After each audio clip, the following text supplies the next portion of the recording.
Welcome back to the BetBoom Dacha CS2 2024 main stage. Today we are going to see 3 best of 3s, and 2 of them are elimination games. My name is Parla, I'm still one of your hosts. And my name is Heko. We'll be here with you all day long for the next at least 3 more days, bringing you a lot of action. And just like Paula just said, we will have 3 best of 3s. 2 of them are elimination, and the final one is going to be a rematch that we saw actually in the grand final of last year. Yeah, it's so sad, of course, to have to say bye to 2 teams over the course of today. But on the other side of that equation, 2 teams will progress. And our final matchup of the day is a rematch of the previous BetBoom Dacha Grand Final, MOUZ versus Spirit. So we have a lot to look forward to, everybody. We did have like a pretty long day yesterday because it was 4 best of 3s. Today, it might seem it's only 3 best of 3s, but we need to keep in mind that now the matchup that we're gonna have, the teams will be on the similar levels. So this is the chance of us getting like 2-1s, 2-1s, 2-1s, and all of the OTs, especially considering that Furia is still in this tournament. Heku, talking similar levels, why don't we start introducing our first matchup of the day? Everybody, we've got Furia versus Eternal Fire. Now, fun fact, everybody at home, these teams have been playing against each other relatively often. So we've got 7 matches, and the scoreline is 4-3 in favor of the Brazilians of Furia. But I wonder, like, when did it happen? Was it like when they already added Indian Shine or after?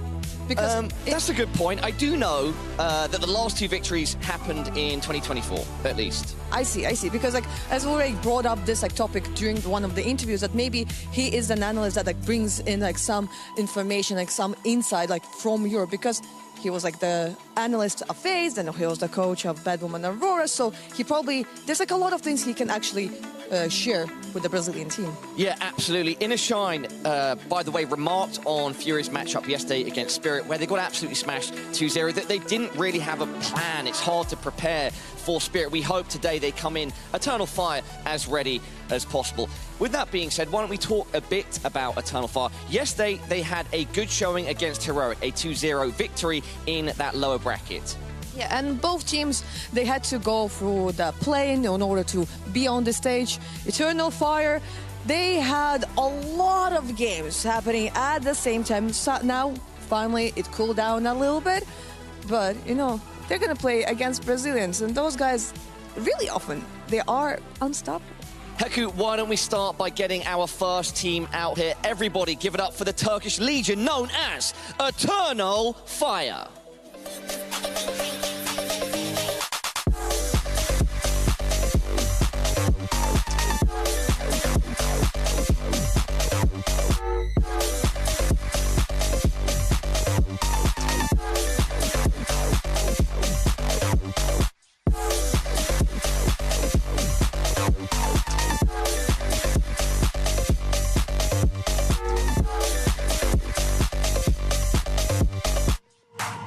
Entering the stage now, ladies, gentlemen, everyone at home, Eternal Fire.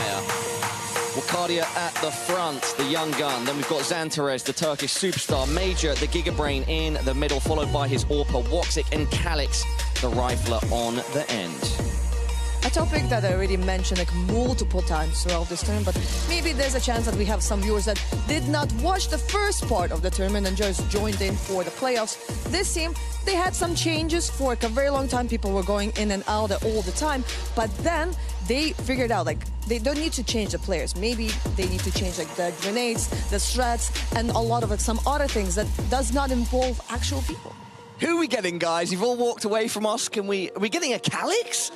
Fantastic. Oh, I feel very lucky to have you here. We don't get to chat to you too regularly. We'll keep it simple. Calix, congratulations on the win yesterday. What have you been doing after the win to get ready for this matchup? We just played our game yesterday, and it was a good game for us. And we are looking to play same game today, and wishing to other team best of luck. And what about the burnout? Does like the team feel in any way like be like tired? Because a lot of matches on this tournament, outside of the tournament, today you don't get to play very late, but how is the energy level? Energy is good. We are trying to sleep early for the early games, so it's good. it's good. We have a good energy level. That's good. Thank you. Calix, best of luck. You can go ahead and rejoin your team. Eternal Fire, relaxed and ready to go. We're going to bring out Furia shortly. Why don't I just talk about what I can see? I can see them at the end of our catwalk. They're looking hyped, they're looking energized and ready to go. And I think if that is the case, if they can translate that to the server, it's going to pay off. We've seen a very interesting story progress for Furia over the course of the tournament. They started cold, then there were some, not literal back and forth, but there was that little 9 Pandas comment that sort of really riled up Furia, and ever since then, they've been absolutely hot, except for yesterday when they got smashed by Spirit. If they can bring that energy back coming off the loss yesterday, they're in a good spot, at least in my opinion. Yeah, because like when it comes to Team Spirit, like there's not a lot of things you can like prepare in advance like for Dong, because Dong just does what Dong does.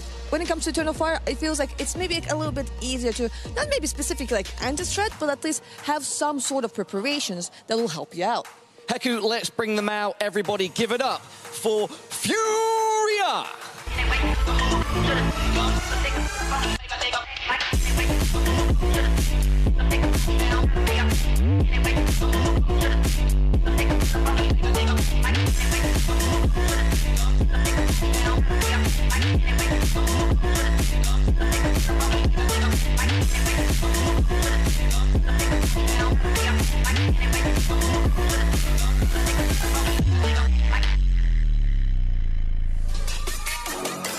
Entering the stage now, we've got some rowdy Brazilians in the building.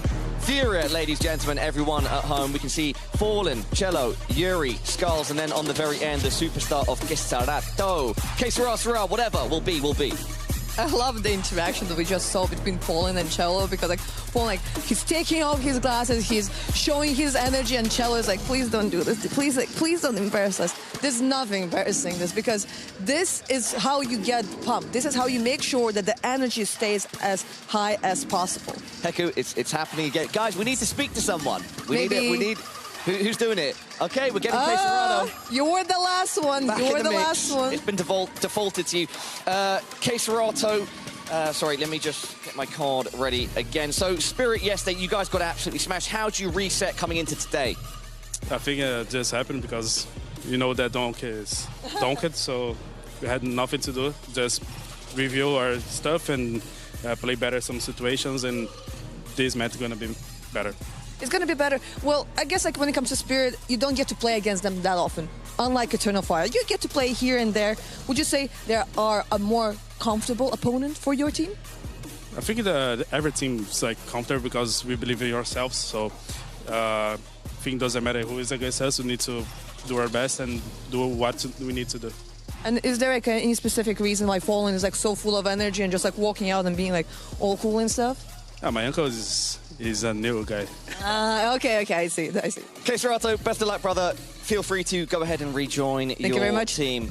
Love the earrings, by the way, brother. You're shining on the stage. Good stuff. Yeah, here we are, everybody. Last words from us, and then we can get this underway. I think both teams are as ready as can be. I'm just looking forward to seeing how it plays out on the server, because that's where it counts, Heku. Exactly, and it also depends on what kind of fan you are. Maybe if you are from South America, you're going to be like, okay, Furia, let's go. If you are from Europe, you're like, okay, the Turkish pride, let's go. So, you know, like, we are not allowed to be biased, but our chat can. So, like, if you have a team that you're supporting, please tell us in the... not the comment section, but in the chat, please. Yeah, drop it in the chat, get spamming, everybody. Who would you like to see win? Is it Furia or Eternal Fire? Casters and analysts, over to you. Yeah, cheers, guys. I think I can be biased. I'm going to be. I think Furia are going to bounce back. I think they're going to dominate this game. Dominate it? Yeah. That's exciting. I know it went wrong against Team Spirit. I know it didn't look good. But I'm feeling the Brazilian barbecue right now, Anders. I'm feeling spicy today, and I feel like they're going to step up. Yeah, but Brazilian barbecue is one of the best things ever. So true. Unlimited meats. Yeah, you sold me on that one, actually. That's a strong sell. I feel like Eternal Fire, very strong team. I feel like they could step up today. I'm not sure. There's something about it, the Furia kind of upper trajectory. Forgetting the result yesterday, I feel like they could do it. Anyway, ladies and gentlemen, welcome to BetBoom Dacha Belgrade Season 2. We're here with the semi-final of the lower bracket. We're getting to the tail end of this tournament now. It's been a long tournament. We've had like 7 days so far. Anders, are you holding up together? Are you making sure that you're good to go? I'm still here, Henry. I don't know what more you want from me. I've made it this far. I'll settle for that. No, I feel good. I think this is going to be quite the game. If nothing else, no matter who wins or loses, I think this will be an exciting game. Like, both teams are going to be playing some fast, hard Counter-Strike. Cutthroat Counter-Strike. Yes. Let's do it. We're going to be kicking things off with Vertigo. At one point was the best map for Eternal Fire. Hasn't been as forgiving as of late, but we still know they can be very good on the map in general. Nuke for Furia. It's been a mainstay for them this tournament. Inferno's gone. That's also a favorite map of Furia as well. We've seen them play it multiple times. Yep. Dust 2, you hate to see it. It's gone. It's Mirage to close things out. So Vertigo, Nuke, Mirage. For context, loser goes home. Winner will go on to play, I think, the winner of VP and I want to say Heroic. Maybe I'm wrong there. I think they got knocked out. Let me get who's playing VP? That's VP are playing as Pain. That's it. All right. So, yeah, that makes sense. So you've got a couple more games till you get to the Constellation Final. Then you get to the Grand Final. But it's good to see we've got such an epic matchup ahead of us here. Eternal Fire on your screens right now, ladies and gentlemen. If you're not aware of the Turkish powerhouse, we've got Maja, Calix, Zantares, Woxic, and Wicardia. Wicardia's also looked very good this tournament, I think. He's kind of shaking off some of the ring rust. I think he's looking better in the high-pressure games. Furia, of course, we've got Skulls, Yuri, Keserato, Cello, and Fallen. The latter, in-game leader and sniper. I think this is a bit of a renaissance period for him. He's looking much better, looking like he's revitalized, rolling back the years we've been saying, Anders. Yeah, it's been actually just really, really cool to follow someone who's been a fan of his for a long time. You've been there since day one. Yeah, even back in 1.6, he was already a legend in some sense back then. So it's kind of crazy to see him still playing. Yeah, the only player in Counter-Strike to have won a championship in all 4 titles. Maybe not Condition 0, though. I might be the only one. You might be the only one. I might be the only one with a Condition 0 championship under my belt. He doesn't have one, so not all 5. Yeah. So I will say that much. One of the original Brazilian snipers, Fallen. The other one, Kogu. Kogu. I got to cast Kogu and Ely. I've played against Kogu. You've played against him. Yeah. He was in CGS. For me, that was like a big moment for me. Casting Kogu early on. Like, I just think there was something about that. Like, is another one of these players that I grew up watching. Same. So just super excited. When I played in CGS, I was like 18 years old, and I was playing against people like Fraud, K-Sharp, like You're like, Method, like all these people I grew up watching, and I was like this. I was like 14 when I was watching them. I was like, this is so insane. So yeah, when Kogu was there as well, I just recognized him. Like, this predates memes, but like Kogu used to have his own in-game like copy and pasta in-game. Yeah. So anyway. That's a different tangent for another time. But ladies and gentlemen, here we go. I'm excited to bring you this game. I'm in a good mood today. Anders, I can feel he's got a good vibe as well. So we're going to try and bring you the heat between Furia and Eternal Fire. We're going to see Yuri facing towards that short area, towards the gap here on Vertigo. It's all 5 players for Eternal Fire on the T side at that A ramp. Slow and steady for now. Zantares, the weapon, making his way forward. Yeah, he's so sneaky up here. Like, no noise being made. He might have found an insane timing. Yuri kind of setting up for it. He's already spotted. Oh, swing there. Can't quite get the shot. It looked like Zantares had the edge all the way through on that one, but no kills happening yet. Let's see if they could do a little bit more. They've set up the smokes and the grenades. They want to go for it, but the bomb has been slowed down there. Wicardia takes a bullet to the head. Fallen will crack another skull, taking down Woxic. Suddenly it's 5 versus 3. The bomb is planted, and that might be a bit of an advantage here, but still, Eternal Fire.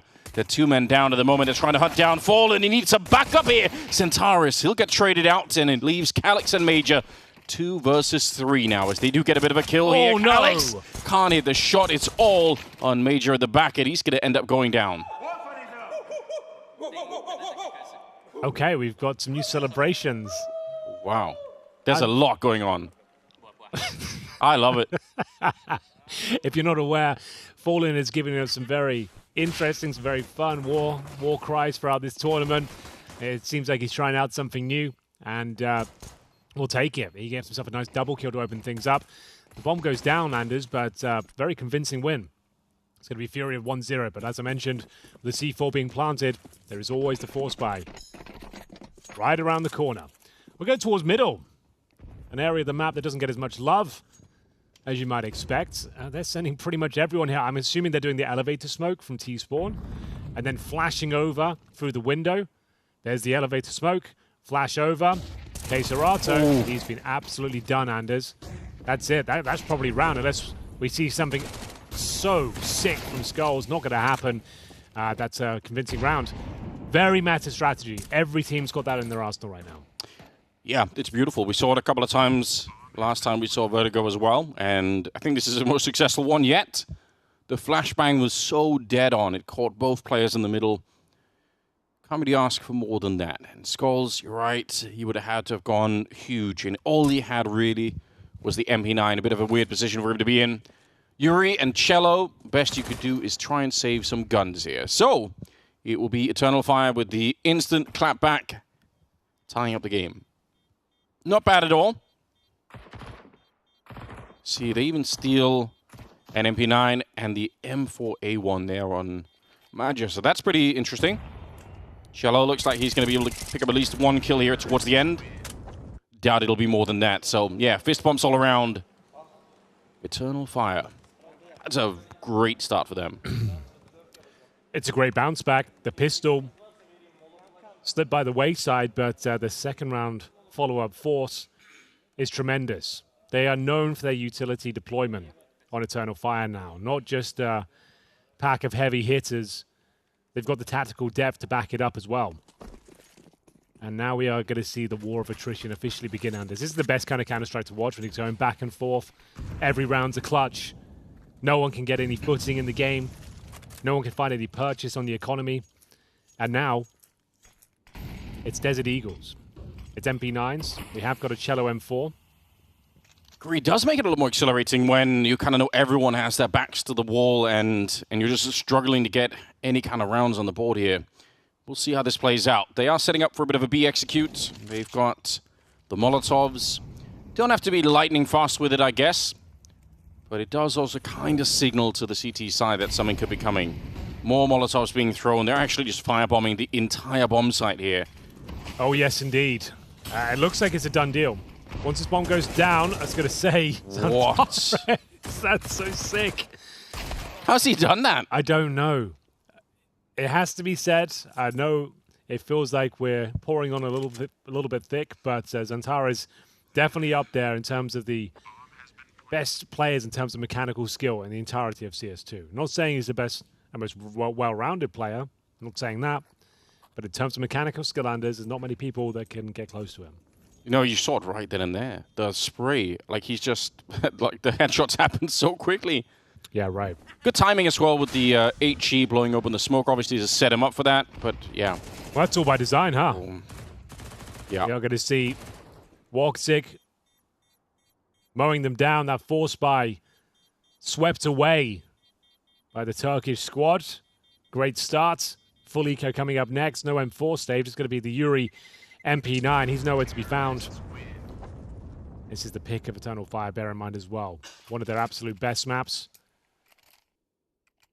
Wicardia, watch out for him on this T side. He loves to work the A ramp. It's a little bit exciting that we got Vertigo and Nuke back to back. It's a bit rare to see both of those, I think, in the best of three. Sure. But here we go. Yeah, Wicardia made a name for himself. Had some Pro League seasons, just walking up that A ramp by himself, finding opening picks left, right, and center.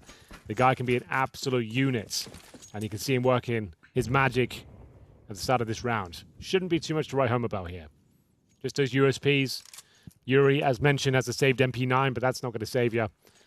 Not against the likes of Calyx, making his way towards the B steps right now. They've got so much going for them right now. They've stolen 2 M4s and an MP9. Woxic got a double kill last round with that same submachine gun. Like, he's got 8,000 behind all of this. A very, very strong start in every sense for Eternal Fire. So Wicardia, speak of the devil, going to be getting 2 kills and a third with the Molotov taking down Cello. Zwoxic looking to make even more money. Another double kill of the SMG. He's got so much cash. We're only really getting started, but he's built a mountain of money underneath him at the moment. It's pretty sick. See how this one plays out. 3-1. You can see Bacardia here, even the Molotov. But yeah, Woxic, this is... I'm really curious. I think he has like 12,000 at the start of this next round. Like, look at it. He's so rich. Yeah, what are you supposed to do with all that money? Just keep the MP9 is what he's doing. He's like, I want even more. They haven't got any helmets. He could be finding $16,000 by the time we go into round number 6. No way. You're right. The lack of helmets actually does make that it actually makes really it the sick. most potent weapon on the map right now. Let's have a look. A desperate Furia up against what can only be described as a bonus round tier. M4s, MP9s, the perfect weapons to deal with the lack of helmets on the CT side. This could be a real problem. The execution looking likely, and I've commentated a lot of Eternal Fire games in my time on Vertigo. Let me tell you, they love this B bomb site. They deploy the River of Flames time and time again. Flashbang in the face of Skulls. He is under a lot of scrutiny right now, and it will be Zantara to take him down. Kate Serato needs to deliver. He'll be joined by Yuri, but not for long. Absolutely removed, and as you mentioned, the helmets are a real problem at this stage. 3 versus 3, but still advantage for Eternal Fire. Bumbling over each other. Back and forth we go. Still no bomb planted. Heavy damage done. Woxic will pick up a Galil, and they'll reset the round with 45 seconds remaining. Yeah, I think they got slowed down enough that the rest of the rotation started to get there for Fury, and that's probably ultimately what made it a viable round here. But still, 30 seconds. They're waiting and expecting that there's going to be some aggression. The bomb is making its way the other way, so they've got sort of 2 plans here. One, plant the bomb on the A-bomb site, and the second one, hope that there's someone getting a little bit too curious. So I'm guessing Woxic will reinitiate towards B here. Yeah, like this. And hoping it will keep both players towards this side of the map. It couldn't have gone any better. And now he doesn't even have to. Yeah. He doesn't even have to keep committing. Maja has got open runway in towards A. That's a sick call. The fact that Woxic didn't even need the kill there and still delivered, that's round. Okay, Serato, he's a world-class player, but too much on his plate to deal with here. If they play it smart, it's unlikely he has the kit, considering the weak buy they've got as well. Yeah, I mean, they had almost no grenades, no helmets, no kits. Exactly. And it doesn't matter that Eternal Fire lose 3 players because they have so much money. Woxic's up to 12,000 now. He's going to about to get another 3,500. So he'd have 13.5k. Wow. 13.5k, I should say. Yeah, I mean, it's just not even a... It's going to be so far away before this becomes a problem for the Turkish side. Super well played. Furia struggling a lot early on here. This is... So he's literally almost a max money. Yeah. And we're not even like the halfway point. Yeah, he's like, I've never seen anything like it. In all your years. He stole that MP9 and just kept on getting multi-kills with it. Yeah. All right then. Max money for Woxic. And enter the round with an MP9. Might as well drop some weapons here.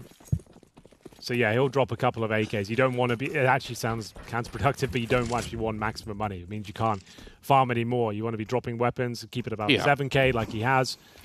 Buy yourself an AWP. Drop your weapon. Because the cap is 16k. This boost I've seen a few times this tournament. It's new. It's exciting. Yeah, you could do it further out as well and look into the middle. But the problem is when you're triple boosting, obviously the top player is sliding off, which is why you see him, readjusting all the time to try and get back. Beam, right? You kind of like you got to keep adjusting and making sure that everything's normal. They've got boosts on either side of the map. It's a perfect little novelty play. Nice, considering you've got everything against you here. This is the next kill. The next kill decides it. Dantares letting them know he's in position. Smoke's being delivered. It's actually looking kind of promising. The Furia, especially with this awkward moment from Zantares. They get the bomb planted, they need a bit of a reset here. They need to get comfy because it feels like there's a lot of pressure being applied from the CTs. They are smoked out for now. Of course, they won't have kits, and now no longer with Fallen. It's Zantares holding the front lines. Woxic patrolling that catwalk area. I think that's the reset they needed right then and there. Definitely a moment where Zantares almost lost track of what was happening in the smoke, but I think now things will probably be fine. Okay, Zerato has to try and save the gun yet again, but Maja's kind of got him locked in here. So a little bit of an issue. Bomb obviously going to go. And a 5-1 lead.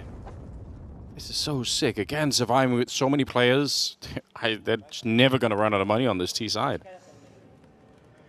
Yeah, this is a real problem. The fact that Furia got so smashed yesterday, as Parla said, blown out of the water in almost every facet of the game. They said it was down to Donk, but it seems like they're getting similar treatment here against Zantares and co. The money's out of control, and we are going to see AK-47s out in full force, $13,000 a Major as well. Yeah, this is unprecedented. It's not the fact they're not really getting any kills. It just seems like they're just farming the game in the perfect manner. This was the 3-man boost. We had a 2-man over here as well. You can see Zantares is already out ready and waiting for them. And success continues here for EF. They lost the pistol, but it's been nothing but smooth sailing ever since. It's a tragic way to go for Skulls.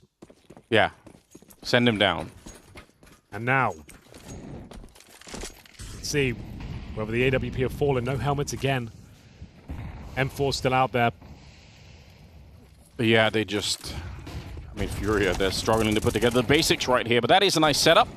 Flash, Zantares and Wakardia trying to big back Yuri. Can he actually escape? He can. Okay, that's super important. Still, Eternal Fire probably happy with the trade. 2 for 2.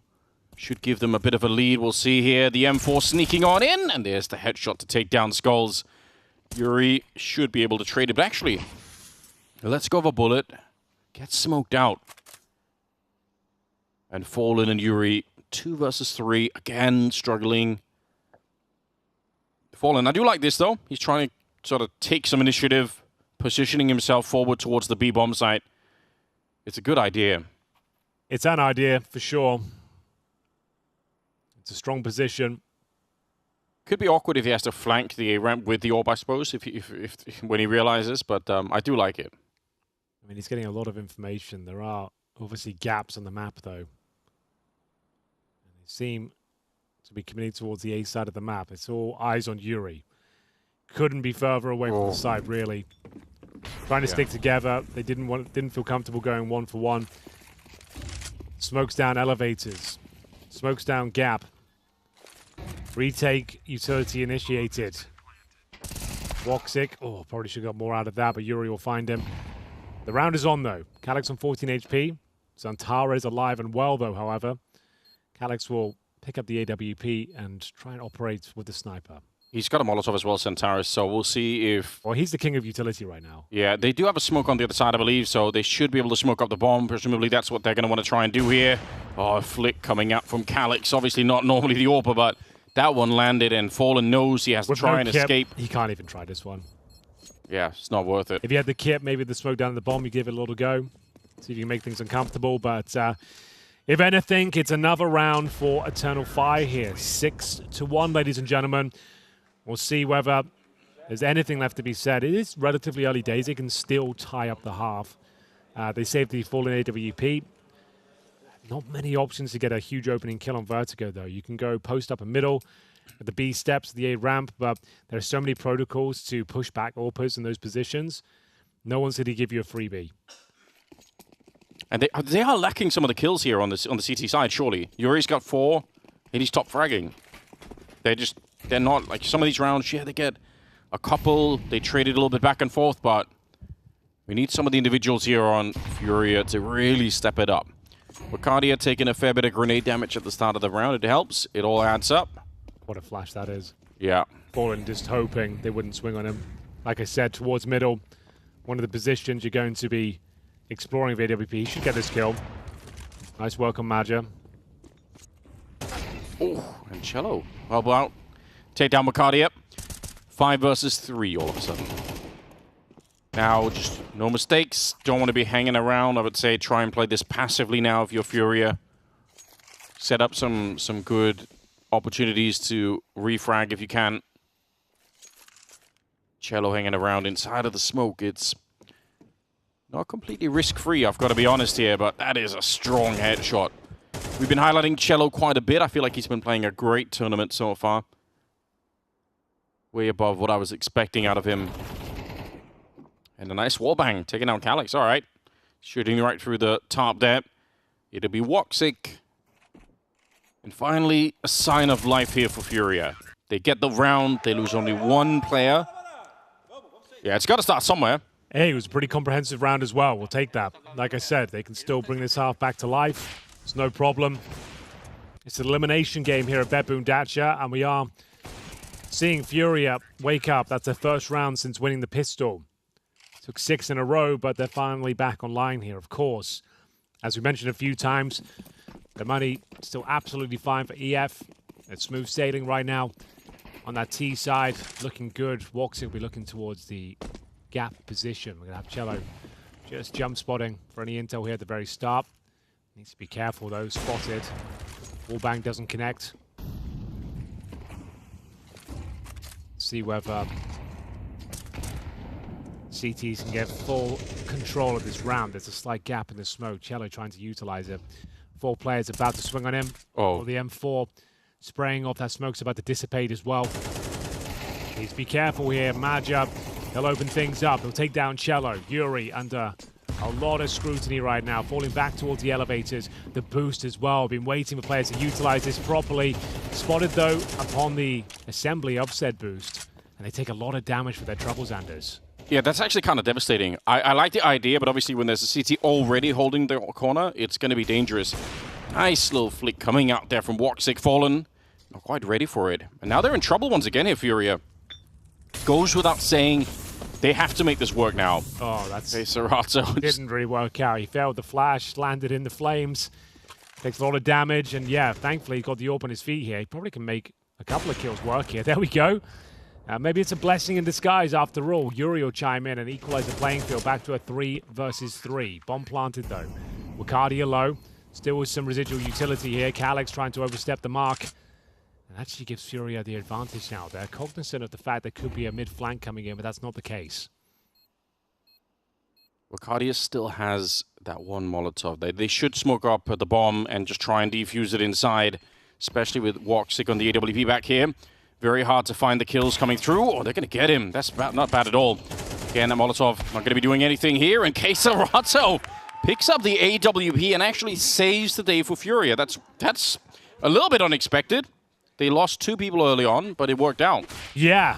Like we said, that missed flashbang up until the jump into the flames and having to pick up the AWP because your HP was so low. Bit of a blessing in disguise for Serato there. That'll be the turret at the back after Fallen was taken down by Woxic. Calyx, a little bit sloppy as he walks toward the elevators, takes a massive risk to try and find the kill towards Catwalk. Doesn't work out for him. Serato ends up taking everyone down with 20 points of health. Good lord. The comeback is on. This won't be the blowout it was looking to be. 2 rounds in a row now for Furia. We'll take a tactical timeout.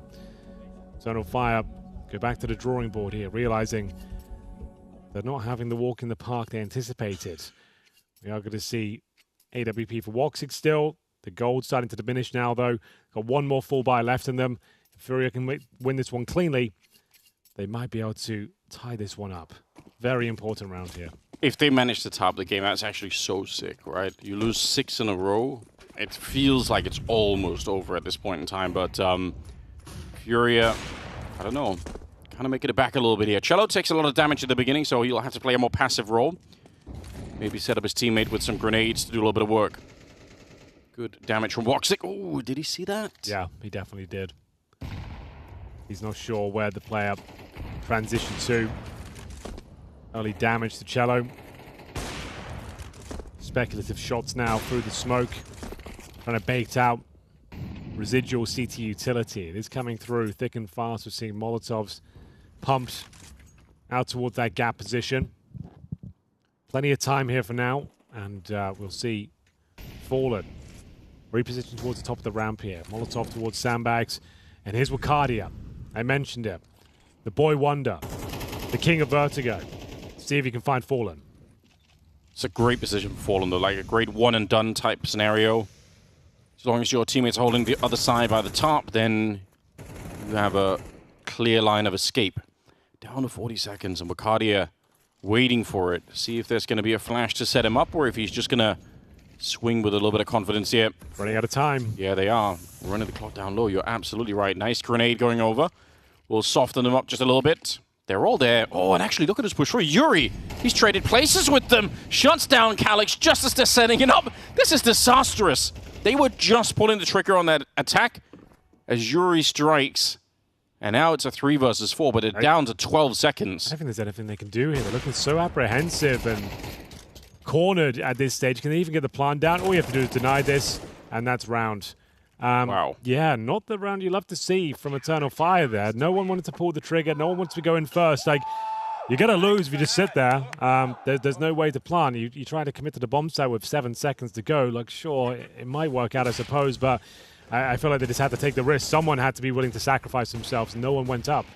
It was just too late. You try to plan, you've got no utility left, no one can cover. And like I said, if you lose that round, the money is going to be a problem. So now fully invested once again, but I don't know, it's starting to look a little bit rattled out there. They had what looked like infinite cash, Henry, at one time. It was so rich. They burned it all somehow. It's all gone. Happens to the best of us, doesn't it? Oh, it really does. Round number 11 here. I can't believe what I'm seeing. I thought Furia, they just looked mentally out of it. Nice spray, though, from Skulls. Catches them as they were, I think, considering setting up for classic Axile boost. Skulls gets dropped low, so got to be a little bit careful. It's a commonly grenaded position here towards the B-bomb site. Calyx will be the next to drop. It's fallen. Started to get activated. Not that many rounds ago, I said top fragging was like, I think, Yuri with 4 kills. Now you look at the scoreboard, everyone else is kind of starting to help out a little bit. And Skulls, surely, how does he not burn? He's so low to begin with. I have no idea how he's alive. But they've locked this down. Fallen gets the last one. That is sickening. No bomb plant. Oh, no, they're in trouble now. Felt like we were in cruise control on the Turkish side of things. Anything but, really. We are going to see Furia with a resurgence. And then some. After going down 6-1, they managed to pull it all the way back here. This is Eternal Fire's best map, some would say. And it's the final round of this first half. It's best of 3. Lower bracket semi-final elimination game. Evenly matched, I'd say these two teams are. In the world rankings, I think it's Eternal Fire that are 19th, Furia are 16th. Both looking to prove themselves. Both had a rough year. Some highlights for Eternal Fire, the deep run of the major, of course, but it feels like that's kind of their peak, and they've been dropping off ever since. Yeah, and obviously once you get that high mark, you want to get there again. Like, you're looking to improve it. No one's going to be satisfied saying, oh, we had a good run. You're going to say, okay, well, let's do it one more time, see if we can improve. Oh, Fallen, that's very awkward. Close range of the MAC-10, and one missed shot. Likely outcome is you're going to die. Oh, they're swinging wide, and they almost caught the MAC-10, but instead, they run into Major. Could he do one more? It's a nice wallbang. He'll take that. Cello goes down to Woxic. They get a 7th round. That's a crazy risk. He's just taken with the bomb as well. Like, that could have been the round. If he had, like, 40 HP and he swings in, that could have cost him everything. But that's the Woxic playstyle. That's the Woxic we know and love. He manages to step up there. It was a dicey round. Ultimately comes down to a missed AWP shot from Fallen. If he gets that kill initially, I don't think there's any chance for Eternal Fire, but Wukadia makes it work. And they will at least be winning the half after a flurry of rounds going in their favor. Furia creep back into the game, but still, the door is wide open. This is anyone's. This is the pick of Eternal Fire, and they would have liked a few more rounds considering how well it was going. Yeah, I think you're right. A 6-1 scoreline, you're expecting more than the 7 rounds. Not bad by any means, but obviously expectations could definitely be a factor here. Ooh, I'm already excited. I'm seeing the smoke and the kit combination on Major, so there's a chance for some trickery if Furia get the bomb planted. They're going to be walking towards middle with every single person except for K-Sorato, who is going to be hanging around just the A-ramp taking a look, but this could be a very powerful hit towards the middle of the map. And Major is kind of nearby, so maybe that smoke kit combination is not going to be used for the afterplant. It might have to be used beforehand to try and slow them down. Here we go.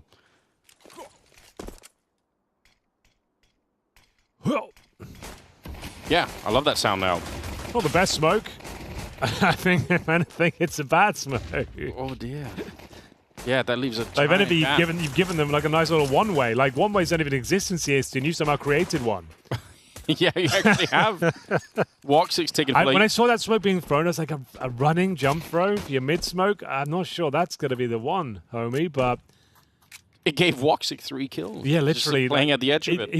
He's like, yeah, if you're going to give me freebies. Like, those smokes are quite difficult to pull off, but like, you want a better lineup than that, I would say. It looks like that's inconsistent, to say the very least. But let's get on with it. Fallen left in a 2 versus 1. It's Eternal Fire looking to win their first pistol of this Vertigo affair. At this stage, Fallen, just getting the bomb down, that's his primary objective. He's just going to stick it. And he got it down. That's actually kind of sloppy that he gets the plant with 10 HP. Like, it's not the end of the world, but one bullet just had to connect those jewelies. Started pulling the trigger before he stopped moving, didn't have the accuracy, and allowed the bomb to go down. Yeah, terrible smoke. Let's just say it. It's rubbish. Yeah, but the shots, though, it did create an insane highlight for Woxic. I just actually can't believe he hit those first two bullets. You're right, though. I mean, it's a big difference here with Fallen getting the bomb plant. They know it as well, Fury, you can tell. They're going to be ready to fight in this round. Just the one Galil. Okay. Thought it was going to be more. I mean, they're focusing on utility. So there is more. It's just in a different sense. Not so much firepower. They're looking to fully execute towards the bomb side. So it looks like they were going to go towards B. And B executes can be very potent. They focus on the Molotovs as well. You do the River of Flames execution, where it's just like 3 Molotovs chained together all over the B side, covering positions like Tetris, Quad, Default. It's very difficult to deal with. And I think they're still going to go for it. Like, you might as well at this point. The round's essentially over. Yeah. And maybe just a contact play, considering the wheels have fallen off. They've got 3 players who have already been tagged up as well. We'll see what they bring to the table. Flashbang. Nades. Popping things open. The execution still comes in, but yeah, it's a little bit half-baked. After all that, not a single kill picked up. Huge again for Eternal Fire, getting so many kills here with the MP9s. Making money. Nice. Not as creative as Fallen. They could learn something from the old master. Yeah, he seems to bring a new war cry every single game, every single series. But yeah, winning the Force Buy here is Eternal Fire. That's really sick. 9-5, and with no further bomb plant, not enough damage, they are going to have to sit this one out a little bit, Furia. They buy a couple of Eagles to try and do some damage, but it's not going to be very much more than that. So it's turned into a very tough game, I've got to be honest here. Now, the map was picked by Eternal Fire, so I guess that is kind of the silver light here. It's just at least Furia are going to have Nuke to play with. Serato smoked up. Wanted to get that Deagle shot, but takes a bit of damage in return. No real big reason why Eternal Fire should want to challenge too many of these Deagles. That's kind of how you lose these rounds. Maggio is playing a little bit further back. He is alone, so don't think he's going to be fighting to the death here. Just hang around, get a kill. Maybe you give up the bomb plant, it's not a big deal. Oh, but there's the boost. All right, well done. That's actually a really sick shot. Maggio's easy cooking right now. Backup is there. Wants to keep fighting with the USB. I said he wouldn't fight to the death, but he kind of is. Very clean round. Similar scenes to the first half. It feels like now Eternal Fire are once again in the aforementioned cruise control. Wox is playing well. Zantara is stepping up. The whole squad delivering. They actually are. Yeah, look at him. Woxic at the top. Zantara's same amount of frags. Should be an open goal here to convert this one. It's your own map pick. You've dominated the gun rounds. Got the pistol in the second. Quick timeout to discuss the options. This round might decide it. Once again, the money's strong. Yeah, they're going to keep the 2 MP9s as well. I mean, obviously they have money to buy into something else, but you might as well. Give it a go. MP9, we all know its potential. It's way up there. Okay, let's see. Round number 16, we've got AKs back in the hands of Furia. And, okay, a little bit of chaos at the start here of the round. Trying to get that preemptive spray, but nobody there to receive it on the other side. It looks like it's going to be A-ramp and mid-action for now for Furia. It'd be very helpful for them if they could get even just one kill here at the start of the round to build something behind. So no AWP for Woxic. We'll see his rifles be tested here. That smoke looks better. Oh, and a boost on top. But the thing is, as soon as that's called, Calyx is going to swing around. Completely blind. Calyx should be dealt with, but you can see how uncomfortable they are. It's going to be falling to find the first one with Cardia. That's towards Gap. Doesn't have to smoke for it, though. Just have to throw the Molotov and hope that's enough. Woxic coming through. Calyx dropped. Woxic not far behind. Zantares looking to find multiple kills, unable to do it. As we will find Cello to confirm the first round here in the second half. Not done quite yet. Still with some life in them. I kind of like the attempt, though, for the MP9 to be playing aggressively in the middle there, just at the start of the round to catch somebody, but obviously it backfires a little bit on them. All right, Furia. See what they could do. Second half here, still working the basics. Early grenades being thrown, but nobody really connecting with anything. Woxic get the first kill on Skulls. That's a good start. Oh, yeah.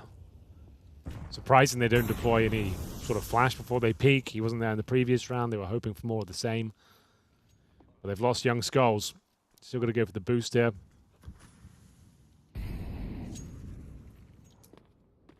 Yeah, nobody's really in middle right now for Eternal Fire. They're a little bit further towards the stairs of the B-bomb site. Santaris gonna call it out, saying, all right, we've been smoked out, so they could be flanking you guys at the B-bomb site. So they're gonna leave Cello boosted, and I believe they'll... Oh, okay. I thought he was gonna stay there posted. Strong position to have for a backstab. Gotta join the rest of the crew. Down the ladder we go. Oh, I see footstep, but... suppose it's fine. They don't have that much utility, Henry. It's got 2 Molotovs to throw into the bomb site. Good, bit of utility, but would have been great with some flashbangs to really secure. All it takes is 1 kill here, though. The floodgates will open. It'll be very difficult. Calyx, normally pretty solid in this side of the map. Not today, though. Not handling it too well, actually. Yeah, wasn't quite ready for it. Bit surprising. Clock is running down low, but they're getting close to the site now. Santaris gets 1. There's a good lineup for them here, and they're just absolutely going to get wrecked. Again, that's where you wanted a smoke or a flashbang or something to set up the next part of it, the next part of the fight, and they just never really could. So, another round going the way of Eternal Fire. They're up to 11. Well, ladies and gentlemen, if you're just waking up, just joining us, good afternoon. Welcome back to Day 7 of BetBoom Dacha. This is the main event now, and we're in the semi-final, the lower bracket between Eternal Fire and Furia. Furia getting smashed yesterday by Team Spirit, and we're currently playing Eternal Fire's map pick of Vertigo. As you can see, the scorelines are quite good for the Turkish squad. Loser of this series does indeed go home. We're going to see Zantares, AK-47, his weapon of choice, target acquired. Wakadia will find the first. That's Cello going down, but an equal trade for now. Wakadia does do good damage towards Yuri at least. Molotovs exchanged. And Zantares will reposition. You can see a nice backstab coming in. Oh, wow. This is very well timed. I don't think they'll be ready for this whatsoever. I tell a lie. Fallen sniffs it out just in the nick of time. Yeah, the timing was ridiculous. They definitely were all looking the other way, but turning around, the Tech-9 there gives them a 1-man lead. But they're not really out of the woods yet. You can see they're a little bit nervous because once you get flanked by one person, you just...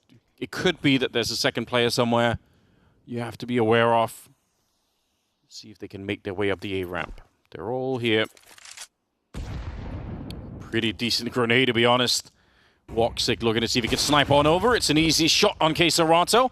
Repositions, but the smoke there, yeah, it's going to have to think about it. It's dangerous if he walks down that walk on the outside. You never know what could happen. Bomb being planted, but the incendiary right on top, and Fallen is surely dead. Gives his life to get the bomb planted. A worthy sacrifice, Anders. Yeah. Will it be enough? Will his death go down in vain? Time will tell.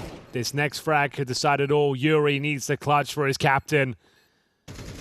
Oh, he's in such a tough position right now. He can't find any real room to play around with here. Does almost get the kill, but it is not going to be enough here. Bomb will be defused. Eternal Fire up to 12. Man, you couldn't ask more Fallen there, but his teammates, they had to clutch it at the end still. This has been quite a great map for Eternal Fire. All things considered, just looking quite solid at the moment. I mean, yeah, difficult to argue with that. They're up 12-6 now. Recovering a man deficit. Woxic, nice shots. Zantares managing to burn out Fallen. Just as the bomb goes down as well, you get so much information as to what they're up to with that frag. And now, could be the final frag of, or final round, I should say, of the game, as we see Ricardia working with Woxic. Actually open things up. We've got a 5-on-4, Anders. Woxic's got 17. Zantares got 20, like between the two of them. 17 and 6 as well. Yeah, he's hardly died at all. Yeah, this is that world-class form he was known for in 2019. Slowly creeping back in. The year of Woxic, 2024. That really wasn't on anyone's bingo cards, was it? That he was. I don't think so. Typically, especially with Orphas. I think he's just got that hunger again. That's good. We want that. He's had a taste of the glory at the major. Seems like he's working harder than ever to get back to that level we know him for. Oh, look at this. He's completely preoccupied. Yeah. Skulls was looking for quite calculated as well. Like, no crazy mistakes, no over-peaking. Like, we all know that was his issue a few years ago. And now, no Molotov to flush out the back position here where Magic is holding. Typically, that's where you really want those grenades. Oh, yeah, the timing here. Peek, and he's going to get the kill easily. Quick double, that's it. Eternal Fire, pick up the map. I think in a very convincing fashion. This is great Counter-Strike being showed by them. Absolutely agree, Anders. Pretty sensational start as well. Losing the pistol, posted 6 rounds in a row. To be fair, Furia had a bit of a resurgence. They had something to say about it. We had some good efforts there coming through from Yuri. He actually looked pretty decent. Fallen continues his good form at this tournament, but ultimately, Woxic, show-stopping performance up there with Zantares. The money was out of control. After about 3 or 4 rounds, they had $16,000. It felt like if you were going to lose this game, it would be almost shameful with those sort of resources going behind you. So the fact they converted the game is no surprise, but that was a very, very dominant performance. It was their map pick. So I guess that's the one thing that we need to keep in mind is that Nuke is going to be coming up next, the second map here.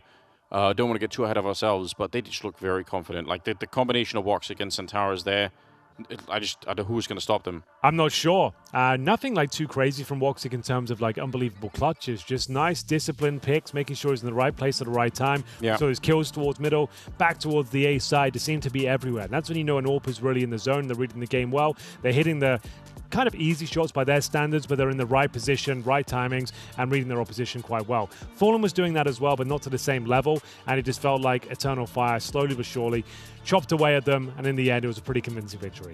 It really was. I enjoyed it. They had so much money. I mean, Fallen also just, I think, a lot of those rounds just couldn't really afford the AWP, right? So it's going to be harder for him anyway.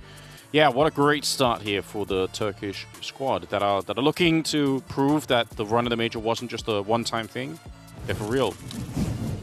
Well, we'll see about that. But yeah, they do manage to give a good performance here.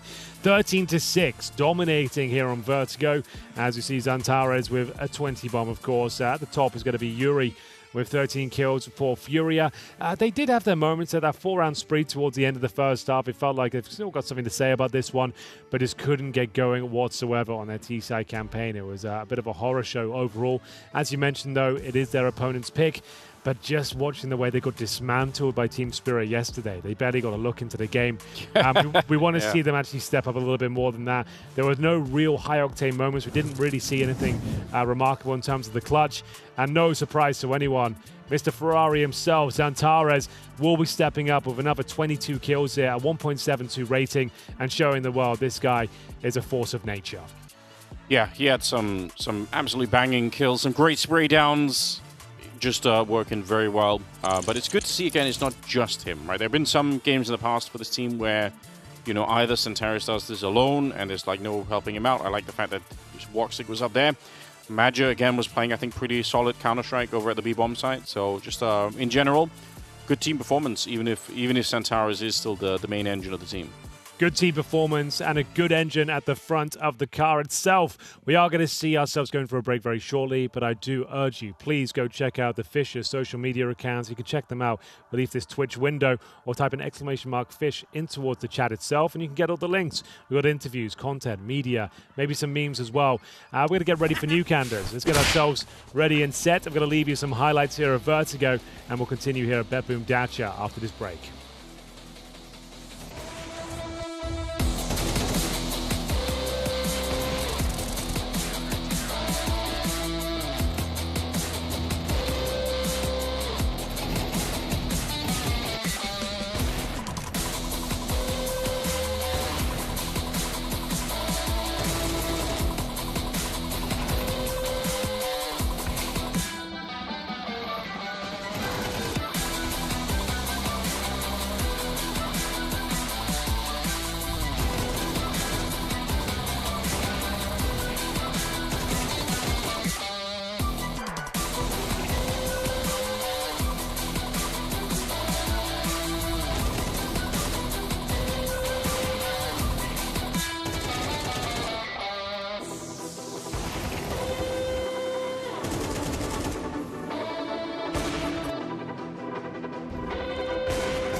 Good evening, ladies and gentlemen. This is Dmitry Bogdanov, and we are live from BetBoom Dacha. Many rumors said that eSport players are not good in sports and lazy, and actually this is true. But today we will try to get them better shape. The rules are very simple. The guy who is standing here has to play the game, and he has not to fall from the ground. The guy who is standing close to him is against him, and if his mates falls, he needs to push the speed up. Today we have Team Eternal Fire, and let's see who is good at this game. So our first opponents is Vicaria and Woxic. Let's start the show. I have important questions for you. Yes. Galatasaray or Beşiktaş? Galatasaray, of course. Okay, you? Galatasaray. Galatasaray or Fenerbahçe? Oh, I forgot to vote. Whoa! But I didn't die. Oh my god. You messed up, bro. You messed up. bro. I heard you were playing football for Galatasaray, young team. Yes? Midfielder, attacker, who? Not true. It's very important question. I need to know. One more important question. What do you like more, Adana kebab or Iskander kebab? Adana. Okay, okay. I'm from Adana. Okay, it's very nice. What about you? What happened on the last tournament? Can you tell me, like, what was the problem? Like, you played not so good. You could play better, no? I mean, we fight well. Yes, There but was what happened, like, on the game, you remember? On second round, Yeah, you the- pushed ramp. Why did you die? No, Okay, I'm coming back. Voxic. Who are gonna play in the first match? Oh, wait, I'm asking you the question, bro. Calix, What? No, you need to answer. Who are playing the first match? We playing against Falcons. Falcons, okay. So what if we like will boost a little bit speed for you? Like, Yes. you know, I think and like, we play against Spirits after. who? Who? I'm joking. Yeah, but he's not going faster, no? Why? Who? This guy? 45, bro. I'm more. Oh, it's okay. He's more sporty. Vikadia, how does it feel playing BetBoom Dacha? It's first time here, right? I finished. Second time, yeah? Oh, you're qualified. Oh, you have one important movement. Help him, brother. Bro, go. Go up. Okay, it's good. I will go. I'm watching you. We have a winner, Vikadia. I don't know how, but you won. But Yeah. sorry, it's technical mistake. Someone paid money. It's not Vikadia, it's Velxic champion. And I hope you will help me and make it faster next I time, will so do it I make will it do harder. Because But you try to make me confused, and I just give you bullshit answers. that's my make you to stand there. That's my purpose. So round one is over. We have a winner, Voxic, and now we have two new opponents. It's Calix against Major. Guys, let's go. Okay. Calix, tell me how it's going. I need to focus to game. Yes, man. it's very important. You need to focus, but you need to talk to me as well. How it's going, guys, here? I think it's too slow. Too slow. You have a small kid, right? He already Yeah, play. I have two kids. They play, They but- play video games. Do you play with them? Of course, Do you I- love the kids? Yes. Yes, of You course. miss them. Of course, my boy will be donk. New We donk. don't, yeah. new It's donk. very nice, but it's very slow for you now. He's walking. Wait. You can't help. You can't. You need to have a. No. Three is enough. I think it's okay. Do you play with your friends or some PlayStation? Or... And we have a winner! Oh my God! Come on, more score. One move, yeah! Whoa. Brother. After a long fight, we have a winner, and it's team game. It's Major. Woo! Thank you very much, guys. It was a pleasure. Okay, we just finished our teamwork. We have two winners. It's Major and Voxic. Thank you very much, Team Eternal Fire. I think now we are prepared for BetBoom Dacha and see you on broadcast.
Welcome back, ladies and gentlemen. We're getting to the closing stages of BetBoom Dacha. We're here in the lower bracket, the semi-final, Anders.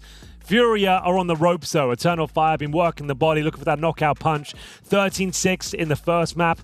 And it's Woxic and Zantares, that deadly duo at the very tippity top of the mountain, looking very strong. No one on Furia could respond, it seemed.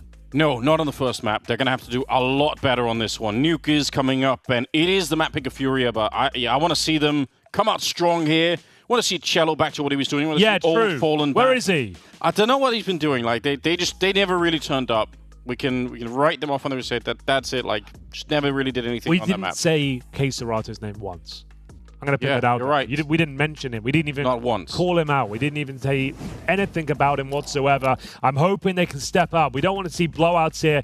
Not when elimination is on the line. Ladies and gentlemen, it's Nuke. We're hoping for a banger. We're hoping for a game that delivers the goods here. And we'll see whether this is where Furia can put their best foot forward here on the T-side pistol. Smokes towards main. Flashes as well, but it's Julies and Wicardia. First contact towards the hut. Molotov deployed towards the roof of that hut as well. Wicardia, good start. He's got plenty of bullets in reserve and for good measure as well. 3 kills delivered from the Julies. And we enter a 4 versus 2. Not necessarily done, but it might be now. Cello, all right, good job. He's got the bomb planted. That is something. They will have at least some guns into the following round, but an absolute disaster otherwise here in the pistol. You know what? Yeah, you take it, right? You're going to lose the round. At least you get that bomb planted. I must say, I don't know if I'm a big fan of Wicardia moving forward after he got the double kill. He had 5 bullets left. Didn't really cost him anything this time, but that's the kind of move where you think, oh man, well, it just takes one person there, and suddenly it could be, a bomb plant and somebody alive to maybe try and stop the defuse. But here we are. It is Eternal Fire. Another potentially good start, although with the bomb plant, Furia are going to be buying up. Again, not really investing too heavily in the weaponry. Bit interesting to see. Thought maybe there would have been a little bit more, but they're trying to keep it cool. They've got the 1 Galil. MV9 moving forward here and not catching anyone through the smoke, but he's got the right idea. Madger. Incendiary in hand if they try and come through. Oh, they're coming. Oh, they definitely are nearly lining up here. That's scary, but yeah, just fall back. You don't really have to fight them. Not necessarily bad. Good start as Keisarato does go down. It'll drop the M4 for a second, or the Galil there on the other side. Trades keep going. 3 versus 3. Yeah, kind of halfway in, halfway out there, Eternal Fire, giving up a little bit too much, as we do see Wicardia missing the timing as well. It's getting a little bit messy out there. They're going to plant the bomb. I might even give the advantage to Furia with the recovered Galil. We'll see if there's going to be a decent retake here. Not much utility on the T side. That was the last of what they had. Nice Incendiary, though, makes things very uncomfortable for Fallen, and he actually still makes it work. If anything, they've given him position, and I think that might be enough to win the round. Woxic's tagged up as well. A bit of a fumble towards the Rampanders. They gave way too much away. The timings were pretty bad. Overcommitted to some of the fights, and then didn't really find any footing whatsoever. It's a good round from Furia. Eternal Fire will be frustrated they gave that one up there. It wasn't really anything too technical, just no entries, nothing like that. Just got a kind of, their timing's a little bit messed up. I mean, you saw Madger was falling back. He realized, you know what, I don't have to really fight here, but he should have stayed down lower. Yes. They should have given up the ramp. He didn't have to readdress that one. He just lost full control of the lower bomb site once he went down. And also, none of those kills that happened were ever going to be traded, really, right? Like, it wasn't like there was some, like, this is just Santaris fighting alone, Madger coming back, kind of fighting alone. Yeah, one-on-one duels. Like, if he just went and tucked himself behind the silo on the bomb site there, they wouldn't have had the utility to flush him out. Yeah. Nor the firepower. But yeah, it's those split-second decisions that can cost you the round. That's an early orc. It is. I guess it's going to be Woxic using it. Like we said yesterday, it's like Nuke and Anubis are like the orc maps. Not sure you'd necessarily bring it out in a round like this, but let's see what he can do with it. Yeah, maybe he's got something planned. Certainly got the right position for it, but it doesn't matter. Beaten by the AK up on the silo. Going to be picked up by Santaris, so at least it's still alive. But that, I mean, it's the kind of range where maybe you would favor the orc a little bit. Nice shot, though. Third round here. Important for Furia in every sense to keep this going. They have to find some foothold here early on. Their map pick, and it's an elimination game. So can't really afford to be too slow with it here. Magi moving into position, 5-7. We said a powerful pistol, but you need a little bit of an element of surprise to really make it work. So ramp is lost, and I think so is the round. They're just so far away from him. There's nobody at all from Eternal Fire down below. Cello is low on health, so he's in T-spawn, just getting a little bit of rest and recovery. Calyx trying to find him, might be able to. Oh, but he doesn't win the fight, so never mind. Yeah, the round's definitely lost here, but... yeah, nothing they can do, I'm afraid. Steal the AK. It's about the best. That's going to make this game a whole lot more complicated for Eternal Fire now. They'll save the AUG and the AK-47, but Furia right back in this series off the back of the fumbled second round from Eternal Fire. Yeah, just... I mean, they had the right idea with the AUG out there in the yard, but couldn't find the kill. Certainly not. Morxic struggling with that one. Zantares. Oh. He might go down here as well. Always survives, doesn't get the kill. But there we go. I mean, AUG and AK, you can do some real damage with this, right? There's still some threat in this round here, but Furia probably feeling pretty good about the situation at the moment. Question is, how much do we want to invest around those two weapons on the CT side? Probably not too much. No, it's just not worth it. You would compromise your entire half if you force sport into this round, even with the prospect of 2 safe rifles. Sure, you can win it.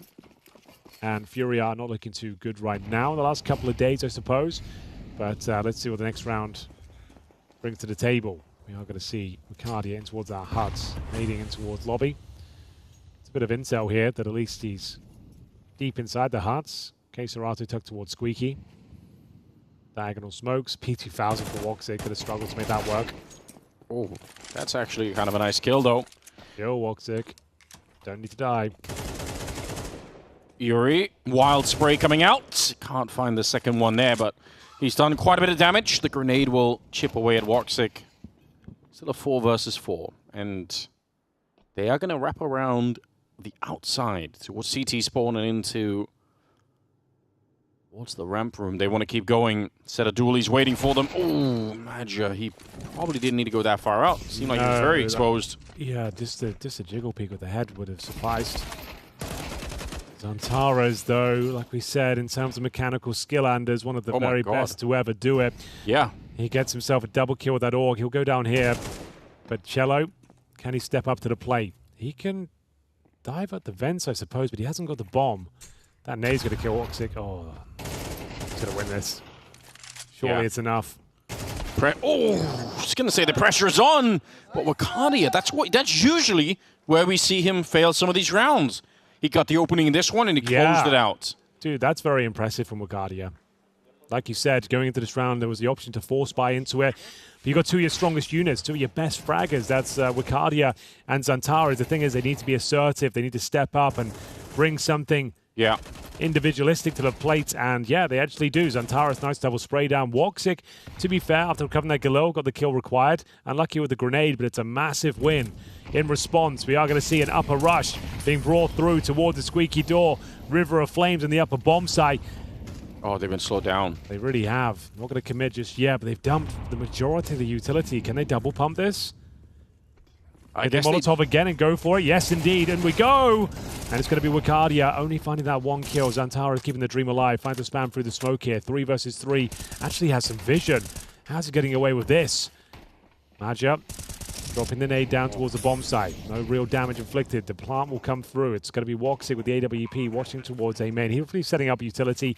Maybe giving a flash here to set up his teammates through Heather itself. Yeah, Woxic has got the flash. I assume that's what they're waiting for. He'll flash in towards the site as they get ready to go. Here it comes. Yeah, bit of an H there it is. Chip away, throwing it right in. Zantares going to get traded right away, though. Fallen dropping low, but not low enough. He's going to go down eventually, but the trade is in. Yuri, good timing. A critical round as Furia keep building here early on. I mean, they're winning some very important rounds. That's a bit of an issue now. Oh, yeah. Might need a tactical timeout. They forced up, well, they purchased him with the AWP. Money's going to be very tight indeed. They were considering a 4, so seeing a couple of M4s come out. So they're pretty much all in. You can see, yeah, there we go. They spent everything they've got to. It's the double M4s once again. 3-2 overall. Furia starting to pick up the pace, starting to look more comfortable here in the series. Got absolutely wrecked in the first map. That should be a kill for cello. Significant damage to Zantares. Nullifies his round. You can see them spraying towards CT Spawn, trying to catch him on the fallback here. Exactly what he had in mind. You can feel those bullets coming. Wacardia, what have you got for us? Got the double kill. Yeah, nice work. Wow. Just what they needed, but in response, it will be the same equal treatment offered up, and that's going to be both rifles dropped to the ground. Yeah, they need to go out here and try and pick them up as early as they can. They know Fallen. I think he heard the footsteps. He's well aware that someone is close by. Rifle is recovered, but it lasts all of a second here as Fallen hungry for more kills. Woxic and Calyx. They shouldn't have any real purchase on this round, to be honest. Just can't recover the weapons. Furia doing a really good job at holding onto the rifles out here in the yard and never allowing for another entry back into the round. Woxic, fun position, but if he had more health or a different weapon, it would be a lot more interesting. Might be able to catch one of them off guard. Not even going to happen here. Fallen well aware that he could have dropped down. Wow. This is turning into a sizable lead right now for Furia in terms of the money, the momentum, and everything else. We could be seeing a third map if it keeps going. Yeah, they're starting to dominate now. I think the third map is certainly a conversation to be had. This has to be the eco at this stage for Eternal Fire. They had great purchase on this game. Great leverage after winning the pistol. And I just feel like they kind of gave up that second round force buy. It wasn't anything too spectacular presented towards them. Just missed timings and a fumbled coordination. We will see an eco of sorts. 5-man stack towards the ramp. Hoping that someone makes a colossal mistake. But it's Caserato spots a couple. He won't commit to this fight. Drop the Molotov and hold them at bay. There will be some damage inflicted, courtesy of Calyx pushing out from the hut. Finds a dink on Skulls, but that's probably all they get in this round. We're going to see cello going to town. He's had a fantastic tournament. From an individual perspective, his openings, his aim, everything has looked fantastic. We've got the Zeus in towards the hut, but not sure it's going to be activated. Yeah, they're being super disciplined, Furia. I think it's something that's maybe been missing in their games in the past is you see them in some of those moments where they feel like the rounds are won and they're just very active, running all over the place and giving up more kills than they need to. I feel like in this game here on Nuke, being very careful. Timeout called for Eternal Fire. Makes sense. Yeah, they need it. Still a half they can recover. But Furia is starting to look very comfortable indeed, it has to be said. They've got enough rounds on the T side now to win this map. Anything else at this stage would be a bonus. M4s across the board, no Woxic AWP. No individuals really stepping up. Calyx having a rough time out there. Every duel he seems to have, it's a little bit overcommitted and the frag slips by the wayside. But let's have a look as we get into the next round here. You can see Wacardia keeping up with the likes of Fallen though. He's the only player that's really turning up the heat for Eternal Fire. Seems to be very assertive today and finding some entries and giving them a chance in these rounds. But so far, not so good for Eternal Fire. The first round goes in their favor and the third, but they've been dominated ever since. Towards that side we go, though. We are going to have 4 players going very quickly. Diagonal smokes and actually a bit of a gap there, but it's no problem. It's going to be cello. Makes his way down safely. He's just so quickly. The bomb site. Okay, so he's not going to be too son-of. I thought maybe he would actually try and catch the timing there. But, yeah, kind of announcing himself. Looking to see if he could catch Wacardia, who's right on the other side. Crouches in, but cello is a little bit better this time. Gets the kill on Wacardia, and that opens up a lot of the map here. Eternal Fire, what do you do to bring this one back? Molotov, smoke towards Mini. They keep grenading it through, and what a shot from first. A round done with. Cracking headshot. That almost looked a little bit too easy here. Yeah, really did. You got to find a way to escape now. Save the weapons. You absolutely need them. Yeah, they don't have the AWP. They don't have the outside control. cello just runs down towards the lower bomb site, causes chaos, weakens the upper bomb site, and then they go towards upper. There's no way Eternal Fire will be winning this one, I'm afraid. It's going to be 6-2. Looked like a fantastic series for them, dominating pretty much every single round of Vertigo. They are struggling to hold on to the basics here on Nuke. I don't know if you think Woxic should be here. Trying to set up a blockade for his teammates in CT spawn. They lose everyone here at this stage. Yeah, super devastating. Anything that they lose right now, a bit of a disaster. They get to keep one rifle at the end of it. All right, what's the third map? So we'll go into it. It does feel like I'm so impressed. They've got nothing. They've got no response, have they? It's got to be a bit of Mirage. That's right. I mean, part of the problem here is Calyx, Woxic, and Major. No one's fragging. But they got, Santaris and Wakati are a little bit, but three of them are kind of getting wrecked every round here. Yeah, there's another eco. We might as well start Mirage now. I'm not seeing anything that suggests that Eternal Fire can keep up here. This is rough. Every duel, everywhere on the map is just looking way too convincing for Furia. Opening pick. They do give up a frag, but continuing to probe all over, pulling Eternal Fire around the map. Santares at least in position to deal with this play down towards lower. He's got the only rifle here. M4 in hand, waiting for Cello to commit towards the vent position. 1 minute 15 remaining. 5-7 tucked away in towards the garage and just going to be pumping the brakes for now. Smoke down towards main. Ramp looks to be open right now. I guess the 5-7 out here could get a kill if the timing is a little bit bad for Yuri. It can happen. Certainly thinking about it. Getting the drop down there, the pistol. So far, so good. It's actually Calyx on the other side through the smoke that got the kill ultimately. But still, ooh, hold on. 2 versus 3. Trying to bring it back now if they can. 40 seconds. We'll see if they can get even further into the round here. The bomb is being brought in towards Mini, so Calyx goes down and Santaris can't even really get out there. Gonna get spotted. It's kind of close to being around there, but it will be Furia to pick it up. I don't think they care about losing the guns here on the Furia. They're going to be fine with it. Wow, this is a real change of pace, a real different mood from what it was on Vertigo. Yeah, both results not that enthralling to watch, I suppose. It's just one team going for the motions of their map pick. I'm hoping Mirage will pick up the pace because this one is just a comprehensive slaughtering of Eternal Fire.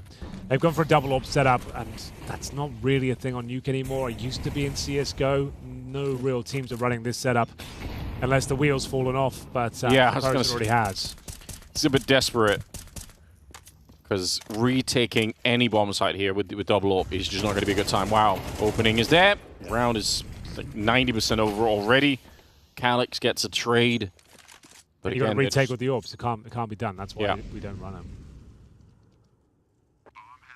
Wow. Some of these rounds, look at the pace changes for Furia. Some of them are very slow, and some of them are lightning fast, like this one, where just like pop open, the bomb site, go for it, no slow down. Some of the other rounds, they've been a lot more careful and really are making Eternal Fire sweat here. 8-2 going to be the scoreline. Santaris found... Oh, so they have no upper hold whatsoever. It seems like Eternal Fire is collapsing. Yeah. The execution's pretty good from Furia, don't get me wrong, but like there's no kills on contact of the execution itself. Everyone's just getting destroyed in the same spray down. Not really sure what's going on here. It seems like the setup is just compromised. They have a good read as to what they're up against here. Execution's pretty much spot on. And yeah, we're just going for the motions here every single round in favor of Furia. Need to see some sort of resistance, surely. 8-2. Where did all the time go? They'll save 2 AWPs, but they're going to run into similar issues they did this then. If you lose the bomb in towards upper, and you've got a retake with the AWPs, it's a real nightmare. Like you can play an AWP towards outside, an AWP towards ramp. Sure, you have turrets there, but if they're just doing upper executions, like that makes things a lot more complicated. This has been very one-sided. I'm actually a little bit surprised how much they've been cruising through the game. Fallen with 14-5 as a scoreline. We saw it earlier in the tournament. A little bit of a glimpse of peak Fallen. Obviously against Spirit, I don't know. Nobody could do anything, but now he's back a little bit again. Huge lead, going in the round number 11. Come on, Eternal Fire. Let's have a round, shall we?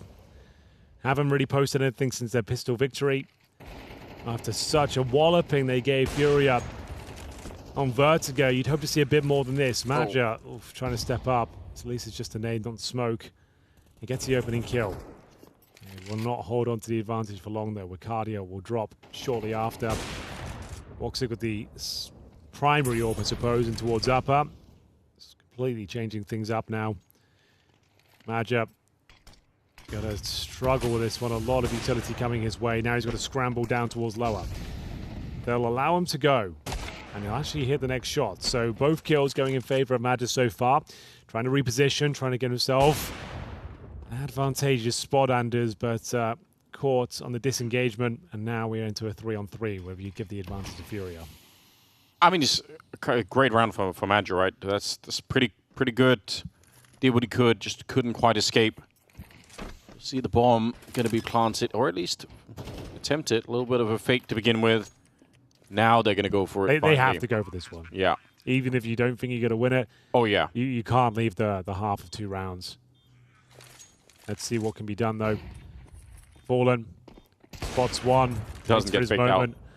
Yeah, certainly not. And oh wow, he's actually getting into that zone right now. He's going to hit another one. That's a quad. He's loving it. Nice work, Fallen. Love to see that.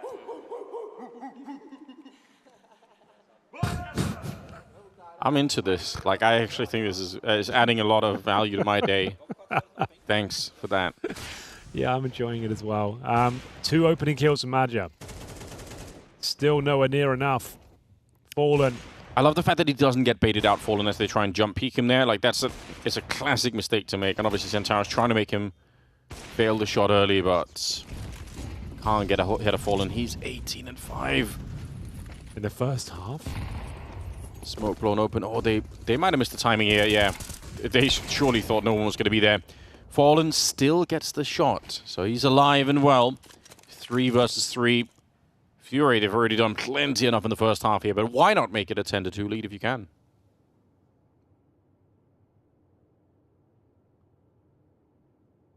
Centaurus just checking, hoping to catch somebody, anybody at this point here.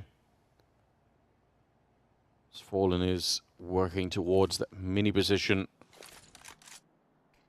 Going to be setting up a smoke and up against the MP9. It's so risky, but it just doesn't even matter. An absolutely beastly half for him. All right. All jokes aside, it is wonderful to witness this sort of Fallen on the server. Like, the game's done. Like, this one's already over. But it's spectating Fallen like this, like, it is an absolute pleasure. Look at the rest of his team. Like, no one's even near the kind of scoreline that he's dropping here. He's lost his damn mind. Centaur is going to go down. Why not? Up on the high ground, 1 versus 2. Wicardia gets blown up. Doesn't even get a chance. 10-2 Henry. They won the pistol. They won the pistol. They won the pistol. And then Fallen absolutely spanked them, didn't he? 21 kills. What year is this?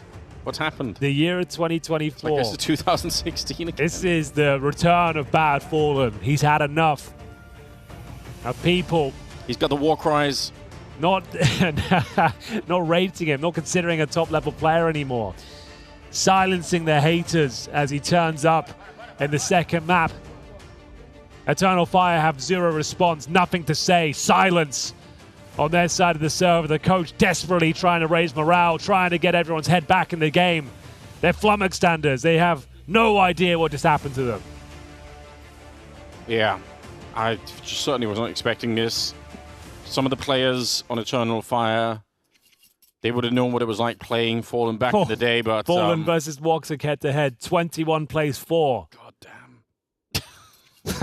That's T-side AWPing as well. Oh my god. A lot of teams won't even run a T-side AWP. My god, has he made it work.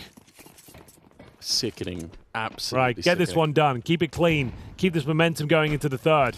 That's what you want. Nice incendiary. Cuts the pack in half. And they're going to go towards heaven. Looking to split the upper bomb side potentially here.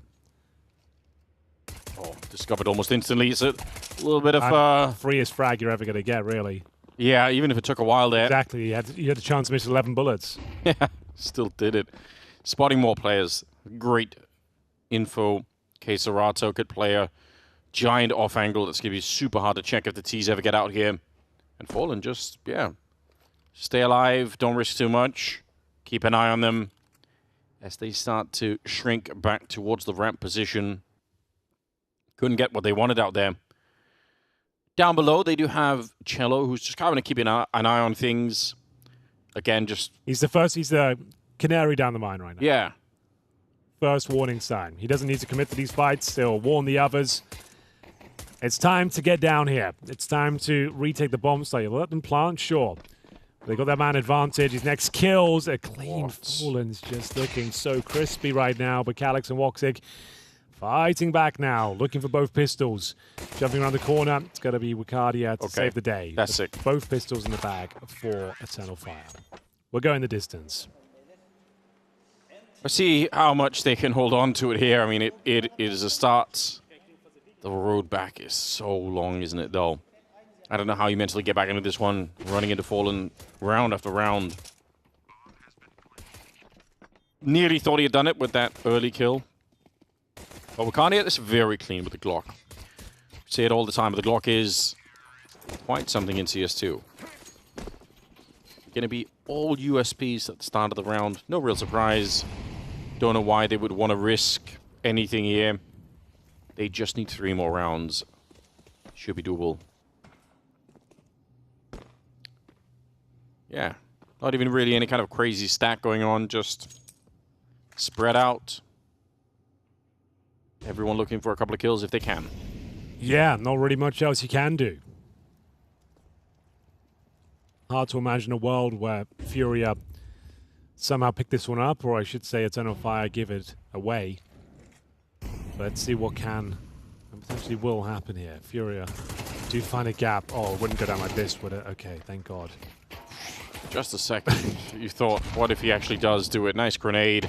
Skulls, yeah, make it a little bit more expensive. Not going to be winning the round, obviously. And on to the next we go. Oh, yes, indeed. Money's not going to be amazing at the start of it here for Furia, so there could be a little bit of something there, but I guess he actually can afford the AWP. That's terrible news. No Kevlar, though. But on a map like Nuke, who can blame him? Be okay. The way that he's been playing as well, like, why wouldn't you? Yeah, he's feeling up. They need someone to carry. They've gone for... This is... Oh, okay, so it's not a full investment. They've gone for like a weird sort of like half buy with the AWP around it as well. Just hoping they can maybe get this one over the line against the MAC-10 and Galils that might be out there. They've gone for MP9s. And, oh, you know what? Could be enough here. It's actually working out perfectly. What a call this is. An AWP and 4 MP9 saving out $2,000 per player, meaning you still get a nice buy into the next round if you lose it, but if you do win it, wow, you really are in a fantastic position, and they've actually gone for that side of the coin. It's got to be Maja and Woxic left in a 2 versus 4. That upper execution doesn't work out for them. Furia read it like a book. And now with a minute to work with, the round's not impossible, but it's not like Woxic and Maja have really been popping off on this map, at least. It kind of looked like nobody from Eternal Fire considered that there could be somebody in the corner, and I swear they must have heard the footsteps. So, a little bit confusing. Fallen just back, doing what he's doing. No one can push him out of his comfort zone at the moment. Woxic, you know, a bomb plant still would be kind of helpful, but it is so far away at the moment. They are moving around a little bit on the Furia side, trying to figure out exactly where he's going to be. Drop down, we'll see a couple of players trying to rotate in. Going to try and go for it here, but Yuri, ooh, yeah. Doesn't even have to fire a shot, just stop the bomb plant right away. They want to kill him after time. Oh, it's going to be Fallen. They feed him to the master. Yeah. 26 kills. Oh, the sacrifice of Woxic. Well, there we have it. What a round that is. What a call.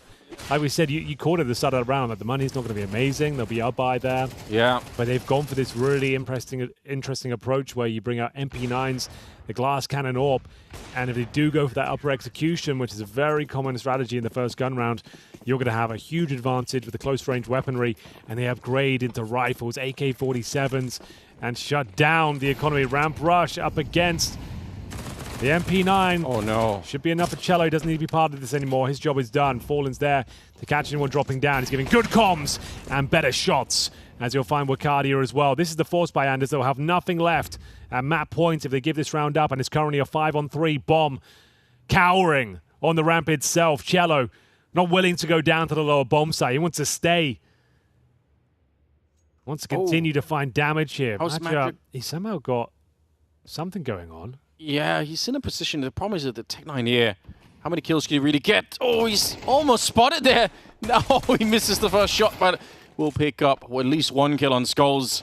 It's not bad, I guess. Oh, dropping down. Okay, it's getting weird. Mid-air, fell, defeated by gravity. Centaurus. Getting weird. It's getting very weird now. 50 seconds and a 2 versus 2. But Yuri, he might be in a killer position up here. Bomb is going to get planted. We'll see. Centaurus, one mistake here. Oh, did you see the top of the head? He does, that's the shot he takes. I don't know. I don't think he had to commit to that at all. You could see a pixel. Oh, this might be a bit of a throw from Furia. Yeah, it could be. Don't really have any more grenades either. Okay, Serato is not going for it. That's it. Oh, dear. Damn, how do you lose that round? Nobody knows. You get all those kills, all that damage at the ramp for him. You've fallen all the way back. I'd have to see the round again. I don't know how Maja sneaks out. How does he get towards the upper bomb side like that? Did he just find some sort of crazy gap? He must have walked out. Must have walked out the hut. You couldn't come through heaven. You'd have to drop down. But like, there were such clean kills here. How does this round slip by? You go up against Tech9s. And even then, he only got one kill. Yeah, that wasn't the reason. It was when things, I think, like Fallen's maybe getting a little bit too carried away there. Like, instead of playing for the round, he feels like he's playing Quake. It's almost hard to blame him, though. Yeah, no, absolutely. Don't get me wrong. But just playing a little bit more disciplined there probably was the way forward. They hadn't even planted. Yeah, you are right, though. Just jumping in and just like not really knowing what you're up against. Anyway, should be fine, I suppose. But still, that's not the way you want to give rounds up. Oh, what is this play? Yuri. All right, he's going to throw up the smoke. Try and buy a little bit more time. He is keenly aware that they could be walking up behind him. It's a classic move. Dropping down from Mini to attack. Eternal Fire. Looking to make their way across. Going to be the classic diagonal smoke wall setup here. Just takes 2 grenades. They're going to make their way down. The bomb making its way towards ramp, so be a good old beat crush coming in here, which is potentially quite a good idea. Down below, Fallen is ready and waiting, though. See if he can actually stop one arm of the attack here. Nice work, Fallen. Looking to put a bow on this game. Take us to Mirage. They deserve it. Fallen deserves it. 28 kills for the old master. Teaching these kids a lesson. Yeah. They forgot about Fallen, but being reminded right now. Cello, that's actually really sick. 3 headshots. Clean work with the M4A1, and Wark6 realizing, yeah, this round is done. He's trapped as well. Can't escape. They take all the rifles and nearly all the rounds. Nearly. A few bumps in the road here in the second half, but plenty of open runway now to close this one down. Mirage will be the decider. Fallen seems to be everywhere right now. His rival, Wark6, hasn't turned up to Nuke whatsoever. To be fair, Wark6 put on the clinic in the first map. Sure, he Vertigo, did, yes. He stepped up. He was looking rock solid. So Mirage will be a great decider for the 2 AWPers. Yeah, I want to see like a really even battle. That would be good fun. Pistols. This is where Furia have struggled. Maybe a little bit overzealous when they have advantages against these particular weapons. But that's what you want to see the other side of Fallen, right? With the leadership. It's where you want to be able to recall the troops, to remind everyone, hey, listen, we've essentially won this map. Just the only thing that could really screw this up is if we suddenly get a little bit too careless, too rowdy. It's not necessary.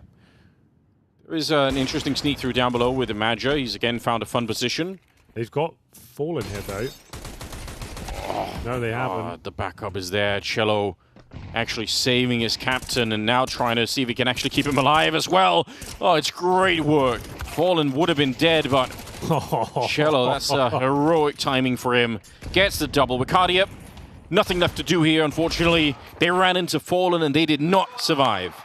Certainly not, Anders. What a clinic Fallen has just put on. He has been having a sensational tournament. You and I commentated a few of his games. We noticed that his output was extraordinary. Yeah. And that trend continues here. Sure, they got absolutely pummeled against Spirit. Vertigo today didn't look too great, but Fallen has just dropped 29 kills in a regulation game, in a pretty convincing finish as well. He actually might have got 30. I'm on the scoreboard right now, seeing if he actually did manage to get it up to magic number 30, but still 13-5, Anders. What a performance, what a showing, and still it's a blowout game. You just love to see that. Someone like Fallen putting on that sort of show every single round. The Boomers are excited. We're very excited, and sure, he got a little bit carried away sometimes. He might have cost them one round, but ultimately he carried them through so many. You can't be too mad about it. No, it's a good lesson for people who missed the era where, you know, the Brazilians were on top of everything. Really sick. You know, you got a little glimpse of what that was like. Good 3 majors, bro. 3 majors. 3 majors. They actually. We were there for all of them. Yeah, I still think I'm still kind of low-key waiting for Brazilian Counter-Strike to come back to that level. They've obviously been shuffling around for quite a long time, but this was an insane performance. 29-8, 145 ADR. Fallen returning. Look to the at very that top. first half timeline. Yeah. You win the pistol. Sickening. You go down 2-1, then you win your own little pistol round yourself, and you're like, okay, we're going to have a good half here.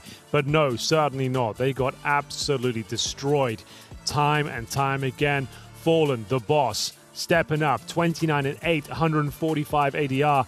I don't even have to tell you who's going to be MVP of this one, Anders. Would you like to hazard a guess, though? I mean, I'm pretty good at the predictions, Henry. I think Fallen could be amongst the candidates. There he is, 2.52 rating. What on earth? It's a new world record.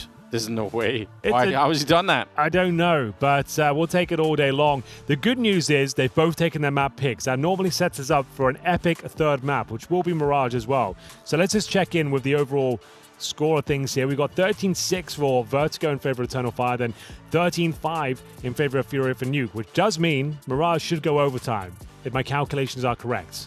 Yeah, I think mathematically sound. I understand what you're doing. Like, there's a bit of a sort of median thing going on. I think you're right, though, Henry. Like, Mirage should be a good map, and I want to see Walks against Fallen clash. I want to see Centaurus back in the mix. Cello. Like, it could be a really sick game. Now, if there ever was going to be a social media channel where you could go look for Fallen's highlights, some of his interviews, or some of his memes, potentially, we've got the Fisher social media accounts. You can either check them out in the boxes below this Twitch window, or type an !FISS in towards the chat, and you'll get those links directly in the chat itself. Please do, as a personal favor, go follow those channels. And for now, we'll go catch our breath and get ready for Mirage. And we'll leave you with the highlights while the Fallen frag movie here on Nuke.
One more map to go, and we'll work out the next team eliminated here at BetBoom Dacha Belgrade.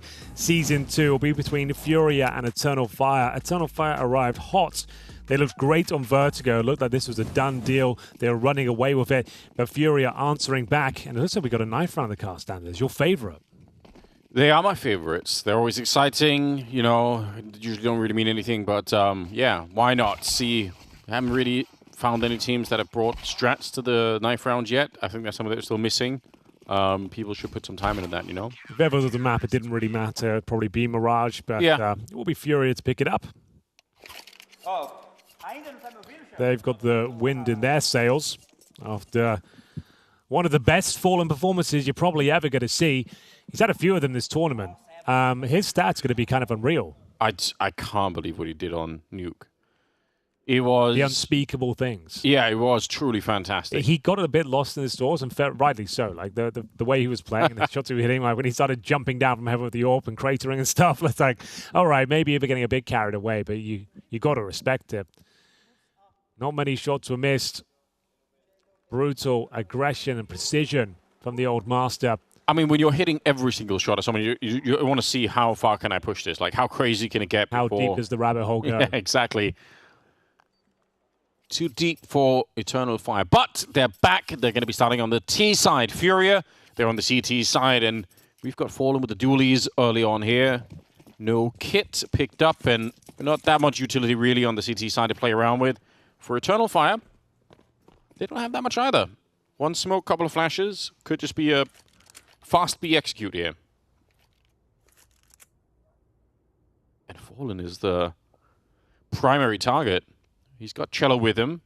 They don't have any grenades, so we're down to the raw mechanics here, Henry, as they try to make their way through. A little bit of damage on the pistols early on. Can't quite get the headshot. Panic started to set in.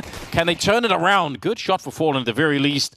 That should give some space, but Calyx taking care of Cello. It's actually still on. The bomb planted here, but a 2 versus 3.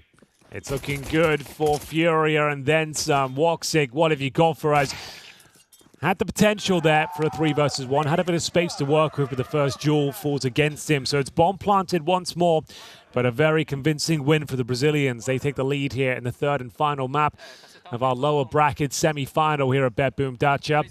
A great matchup so far, but very one-sided maps. We want this one to go the distance. We want to see double digits on either side of the equation. Oh, yeah. But for now, just the bomb planted, you assume that does mean a force buy in the second, and rightly so. We do have Galil's Mac-10s, bit of utility to speak of. We've got Woxic on the Deagle. Zantares, more importantly, I think he's been dropped the AK-47 here. So we'll see what he can do with this. You can see Woxic, poor Woxic, got no Kevlar, just a Deagle. He dropped the AK. It's very selfless of him to do so. Yeah, we appreciate that, though. Hard to argue against fully armored and AK'd up Zantares. We know the kind of damage that he could do. Okay, so Serato flashed, put a little bit of danger here, spotted out, and even though he got the dink off onto Zantares, it's with the M4 there. Grenade in the back, and Zantares, is he allowed to escape? He does. Now he should be swapping this AK out with someone else, but we'll see how this round transpires.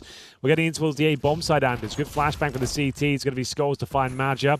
Well, blind, of course, as well. Back to the 4 and 4. Zantares still alive and well. Calyx tucking himself into the sandwich, looking to take a bite out of Furia here on their A defense. Spots one towards jungle. Looks down towards connector. No one making the final commitment just yet. Wicardia will be found through the smoke.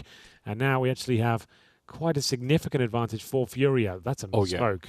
What's happened there? I don't know, but it went way too deep. There's, well, I mean, it's one of those smokes. Maybe Woxic not known for his utility. I don't want to throw him under the bus, but I know his grenades aren't the best. Maybe he threw that. I'm not sure. That is a bit rough. We have to investigate. They're in a lot of trouble here. Trying to plant the bomb. You know what? So far, so good. Didn't even expect them to get the bomb planted, although they are going to get wiped out right afterwards. So, Zantares, he was low from the start. He got the kill in the middle, and that was all they could get. Okay, then. Oh, started off quite emphatically with the opening kill from Zantares, but he took so much damage en route, so they couldn't really do anything else. Not a single follow-up kill found, but a bomb has been planted. They saved the AK. There are grounds to force buy again, Anders. You could actually bring out a stronger buy here. It'd be Galil's and Kevlar and nades once again. I would say with a saved AK and the fact Zantares gets no follow-up cash, you might as well give it a go in these early stages, if you ask me. Okay. I'd be very excited. I kind of like it when it's a brawly start, when everyone is ready to fight. So, yeah, why not? Good hold here. They are going to be investing into a little bit here. They got the armor, they got the Tech 9s and the Deagles out. So, yeah, kind of putting together something that could be dangerous. Maybe not Woxic at the start. I think he had the Mac 10, and he just goes straight down. Grenade follow-up. Wow, that's aggressive. Fallen. Still cooking. Great shot. Well, Xantares can still save the day. He is the one-man army after all. Well, Arcadia will leave them in a 5-on-2. Xantares is still there, but his chances of doing anything with this are diminishing somewhat. Calyx will join him. At least at the C4 in their grasp, but they are segregated as players right now. One towards middle. Calyx towards these B apartments. We are going to see Xantares with a chance for duel. Thing is, now they've spotted him. They don't want the smoke. Yeah. They don't want anything to do with this. I mean, they know what Xantares is all about. Exactly. Don't even give him the duel. Rot that clock. Block him out of the choke points. I feel like it would be quite the headline, Henry, if if it's Furia knocking out Eternal Fire. I wasn't expecting that. I don't think anyone would have expected it coming into this tournament. Right. But as they've showed us time and time again, like they've been cooking. They've been working hard. And the individuals, especially Fallen, shining bright. We've had amazing performances from Cello as well. Xantares, we'll see if there's anything he can do with this aforementioned AK-47. I don't think so. It's a clean sweep. Wasn't the full investment from Eternal Fire, just to note that. Yeah. Just one if no upgraded pistols around the Xantares AK. Should be fine for a buy here. There's the Woxic Orb. He's got enough for Kevlar as well, but 3-0. Hitting the ground running. Furia. This is the sort of round as well when you know the Ts are a little bit weaker. You maybe want to present some CT aggression. Like maybe a push up towards middle, 3 players, a split towards the B apartments. Okay. It's all speculation, of course, but normally those are this is the round to do it on. We'll see if they want to try and get any traction towards middle whatsoever. Incendiary towards top mid. Okay, Serato having a look around here. Challenging towards that underpass potentially. Quite chaotic with all the flashbangs. Doesn't fancy it. Good flashbang towards Calyx, but they have got basic mid control on the Eternal Fire side now. Got to be jumping on that bench and trying to find anyone, and there's the first duel. No damage done, but they're aware of each other. Ooh, they both smoke and Molotov it. It's a bit awkward. The Molotov in itself would have been, quite powerful. Could have put some trouble for Yuri there, but yeah, a bit awkward. Maybe a little bit of miscommunication happening there on the EF side of things. They are set up nicely to get some control. The bomb is still really far back, so nobody is executing onto a bomb site yet. They are just looking for a couple of openings here, and you know what? It's not necessarily a bad position to be in. Long range there. Oh, Cello, what a relocate from him. He knew he was in trouble. He'd been spotted by the back benches, so he wanted to move away. They're going to be picking up the bomb now in T-spawn with Wicardia in route. Where do they go from here? Oh, spotted out Calyx. Surprised he's still alive. There we go. Skulls. Going to be able to find him, and I think this round is falling apart here. Eternal Fire. Never give up hope, Anders. Well, you say that, Henry. It's a 2 versus 4. I'm kind of believing. Okay. What's this?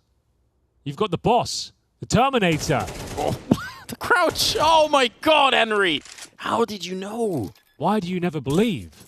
I don't know. Listen, I don't have your power of foresight, Henry. I don't have the diamond coin pick'ems or anything like that. Fallen 1 versus 2 here for Xantares.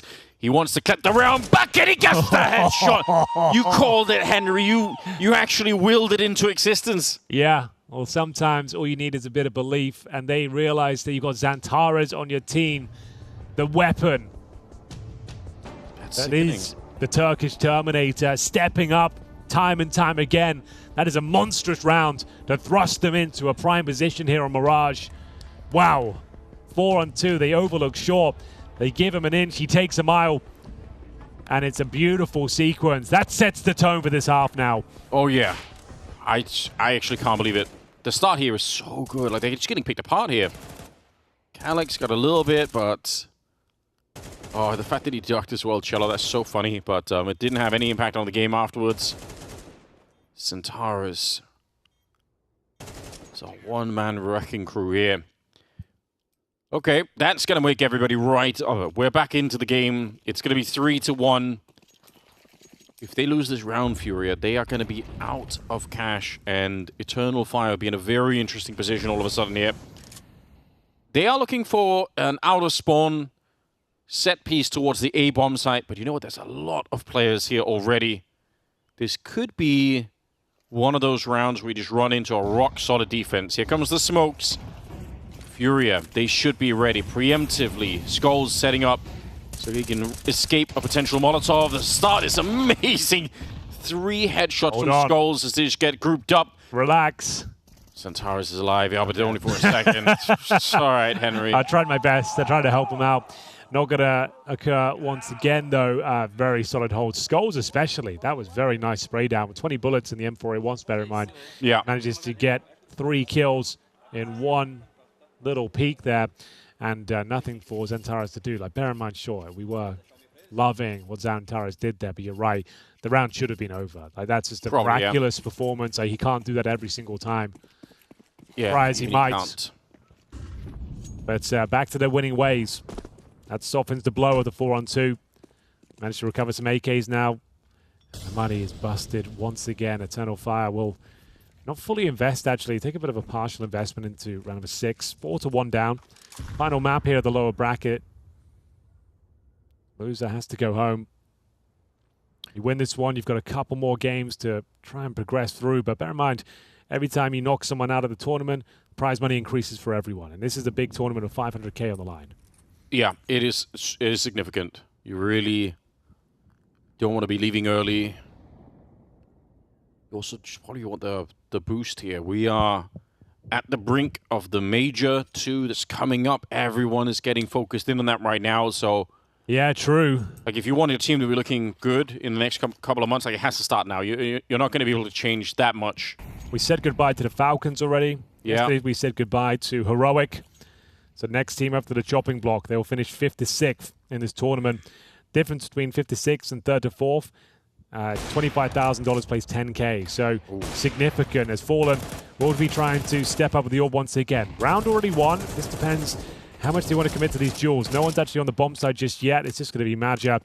Nothing he can do, I'm afraid. 10 points of health, 4 versus 1. Let's see if he can find a 1-dig, but not going to happen, ladies and gentlemen. That was just a partial bite, though. They will have enough to invest into the follow-up round here, see what kind of plays they have in mind. A lot of teams kind of dropping those set-piece executions out of spawn. We saw Virtus.pro do that like 5 or 6 times in their T-side campaign here at this tournament. Yeah, and that's what Eternal Fire tried to do the previous round, right? Coming back into fashion. So where will they just say, right, let's just get these executions going?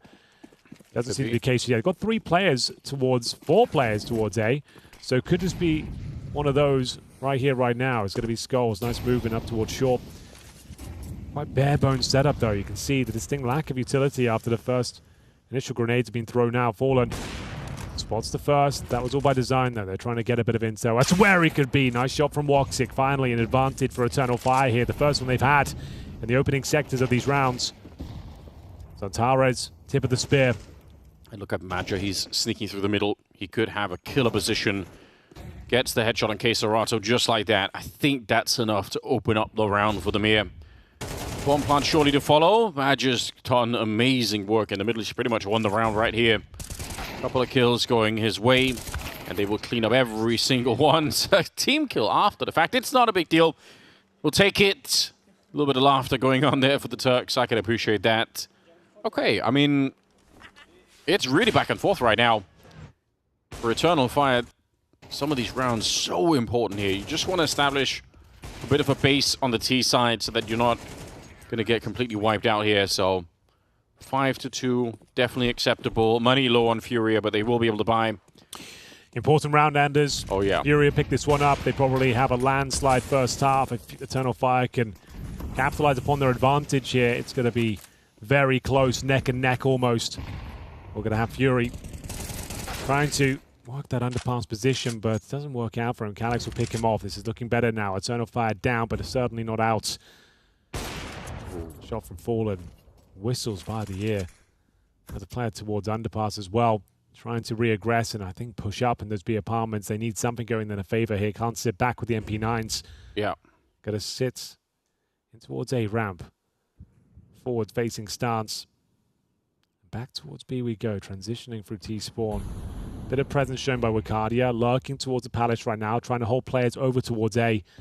And this is the key duel. cello gets this one for free, we're onto something. He does. Woxic on the other side. Got to be real careful here. Misses the shot. The spray is on. What's happening? I don't know. He's done so much damage, but now he's locked in the corner. Cook in the kitchen, Henry. It's going to be Wicardia here. Very nearly getting the kill. I can't believe he doesn't actually pick that one up. Look how low they are. Yeah, but they're falling back. Look at they're running with the bomb back towards T-spawn here. Yikes. csgo could own them. Yeah, this should be a killer position, shouldn't it? With how low they are. Wicardia goes down. Oh, his gun barrel actually. Got to be careful he doesn't get blocked himself. Jumps on over, not ready for it. And it's back on again. 2 versus 3, 20 seconds.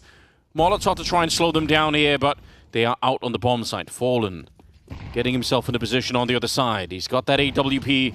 Is he going to be ready at CT spawn is a big question. Not quite. Woxic will take him down. Eternal Fire. How have they survived this? I don't know. There was only 6 seconds left at the end. csgo obviously didn't get the sound cue. If he just held position, waited for him to come around the corner, he's got such a prime spot. Yeah, but with 30 seconds and absolute silence on that side of the map, you have no information, of course.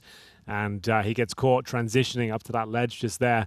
Could have been a very different outcome. He said the significance of this particular round in terms of the overall economy and stature of Furia, and they're just going to save skulls here on the AK-47. He had a nice spot as well, but he was towards the Palace and detected. They double HE him, goes down to 10 points of health, and it's not going to be a great outcome. So this game is well and truly back on. No blowouts this time. This is what we wanted to see in the final map. We're going to go the distance here, let me tell you. You can see the morale's pretty decent for Eternal Fire. That's a very significant round. They know it as well. As we will see it go in favor of the Turks. This was the moment you thought, okay, maybe there's a chance, but nice Molotov. They get themselves out of a very precarious position. That was the kill. Wow. Yeah. Like, just to reiterate, csgo doesn't know they're on the other side. You're working with zero information. They've done very well to be silent up until that point. So, anyone's game now. There'll be a saved AK for skulls. You can see the money's not great, though, averaging around $2,500 per player. Can't really bring much more than like a P250 or two. It's going to be an eco, and skulls, if they're going to win it, he's going to have to do something unbelievably good. Well, listen, Henry, you had the hard math to prove it. So a very one-sided map towards one team or the other. You said the next one's going to be even. Yep, feels that way now. Scientists agree. Scientists in shambles. Yeah. They are not ready for this kind of heat, are they? No. In the little lab coats. These sort of calculations. With the Excel sheets, losers. Yeah, scientists famous for using Excel. That's their thing. All right. So, like we said, Skulls, he has to step up. If there's any world when they win this round, that young man needs to go above and beyond for his squad. Connector smoke going down. Window smoke 2. Now it's you to progress up towards middle. Flushing out the close range positions towards that connector. Oh, they boosted above the connector smoke. We said Skulls to step up, and that's actually a pretty sick little play. P250 and a Deagle here towards the B bomb site. They just need 1 kill each, which is possible when they're jumping out of the apartments, right? Yes, it is. And now backup's been called for as well. They've actually got Skulls with the AK rotating over. And I think Eternal Fire kind of feel it like there's a little bit too much happening over here. They didn't buy much, but Furia did actually bring, I think, 3 smokes into the round. So using some of them here to try and slow everything down. Speaking of which, we're at 35 seconds, Henry. Fallen is at the back of the bomb site. This is one of those rounds where you can just play and play for time with the USP back there.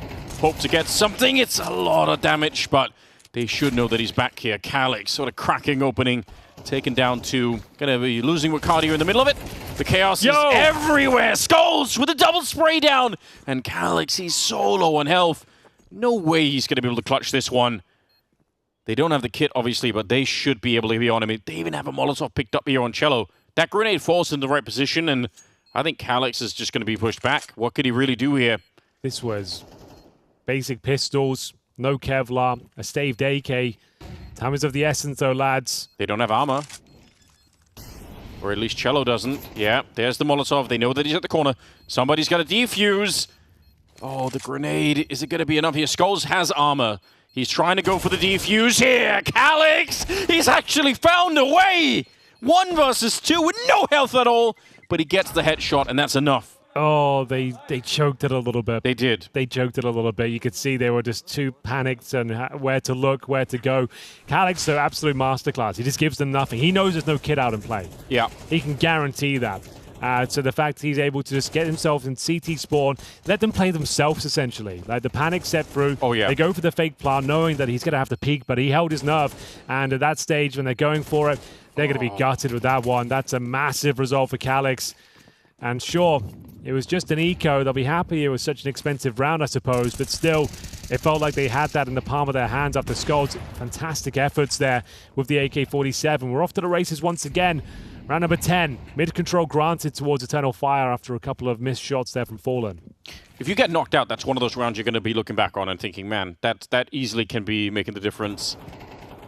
They really looked like they had it locked down, but got to get back on the horse here. Fallen goes down. We said we wanted to see the Woxic and Fallen battle. And Woxic comes out ahead on this one. So the bomb will be picked back up again now in T-spawn. Only one player on B right now. It's dangerous if he goes down as they're fumbling around with the boost inside of the smoke here. It's a very mid-centric defense. Pretty much all 4 players of Furia are within striking distance of middle. That's sick if they can win the fight here, but the extremities of the map are very weak right now, especially towards that B bomb. So that bomb's going to get planted. I think Furia have to save almost instantly. Which might not even be allowed to. Woxic is running wild. 4 kills, Henry. He's completely destroyed them. Oh my. Really enjoying that. What a showing there from Woxic. Both the AWPers now having their moments. It was Fallen that dominated the battlefield. Out there on Nuke in the second map. Here in the third, though, Woxic keeping the dream alive as the Calix clutch to keep them in the game. And now Woxic's contributions with the AWP in middle, 4 frags to tie things up, and that's going to shut them down. Here's the eco. Managed to make a serious dent in the previous excursion with that saved AK. Can they do something similar here with Cardia feeling the pressure, but rising to the occasion? He needs to get out of there. Bumping into each other, but no harm, no foul. They get away, even with Cardia down to 17 points of health. They've got the 5-on-4, grenades being exchanged towards middle. And this is the penultimate round here. A chance for Eternal Fire to take the lead. Starting on the T side here. Fallen tags, and so is Vicardia and Calix. It's getting real desperate out here, isn't it? Furia, they absolutely they had a brilliant start here, but I've got to say, Eternal Fire, they are starting to really step it up. And they've taken a lot of damage in this round, but does it make a difference at all? I guess for Keserato up here, he could be a bit of a nuisance. He probably needs a teammate to rotate him behind him somewhere. Even if the Palace position is good, 50 seconds, he'd need to win a lot of fights in a row. They're going to be splitting through the middle. You could see Calix made his way through underpass. Centaur is very low on health, so he doesn't want to be too much in the action. Going to be sneaking over to the B-bomb side. Might get killed here by Cello. That could be for an interesting situation. Yep. Ooh. Wants to see if he can find more. Only going to be Cello on that side. Calix here gets the drop on Yuri, and now the question is that Palace, they've already Molotoved it off. So yeah, they are aware someone could be up here. Smart play for Eternal Fire. Yeah, absolutely. You can't, like, it's tempting to swing, right, to try and start the bomb, but you just know. Yeah, the round's done. You're not going to win this one. That's the second to last round here going in favor of Eternal Fire. They actually take the lead. What a resurgence this is. The Calix clutch saving the day. Woxic with the AWP as well, looking fantastic. Yeah.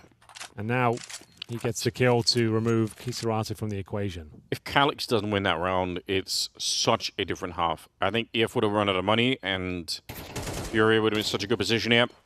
Cello just wanted to save the AK that he stole away from Centaurus, but his teammates gonna get it back in the hands of the Terminator. I can't believe it. It's actually a very difficult comeback, I would say, for Eternal Fire. It's not a great start for them here, but they've got the lead now. Furia kind of in shambles right now. Obviously not completely done. I mean, if you win 5 rounds on the CT side, you can obviously make a comeback happen, but it just looked like they were kind of on track for a while. Woxic, what is he doing in front of it? I kind of like it, but the Molotov make it very, very awkward there. What just happened there? He wanted to, I mean, he almost had the flick, right? But he couldn't escape because the Molotov landed behind. I don't think Furia even knew that he was there. Right up until the last second, they're like, what is he doing all the way up the ramp? Sick idea. Didn't work out. All right, then. Final round of this first half. Final map for our elimination game in the lower bracket. 5-4 currently for Furia, looking to tie things up. They had a flying starter, Mirage, but slowly but surely, Eternal Fire closed the gap and now looking to extend their lead. Woxic removed early. And now what's the final commitment? Can they bring this round back to life? Take this half 7-5. Time will tell. It's Cello defending short. You can see a little bit overworked. Not the greatest positions to fend off a full-on B attack, but are they aware of Zantares? He did it once before, Henry. Snuck in. Okay, that's straight through the smoke. But Yuri still goes down. Round is still on. Calyx going to get the headshot, and we're right back into a 2 versus 2. Planted towards the short side. Now bombarding grenades in towards the market. So final retake. Round. We're not going to be easy here at all, I think. Maggio with a nice shot on the skulls, and now it's fallen. Could he do a little bit, just a tenth of what he did on Nuke here? It might still be on, but the boost up in the corner. How do you check this? In an afterplant with an AWP, there should be no way for Fallen to get this. He's in so much trouble here. Molotov to one side, but Calyx is ready. Eternal Fire with 7 in the first half. Great resurgence. Some fantastic clutches. Calyx saving the day multiple times. The Zantares 2-on-4 situation as well. Yeah. One of the cleanest rounds, but God, they were exciting.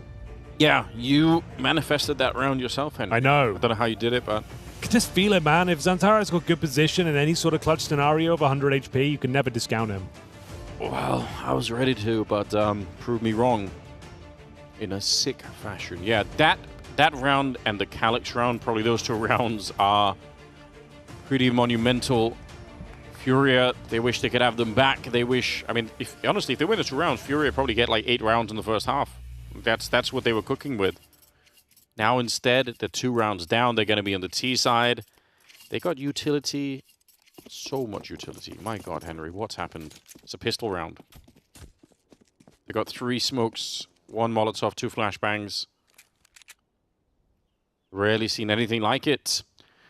Wakadia is up close. All the utilities can land behind him, so he can cancel all of these grenades out, just getting a couple of kills. We'll see if he's going to be able to.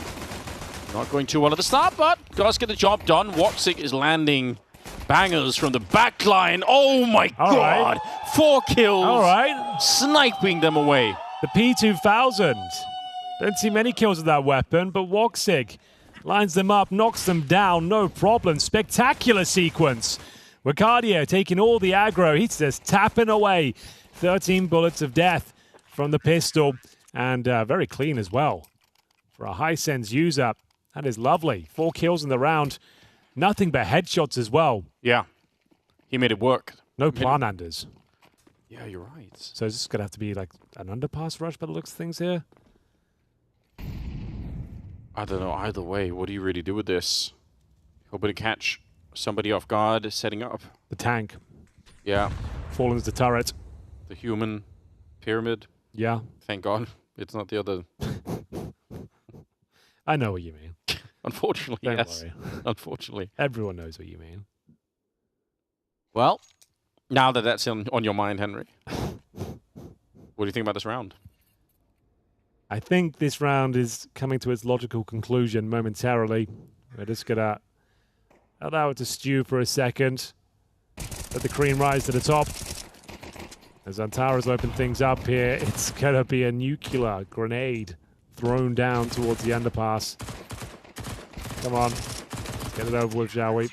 There it is. Good job. Clean. It is a good job, isn't it? Eternal Fire, again, just... They got demolished on Nuke, truly. Didn't seem like it affected them that much.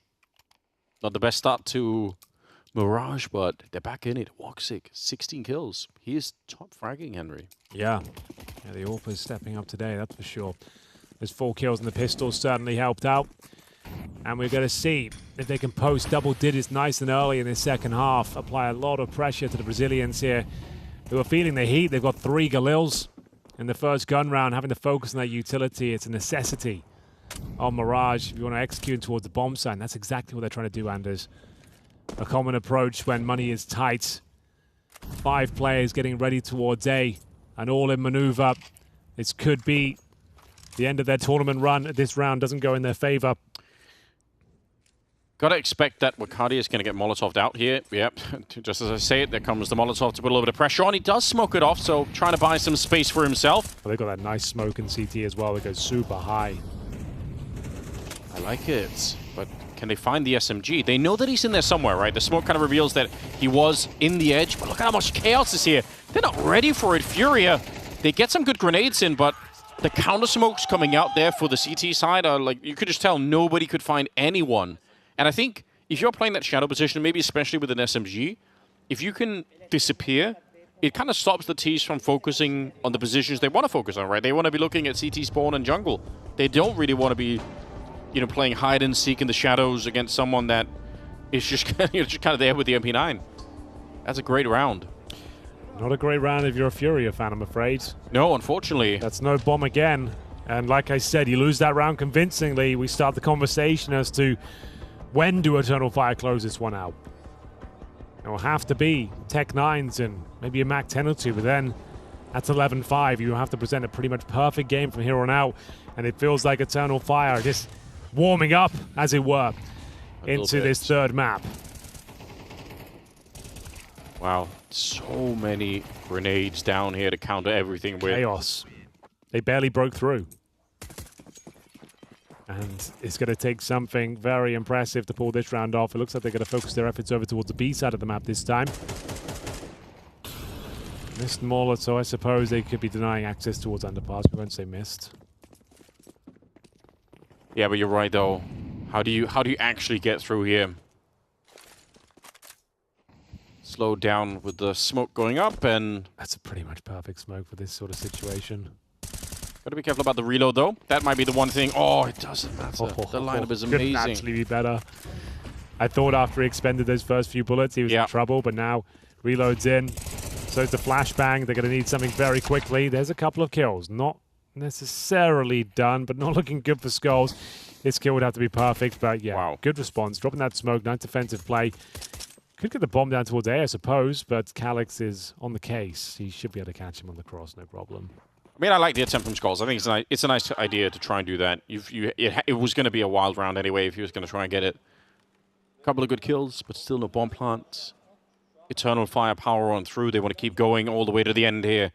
11 rounds. They are 2 away from knocking out Furia, who had such a good start to the map. Where have they gone?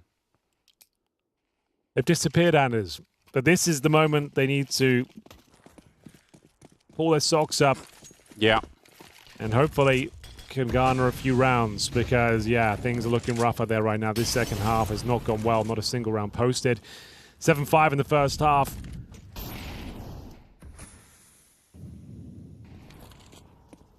And now 4-0 down. Yeah, it really comes down to this, doesn't it? Yeah, this really is the one. Like I said, the previous gun round they had started the conversation. And now Woxic looking to slam the door shut as he finds the opening kill on in-game leader, Fallen. Yeah, it's looking like they want to finish at the A-bomb site with the setup right now. Bomb needs to be picked up, though, by Cello up there. It was Fallen that had it on his back. Wakadi moving into, I think, an even better position here. They're leaving Skulls in the Palace and repositioning some of the T-Forces a bit here. So they have a couple of options still open for them, but either way, they need to find a good entry. Clock is running a bit low. It's not devastating yet, but with 45 seconds, you're only still fighting for mid-control. It could be really scary. Wakadia. You're right. This 35-second situation, they've really got nothing on the map to speak of. No one boosted in window, no one in connector, no one towards short. Now they're panicking a little bit. You can't really have the element of surprise. This is a mess. They're having to walk through smoke, their own smoke. This kill might work out for K-Serata, but no, this is a really underwhelming way to finish it. You got no time. You've realized you got no time. Then everyone has to just start running into choke points through their own smokes. They didn't take any basic map control, Anders. Yeah, they really didn't. They lost Fallen, and when you lose your in-game leader so early on, like, the protocol really is he shouldn't be calling when he's dead. But maybe they need him because they didn't really do anything. They just waited until 30 seconds, and that was the opening kill, but what was the next play? They had nothing no control of the map, running through their own smoke with 15 seconds remaining, and that's a mess for Furia to try and get their way back into this game. That is now series points. Yeah, you get to buy up now, lads. It's 7 in a row. No bomb plants in any of these rounds. No, this has not been a great showing on the T side, and that's a dead player towards the apartments as well. Miss Grenade keeps him alive for now, though. Yeah. Good try from Maja. Got to be careful, though. More is being wheeled in. Calyx aware. They're coming out of the palace here. The bomb is there, so it could be a very quick bomb plant coming through. Centaurus makes his way in to connector, but it's been spotted. Skulls knows that he's coming. It's a good communication. And they can't really all go through this murder hole here. Now, that's not the play. That's really never the play. Not sure that was a good idea. Either way, they're going to have to save now. It's no big deal. Interesting. I don't know, with Calyx getting the first kill, it was a 4-on-5. It felt like both Woxic and Centaurus there were very, very fast. Like, the bomb wasn't planted. You have time. You have a 4-on-5. Maybe a bit too much panic, given what the situation actually was for Eternal Fire. But for Furia, it's a bit of an olive branch. But how long is it going to last is the question. 12-6 will be the scoreline here. Eternal Fire have some money. Not an infinite amount, but a little bit of money to work with. See if they can make it more expensive. Good shot. Calyx actually having himself a very good game. He's got 17. He's 1 behind Woxic. But let's see. Was it a bump in the road or a sign of something more serious for Furia? From what I've seen so far, I would say it's the former. But we'll see if they can be inspired by the faster pace of that one. Like, it feels like the game is done. So we'll notice whether they can actually bring together some nice methodical rounds now. That was just like a bit of a scrappy entrance in towards A. All guns blazing. Worked out for them, sure. After running out of time in the previous round. So, does it all come crashing down here? It's the hardest round in the game to get. Number 13, the mentality shifts. People don't want to be the first one to give it up. Woxic, though, taking matters into his own hand. That's a hell of a maneuver, Anders. That's actually pretty sick, isn't Ding it? Concello. Yeah, he drops low to begin with. Fallen trying to recover this. Doesn't want to get knocked out yet. They'll get the kill on Wakadia. Maybe looking good after all here. 3 versus 4, and even with the dink early on, Centaurus going to get sprayed down. Cello has managed to keep himself alive, and now it's a double orb on the CT side. Well, I say that, but one of them did lead it. And Woxic, I might have the element of surprise, but I don't think it matters right in this moment. They are overlooking him. No, he's got the kit. No way. It's fine. Someone's going to find him, Henry. Someone's going to spot him. There's no way. Oh. Oh my god. He's going to jump for it. Why not? Puts up a bit of a smoke. Dives back around the corner. Goes straight for the defuse here. Oh, but they'll run him down. How sick would that have been? I think they thought he was a corpse and they were running by him because he had a body in front of him. It just kind of looked weird when they ran past.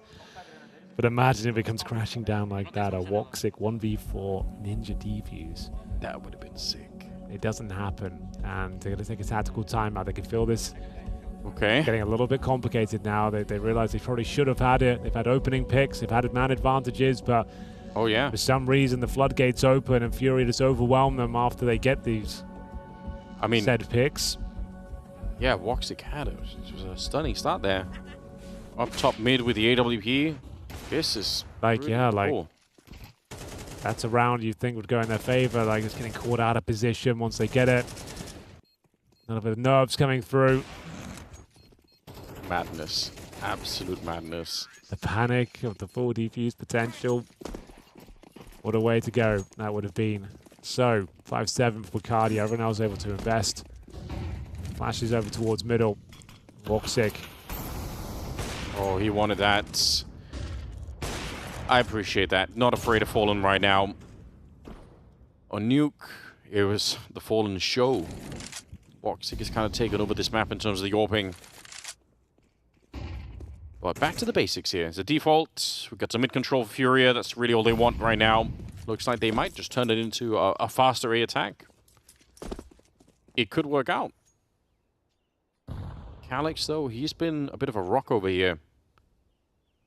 If he gets one good kill to start with, it could kind of crumble pretty quickly. Backup is a little bit further away, though. He's probably a little bit lonesome for some teammates to rotate in. It's going to be Voxic at CT spawn now. Centaurus and Mocadia playing a double position in the middle. But surely they are going to get smoked off here. They drop that nice smoke, like I said before. Yeah. It gives you no vision. Oh my god, he don't need no vision, Anders. Okay. Completely blind. It's Calix to find the second kill as well. Voxic, what a performance this has been in the third and final map to keep Eternal Fire in the tournament. They will respond. They're not done yet. Trying to get that bomb planted with 30 seconds left. They won't commit. Focusing their efforts towards CT spawn. And now it comes down to Fallen. He's been absolutely fantastic this tournament. One more kill will do it. It will get him in to the 2 versus 1 situation. Bomb goes down. He's got some space. Yeah, trying to plant the bomb, but they're right on top of him. They're already pushing in. Down to half health here. Can the old master deal with it? He picks up the first one. Pistols out. Gets the headshot and clutches it. Unreal. How's he done that? They can't believe their luck. They're never going to get a better position, right? You're never going to get a better chance to close out a game than that. That was it. They had 3 kills to begin with. They're choking it a bit now. Yeah. The fact he gets 2 separate 1v1s.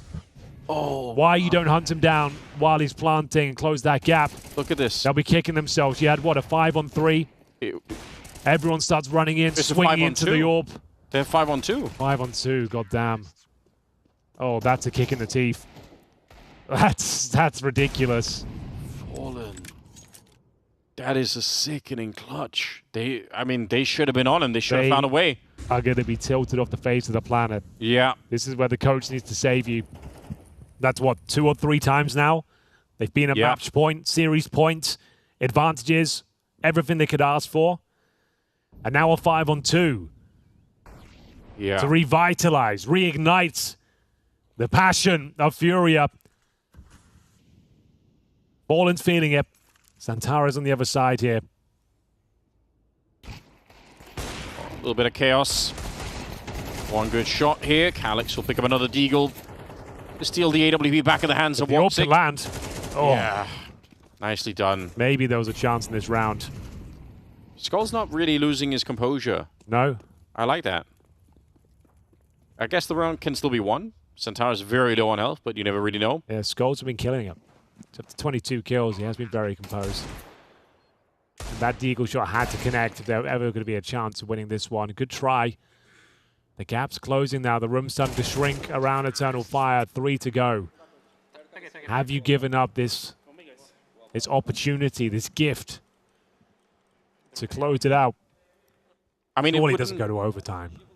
Obviously, nothing can rival the 9C collapse. Like, we're never going to get close to that. But still, for Eternal Fire, losing the 5 versus 2 when you have such a big lead, if that's how you end up getting into overtime and losing the game, that's pretty devastating. We're not there yet. They still just need 1 round, 1 good opening here. They got a bit of runway, so don't want to get too ahead of ourselves either. Voxic got 23 kills. Does he have a couple or more left in him here? Like I said, the issue is you're not going to get a better opportunity than the one that you just had.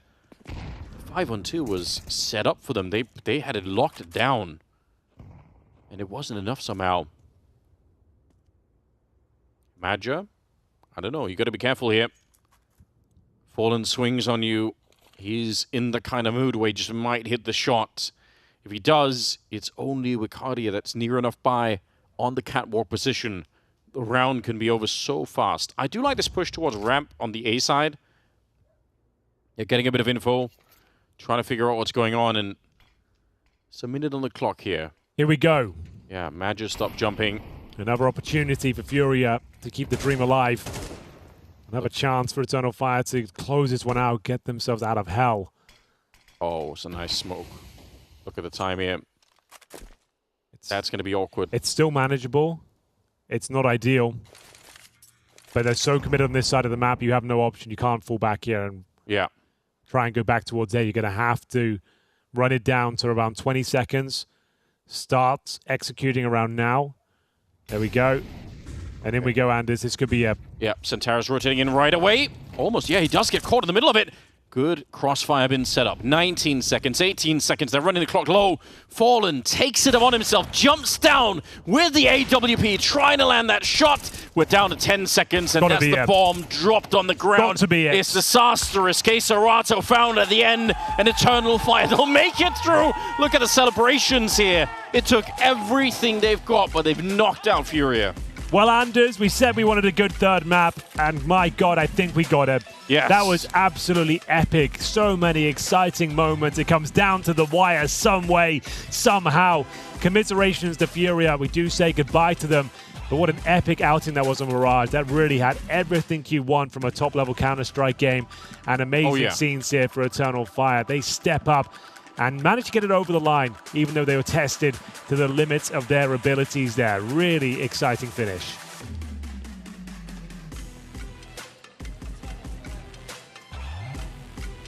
The Eternal Fire keeps on shining bright, Paula. Testing, testing. Can you hear me? Are we live? Yes, Eternal Fire getting it done. Everybody, congratulations to them. Commiserations to Furia. They are out of BetBoom Dacha CS2 2024. I'm going to see if I can grab a player from Furia. I'll be right back. Yes, this means this is like good news for like maybe the European fans and also the Turkish fans, because Eternal Fire will continue shine bright at this tournament. That means they continue playing here, which also means that tomorrow they will play either against VP or Pain. Now on the side of Furia, this means that this team is leaving us, and that also includes Fallen. Yeah, Fallen, commiserations. Can I get your general thoughts right now coming out of that series? It was a very back and forth affair. Yeah, it was a tough match. Eternal Fire is a very good team, and I felt like we could have won the third map. I don't think we played really well on the first one. And on Mirage, it was up to... Woxy was able to get me on some kills on the T side that opened up some rounds for them. And we lost some rounds on the CT side that made the game harder for us. And to top it off, I think we did some executions wrong on the T side as well. I think I missed one smoke. So there was a little bit of mistakes that cost us the third game. But overall, it's a good series. I think we played a little bit better, could have won. But maybe let's talk about something like something that's more optimistic and nicer, because the second map on the T side, you managed to get, I believe, like 10 rounds on the T side of Nuke. Like maybe you watched some demos and you saw like some mistakes from Eternal Fire that you could like, abuse, and maybe you saw like some holes. No, honestly, I think we just had a good game. We played our ideas, we played our strategies, and I think I have a very good performance as well in terms of finding the kills on the mid round. So I think on Nuke I was able to impact much more than I did on the other maps. And it goes like that sometimes. You know, sometimes it's going to go super well, sometimes not going to go your way. For us, it's more about now focusing on learning some stuff that we played on this tournament. There's a lot of things to take on from this tournament. Couple maps we played that show some weaknesses, and we have to work on those. There has been some upgrades in our performance in terms of things we fixed in the last bootcamp, and for the next weeks we're going to have to fix much more stuff. I think you're absolutely right, Fallen. We'll leave it at that. Is there anything else that you'd like to say to everybody watching at home? Thanks for everyone who was cheering for us. Unfortunately, we lost here. Good luck to Eternal Fire. We like those guys a lot, and they're a very good team. Hope they go further. E galera do Brasil, obrigado pela torcida. Não conseguimos a vitória hoje, mas tentamos o máximo. Tem muita coisa pra gente aprender aqui com esses jogos. Muitas coisas que não estão muito boas ainda aqui que a gente tem que melhorar. E a gente vai seguir no próximo torneio. Tamo junto. Thank you, Gabriel. Always a pleasure. Yeah, commiserations to them, but happy to hear from him himself that still feeling positive about where they're at as a team. And cannot forget, Fallen has been having a monster tournament. So yeah, they go away still with their heads held high. Yeah, exactly. Obviously, it's never like, pleasant like to be eliminated from the tournament, but I feel like maybe in some kind of way, like for Fallen, it feels nice to show the performance that he managed to show even like during this match and the previous ones, because like we were like, it's like the old Fallen back. And maybe this is going to be a thing that we will keep on talking for a few more maps, like tournaments. We'll be like, remember how Fallen was doing? Are we getting someone else? we've got the new kid on the block for Eternal Fire, Wakadia in the building. Congratulations, firstly. Can I get your thoughts on how that series went against Furia? I mean, it was a very intense and close game. Like, first in Vertigo, we did a good win. Like, it was a bit easier. But then on Nuke, we just got destroyed. And then after Mirage, like on T side, we managed to do a good comeback with good mentality. So that's it, and I'm happy. But do you have like an idea what exactly happened on Nuke? Why exactly it was so hard to hold back Furia from entering the sites? I mean, they have like good starts on T side with pops, so it was a bit hard for us to anti. So, but then we managed to like anti them good. So that's it. Sounds good. Wakadia, you'll be playing the winner of Virtus.pro versus Pain. Would you prefer to play? Actually, in fact, who do you think you'll be playing? I think we're gonna play Pain. Pain might win this game, but it doesn't matter who we play. We will try to win and do our best. Maybe they're eager to eliminate all of the Brazilian teams from this tournament? Hopefully. Oh, okay. Wakadia, is there anything else that you'd like to say to the fans watching at home? I can say Turkish. Yes. Beyler, destekleriniz için teşekkür ederiz. Buradan hissediyoruz. Hepinizi çok seviyorum. Teşekkürler. Nice one, brother. Congratulations. Go ahead, continue packing up. Yeah, Eternal Fire getting it done over Furia. And great to hear from Wakadia. I think that's the first time I've had the chance to interview him live on stage. Yeah, because usually go for Major because we know he speaks English, and you know, like, you give him like a little question and gives you like a whole book. The same goes like for Voxic. So the fact that we managed to get Calix and Vicaria today, that's amazing. That means there's only one guy left on our bingo card, and that's Xantares. Yeah, we'll have to check in with Eternal Fire on that one. That being said, for now, Eternal Fire can rest. They've got it done. They're looking good. Furia, commiserations to them once again, but I'm happy that they can leave with some positives. With that being said, enough from us on the stage. For now, let's head back to our casters and analysts. Great stuff there. Thank you very much to Parla and Heku. We got some good insights there. Always appreciate a good Fallen interview. Win or loss, like, he seems to be an absolute professional and give us some good insights, and I think he's right. Some good points to take away from this tournament. Disappointing result today, but I think ultimately everyone's thinking, okay, this is a better looking Furia that could do some damage in the future. Yeah, I agree. Like, how cool is that? I just wasn't expecting it. I don't know. You thought Furia was going to be one of these teams. Sure, you say, oh, they need a lot more work. I don't know what the story is. Like, you can tell what the story is here. Say the first couple of maps, Skulls was playing not that great. Like, he had a really tough time on both map 1 and 2, but this one, he absolutely stepped it up. We obviously had Fallen there as well. On the other side, Voxic coming into his zone. He is the MVP. Nobody is surprised. That was sick.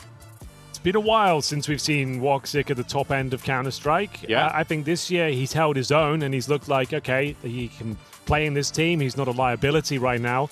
But the last couple of months, it seems like he's stepping his game up and looks like he actually might be able to be in contention for a world-class sniper once again. He was saving his best for when you weren't the Yeah, he waited until I was out of the scene officially before he started to turn it on again. Here is the bracket as it looks right now. You can see we've got all sorts going on in that lower bracket. Eternal Fire waiting to play the winner of Pain Gaming versus Pro. That's actually our next game, Anders. It is. We've got a few more to come today. We've got, of course, that one I just spoke of. It's going to be Virtus.pro Pain, and then Spirit versus MOUZ in the upper bracket final as well. That's a banger of a series. Yes, that last game is going to be absolute fire. I think Pain probably going to be favored against VP, who look a little bit lost and confused, to be honest. They have fallen off the edge of a cliff. What's happened to VP? I would like to see them do well, just because it's kind of sad right now. It is. Like, they did manage to turn it around, obviously, in the game yesterday, which was in itself all kind of impressive. But, yeah, you don't know what the identity is at the moment. They look a bit weird. Well, bear in mind, we've got a best-of-5 final here at BetBoom Dacha as well. So we'll work out the last couple of days of tournament. We've got about 3 days left, ladies and gentlemen. For now, though, I urge you to follow the Fisher's social media accounts. Please check them out on the Twitch links down below. You must. Or type in !FIS or fish in towards the chat there, and you can get the link to all the memes, the interviews, all the backstage content. We're backstage right now in Belgrade here, and maybe there'll be something from us there as well. But for now, we're going to leave you the epic highlights between Voxic and Fallen on that third and final map of Mirage. We'll be back for Virtus.pro and Pain in about half an hour. We'll see you there.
Going on, everybody, and welcome back to the main stage here at BetBoom Dacha CS2 2024. It's time for our second elimination game of the day. We've got Pain Gaming going up against Virtus.pro.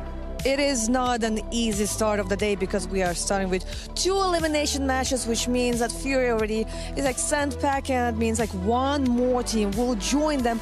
On the bright side, afterwards we're gonna have a rematch of the previous grand final, which is like MOUZ and Spirit, but we still need to get there because right now there's a really important series about to happen.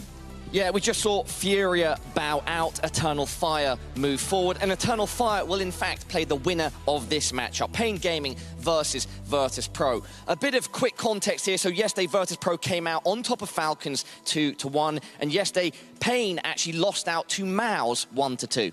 But in defense of Pain, you know, it was like in the end of the day, and actually the things that they managed to show on Vertigo, the comeback, even their players were surprised. Like, because I came always like, yeah, like we were down, and then the second half we made a comeback. We didn't really expect that, but that's the thing. There's a lot of things you might not expect when it comes to CS2. Quite a few factors going into this one, Heku. So, at the last major, the Copenhagen major, these two teams did in fact meet. Virtus.pro came out on top, Jame sporting a 1.87 rating. So there's some level of experience between these teams playing each other. But when it comes like to this series overall, like, considering what we saw yesterday and what we saw maybe like even like today, we probably can expect that this whole series is gonna go to all 3 maps, and the final one will actually decide who is taking the win. We also have to remember the last time these two teams played each other at the Copenhagen major, their rosters were slightly different. Pain did not have Snow, and Virtus.pro did not have Electronic. Yeah, and we've seen like what Snow is doing at this turn, because there's probably like a reason why some people, even like now already outside of Brazil, are calling Snow the Brazilian donk. Heku, let's not waste any more time and welcome our first team to the stage. Give it up for Virtus.pro.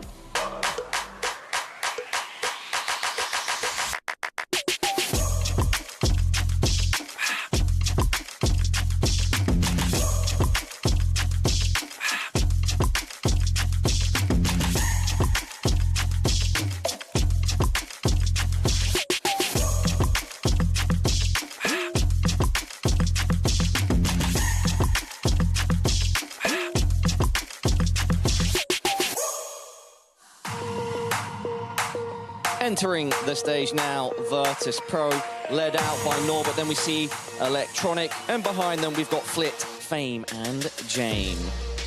Great to have them here. Yesterday, some people thought that perhaps they should have looked a bit more comfortable in that best of 3 against Falcons. Nonetheless, they won it out, and here they are today. Yes, but that was the thing. They looked really confident on Mirage. There was like maybe a few question marks here and there, like on Vertigo, but in the end, you know, it doesn't matter if you're taking like the 3rd map, because then you take the whole series. That's also a question that we will have for this series, because we should expect Vertigo. Because we do know Pain Gaming feels very comfortable, and vice versa. We should also expect Mirage. An expectation I have personally, Heku, is that Pain are going to come out strong and fast. We've seen over the course of the tournament that they can deal with some of these higher tier teams. It hasn't always been easy, but we know they've come here to play at their utmost best. And also, yesterday was the first series that they actually lost throughout this tournament, and they lost it to MOUZ, a team that won the previous BetBoom Dacha, and so far right now they're undefeated. Yeah, also a top 3 team in the world. So Pain's only falter so far has been against absolutely elite competition. I'd like to think they are as prepared as possible today. We're going to find out. We are definitely going to find out, but in the end of the day, you know, we can theorycraft about like what should we expect and what is going to happen. There's a lot of things. There's a lot of moving parts, because you can have a lot of things. You know, like how do you feel like on the day, or maybe how good the preparations were. Maybe you'll have an opportunity to talk Pain about that. Heku, let's bring them out. Everybody give it up for Pain.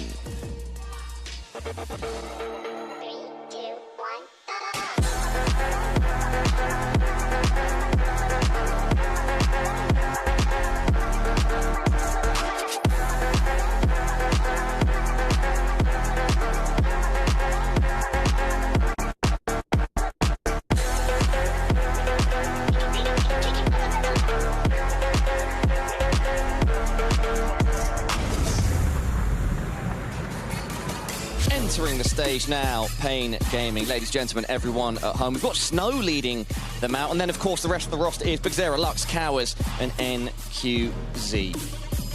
Pain is a team that just keeps on surprising us because, I mean, the things they've been doing like at the major, and then they come into this tournament, they just like go through the planes so like, with no problems at all, and even they looked really competitive against MOUZ, who are like, yeah, in the top 3 teams right now, because we're here to, you know, like to pick your brains a little bit. I do wonder. I'm kind of expecting for this series to go into 3 maps, but did you work on your Mirage in like maybe in the last few hours? Yeah, of course. I think we have a good preparation for Mirage, so let's see. Bigzera, how do you rate your chances against a team like Virtus.pro? Are you as prepared as possible? I think it's 50-50, actually. Yeah, we can beat them. They can beat us. I think it's not a big deal, even for us, even for them. I think just gonna be a good match. And overall, would you say like they are like a comfortable opponent or not really? Maybe not, because they have a different play style. They play so slowly sometimes, and I thought for the guys we have to be patient this match, a lot of patience. I think this is the key. Because like you are a Brazilian team, you wanna go in as quick as possible, and if those guys are winning, they can punish. So you need to sit down and be like a little bit more calm. Yeah, I stay calm all the time because they have James. Final question from myself, Bigzera. You're the final Brazilian representation in the tournament. Is that giving you any extra motivation going into this one? And if you'd like to say anything to the Brazilian fans as well. No, actually, because well, of course we want to Furia go ahead, go like for more as well, like us. But we have the motivation that we have every day. So for Brazilian fans, just let's go, guys. We got it. Vamos? Vamos. Porra. Caralho. Whoa. Just in case. We love it. It's all good. Paula, this part of the broadcast is being broadcasted like on multiple streams. So there's actually people who are live translating all the things they're saying right now. So please like cut out that part. Like don't translate that one. It's all good, I think. Great to hear from Bigzera. Some little bits of information there. He's seeing it as 50-50 in terms of the odds. I would say that spells confidence. I think some people would see VP as favourites here. So I'm happy that they see themselves, Pain, I mean, as even. That also means that they respect their opponents, but they don't have like an ego like, oh, you know, like the only team that we lost was MOUZ. It's going to be an easy time. No. Like they respect them, but also not too afraid of them. All right, Heku, enough from us on the stage for now. Up next, everybody, it's our second elimination game. We've got Virtus.pro going up against Pain Gaming. Casters and analysts, over to you. Thank you very much, Paula. As usual, we get to hear from Bigzera on the Pain squad, no one from VP, but looking forward to getting into this game. I seen today, I think it was Thorin, you were saying earlier, said that framed it as VP getting the upset over Pain Gaming, right? And I think that's kind of an interesting way of looking at this game, because for so long you would obviously be looking at Pain as the team to pull the upset, but right now Pain's the better squad. Yeah, it's one of those things I don't think is wrong in any way. It just feels weird to read the words, but I mean, even if you look over at HLTV, I think actually Pain is 12th and VP is 13th. Maybe it's 14. I know on stats 14 for Pain Gaming is the ranking on the screen we've got here. So yeah, closely matched in terms of ranking. And look, they play good Counter-Strike. They play fun Counter-Strike. They play effective Counter-Strike. And I think, you know, with the amount of that we've seen of them now, like you have to respect the fact that they've got some strong players. And QZ's AWP has gotten better throughout this tournament. Snow is still having impact. You go over to Bigzera, obviously not much needs to be said about him. So Pain's playing good CS, and there is a chance, as crazy as it kind of seems with the name on this Virtus.pro roster, that Pain just win this series. These guys are really struggling. And I think all the interviews that came out when this team first came together, when Electronic first joined the roster, about talking about the in-game leaders, I think it's getting to a point where it hasn't really been figured out, and now that it's gone on for so long, it's causing a ton of problems inside the server. Yeah. Like there's just multiple philosophies and nobody knows which style they're supposed to stick to. Yeah, lots of issues rolling around there, and a lot of rumors made by, you know, James at the start with that interview we did. Obviously, that's going to throw questions into the mixes. Who is going to be in-game leading this roster? So definitely going to be keeping an eye on how that pans out for the future of VP. But today, against the start of Pain Gaming, I do actually favor the Brazilians here in this fight, though.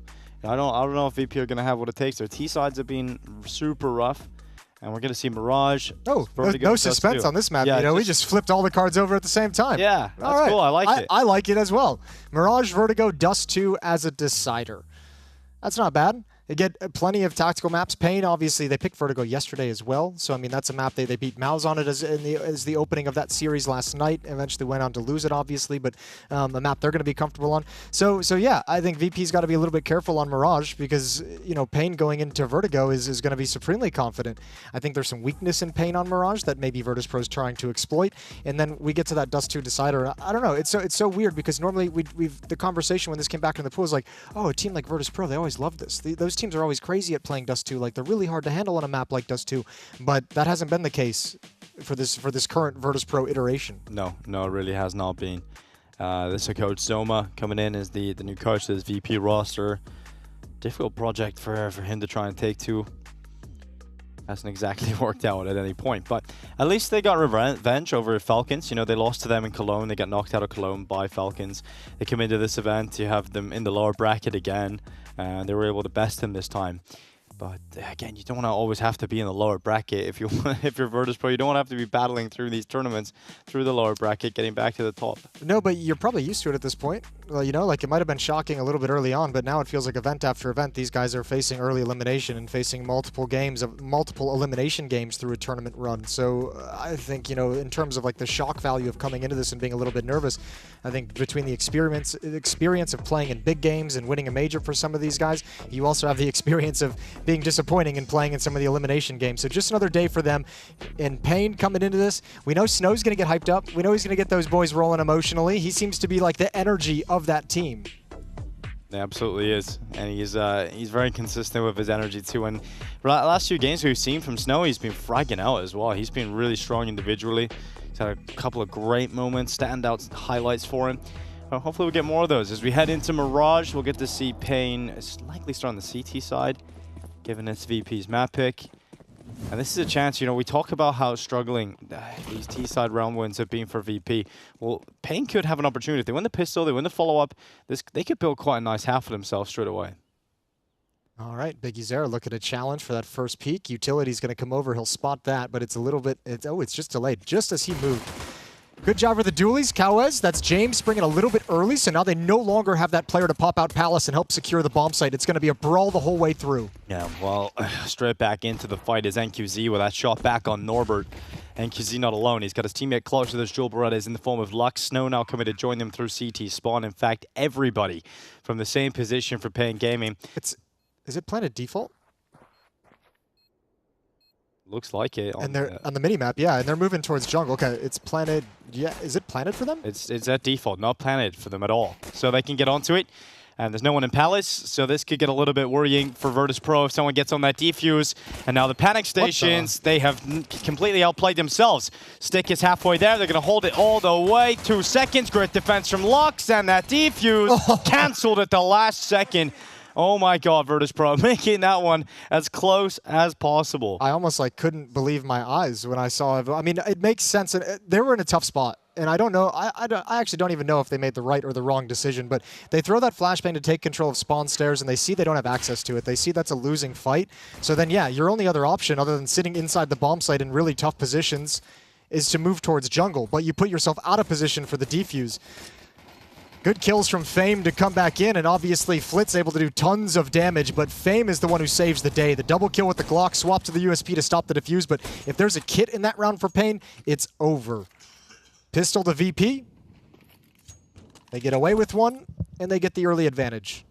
Oh, Pain Gaming have a chance here with the force bite to bounce back immediately. Lux playing deep into the apartments. Got Norbert in the kitchen. Coming to join him is Fame. So pressure about to be put on to Snow and Lux as that smoke fades away and reveals their position. Good work from Fame yet again. Yeah, nicely done. Snow couldn't handle it with the 5-7, and Lux no chance to transfer over. So Big Uzera is going to slide into the B bomb site. Virtus.pro moving forward into this with 3 players up in B halls. A lurker over on Catwalk coming in late. NQZ hoping to get a tag or 2 with the scout to activate Big Uzera on the plants. Well, BigazZero swings on out. Electronic taking him out, and this force buy has not paid off for Pain Gaming. They're going to back away, save their weapons, and Virtus.pro head up to a 2-0 start. Yeah, very nice. And they want to take that scout away, and they will. Extended spray from Electronic, but nails it. So 2-0 for VP. Getting a good start here on their map pick. Pain's going to have to sit back with just pistols. Fallen had another good game. Yeah, that was great to see. Yeah, that was cool. He's one of those players that really, like, it's got to just be the nostalgia, but it's so much fun watching him kind of roll back the years and have some of that flair that he used to on a consistent basis. Tough loss for the team, though, as Eternal Fire eliminate Furia. Despite the good performance. Yeah, it's like the way you framed that got a lot of people probably hopeful. You know, if they didn't see the result, wow, Furia, they must have won. No, but it was a good losing effort performance. I came to like that realization, like as I was halfway through, I was like, maybe I shouldn't be hyping this up so much. Yeah. They did end up losing. I should get that information losing, out there into the world. Not exactly ideal times for Furia at the moment with the 2-1 loss to Eternal Fire eliminated from BetBoom. Well, I opened HLTV to look at some of the results from today too, and one of the most recent news stories, Sponge and Harry team up to cast the final Asia RMR deciding match. Ooh. So that's newsworthy. That's a okay. headline. That is a headline.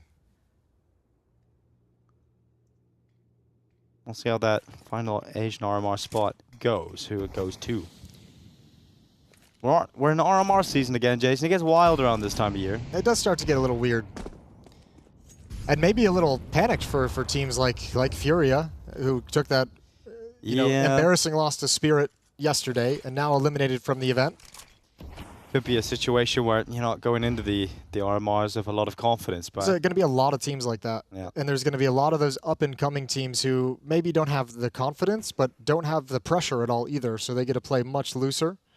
Yeah, I think VP will be one of those teams that are not going to be going into the RMRs full of confidence, full of great performances. No, everything seems like they have to work hard at the moment. Like nothing really feels like it's completely coming together as easy as they'd like.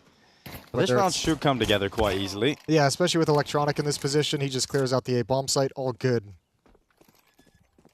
Yeah, they're coming up fast. What do we have? We have Pro League, and then we have Blast. And then Rio. And then Rio, and then the RMRs. Yes, indeed. Like a couple weeks after Rio. Yep. So a lot of Counter-Strike action coming up.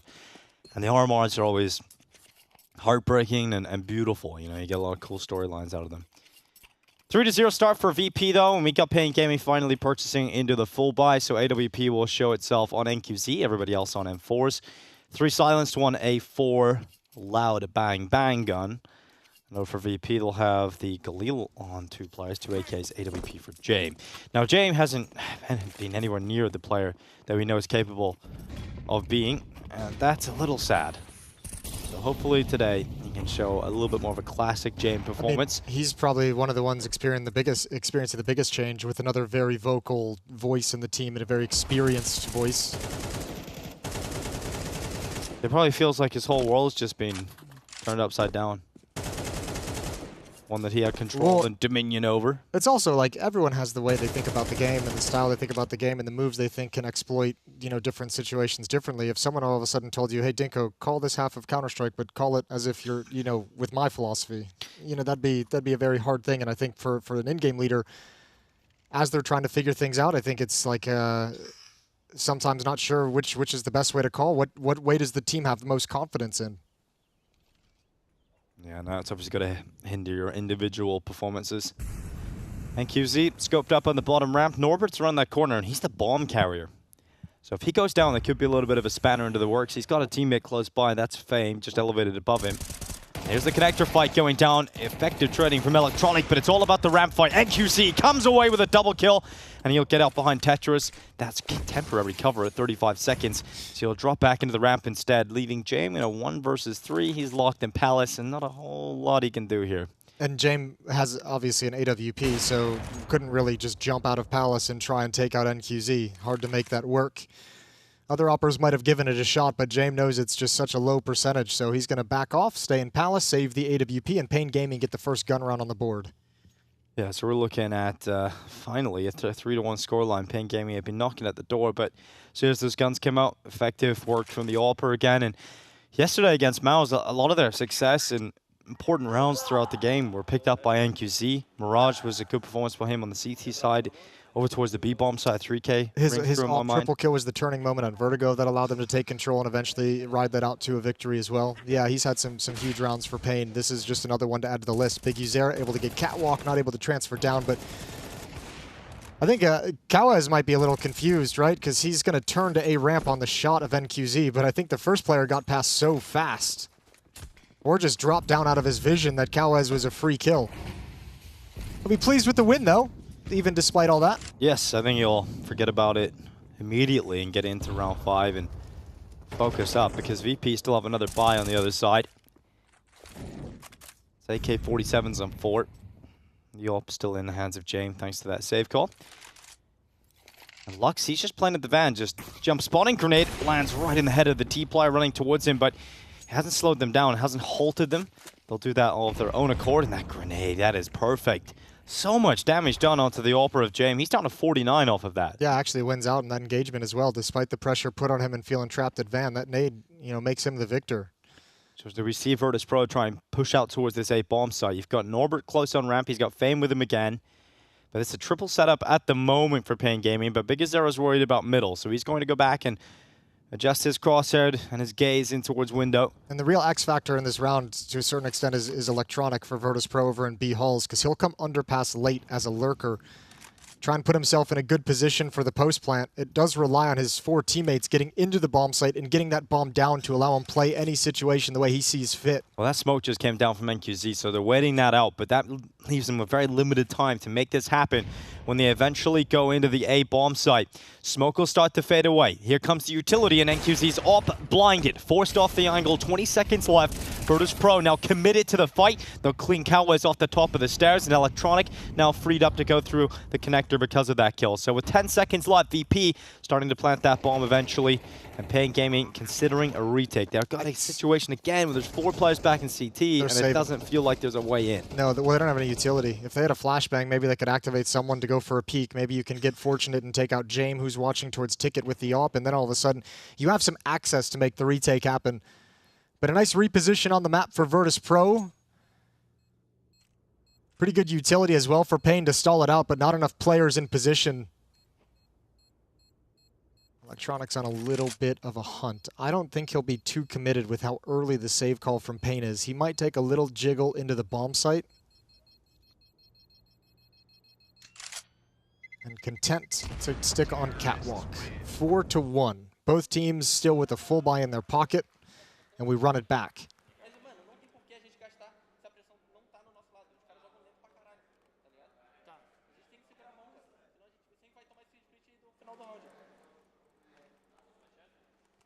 Good response from VP. Money can start to swell now as look at the T side. This residual cash, it's looking pretty. Pain Gaming still have a good buy though. But if they get broken here, this is going to allow Virtus.pro to get a really strong T side. And that was something we were perhaps a little bit worried about coming into this game, is how many rounds would they be able to post on the T side of their own map pick. So far setting themselves up with a nice platform. They're going out for this A play. Utility already through, smoke and a jungle. Smoke going down alongside that stair smoke. Plank coming in from Electronic, he's locking it in, and now it's another situation where Pain Gaming haven't really done enough damage yet, but finally hopping up atop of that ticket box is Norbert getting caught, and one of those kills go back in favor of Pain, and they've done damage onto 2 players here for VP. Yeah, Flit's going to be critically important. This smoke's about to fade, and he's going to be exposed to catwalk and connectors and everything, so he's got to be very careful about how he chooses to play this as that smoke disappears. Crossfires better be good because HP is low. Oh, the kill back from James. Oh, Flight couldn't quite get anything as he peeks in towards CT spawn. James stuck in Tetris. They cross into the smoke.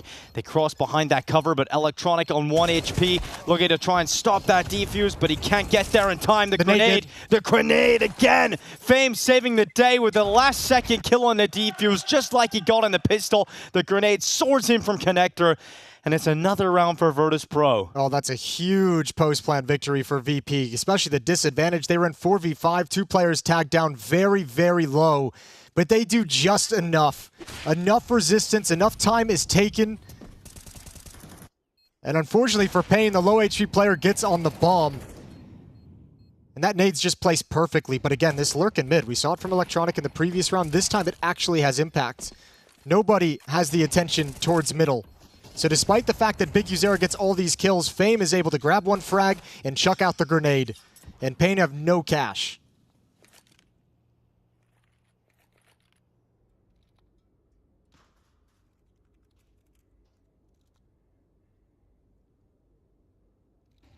Electronic at the front of this slow walk down into the B-bomb site. They'll quickly realize there's no one here from Pain.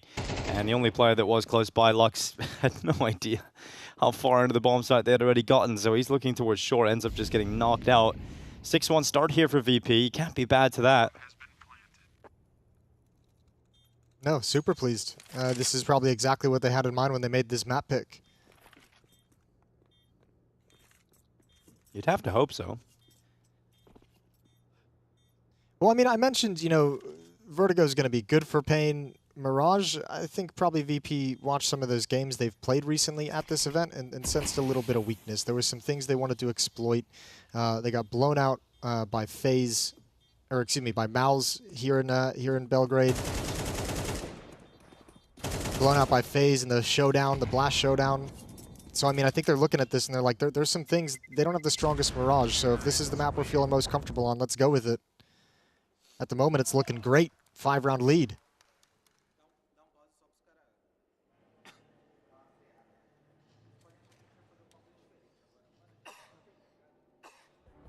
That's very respectful inside the jersey. Yeah, you got to do that. Make sure you don't disease your whole team. How much germs do you think flow out of his jersey when he lets it go? A lot. Down? Look how many holes is in that thing, man. That's sport material. True. It's meant to let the sweat get out of you. But you know, the thought is the thing that counts. Yeah. That's well, what I mean, matters. it probably limits the amount that comes out. It's less. Yeah, it's not it's a less. Yeah. Exactly. A team player, Cowes. 11-2 start though for Fame, and a lot of those kills saving the rounds for VP. Yeah, the pistol round in that previous one we just saw. All right, Payne. Back to it by again. NQC has the AWP. That's all that really matters for him. Got to start seeing some results here from the CT side. Cowes up on balcony. You've got Big Uzera and Khan. And QZ's op going to be positioned at ticket. They're coming right at Palace for a pop. Once again, a lurker in mid. That's Flit. There's that swing out. Cowes unable to get one. NQZ and James going blow for blow, tit for tat. And it's VP ahead on players at the moment. They've got themselves into the site and they're heating things up for NQZ at ticket box. He's going to peek up. He's going to go for the aggressive fight, trying to draw these numbers even, but he's getting split down from the left. And it takes a risk, misses the shot. And Virtus.pro still up a player, but that's traded back eventually by Lux through that jungle smoke. James had eyes on it though, so the trade is instant. And this is now looking like a 7th round, almost surely locked in with Flit at top middle. Snow is not going to be ready for that. It's an easy headshot for the rifler, leaving NQZ locked away at CT spawn, and Virtus.pro increasing the scoreline. That AWP is going to go down. No mercy from the Virtus.pro squad. A bomb site is open for business right now for VP. Ooh, Norbert didn't really like that high five. He asked for a second one. He's like, let's do that again. It didn't feel good. We need a better connection. Yeah, let's make it clean. Good round from VP. Cowes can't get anything done on the initial action. Dink, but he can't clean it up. NQZ had to hit that shot, and that's the second time. This time, James op over in Palace is perfect. 2 AKs evacuate, and he's just there to hold for that stairs peek from Big Uzera. Really well organized, nice and basic, but effective.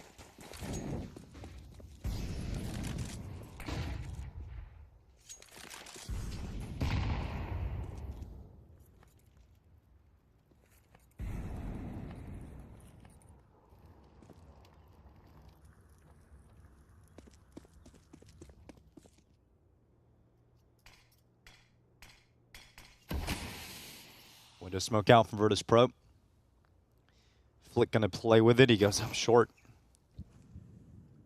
Gonna start clearing out connectors shortly, but is anybody peeking? Anybody giving him anything? Not right now. And the timing as they peek right into him. Flick gets that first, but not ready for the second swing from Cowes.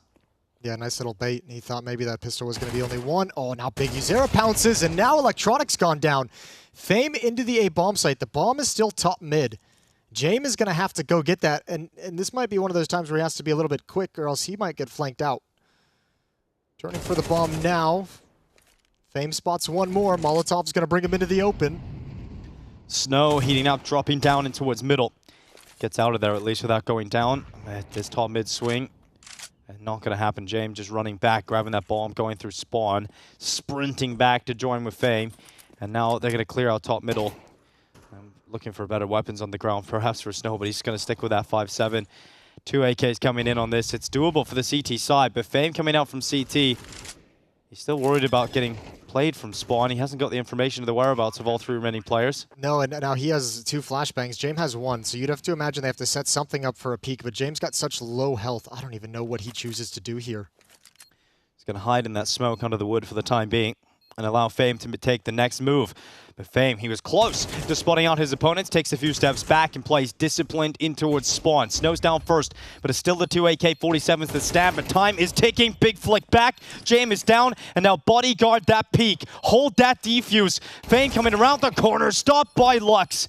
And from nothing to the round win, it is Pain Gaming bouncing back into this. This has to be the lifeline that gets them going in this CT half. What a nice buy. 1 M4 SMG, pistols around that, and once again, Pain just plays everything perfectly in this round. This is actually so well done from them. You bait the pistol player, take your time with it. Kawez secures that kill for free. Virtus.pro lost track of Big Uzera. And at the end of the day, just playing good Counter-Strike. James really probably should have had that kill. Not looking at him for the first few bullets, but the spin around with low HP. Let's see how much that can give Pain. Does that get them back into this half? Does that give them a little bit of momentum? Maybe for NQZ. Yeah, it looks like an NQZ going for that peek on James. It's a great opener to be picked up for the CT side. Alt remove from the other side of things. VP have to play a 4v5. Can they recover this? Electronic. Molly's out in towards jungle and starts to take steps back to join the rest of his teammates. What is going to be a B finish. NQZ at the ready with the AWP. Yeah, but he should get blinded by a flashbang coming out. Should be at least forced off this initial angle. Now he sees the utility coming in. Flash connects just for a split second. Follow-up more effective to force his eyes away, but his gaze comes back. You know, close to another kill. But Norbert, quick headshot in close quarters combat. Now 3v4 with VP looking to put that bomb down. Electronic locking it in the middle of the site. And it comes down to a post plan. Got to fend this Pain Gaming retake attempt off. They're all coming in from market. There's no one coming in from short, and that does make things a little linear for Pain Gaming. Big Azero, though, out with a first headshot. Flit trading it back, keeping VP in this fight. But time will start to tick shortly, and that Molotov forces Electronic back behind the van. At least he has that cover, and he'll play with Flit, who's in the apartments. Now the CTs spill into the bomb site. They're spread out more, and they're getting better angles to take these fights. Flit goes down. Now they have to just focus on Electronic, and they'll find him at the back of the van. So Pain Gaming pull off this retake, and they get a 3rd round on the board. Another very, very nice retake from Pain. Yeah, they had the advantage, but that could have been tough to deal with. Good job from Big Uzera, challenging every smoke that was thrown and putting himself in a position to be able to gain the foothold for that retake for the rest of the team. That kill he gets up on trash can over to the corner is what allows them to have a safe space to start moving forward to find Electronic and Flit. 2 in a row from Pain. Got into this one a little bit late, but they're clawing back.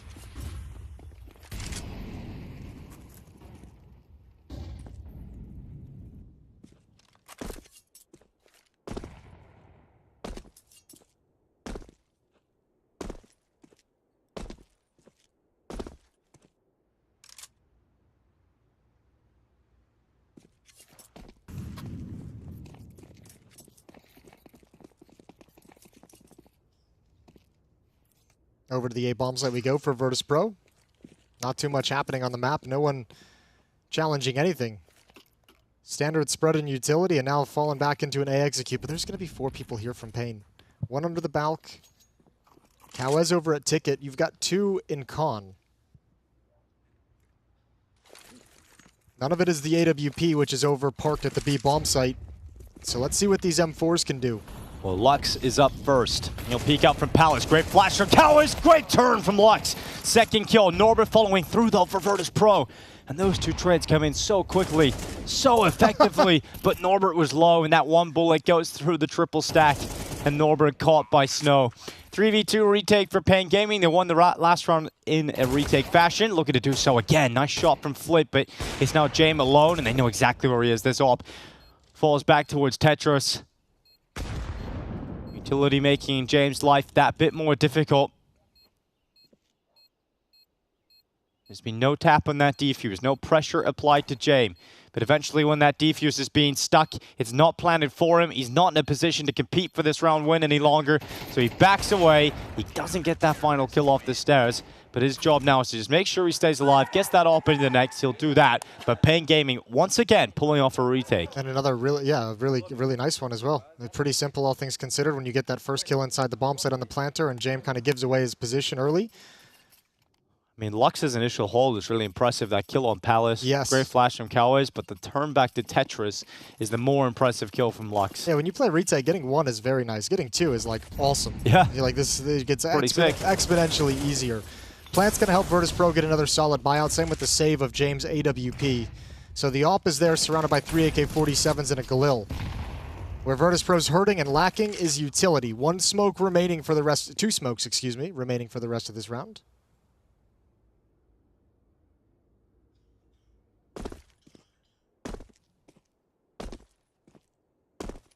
Back towards the A bomb site.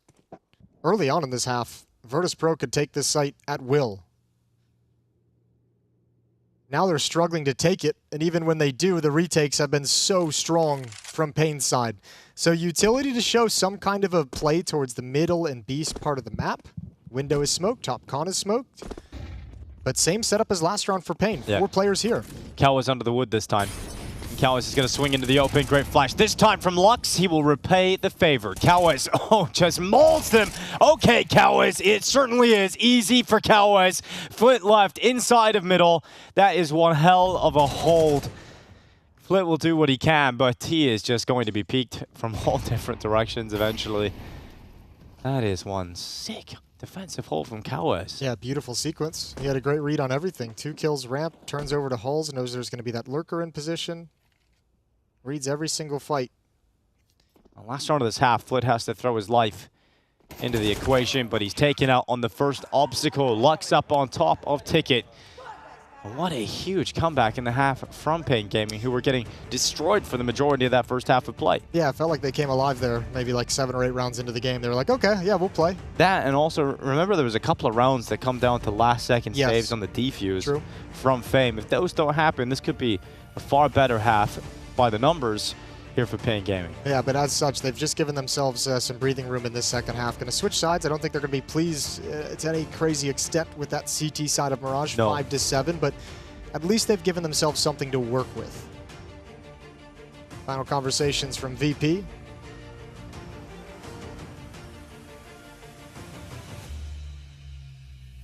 Norbert getting a talking to. Zoma.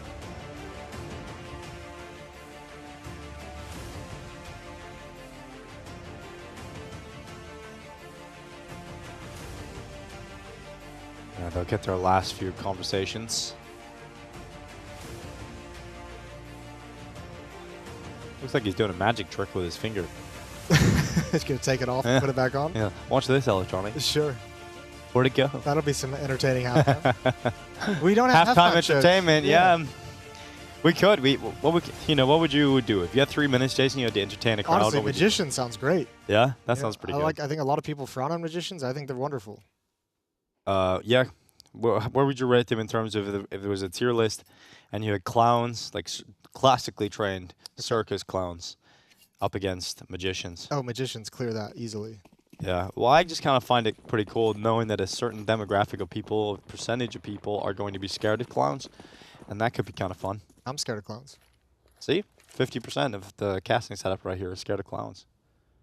Although you did kind of grow up in a time where clowns were maybe killing people, Jason. Yeah, we did have that for a moment. That was a weird. Yeah. That was a weird part of existence. Well, less of that, more of this. Pistol round ready. Pain Gaming about to head into the B bomb site. 2 players in defense, and Norbert has a flash ready to go. It's all about the sound cue. cue. It's actually a smoke. Do they make any sound cues?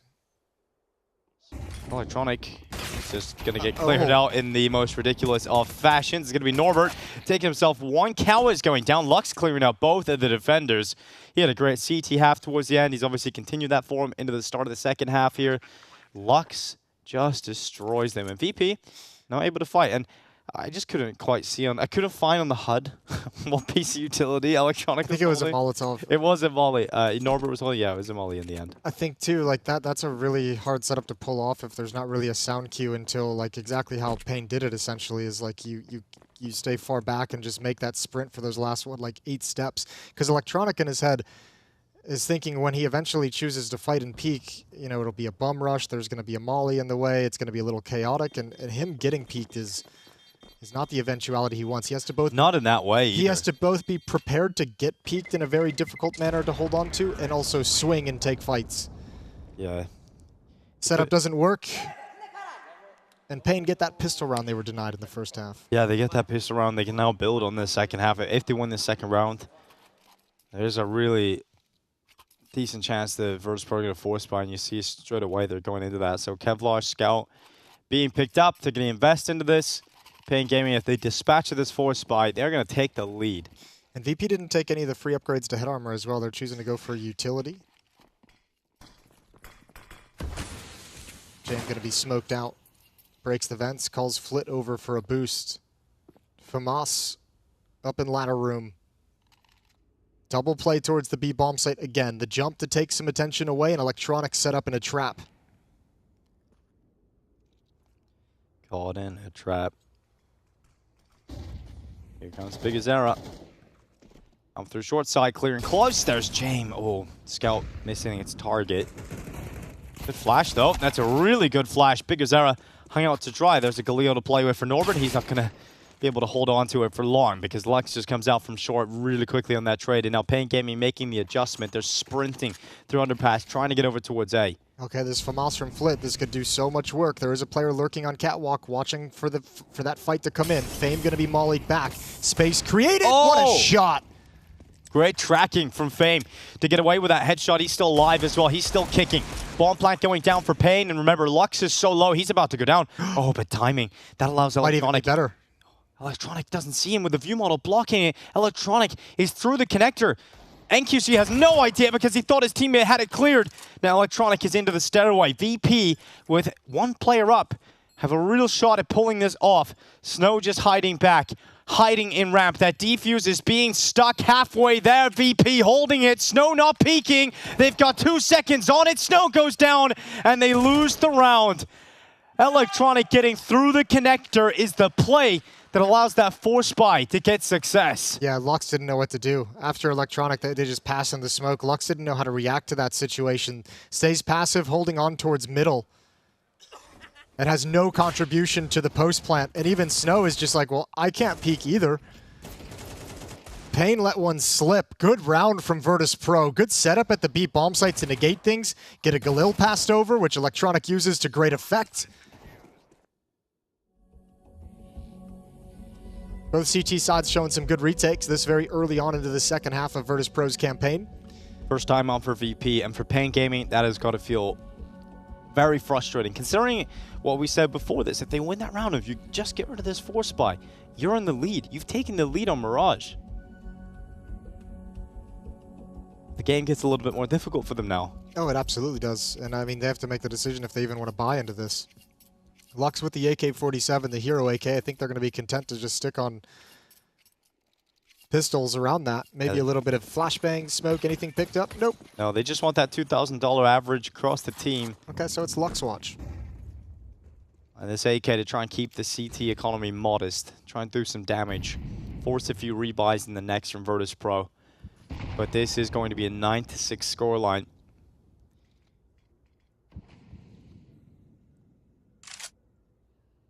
Fame isn't the one that closes the round in the previous, but he does one hell of a good job on that dig. Creates a lot of panic pressure. He doesn't die towards CT as well, so they obviously have to worry about him. It's just a moment of chaos for Pain Gaming in the previous round. 14-8 now for Fame, having the standout showing. 1 minute, 8 seconds left. Pain slowly making their way through the underpass.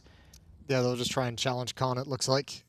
Flit's going to be there at the point of defense, but you've got Electronic and you've got Fame ready to swing and fight for Khan at any point.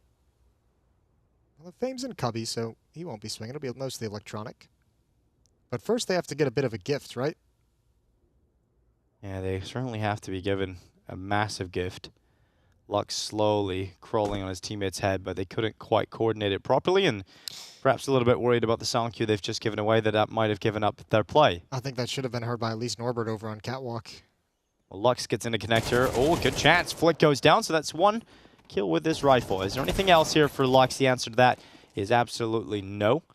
The AK is picked up by Snow instead this time, and he's also down, so it's a bit of a hot potato. Sentences them to death, and that is 9 rounds now for Virtus.pro. And an AK-47 picked up right at the end. Electronic passing out high fives like Halloween candy. Got a good lead, Virtus.pro. Another buy coming in for Pain to give another test. AK-47s shouldn't have an AWP on the T side whatsoever.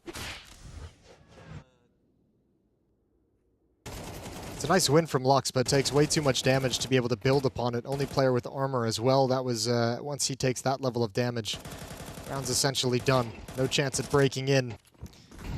3-round lead, up on Jame.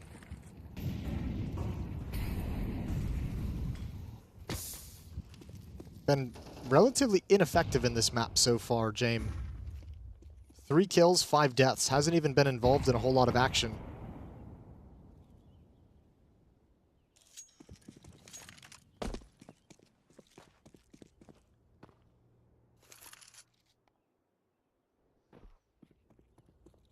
Palace smoke fades. And Jame no longer likes his aggressive stance on top stairs. The ramp players just being quiet, allowing their mid portion to work. You know they have a lot of time left.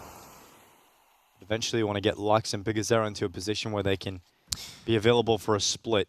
They also have 1 smoke and 3 flashbangs left, so that's another reason why they're being so slow and quiet, is because they can't actually use utility to take anything, you know, super aggressively, super fast-paced. Oh, Norbert's boosted here to look down into connector. They've done a good job of getting into position for this A exec. This is really nice. Getting up into window, that would be huge. Yeah, VP's given them a lot of space. Big Uzera doesn't want to jump up and climb into window just yet. He wants attention to be drawn towards the A bomb site before he makes that move. Well, such limited time now, it has to be picture perfect. And Norbert's pushed all the way through B, so they know it's going to be an A play. They know it's going to be an A finish, and here it comes. Pain Gaming sending everything they've got into this attack. Great kill from Lux. That timing to come through connector is absolutely perfect. Saves his teammates. Now Flit is the last line of defense. He can still unravel this round. That bomb being planted, he's waiting to the last second. And he's just actually going to allow it to go down. He allows that bomb to be planted because he wants to go for the kills, and that doesn't work out for Flit in any way, shape, or form. Now Norbert and Palace gets cleared out, and it felt like Flit had to take the bomb carrier down there and try and get away. Maybe, but I think before that, I mean, Flit, maybe, yeah. Right? That's the only way left. That's the only way. Inside the A bomb site with 13 seconds, like, that's still going to be hard to deny anyone planting that bomb in that time. But yeah, at that point, that was probably the only option. However, before that, when you have 4 defenders at the B bomb site, that none of them have any... And you got a flank on the way. I mean, James sees the smoke coming top con. I think Lux must have just spotted him before it plumed. He thought he was going to be safe, takes his attention away. But every fight going the way. Even Big Uzera jumping up into window as the execute comes in, wins his fight. That's a brutal loss for Virtus.pro when you felt like your defense was in the right position.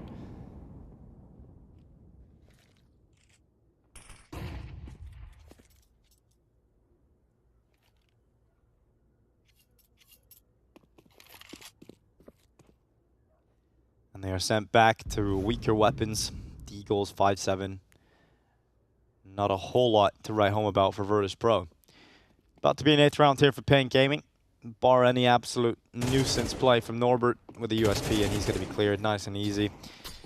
There's a bit of a stack going down on this B bomb side, and I think they've realized that now with that grenade going in. So 3rd player there, maybe we'll not see how many they've actually played in towards the B bomb side. Let's just go start taking A. Yeah, once you sense that 3rd player with the nade, it's like, all right, guys, bail out. Let's just go, just in case. Should be just fine. Pain going to close the gap to just 1. It'll be 9-8 in the favor of Virtus.pro after this round.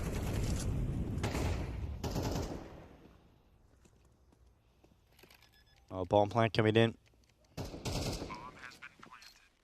Pain Gaming going to be heading up to an 8th round in a split second. Before that, Electronic looking to see what he can get done with his B250. He'll play at the edge of that jungle smoke. Big Zero's caught him, locks him out. It's now Flit and Jame left, 2v5. So they've got Kevlar on Jame. No, bad save. They don't really have anything to lose necessarily on Flit, but might as well just hang on to his Deagle.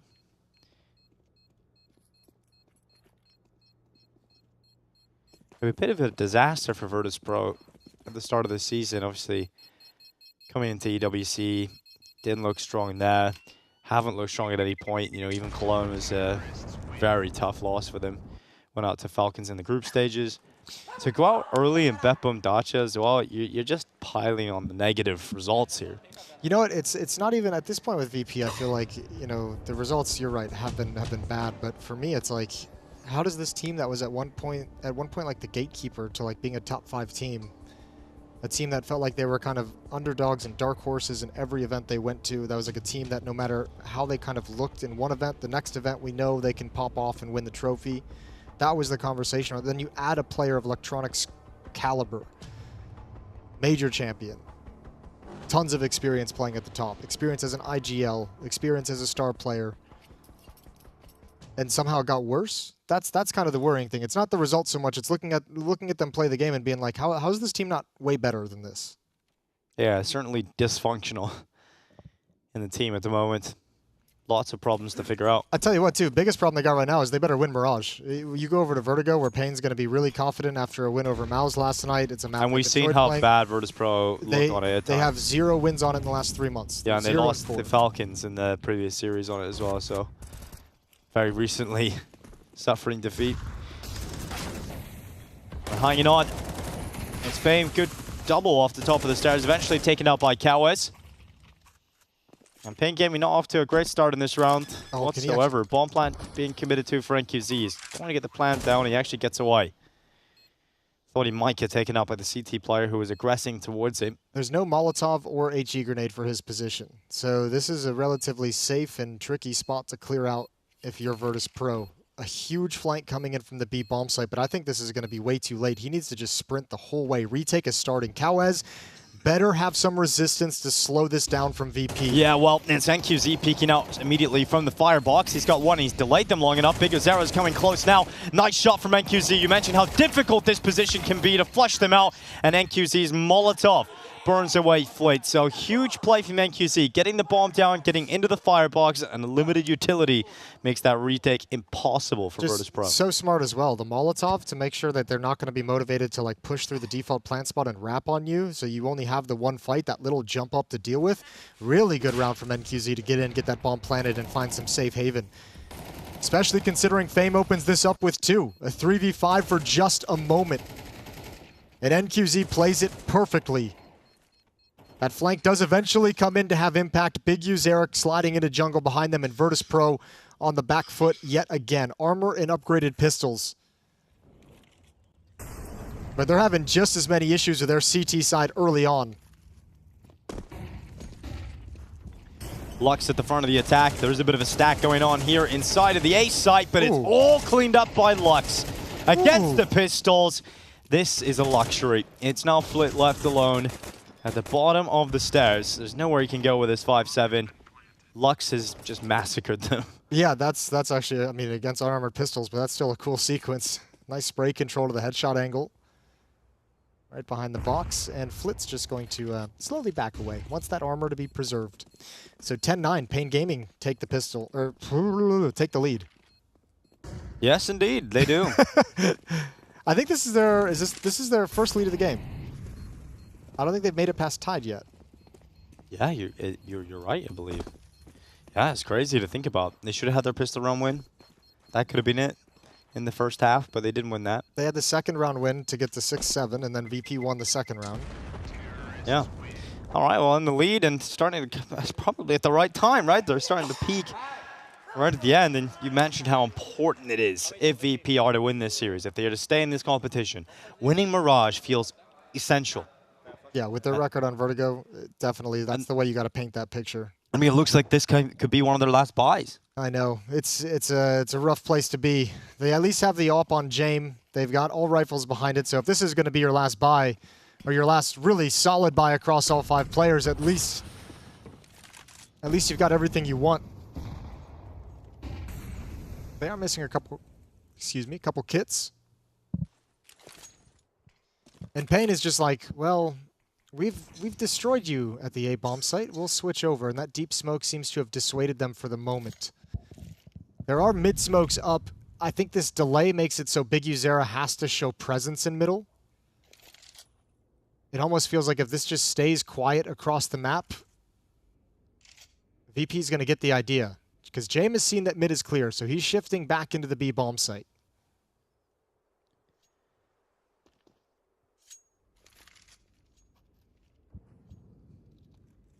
Smoke thrown to top con from the B halls. Good work from Jame. Now it's going to be Lux falling. Early kill for Virtus.pro. Oh, look at this lurk from Big Uzera. If he gets around that corner. He is going to get around that corner. Oh, stay at the B-bomb side, boys. I got this. Yep, stay focused on B because he can cut rotations. He can get in this flank. There's so much that Big Uzera can do with his spot. Fame coming close. He actually checks for it, but Big Uzera still wins that fight. Smoke going down in towards CT, and they are now being called back. They're being called back into middle, and it's the wrong call. Pain Gaming, they've lost the bomb in mid. Flit is rapidly telling his teammates what's happening, and with 24 seconds left, it's not like there's a lot of time to recover this mess for Pain. Shot off the top with a boost. Virtus.pro have been given this round right back. Bomb gets through the connector. It's picked up, and it's sprinting. But Electronic out from Tetris, able to build 1 kill. But it's still Cowards alone as he goes to default. He's caught by Norbert, and that is a bit of a disaster for Pain Gaming. They had lots of options that were favorable towards them, and they just made the wrong calls. And that's what I mean by I thought Big Uzera would have to have some presence over in middle. It's just so long in the round that when VP go investigating, Flit's just like, I'll just sit here. No one's been here the whole time. Even with Big Uzera having a very nice flank kill, pushing forward through the murder hole, that can wreak havoc on a defense. But Virtus.pro have all the answers regardless. They tie things right back up, and more importantly for Virtus.pro, they keep money in their pockets. Second time out from Pain. I believe Virtus.pro has also used 2 as well. If you're Virtus.pro, you got to feel like with that round win, you're given a chance back into this map again. Perhaps you were starting to see the darkness of defeat. But the light at the end of the tunnel is glimmering at the moment for Virtus.pro. Utility going into middle for Pain Gaming, and they'll toss out 1 into window. Split spams, great damage. That's really good damage out towards Lux. Yeah, unconfirmed, but they'll love that later on. Lux down to 35 HP. Back to the A-bomb site we go for Pain. Big Uzera is going to be watching for a B push and head towards underpass eventually. Walking towards middle, he's going to join up with the damaged Lux. They had a solid hit with the 2 of them in this position earlier. They'd boosted Big Uzera up in window in the first gun round, had Lux over at the bottom of con, and both of those guys had impact as the A hit went underway.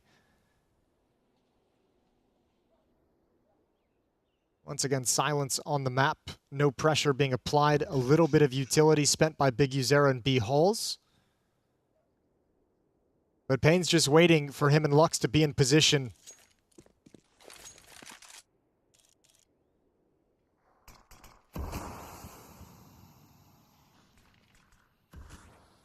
Fame is always comfortable playing in front of this smoke while it's up. Just looking to catch anybody from Pain that is willing to take a risk. He's going to re-smoke it at the 40-second mark. Things starting to get a little tight for time now for Pain Gaming. They'll force Fame away. He'll peek up into Palace. Great kill. Kawa is going down. That throws a huge spanner into the works. 30 seconds left. Pain Gaming, they've got 2 players coming through connector. Jame has eyes on it. They've also got Norbert short. This is going to be a rough finish, and Pain aren't taking steps forward. Finally, they start to make their move. But it looks like it's going to be limited time and very limited chances that this is going to work out. James sinks his shot, and NQZ, he took damage from the AWP, so he has to back away. And this is going to allow Virtus.pro into the lead again, 11-10. Money's still good here for Pain Gaming, but starting to run out of rounds to play with. Back-to-back rounds where they played a really passive opening on this T side. Hold the phone a little bit before we get into that. There is one flank coming in through T spawn. I don't think he ended up getting it. But the very slow openings and mid portions, very quiet. You're not applying any pressure. And in the previous round, that allowed Flit to feel comfortable taking mid-round mid-control so that he could cut off the rotation back to the A bomb site. And in this round, it allowed Fame to sit there atop A ramp with an extra smoke for the entire time. Once he feels the execute coming in, because they've just been waiting behind utility, a second smoke is a disaster for that kind of an attack. Pain had plenty of money built up. Big Uzera, $8,400 before dropping a gun over and buying for himself. So another very strong round coming in for Pain, but they need to switch up the pacing, switch up the philosophy.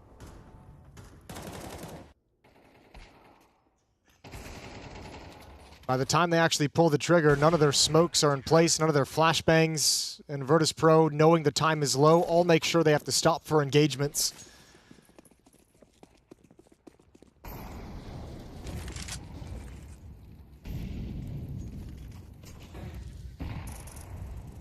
Damage done into ramp. And softens Snow up a little bit. Here's Fame peeking in towards him. He gets that fight, and oh, it's exactly what they wanted. They wanted that op to swing. And James is able to punish the attempt to trade the kill. Almost guaranteed to see a 12th round now for Virtus.pro. Yeah, Kawaz doesn't want to mess with anything over in Palace. He's backing away, so he's out of the fight for a little while. Bombs at A ramp. He's the one who's got to pick that up. Big Uzera and Lux haven't been able to get any space off of that aggressive stance from VP at A ramp. Just now starting to make their move. Two-man deficit. Virtus.pro have control of B hulls as well with Norbert pushed up. They have full, these last 3 rounds, VP has had complete map control.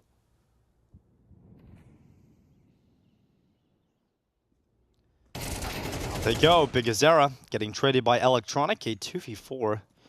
You really needed a Big Azera to stay alive and get a miraculous second there if this is going to happen, but Kawa is still moving out towards Sandwich. 30 seconds left in this round, and Electronic's position in jungle just feels too strong right now.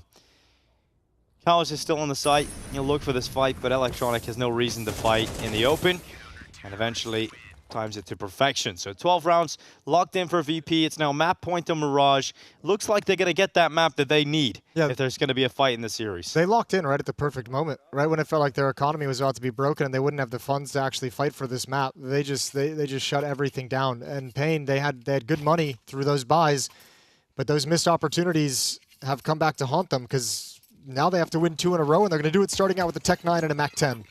It's not pretty. Let's see what they can make work. Last 3 rounds have been completely flat from Pain with no chance at victory. That's quite a heavy commitment towards B early on here on this utility, ready to go to slow this down completely. Good kill from Norbert, and he'll just slow it down with bullets. Fire goes in from Electronic just to add some insult to the injury of Pain, and it is not an injury they're going to be able to recover from here. This is going to be Mirage.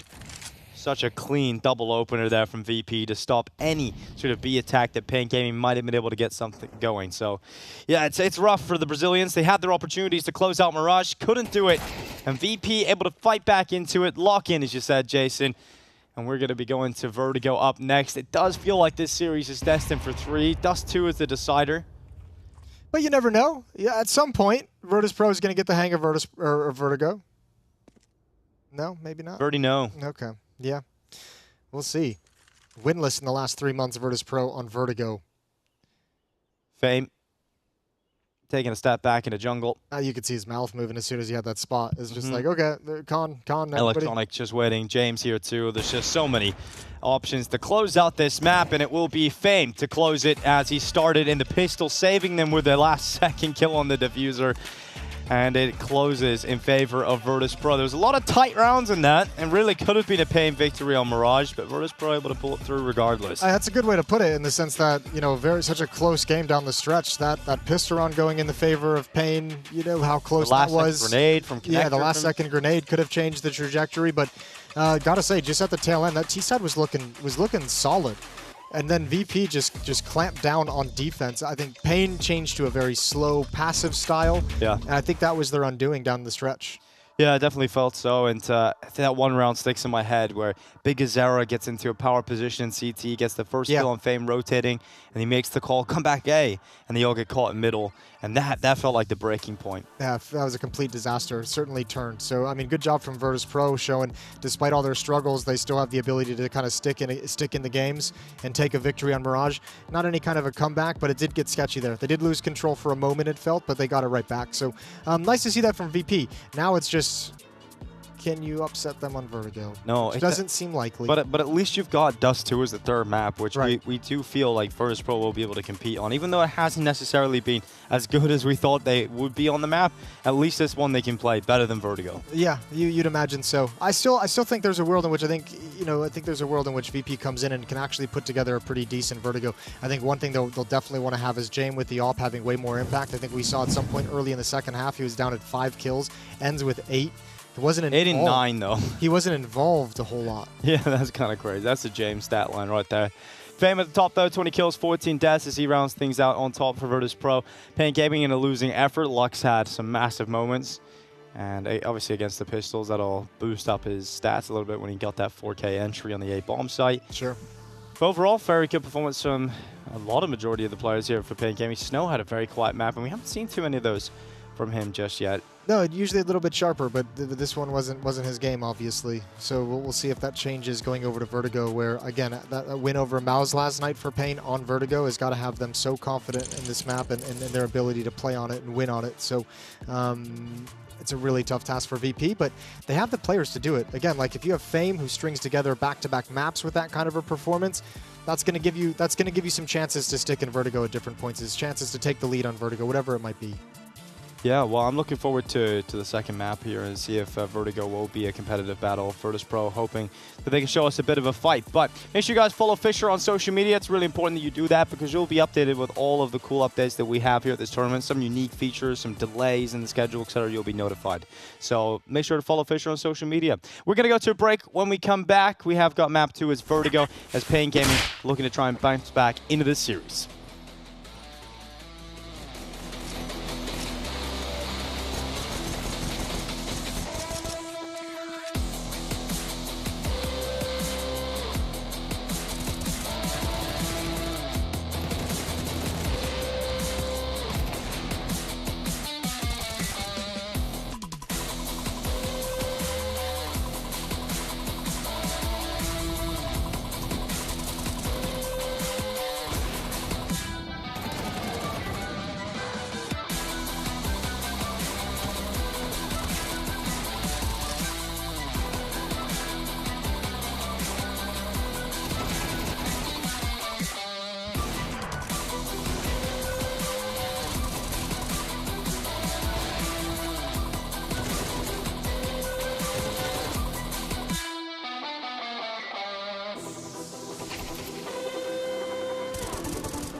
Welcome back to BetBoom Dacha, live from Belgrade. It's Season 2 here, and we've got ourselves Virtus.pro versus Pain Gaming. And this battle is heading on into the second map of play. Vertigo, it looks like Pain are likely to take this one based on the statistics, Jason, and based on what we've seen in this tournament so far. Yeah, everything leading up to this point says Pain should be able to handle this and take us to a third map. But, I mean, there's always that X factor once you actually get... I mean, you got to actually play the game, too. But put it this way. Virtus.pro, 0% win rate on this map in the last 3 months. They've lost their last 4 games on it.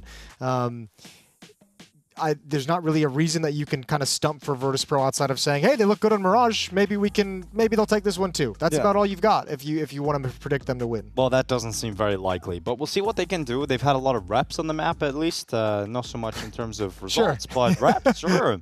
The number of reps, yeah, their strength will increase. I want to see exactly what it was. I just had it up a little bit ago about who they lost to. I know you just mentioned that they lost to Falcons on Vertigo just a few days back. Yes, indeed. Let's see. Oh, that's not the right map. I have fat thumbs. Your thumbs are fine, Jason. They've lost to Falcons 3 times on Vertigo. Yeah, they also beat them on Vertigo. 13-8 here at BetBoom just earlier in the tournament. 13-10 at Blast Showdown. 13-11 loss in Cologne, and then they lost to Complexity as well. They really have been meeting each other a lot in those lower brackets. Really have been. It's like, damn, we're just gonna knock each other out again. That's crazy. Oh man. Well. Let's see, maybe Falcons just plays a style on Vertigo that they can't handle. I can't even keep it. Be quiet, Jason. Yeah. Let's get this pistol underway. CT side begins. Virtus.pro, CT side, Pain Gaming, T side. Got plenty of utility here, NQZ and Bigazera, and it's not quite like Falcons because not every single T player has Kevlar, Jason, so that's interesting. True, a little bit different. A little bit different. Smoke Molly on NQZ and Big Uzera. We'll see what they choose to do with it. They're very cautious about any kind of a push coming through. Well, some of that utility going out towards the bottom of the B stairs. It's going to be a double stack and a jump around that corner. Try and make sure Electronic can't get a kill. He's going to pick up information. He's actually called. There's the drift over. It's a heavy rotate. It's a very loud rotation from VP as well to the B bomb site. And I think everyone from Pain is like, yeah. Okay, cool, guys. Thank you. We're going to go A. That's a heavy rotate on just one player being spotted. James is about to have a very bad time. They're starting to shift away from the B bomb site yet again. No kit picked up. 1 flashbang on Norbert. So they need some kind of results on this initial hold. Well, James getting a little bit more aggressive. Flash comes up, swings with the Julies, and gets out of there. It's crazy. He comes out alive, to be honest. Doesn't even take a lick of damage. Rotation is back in time. Will they be able to hold on, though? Snow. Good opening headshot. Couldn't quite get a second. It's Lux who's chasing that down, and Electronic making sure that the numbers stay even for now. But this rotation has come in the form of a flank up through the ramp, and that's worked out very well here for Fame. And QZ getting picked out. Aggression forward from Lux. Flit to fall. And Virtus.pro still staying in this fight. They're in the site, and well, it's a little tap on that defuse. No commitment to it. Jane, one of those Jewel Berettas, picks one up. Snow still fighting here for Pain. It's Electronic left alone, and time will start to tick, and it doesn't even matter because his head ripped off his shoulders. Yeah, that's a weird pistol round. Virtus.pro, they spotted all 3 players back in heaven, but with the bomb planted for that position, it's just very tough to find clean fights with those USPs. So Pain, really well done. I think Virtus.pro kind of sold themselves a little bit with such a heavy and loud rotation from the A bomb site to the B bomb site, and that was Electronic only spotting 2. Spotting 1 jumping across and Big Uzera following up behind it. But that pulled everyone from Virtus.pro to the wrong side of the map. Second round bye, all SMGs for Virtus.pro. They don't have the ability to stall out choke points with smokes or Molotovs, obviously, in this kind of a round, especially to go deep into it. So you kind of just have to set up really nice crossfires. And a stack completely towards the A bomb site once again. Solo defender at B, that's going to be Fame.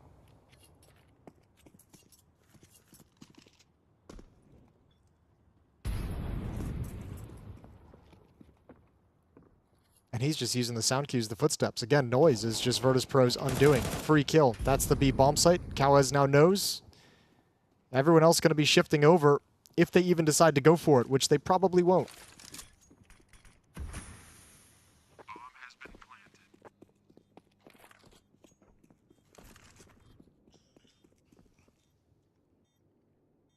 And no reason to hunt anything down either.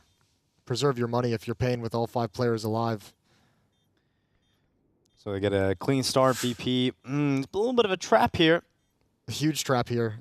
VP, I mean, look, VP called the save call so early that Pain has to, you have to have the expectation that they're firmly entrenched in the most ideal spots they can think of. So again, just the percentage of going for any hunt is just not worth it. 2-0 for Pain. Good start on this T side. That's 2-0 start, yeah. That's comfortable for Pain. At least with VP save call, they get to fight again into this round. And it was, if they lose everything, obviously, you'll have a 3-0 start for Pain comfortably, but at least they'll meet some resistance in this round, and because you know a buy is coming up in the next, you can be a little bit more freed up with these MP9s and UMP. So, could be a decent fight coming up for Virtus.pro. They're going to call a timeout, get someone on the mic early, he's checking the notes, going through the notebook.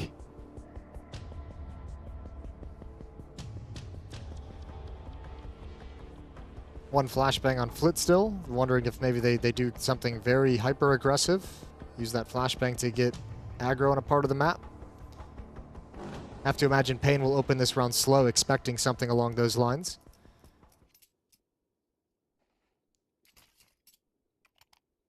So Pain have all the information. They know one player is going to be saving. They know 4 players survived the previous round with whatever they bought, pistols, SMGs.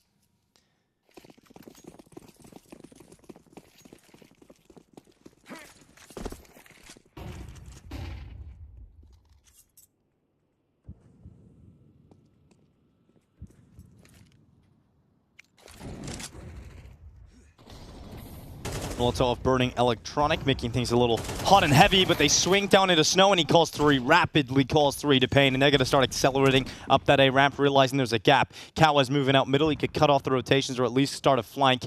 They're not coming towards him, but he could get in behind them. Surely he's going to bring everyone back to the B bomb site now. He just tells everybody. Actually, they've fully rotated very quickly back over, so Vigazera committed to the fight. He got a double kill out of it, and yeah, they're going back B. And now Kawaz is the linchpin as well. He's the guy they get a pivot around. 1 kill as Norbert tries to swing back. Good utility usage, smoke to delay things, Molotov to make sure they can't actually access the retake whatsoever.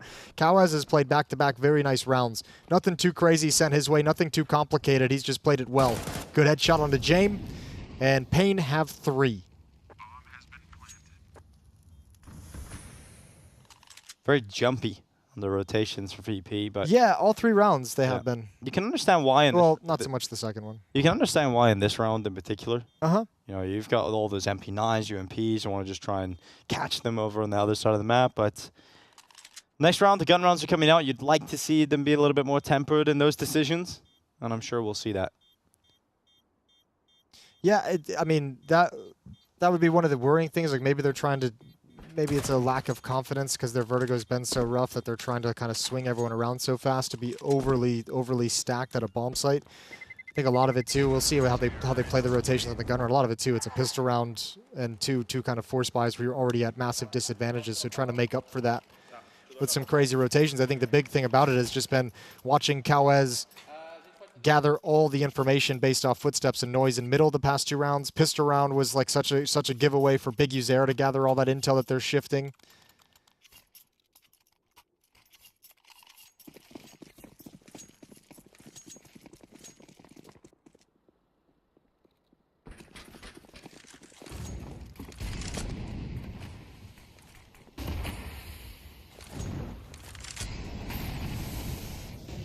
Pain getting inside of the Virtus.pro utility. Oh, burning. Vigazera not enjoying that, I'm sure. Grenades just rain on in on Norbert, though. Down to 7 health. He's very fortunate to still be alive after that, so he'll get out of there. He passes all his nades away. He's like, I don't need this. I'm probably going to die in the next I'm probably going to die real quick, so here, take that. Swap out the weapon, pass the Molotov off. Alrighty. It's for you, new recruit. Gathering at the bottom of the B-bomb site are Pain Gaming. They've got NKZ making sure no one pushes down ramp, and if they do, they're punished by the AWP. Yeah, but if they hit this B-bomb site, Fame is here as solo inside the site. Norbert with that low HP has taken construction to keep eyes on middle, but he can't provide any support. He's got 1 flashbang. He can't actually get involved in fights. In Pain Gaming, they walk all the way over to the B-bomb site and just decide against it. Walk all the way back to A. There's utility left on Electronic Jame. If he can find a nice timing for the Molotov and really disrupt things, that could be lovely. Sees the flashbang. Here's the footsteps. Looks to slow down this attack, but with 25 seconds left, they're charging forward. Big Azera, he's got that cross. Electronic comes out completely unaware of the wide angle. It's Cowers to take that headshot. And now it is very unlikely VP can do something about this unless they denied it. And yeah, they've just got to go out of there. They've just got to save these weapons. Confusing, Jason? Yeah, just about the fact that Electronic seemed completely unaware that them being up ramp was a possibility. Like, he drops that Molotov gap and backs away. All good. But I feel like he must have thought he had a teammate who had eyes on how far Pain was scaling. But that seems so easy for Pain to just sprint up the ramp and get a very wide angle into the bomb site. Electronic just turns into a free kill, and Virtus.pro... Yeah. Yeah. Unable to do much about it. That's the nice way of putting it. Yeah, that works. We'll go with that. Well, at least they've got all those weapons for the next round. But Pain Gaming, the T side, looking comfortable at the moment. Yeah, looking solid. Haven't had to do anything crazy either. Just a little walk to B, a little walk back to A. All right, Cowaz has done a great job in middle to get them to this point as well. Yeah, they've had a pretty easy going of it so far. Let's see if Virtus.pro can shut this round down. Electronic has an M4 again. All flashbang. NQZ is going to get legged. But Pain's coming. They're coming hot. Right into James AWP. Oh, nice flick down. That's going to be Big Azera retrieved early doors. And this puts 4 players down for Pain Gaming. Tough situation with NQZ being on 20 health, Lux on 56. A couple of these remaining Ts are already damaged goods. So Virtus.pro have got their best look yet on the CT side. I like to see more of that throughout this half from James. As an opera, go take your aggressive chances. Yeah, it's a nice peek. I mean, look, Mirage, he wasn't exactly the most accurate. I don't think he had any confidence building game in the first map of this series. But for a map you struggle with, having your opera getting you a pick now and again is a nice way to make things easier. After that kill, Virtus.pro is happy to go passive, play the 5-on-4 man advantage.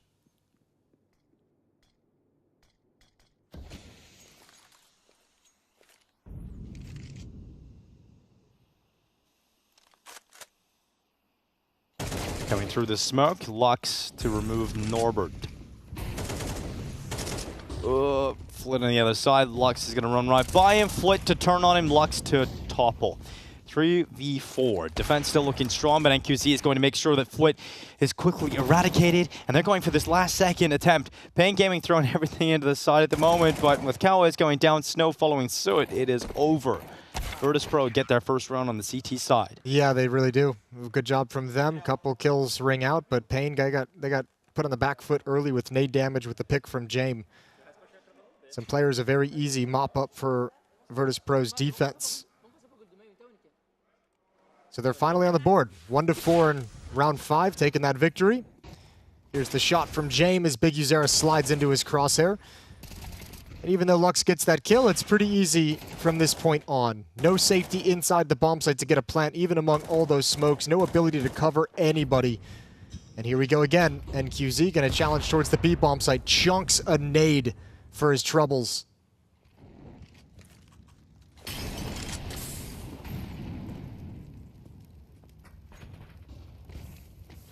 Oh, a little bit of flames. Went too early. That gave over the sound cue, and Big Uzera drops off. They lost a lot of health again, Pain Gaming. Oh, it's even worse. Yeah, this is a disaster this round right now. That little miscue from Big Uzera, because they have all 5 players on this side of the map. They really wanted to make this B hit work. Wanted to test and challenge the bomb site. But yeah, you got 3 players that are like 1 to 2 bullets away from death. This is not going to be pretty.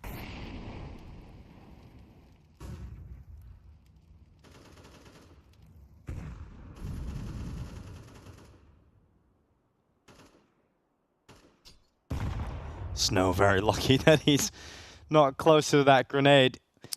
If Electronic peeks his head up, it could be a bit of a disaster for him now. Molotov going around the wood, Electronic taking steps back. Snow just making it uncomfortable as the rest of his teammates move up A ramp. Good angle here for Flit. Good headshot, instantly picked up. Remember his teammates at Sandbags, and given all the presence that Flit is attracting, the Sandbags player of Norbert is given the easy opportunity to walk over the kill on NQZ, and he knows that second player. He just spotted out Snow, so he'll just throw utility down, keep him at bay. Mid-play from Kawa is finally coming into action. Oh, Kawas can actually change this game. He can actually change this round right now. Time. If he has a good position, 10 seconds, yeah, they're quitting. He's not even hustling over with the bomb whatsoever. So, okay, a little bit late, but that was always going to be a tough round considering how it opened. Flit does so much utility damage. He's not even getting the assists on the other side of the map. He's just cleaning up the damage that he himself dealt earlier. And Pain falls short. It's interesting because they're still kind of very grouped up, just hitting the extremities and playing it slow and relatively quiet. But they're not getting, now that the guns are out, Virtus.pro's not having those crazy rotations any longer. As you'd expect, everything's a little bit more standard, and VP's had no issues in these past 2 rounds. Jay, you asked for more confident, aggressive piece down short. Really doesn't have that great opportunity through the short smoke, but instead down bottom ramp. Boom. It's a shot that'll land, comboed with the grenade, finishing off Lux. Kawa is now going a little bit more aggressively in middle, on a faster timing, pushing forward, taking some space back. And Virtus.pro's not considering mid yet. Neither are the B defenders. Oh, might not matter. Yeah, he took his time with that one. It was accurate, but just moved out of the way. Kawes, no. Next for you. Headshot. One more inside the B bomb site. And James going to start moving back, but he's smoked off. Long rotation to go around to heaven and CT spawn. Kawas is having one of the best games we've seen from him all tournament long, but he gets through that smoke. Electronic died to Snow. Kawas comes around the back. Execution on the double. And Kawas really is having one of the best maps we've seen from him in a long, long time. He's being so influential. The middle of the map has largely been ignored by Virtus.pro, and it's now been exposed a number of times. I mean, if you're Kawas just over and over testing that and getting advanced positions, you have to imagine they're going to clamp down on it at some point. Give a shout out over to Snow while we're at it. He dispatches Electronic, swinging from quad behind the pillars. Can be a tough kill to find, but he baited out the peak and was ready for the fight. So 5th round for Pain now, T-side Vertigo.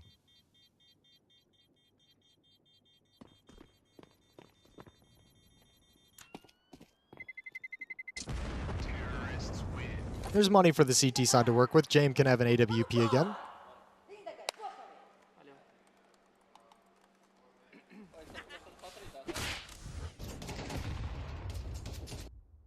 Opening kill. Yeah, you thought the start looked so good for VP because it did. It was a 5-on-3. It was amazing. Great double opener, but yeah, this mid part of the map, something that they're just not cognizant of. Yeah, and I think the big one, I mean, if Electronic gets the kill on Snow and is able to stay alive in the B bomb site, that round is a little bit different. Different challenge presents itself to Pain, but both teams still have good buys. James is back to the AWP again. They're tossing out the short smoke every round. Flit and James just combining together, just attacking down this bottom ramp, trying to sprinkle damage out to Pain, but they've seen how mid has been open, so they're actually sending Kawas here again, of course, but he'll have some help this time. He has an extra player with him. A lot of the plays that he's made in this half so far have been solo plays, activating alone, but at least he has someone there with him, a buddy system. Well, this time too, he's not lurking it. They want to show attention in middle, so a second player to back him up and go for a trade. Big Uzera.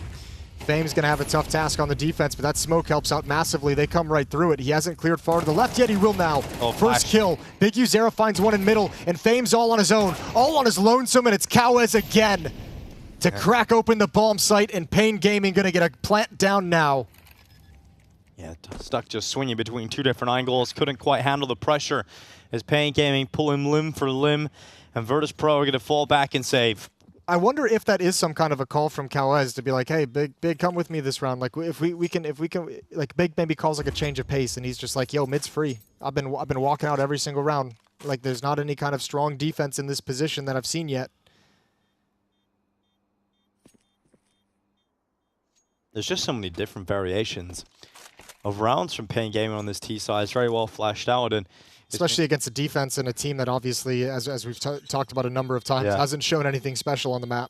Yeah, I haven't figured it out. And when you keep throwing different looks at them, different ideas, perhaps even adaptations that you've designed on the fly, Virtus.pro's defense certainly not going to be in a position to deal with that. And this is why we were saying it's so incredibly likely we're going to Dust 2. And I think with this first half, it's just painting that picture even more realistically. 6-2 scoreline already. This T-side shows no signs of stopping. Virtus.pro have had their opportunities in this first half, you know, to get some CT rounds on the board. Just missed out on a few details. I mean, you're in a 5v3 situation. You can't let that go. And unfortunately for Virtus.pro, too many of those kind of rounds have gone against them. They're going to continue to have purchases. Loss bonus and saves combined allow that to happen.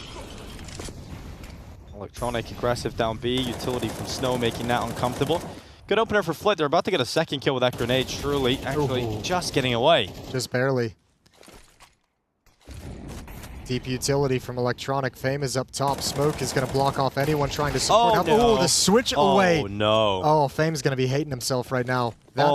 They flip it right back again. Another advantageous position thrown away by Virtus.pro. Now Norbert making the rotation in, cleaning up. Gets a second kill. NQZ making quick work of him in the end. But it's a 1v3 total for NQZ. 2 victims lying wait. It's Jame and Flit. The next targets for this Brazilian. He's got himself the AK in hand. He has time to make Virtus.pro nervous about the walk back to the other bomb site. So you can see Flit's already making the rotation just to be safe. Jame is going to spot from a deep angle just to get information. So NQZ actually has the opportunity to get into the bomb site and get the plant and play a pretty standard 1v2. He's looking for that mistake of someone pushing forward to clear into the bomb site. It's not coming. Aggression can catch them off guard, but with Jame having an op, like he's already scoped in on this position. If you swing into it,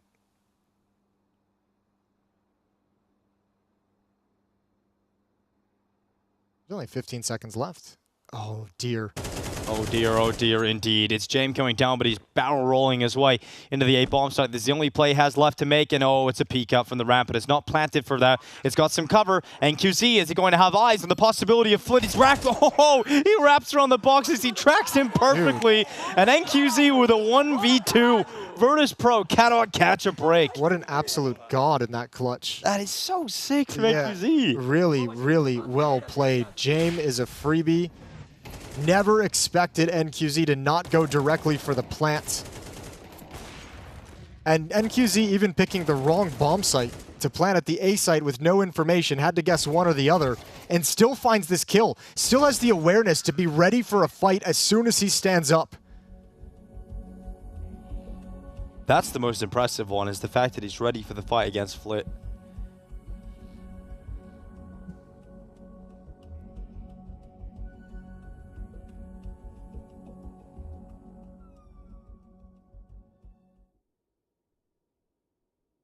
Four kills in the round for NQZ. He was one of the guys we talked about. Him, Snow, and Big Uzera is kind of like the heavy hitters for this team. Kallez and Lux obviously can have their moments. Yeah, and I mean, Lux has had some good games altogether, but those other three are the ones you kind of look at as the main people you're going to rely on.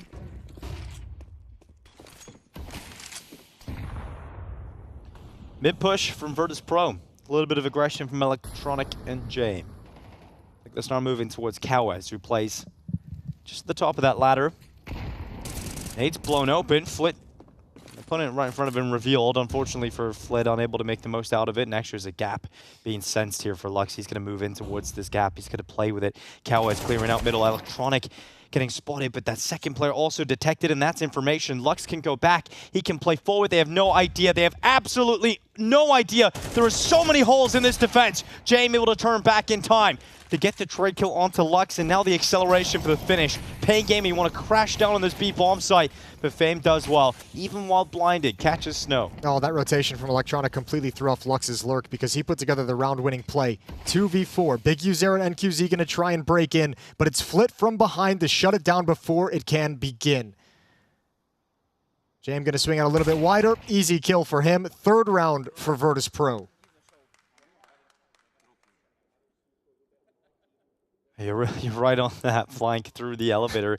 You know, I feel like he could have got 2 kills, and then Electronic just leaves, and he has to go and take one of those fights, and he was going to die either way, it looked like. It's more likely that the AWP misses rather than the rifle. I feel like Norbert's just like, he wants to laugh, he wants to smile, he wants to have some fun, and he sat right between Jame and Electronic.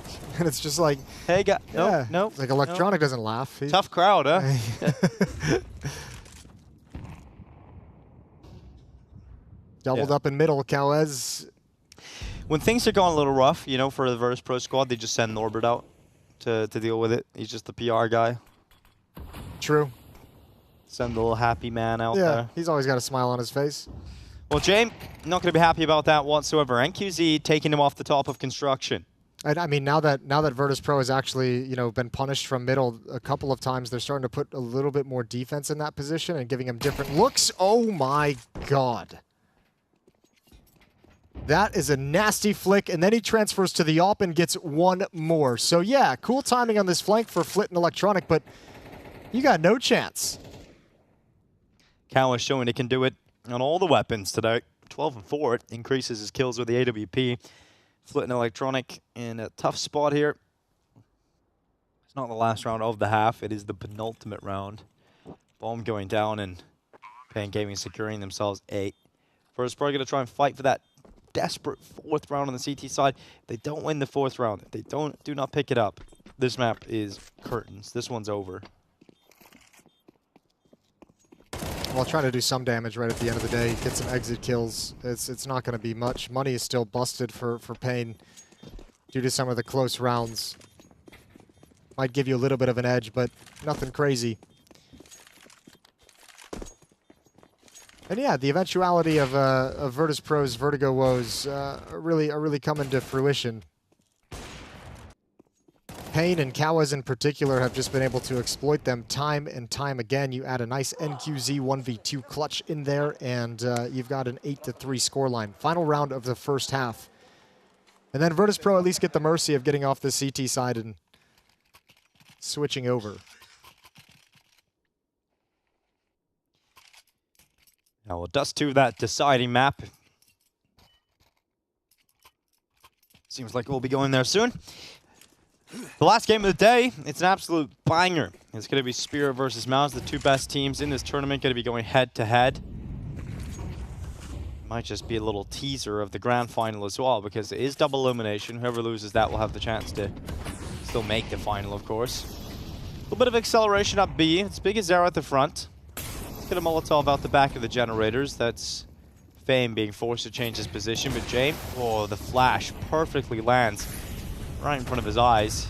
Can't do much about that. Last round of this half now, and Snow getting aggressive. Didn't quite scale up the wall the way he wanted to. No, I think he missed his jump, and that sound cue threw him off. He might have still been able to have impact with that play, but didn't want to risk it. However, Gens feels like never a comfortable position that you'd want to play in. Gotta look at both look at this mid flank though. James got a right read, and oh, he hits the shot, but doesn't bring down Cowes on the first time of asking. Running in for the retake of these Virtus.pro players, sending their legions into the attack, but it's all stopped. And James stuck at the top of construction, still worried about that middle player of Cowes. But James must throw himself into this fight. It's the last round of the first half, and it results in a 9-3 scoreline in favor of Pain. Yeah, this is, we can obviously tell, Vertigo is a huge issue for Virtus.pro. It's something that as a team, you're going to have to focus on. Their permaban is ancient. And if everyone's beating you on Vertigo, this is going to just constantly get picked against you. This is like Spirit at the beginning of the year, the same issue with Vertigo where they didn't play it, started getting picked, it looked shaky on it the first time, and everyone sensed it as a weakness. For Virtus.pro, it's a much more glaring weakness. I can't imagine their T side is going to look all that much more cohesive than CT side. Pain might be taking a quick trip to the third map.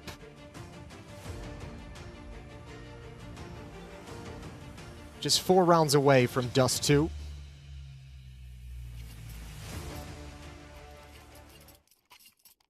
Live into the pistol.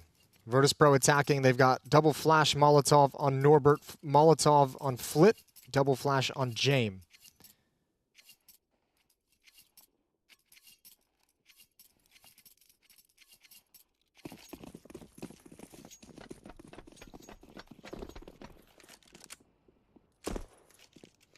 Looks like a big set piece towards the B bomb site. 2 players here, Snow and Lux. Let's see how prepared they are for 2 Molotovs heading in their direction. Lux has Jewel Berettas in armor. So if enough distraction can be pulled away, Lux's Julies could just completely unleash. He must have got a flick out to the left, then snap right back to the right. He was so blind for that second kill. Okay. He just peeked and pre-fired it, blind as hell. And got both. All right, that sums this up, doesn't it? No, that's the piss round essentially done. That's Jame and Norbert don't even have armor. Norbert better hit some bangers on this push. Well, he's got one locked in. Good reply from Kawes.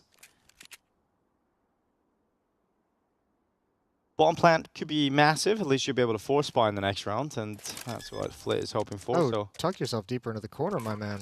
That's kind of wild, isn't it? He's left himself completely exposed to be peeked from middle for that elevator. So Flit's going to put the bomb down. He wraps around the backside. Actually, could be a play that could work very well for Flit. Now, Lux has to be aware of this possibility, so he's checking for it. They're going to win. Nice shots from Jame. They're pulling it back. Jame finished off, and Flit, he's going for the long run. He's going for the long way around. He knows he's got the gap. And he knows he's got that little gap, so actually it's a genius play for Flit in the end. And he's cleared out by Lux, so it doesn't really matter. That is I think the defuse is even tucked into the corner, so I don't even know if he would have had a clean shot at it. But that's I mean, if that was intentional to have that little planted a little bit wider so you can peek, pretty smart. And Jame almost makes that doable. Yeah, but Lux just has one hell of a round here. Yeah, fully blinded, pre-fires the right with the dual Berettas. Craziness. You need to have a conversation about these view models with dualies. Yeah, that's true. It's I said it the other day. It makes me feel cross-eyed. Like I'm actually. It makes me feel special. It makes my brain just say there's something wrong with this image. There's something really wrong with what we're looking at the moment. Yeah, it's true. I wish we could just all go back to what we had before. You know, to the way it was. Standardized. I hate change. View model. Exactly. We're Counter-Strike fans. We don't like change. Snow around the corner, waiting behind the wood. He's about to be cleared out, surely. I say surely, and now I believe it. Electronic to go around first. Lux at the generators, trying to delay them. But he hasn't exactly been able to stop them from getting into the bomb site. They're on default. Bomb isn't going down yet, but the big swing. Okay, Lux. Just one on the M4. I don't think he's going to be particularly happy about the output of just one kill. Job done, though. No, I think he's going to be fine with that. I think that's exactly what Pain wanted. Because you stall out the plants, and you get to a point where the smokes are going to fade by the time Virtus.pro get into the bomb site. So now you can be active. Now you can actually challenge and put some pressure on them. And you have got the full bomb timer to organize the retake. I don't have a kit, though. They got a flank. No one's looking at this from VP. Oh, the distraction being set up now from CT. This should give extra space for Big Azero to play with as he comes up those stairs. He doesn't have a long-range weapon, though. An MP9 to play with, that could be a problem. NQZ trying to clear out close Jennies, but ends up getting stopped by Norbert. Finally traded. Big Azero's got to get a move on. And finally, that MP9 comes into play. It's played out from Quad, cleared out by Big Azero.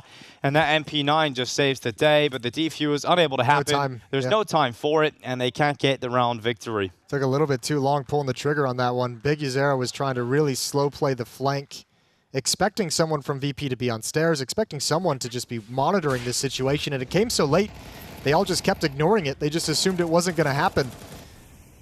Not a bad round from Pain, doesn't work out in their favor, and Virtus.pro convert the second round after losing the pistol. And there will be a buy in this next round from Pain. M4 on Kawes, FAMAS on Big Uzera, MP9s, and a Deagle.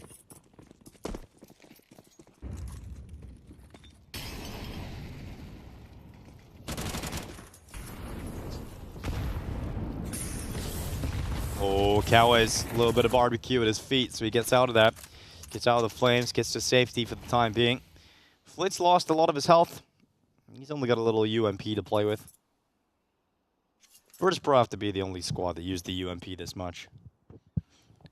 For sure. Elite started using it for a while as well, when VP started, when it started looking like a thing. But then he probably very quickly realized there's really nothing to this. No, I talked to him about it once, because like the first time I spoke to him privately, he was like, I don't know why people are doing that. And then I talked to him again like a month or two later. He's like, yeah, I've been trying it in practice, and actually it's crazy. It's got like armor pen, and it's like way more like the recoil is easy to control, but I think still like the run and gun and the cost effectiveness of the MP9 is just unbeaten. MP9, speak of it, here it is. Second kill was nearly picked up out towards Xbox as well, but it's just a lot of damage done to Electronic instead. 4v3 or 4v4 still. I forgot about Electronic's health. He nearly disappeared off my feed. Two players are pretty damn low on the VP side. They can get cleaned up real quick. Lux's time to pounce is going to be now with that flashbang. Oh, spots one, but giving away his position, giving away the play. Virtus.pro though, losing members with every second that ticks on. Electronic, the most recent victim to fall. They could wrap around the elevator. It's a cool play from James to actually get around the backside of Bigazera, but they're going to start running out of time soon, and they still have to plant, and the smokes are fading away. But down to 2 players here for Pain Gaming. It doesn't feel too comfortable. They have no grenades to make this easier on them. So Kawaz moves forward with bullets. He will fight. He's looking for that second in towards Elevator. Norbert just continued his spray and ended up getting both lining up for him. Oh god, VP Norbert's got to have a sigh of relief after that one. His teammate had no health. I think a big mistake from Pain. All their positions don't initially work whatsoever. I think all 3 of them kind of got stuck towards headshot. 2 players were playing up on the boxes. One was right next to him. And they just all get bottlenecked somehow in the same position.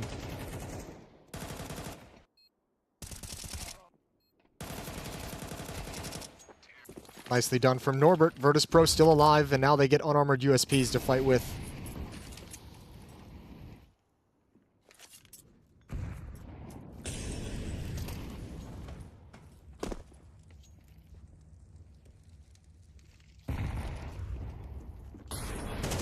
Electronic feels freed up, unburdened, and he'll start fighting his way. Electronic with 2, make it 3. James there to close out the final 2 kills in his 6 rounds on the board. And smiles on the faces of Virtus.pro players. Something we haven't seen in a while, but cool to see that. And at what point do we start to get maybe slightly worried about Pain, Jason? Not yet. I think we can still let's see what happens in this round with the full buys going on. What kind of a take, what kind of a look Virtus.pro is going to give them, and how they handle it, how Pain handles it. Just because, I mean, you still have to look at the record of VP of again not winning any of their last 4 games of Vertical, winless on this map in the last 3 months, and say I don't know if they have it in them to come back in this. Like at the moment, you've made it look like it's possible because you're playing against some weaker economy. But what happens when the rifles and utility come out? Well, it's a pretty good start. Yeah, it is actually a really good start so far. Can't argue or complain about this one. 2 strong entries without taking damage of the B stairs. It sucks having to continue a point as you're watching the point be made by Virtus.pro live in the moment.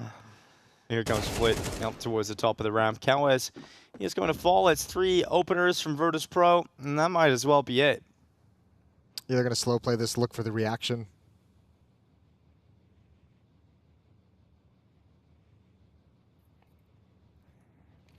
At any point, is this NQZ falling back to the A bomb site and just gambling? It looks like it. When you see all those nades rain in. Another flashbang, and NQZ has nothing to do. Gonna swing out. Nope. Got himself into safety. And now, yeah, you've done what you could. You're over here to investigate. Back away, baby. Save that M4. Yep, carry what you can into the next, but money not in a good spot for Pain. Good start from VP, but again, it's like we didn't actually have to see VP do anything. They punished 2 pushes on B stairs. Flit got a nice lurk kill over towards the A bomb site, a solo fight for him. If they take everything away from Pain, though, oh, this could be a really hard. Oh, this is going to be Fame. Taking NQZ out. It's Bigazera left with just his M4 on the catwalk. They have no money. Oh, they lose everything. Damn, Fame was on point this round. 3 kills. Fame had 5 kills to start this round. He finishes in 8, obviously, but that is the sharpest we've seen him so far. Yeah, that looked good. Nice shooting. He was solid on Mirage as well. So VP starting to, you could see some more smiles starting to break out, a little bit more of a relaxed demeanor as they take all those M4s out of the hands of Pain, who are going to be stuck on a low buy, half buy.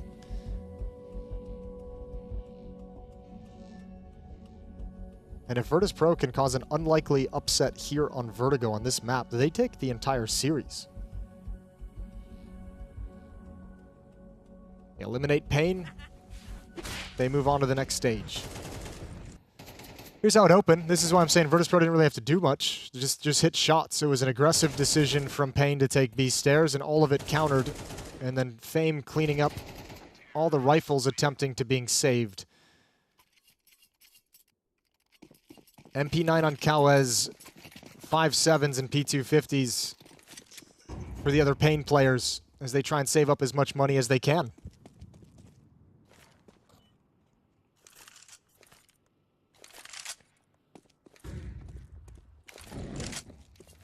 The winner of this goes on to play Eternal Fire.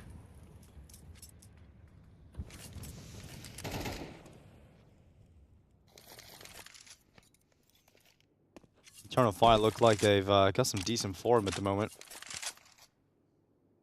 Yeah, one of those teams that we mentioned, we got us cast right from the get-go, right at the start, looked decent and shaky and gotten stronger as time has worn on. Yeah, less shakes. Well, you'd hope so with the amount of games that they've played that they'd start getting a little bit comfortable and getting things together. They have been on quite a grind recently. Electronic in a spot of bother, but it's just pistols. And the SMG. Yeah, that's rough. For Electronic, it's just charged down. You can see he didn't have his rifle out in time. Fame overwhelming Snow eventually. BiggerZera hiding a default at B250. Getting another kill here for Pain. It's an AK picked up for Cowes. And the bomb's not down. Flit's also low. Is there a world in which this falls apart for Virtus.pro? I don't think so with that kill from Norbert. I think they've sustained just fine. In fact, if Cowes doesn't get a gift, it might be time to back off and save that AK-47. And indeed he will as the flashbang comes in. So Virtus.pro fighting back pretty good. CT side looked like they had some real issues in terms of controlling the middle of the map, in terms of getting punished by the middle of the map. T side so far has been spotless.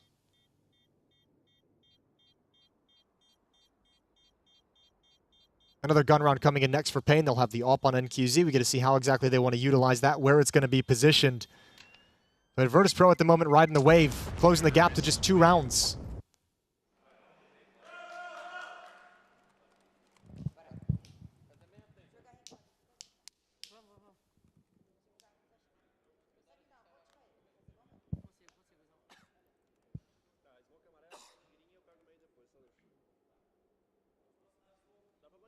I'm not so confident in thinking we're going to go to Dust 2 anymore. You starting to lose it? Maybe a little bit, yeah. Come on. No, yeah, I'm starting to lose it, Jason. I'm actually Why that very Brazilian impressed. flag? I'm very impressed how VP are playing at the moment. I'm not impressed yet. Again, I feel like we haven't. Just how the headshots. I love the headshots, Jason. If they win this round, I'll be impressed. That's when I'll start to be worried for Pain. Yeah, I'm impressed by less. It'll happen. Some people just have higher standards. Smoke's going to clear. Fame will lead the way out. 4 players going to be joined up at the B bomb site. Isn't giving any of the game away. This is just showing standard utility to take control of stairs.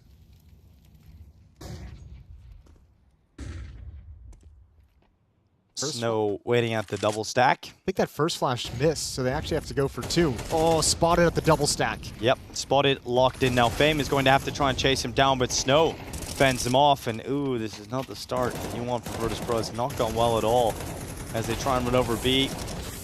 Just tell by some of these fights it's not going to go their way. It's going to be an 11th round for Pain. And the hard thing is, like, Norbert, his only effectiveness is if they actually get a kill and take that bomb site and force some of the rotations, because he's there to exploit it. Good spray down kill onto Lux. Limiting money would be nice if they can get 1 or 2 more kills, but Virtus.pro's prioritizing, I think, their own.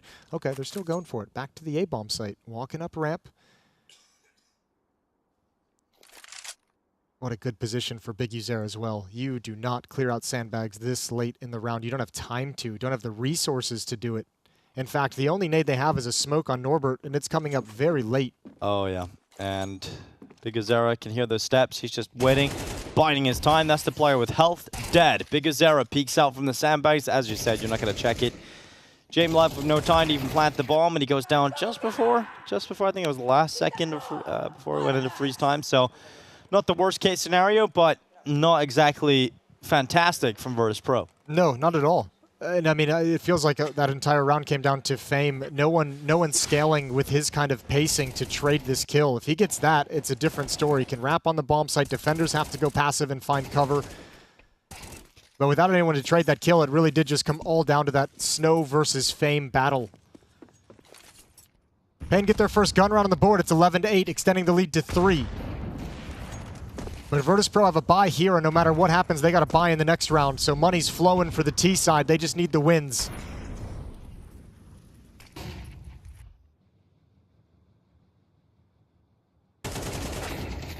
Oh, that's a little bit of revenge from Fame, and it opens up this B bomb site, but grenades bombarding the Virtus.pro players. I think they have to fall back. Look at the HP of... Oh, this could be a trap. They walk right into Lux.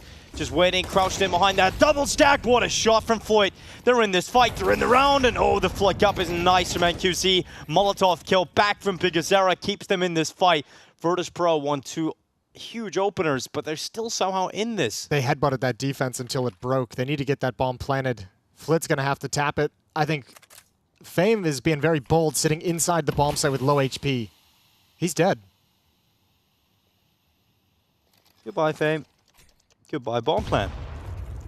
As now it equals a 2 versus 3 with no bomb down. So James is next up. He'll punch those digits in, put that bomb flat on the ground. Look how much time is buying, though, for CalWez to go on this flank. Yeah, he's wrapping up the B stairs now. What a good reposition. Yeah, this is huge, and they're so fixated upon CT and construction that they're just not thinking about that flank from stairs. This could be a 12th round for Pain, picked up off the back of their danger man from the first half. CalWez closes with the flank, and that's Pain Gaming grabbing a 12th, and that's with VP finding themselves in a 5 versus 3. Got the entries, but it wasn't clean. That they had to pause and kind of recenter for a follow-up attack when the opening 2 players, when the front 2 players went so low. This is all to 1 battle against Snow. He brought both of them down to red HP. Then the rest of Pain is here. And I think also lack of nades down the stretch for Virtus.pro. Not able to re-smoke, not able to re-Molotov. And good shooting from NQZ. Again, the Opera of Pain having massive impact. So another full buy for Virtus.pro. Everything goes into this. They've got to win 4 in a row to take us to overtime. And NQZ doesn't want to let that happen. He's already got the angle with an AWP. Blinded, but gets away.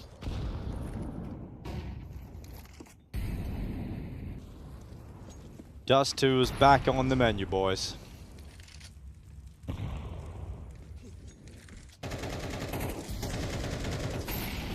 Bigazera coming around the back. One quick execution from behind, but Flit swift to respond and avenge Electronic. NQZ with the crane peak. If Flit continues to round this corner with no flash, and would result in the Brazilian taking that shot away. Minute 5 seconds. Virtus.pro throwing in their last stand. Oh, it's a good one, though. Flit's got a kill. Oh, misses the shot. NQZ has to back away even further. Utilities coming out. That's Snow who goes down on the other side of the map. Fane taking that isolated duel, knowing so much of Pain is going to be focused on the A bomb site, and they can't go for it. 2v4. Pain's got to be... I know they have a 4-round lead, but they have to be really cautious about which rounds they go for, how they use their economy, how they use their money. Because at this position... I mean, they're going to buy up in the next round, probably have to drop at least 1 weapon over, and then you're watching that money kind of disappear, and still we can have more guns taken away from them, which would be an absolute nightmare. But Lux knows he's getting wrapped on and has to push into Jame.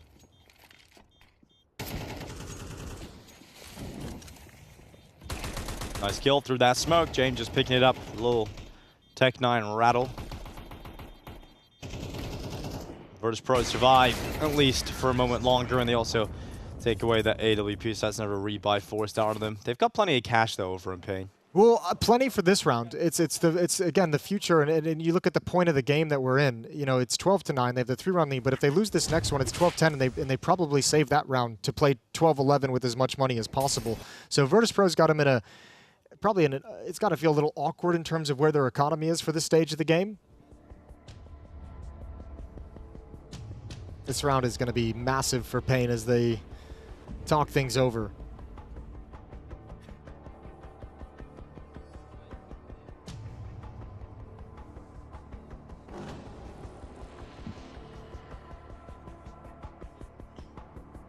Virtus.pro putting up more of a fight than I expected here on Vertigo. Oh yeah, much more of a fight. Yeah, that's for sure. I mean, considering the half that they had as well. Right, that opening half was not good. Big disastrous. They'd love 1 or 2 more rounds to play with because this T side's actually looking not bad. Yeah, they could have actually closed it out. Still can, of course. You can get it to overtime, but it's just got to be perfect from here on in. Well, see, this is what I'm talking about. Look at the money left on Pain. It was great coming into this round, but after this round, it's horrendous. Well, let's see if Virtus.pro can take that opportunity to break apart the Pain economy. Get 10 rounds, and when you have that 10th round, as you mentioned, you're going to get the 11th, just based on the money situation. It's just the most likely outcome. And it's all down to that 1 round for overtime. Flash in front of Bigazera. He'll have that waterfall drop down to protect him for now, and he'll have a look at short. Tentative start to the round from Virtus.pro. Flash eventually going in the first play. The playmaker has been flit. Well, he's down, he's out. Bigazera knocking him out, and this is ending up in the 55-second mark. Virtus.pro being funneled back into the B-bomb site. Snow's been damaged. He's down to 48 health. It isn't exactly the strongest defender here, but he's got help.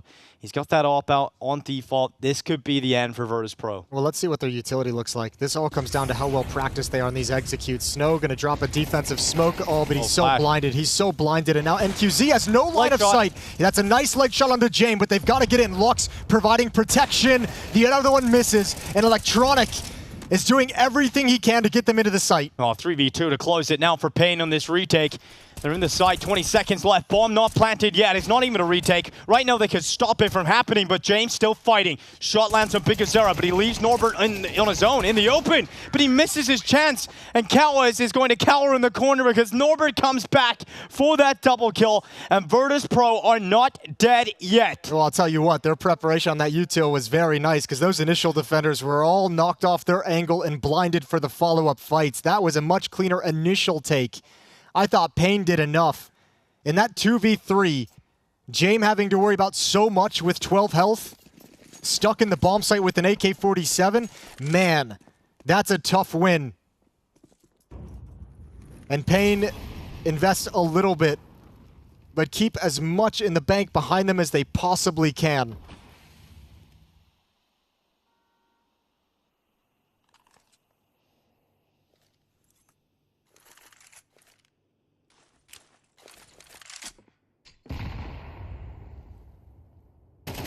Can't lose this one, VP. You've brought it this close. Searching for that 11th. Flit creeping up the ramp. Electronic following in behind him. And Jame with eyes on short. They can feel comfortable about this moving forward with the AWP watching that angle. They know they're not going to be swung. What a cheesy boost, though, to break it. I mean, this is a perfect time to do it. It could be a little deadly, especially now moving into the open. It's going to be Kawaz watching for Flit, and it is cheesy, and it's worked out well. Norbert and Electronic fighting back, though, getting that advantage in their favor. Kawaz is getting inside of the short smoke. Electronic's got to be aware that a play like this could happen, so they're just taking a breather, Virtus.pro. They know they got time, and you don't want to get caught in these smokes and close quarters combat against those SMGs. Also, you just kind of figured out there was a stack over a gap. There were two players there. One got the kill and fell back. The other one got eliminated after the fact. That's a huge find. A huge find for Kawaz. Oh, this could start to go against Virtus.pro. Jame only has the Tech 9. And he's not clearing anything. Oh, he's not looking in the right direction. He goes down to Snow. And they've come so close, but it comes suddenly down to Norbert and Fame to try and close this one out. NQZ's got the first. Fame's not going to check for the second player, and it's going to be closed in favor of Pain. VP bring it close, but not close enough. That was their golden ticket. They broke the money. They got them down to a weaker buy to fight for 11 rounds and then the overtime. But they fall at probably the easier hurdle. I feel like they felt the pressure after those kills. The initial kills come out on the MP9. They're in an even situation, and maybe felt the pressure to make like your finishing play too quickly. Jane running into the B bomb site, just assuming that no one's there, no one's home. Snow gets a free kill. Look, again, they played better and they made that closer than I expected it to, but especially the CT side, you could see a lot of problems with how they play the map. Yeah, it's just that first half, they didn't give themselves enough room to play with coming into the T side. And right. That last round, I mean, what can you even say about It's heartbreaking, but we see teams kind of drop that one all the time against those low buys, against those force buys, because that's when things get a little bit tricky. That's when teams like bust out a little boost in the middle of nowhere. And yeah, I mean, good job from Pain. They just continue. They knew Vertigo was going to be a very confident pick from them. Close affair, probably closer than they would have liked it, but outlasting Virtus.pro, just like you outlasted MOUZ last night in overtime on Vertigo. Yeah, still able to get the job done in some close Vertigo games over the last 2 days here for Pain Gaming, but that does mean that this series heads to dust too. It means we have to go to the third map, Jason. I think Virtus.pro showed us enough that to make it feel like this is going to be a competitive third map as well. Absolutely. It seems like they're in a good, like, this isn't like Virtus.pro coming out being completely flat and disorganized. This is, individuals are here, like, Fame had that great map on Mirage, still had some impact here, so did Flit. Everyone had a round, everyone's close up on the scoreboard. So, I mean, this is a Virtus.pro that can challenge you on Dust 2, and we know they're going to be solid. For Pain Gaming, things still going. Snow's had a very quiet day. Another quiet map, yeah. I mean, we haven't really seen this yet from him, I don't think, you know, especially in this event. We haven't seen him have such a quiet performance across 2 maps. So he's hoping he can bounce back on Dust 2. And for Jane, you know, you've got a lot of input coming in on the roster of Electronic, obviously giving a lot of ideas in the rounds, if not more. Right. And James' individual performance is also been tanked. I mean, he's not playing well in the first map. It's been a while as well. I think, since he's kind of fallen out of his groove a little bit, and I've been waiting for him to kind of snap back into it at some point this year, and it hasn't happened quite yet. I think, you know, more importantly, I think Dust 2 is a map where the different philosophies of calling between him and Electronic can actually combine to make some cool stuff happen, because I've seen on this map them play the slower paced, more Jamie kind of rounds, and I've seen them also be really assertive and really aggressive and very fast paced, which is more of the Electronic style that he wants to mix into it. And on Dust 2, those you can build off each other in that sense. Well, Dust 2 is up next, but before we go there, Fisher on all their social media platforms. You can stay up to date with any schedule changes, matches, memes, pictures, whatever is going on the Fisher social media platforms, you can find out. We're going to go to a break. When we come back, we've got Dust 2, and we're going to close this one out. We're going to find a victor.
Да, друзья, поражение — это такая же часть игры, как и победа. Но поражение вызывает у нас довольно сильные эмоции, и я уверен, что каждый из вас хотя бы раз вредил своей клавиатуре. Но сегодня мы позволим каждому игроку показать своего внутреннего зверя. Со мной сегодня команда Virtus.pro, и мы узнаем, кто из них самый главный тильтовоз. У участника будет 10 секунд, чтобы разбить клавиатуру как можно сильнее. Каждая разбитая клавиша — это 1 очко. Клавиатуру нельзя бить об стол руками. Участник, который разобьет свою клавиатуру сильнее всех, победит. Ну что, друзья, первый у нас электроник. Поворачивайся, у нас 3 бокса. Там разные орудия, тебе надо выбрать вслепую. Я подальше. С Богом, не жалей.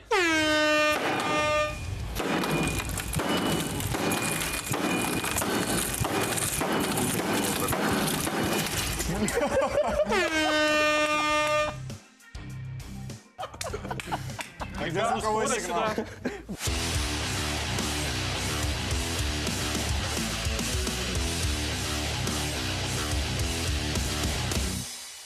Следующий участник, друзья. Мне уже немного страшно, но тем не менее, я надеюсь, с нами более спокойный человек. Поэтому давай выберем и с тобой девайс. Каким ты сегодня будешь уничтожать? Вот этим. У тебя оружие самое грозное из всех. Я смотрел, это самый сильный.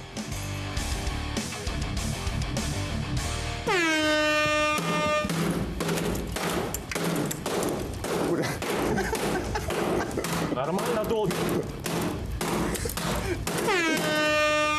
Все.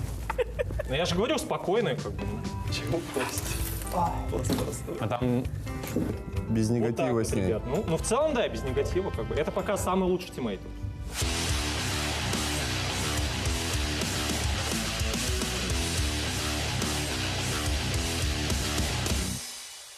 Ну что, друзья, в нашем эксперименте третий участник Джейм. Самый спокойный снайпер на просцене, правильно? Ну, надо выбрать неспокойное оружие. Давай.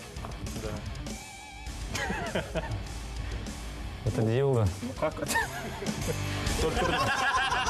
Давай. Я тебя понял.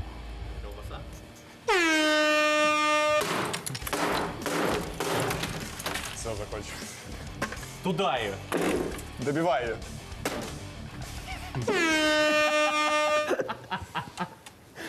Да, ребят, такое в нашем эксперименте впервые.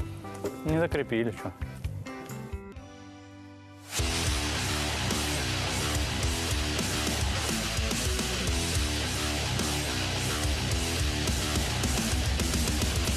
Ну и четвертый участник Петр Фейм, расхититель женских сердец. Справится ли он с клавиатурой сегодня? Опа. Повезло. Это, кстати, так нормально. Я отойду подальше. Это надо обходить, господа.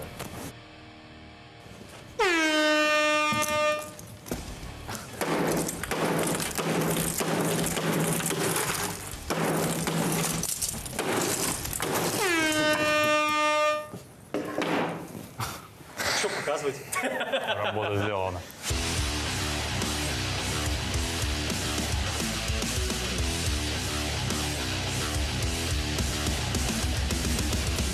Ну, опять с нами такой игрок с перчинкой, с разовым говорю. Надо выбрать девайс. Поехали.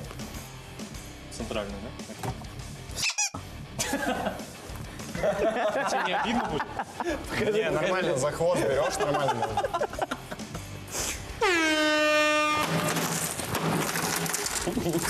Да.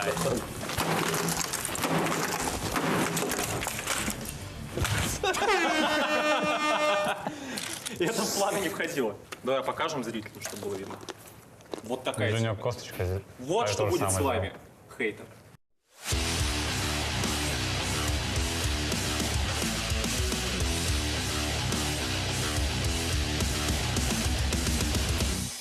Ну что, друзья, одного победителя у нас нет, зато есть двое. Это Элик и Фейм. Кто-то скажет, повезло, но везет кому? Сильнее. Вот именно. Поэтому поздравляем наших победителей, они два главных тильтовоза. Будут ли ВП такими же жесткими внутри Counter-Strike, узнаем на BetBoom Dacha.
Welcome back, everybody. It is time for map 3. We've got Pain Gaming dragging us into that third, into Dust 2.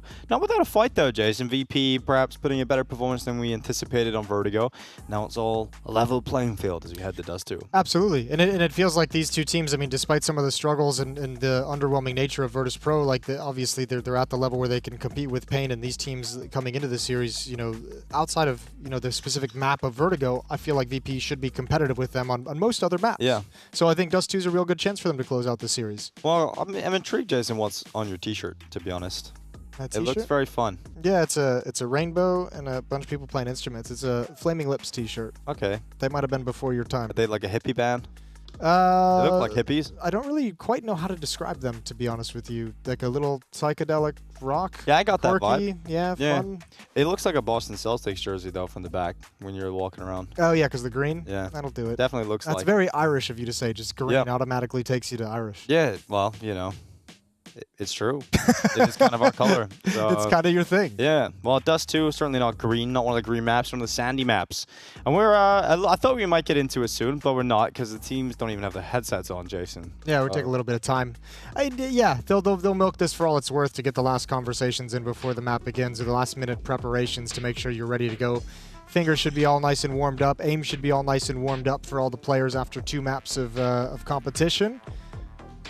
Winner faces Eternal Fire in the next round. Loser is eliminated from BetBoom. This is a new song. Yeah, you like it? No. Okay.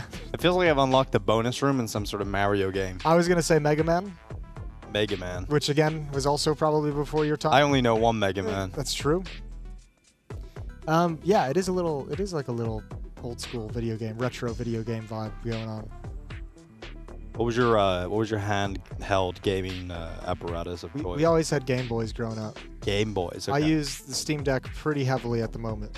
Yeah, well, I used to have a Game Boy. I used to play Spyro, the dragon. Nice. That was a fun game to play on the Game Boy. Then the DS came out, and that was awesome. I never had a DS. I had the original Game Boy, the Game Boy Advance. That was about it. What was the difference between the Advance and the regular one? Smaller, mostly. The original one was massive. Oh, okay. Yeah, so it was actually like prototype. Yeah, it was like a brick. Early 90s. It was an actual brick. Yeah. Okay. Yeah, they had better graphics, better screen. I think I only ever had the Advanced, which is like the little square flippy thing. No, that's not the. I don't know if that's the. Oh yeah, I guess it would be the Game Boy. I don't know. I don't remember what all the Game Boys were. Well, we've got a game, boys. Yeah, good. Oh, good one. There we go. We're in. We can stop talking about retro games and talk about modern games. Virtus.pro T-side Dust 2. Pain starting on the defense. This map's for all the marbles. Each and every marble. I thought we were done talking about retro games, Jason. Nope, I brought it right back. I actually forgot that there was a knife round, so that threw me off. Yeah, well, you've thrown us right into this now, so you deal with it, Jason. Well, it's looking good for the Pain side of things. Not so much anymore. VP get to decide. There he is again. Somebody laugh with Norbert. Somebody have a fun time with him. It's okay, Norbert. I'm going to hang out with him in Malta. Yeah, you should. You should go say hello. Be like, Norbert, come chill with us for like an hour. Tell us some jokes, Norbert. Yeah, hang out. He seems like a fun guy. I spoke to him a little bit recently. Well, I wouldn't say recently. It was a couple months ago now in Dallas. He was pretty sad about the results, but you talked to him out of the loss, out of the elimination. Yeah, it's always the worst talk to have with players. I was gonna say. And then of all the times to have a conversation. Okay, but how much time do you have off? He goes, none. Now we fly to London, and I don't think that went so well either. No, they weren't happy there. Well, maybe they'll be happy after this. Maybe this will put some smiles on their face. Dust 2, a map that you would look at Virtus.pro and say, these guys all love this map. They've been good at this map on their various teams in history. Playstyle-wise, should be very tough to compete with them. Let's see what they've got. Dualies on Fame and Electronic. Molotov on Fame as well.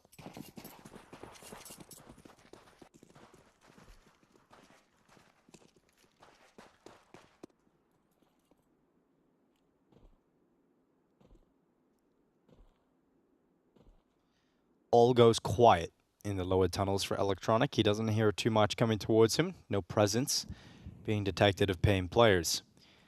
Lux is the spearhead of this attack through short. And Electronic in the lower tunnels. Will this be cleared by Lux? They're focused more intently on Jame, and he'll drop back. He'll fall all the way back into spawn.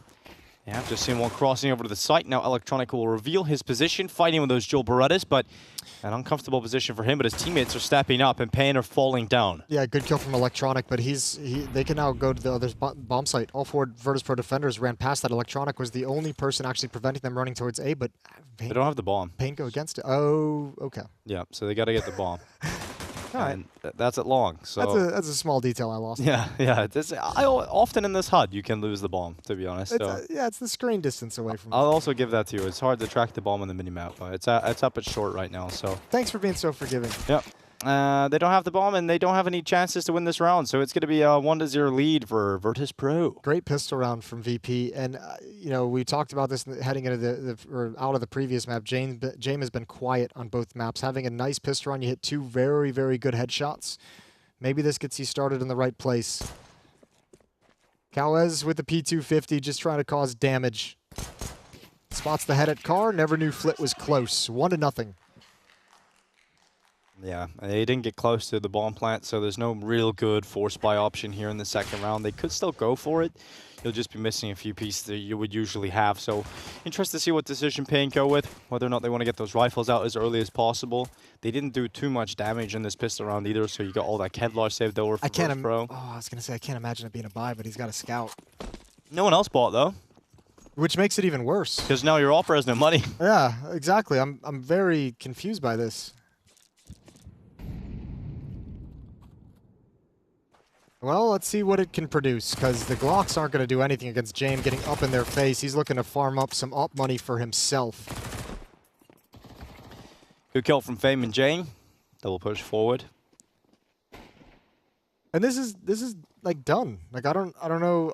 I still don't understand the scout buy. So Fame is already going to be wrapping towards T-spawn. If you're Payne, you're just thinking there's nothing we can do.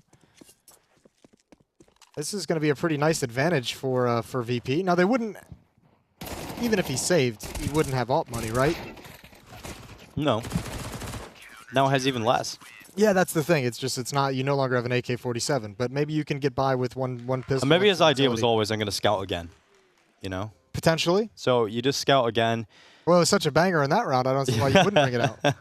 So at least you get a shot at maybe getting some damage down, and then you can finish him off with the pistols, and you get a second crack at the whip coming into the next round with the rifles around you.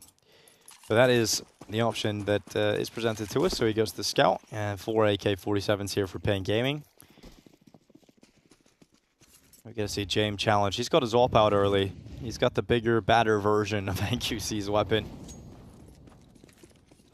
Same result, though, if it's a headshot. True. Well, he was looking for a fight up against that ult.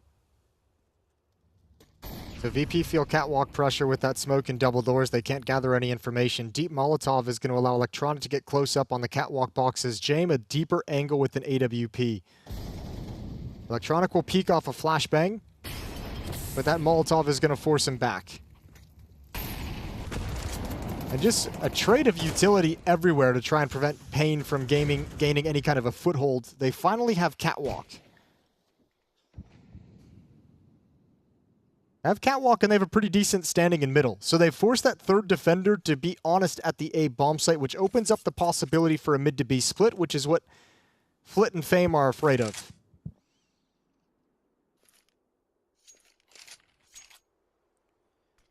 Well, that mid to B smoke being tossed out, but they're not moving with it, apart from Big Azera, who encroaches out towards the cross smoke, looking to fight Flit, but it's a double stack. Fame up on the top boxes, Flit down below. Big Azera is destined to go down here if he commits to the angle. He might just get away with 4 HP, and I think that's enough of a warning shot for Big Azera not to stay committed to the fight. So now comes this thrust from Payne through short. There's a gap for James to play with between those two smokes, but they already get passed by utility. Lux with a great headshot on Electronic. James going down, and now a plant coming in just in the nick of time. So 5 versus 3, not happening here for Virtus.pro. Yeah, I felt like Norbert needed to make his move way earlier when Electronic was either fighting or gone down, because you want to keep that attention off the AWP. You want James to have as much freedom to take those shots and keep re-peaking. And that A defense just gets obliterated. And I think at different points we'll see them do a better job of that. I think this time around they put so much emphasis on counter utility initially to stop catwalk progression, to stop mid control, that when it came down to the set piece, typically you can see defenses, chuck nades at the smoke to break it open, Molotov behind the smoke so the T's can't run behind it and actually peek, counter flashbangs. None of that was available to Virtus.pro. Pain stepped into that execute when Electronic, Norbert, and Jame all had no nades whatsoever. And Virtus.pro gonna have to not save. Op has dropped over to Jame, picking up MP9s, picking up a FAMAS.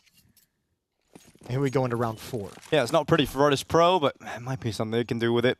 But James got to have some impact with that AWP. That is the real creme de la creme of their setup here. He's getting aggressive on catwalk, so he's looking for it. Yeah, you got to be proactive. You got to send him into these fights early on.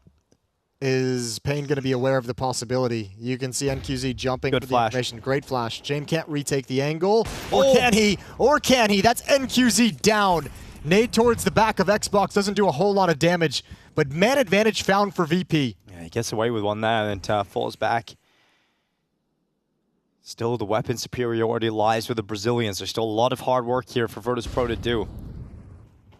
Doesn't feel like one's enough from James Op. You got to get even more. No, but I like that he's looking for it too. Yeah, he's going back to this mid fight. Luck's already down close to those double doors. Big Azera on the right side.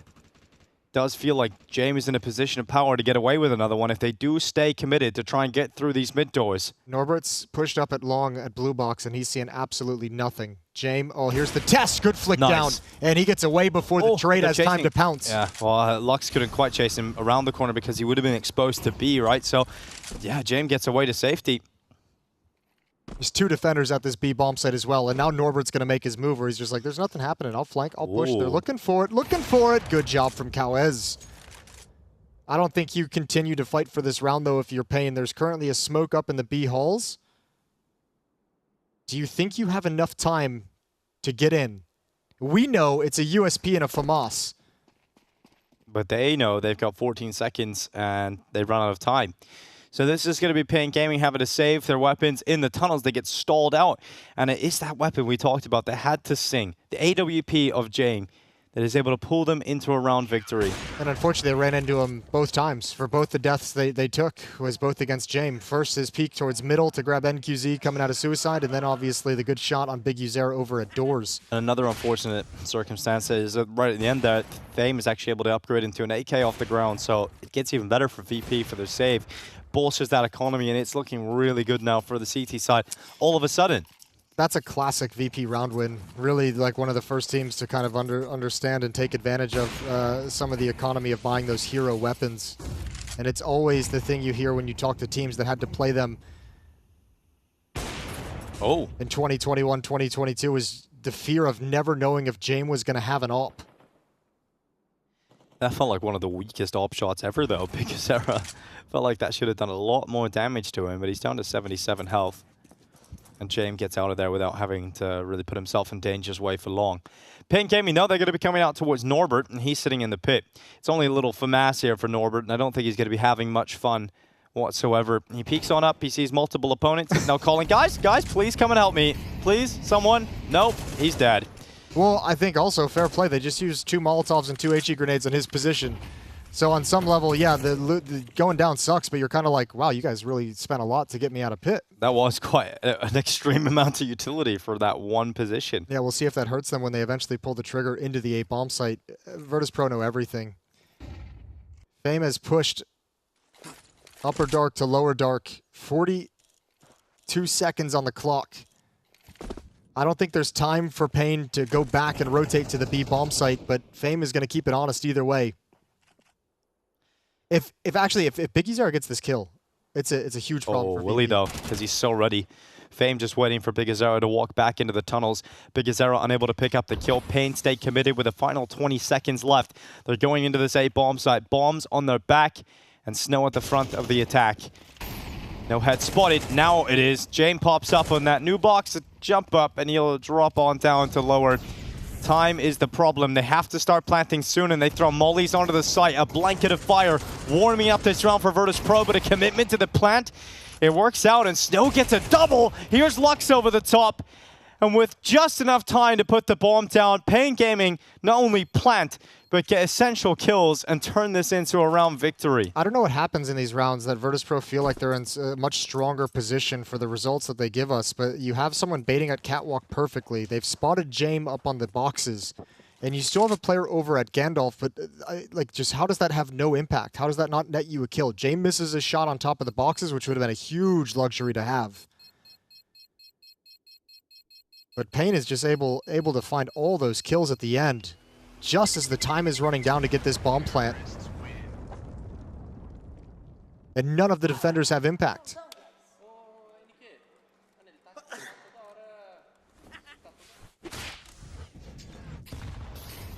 This is, oh my goodness.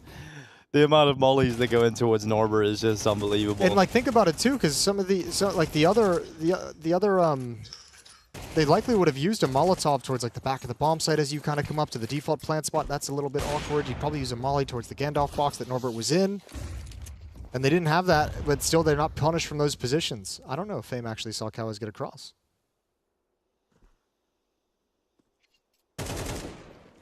Now he knows.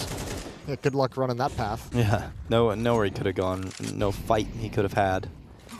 USP gets taken out by the AK. And Pain Gaming are about to tie up this scoreline, and that round where Jame is able to make the most out of his AWP really doesn't matter all that much because they're not able to convert it. They're not able to find the follow-up round and really make the most of it. Yeah, tough situation to be in. Easy take of this bomb site, so we're gonna be all tied up. And I guess that's maybe, this is maybe a good point to just say, like, it looks like Vertigo's, or I mean, it looks like Virtus.pro. Yeah. I just made a map a team. Looks like Virtus.pro's playing pretty smart Counter-Strike, all things considered, just falling flat sometimes in the execution of some of these rounds where it feels like they should be able to contend a little bit more.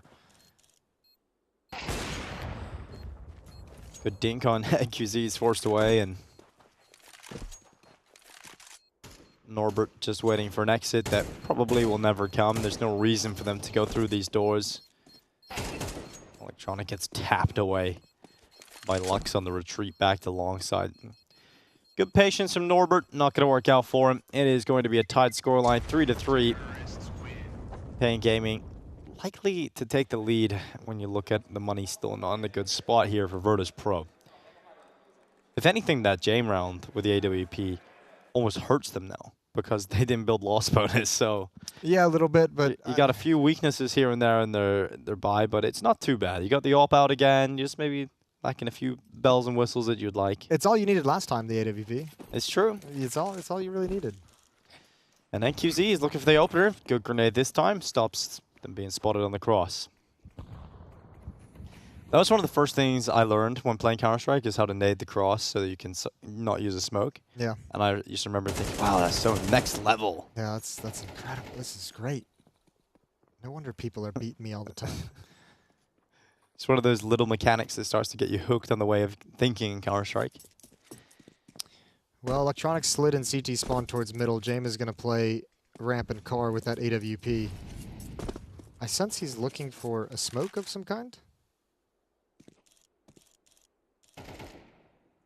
Some piece of utility dropped. Seemed very confused and lost there for a moment. He's got a ton of confidence in Norbert in this position, so he can just keep trained over on Catwalk. Smoke is just faded for him.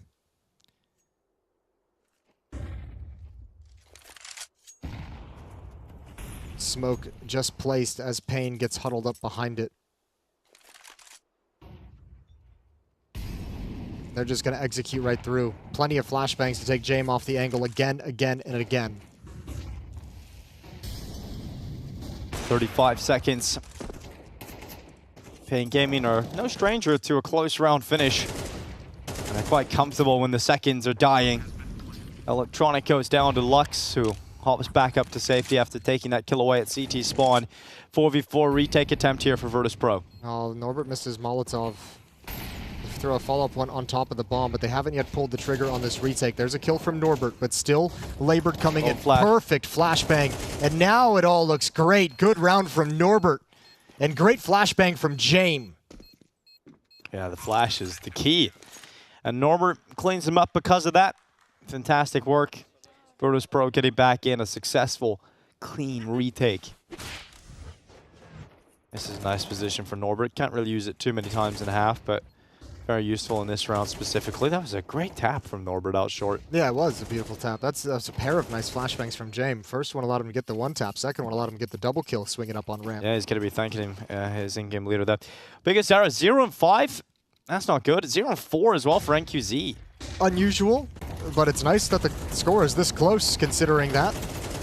But how long can they keep it up with 2 heavy hitters out of there? Now we'll find out. Virtus.pro is going to back away from long. They say, congratulations, Payne. You've taken it. You win this round. We'll switch over to Catwalk. Must maintain control of one of them.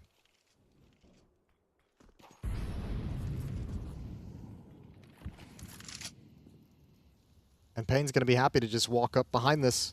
Nobody's home for Virtus.pro. They're all on Catwalk at the moment, taking control of mid, but they need to get back quickly. James even going to join up with them on Catwalk. So one Molotov, one smoke, and all these players are neutralized. Oh, that's insanity. Norbert, buddy. What are we doing, boys? What? I think this is just a series of blown rotations. Norbert getting a little bit lost. Guys, back off. Oh, no. It's not even Payne playing well into the rounds. It's actually Virtus.pro just kind of giving themselves up. Oh, that round's horrendous from VP. That's shockingly bad. Kind of makes you laugh a little bit. Watching Norbert just, he's turning out. Yeah, I'll take your nades. I'll take your nades, Jay. Dad. Yeah, I wonder if someone. Oh, yeah. Oh, please, yeah, nades. I think he was maybe saying, I'll drop this for you so you can activate me, but they never, again, like, just a situation where they take all of their own presence away from long. Yeah, and then just kind of forget that nobody's watching it. And your money's just gone. You don't have enough for a goodbye again. Oh, that's a face-pounding round. VP could have a really good start. They could have had a really good start on the CT side. Payne Gaming loving this. Yeah, that's... yeah, they are. It's going to be the lead taking for Payne Gaming. All right, here we go. Only pistols. Unarmored as well on the VP side. Yeah, I mean, that's the other side, especially like in a situation like where you're struggling to have results and struggling to get anything positive going as a team. Like rounds like that are just so brutal. It's a great nade. Lands on James as well, and everything should really go the way of Payne.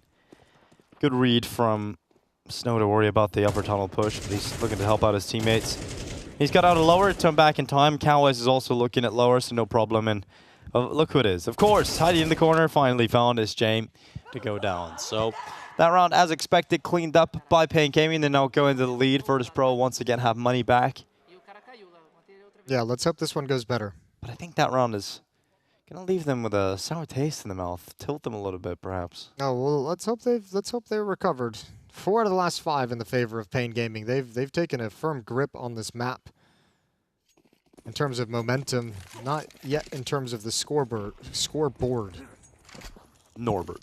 My ability to pronounce things is slowly fading away. Maybe we'll get you some water. Lower B push from James, just peeking in to see if anyone's coming down the stairs, but Biggie's he's gonna come right through.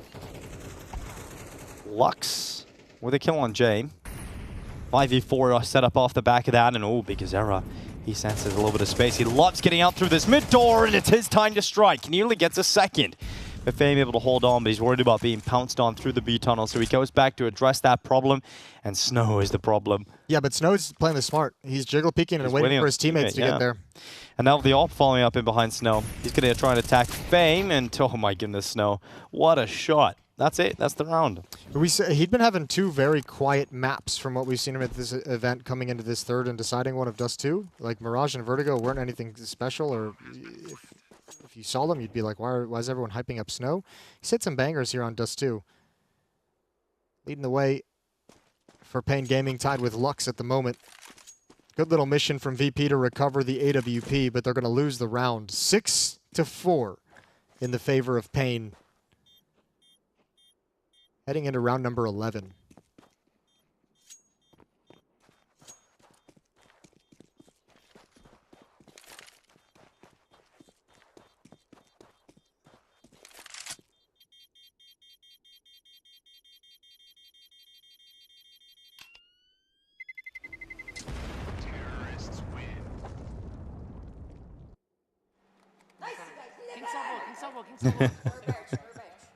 He likes that word. Yeah. Been waiting for him to get fired up for a while. It was pretty funny earlier today when they started speaking Portuguese. I can't remember, was it Furia or Pain Gaming, and Heku starts panicking. He's like, guys, don't look up that word. I was thinking, that wasn't in their Duolingo. Yeah. Always fun, never knowing what's being said to you. So timeout from Virtus.pro. They've been an absolute disaster in this stretch of rounds. And trying to get things back under control. Hero up from Jame again. Upgraded pistols around it. Or no, excuse me, they recovered the AWP.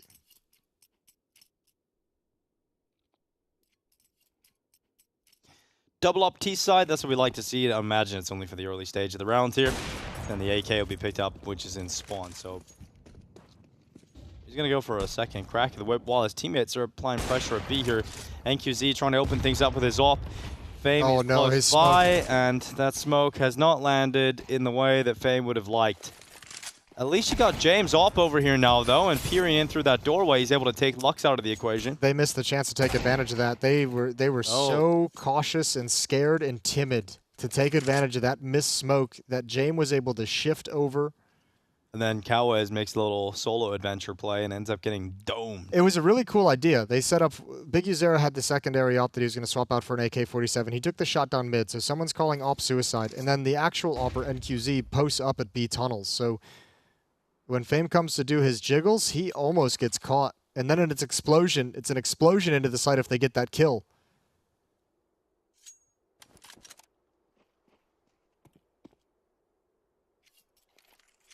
So over to the A-bomb site we go, that Virtus.pro has struggled with at times in this half. Flit's going to be here. Joined up with Norbert, 2 AK-47s. Oh, Flit getting one. Big Azera hitting the deck. Snow. Maybe quick worker Flit. Norbert still standing, still fighting, and he's tucked down on the ramp now. It's a strong position. NQZ has to fire himself into CT spawn and takes out Jame, but plenty more where that came from in limited time, and Norbert's just not in the merciful mood right now as he peeks over the top and takes that headshot. Yeah, I bet he wished he had the bomb, though, when he made that drop down to kill Jame. Yeah. Not a bad play whatsoever. Could have had an escape route. Virtus.pro get back in business. Good shot from Jame to stall out that B hit. Better shot with the Deagle over towards long. A massive one Deagle to recover an AK-47. And Norbert's really come alive on this A defense. The last few times it's been attacked, he's been rock solid.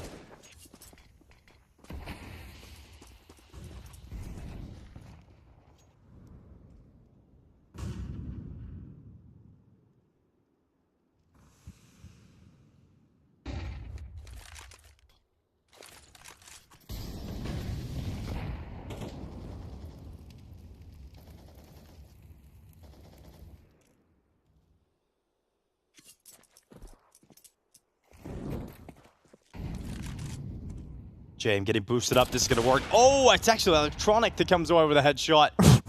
I thought it was going to be the Alper, but Electronic making the most out of it. Now Norbert, he's just been so good in back-to-back rounds Flashbang coming in. He's going to be looking away. No Molotovs this time. Norbert turns away. James' flash is effective, and Lux completely caught by it. There's now 2 players left for Pain Gaming, and Virtus.pro seem to have pulled up their socks right at the end of the half here. They're going to be tying things up 6-6. And Jame is just like, okay, you done good, kid. Now I have to leave you to die. There's nothing I can do to protect you. But they do actually start pushing up behind this smoke, which gives an opportunity. But Flit wins out the fight, almost exposing themselves to a ton of danger at long. It's just NQZ, 7 HP, and yeah, tied up at 6. Virtus.pro, some stumbles, some flat rounds, some ugly rounds, but they tie things up before switching sides. Fighting to stay in the tournament. Loser eliminated after this map. Winner to play Eternal Fire. Pain trying to show us how high their ceiling is at the moment. As deep of a run as they possibly can. Virtus.pro trying to show us that their floor isn't nearly as bad as we think it is.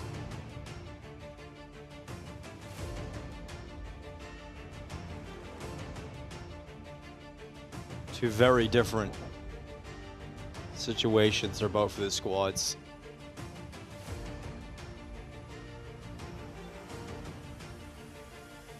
But this is exactly what we thought Dust 2 would become. We thought it would be this close game.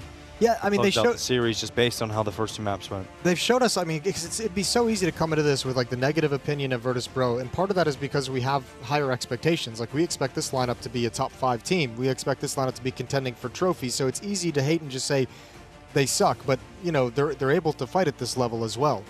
We want them to be better, but the expectations make it feel worse than it actually is when you play against teams of Pain's caliber. Close affair on all maps. Yes, indeed. We get this second half underway. 6-6 scoreline. Virtus.pro move to the attacking side. Pain Gaming will show us what they've got in defense. NQZ on the dual Berettas. Lux with him. Bigazera didn't really do too much in that T side in terms of fragging output. Yeah, which is unusual. I think last time we saw them play Dust 2, Big Uzera was really one of the big initiators for this team. Yeah, likes to make a lot of plays through the mid doors. Didn't really get that going too often. At least tried to attempt it a few times. But this is going to be a quick play through short. And NQZ's dual Berettas, dude, that's so rapid. That's just like fully automatic. Bullets just lining them up. And the Julies are just so good in these pistol rounds, just mauling their opponents. There's now Norbert left alone, and it's going to be a lead for Pain Gaming being taken and just styling on them with a pistol round. Did he even stop? He didn't even use snap tap. No, he didn't. He just went for it. Maybe used the human snap tap. Yeah, this is nasty. Instant from NQZ. And then the flank, Lux taking advantage of the chaos and the kills. And yeah, it doesn't look like he stopped all that much. Maybe a tiny pause. Yeah, a tiny pause. And yeah, we're seeing James go for the same idea that NQZ had, which is buy the scout now and then buy it again in the next. So, and they're not going to get the AWP out early, so. I think I'd still rather take the AK-47, right? I mean, personally. Yeah, maybe you just want to spot the cross. Maybe the AWPers, yeah. I think on Dust 2, maybe it changes that meta a little bit. Maybe you just want to watch the crossing players and maybe get a tag off. If there are any AWPers up there who can fill in some of the logic behind this solo scout buy.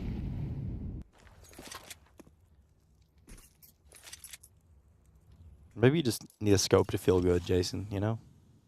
Some people are like that. They are. That's just their thing. JDM, for example.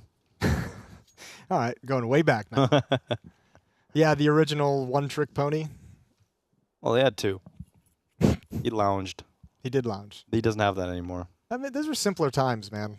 They were. They were simple. You could just build a brand off of leaning back in a chair. Oh, damn it. Or putting cream pies on your face. Yeah, exactly. Now you got to do crazy things. People still doing that everywhere. 7-6, though, and not really looking like this is going to be much of an entertaining round, to be honest. Virtus.pro are like, where's the fights? Where are they at? Are Pain Gaming even home? But they're just so passive because they know they're going up against nothing. So they're going to just chill, use their range, stay comfortable in the site, allow Virtus.pro come to them.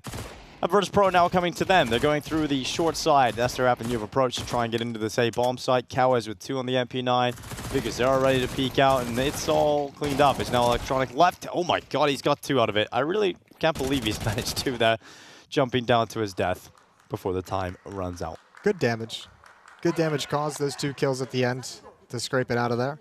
And now we get the buy coming in. So yeah, we'd imagine the scout is going to be back in James' hands. 4 AK-47s around it. So first going round underway for VP. 2-round lead for Pain. If he doesn't buy the scout, I have no answers for you, Jason. At that point, you're just like, no, I got nothing. I don't want to be part of this conversation anymore. Yeah.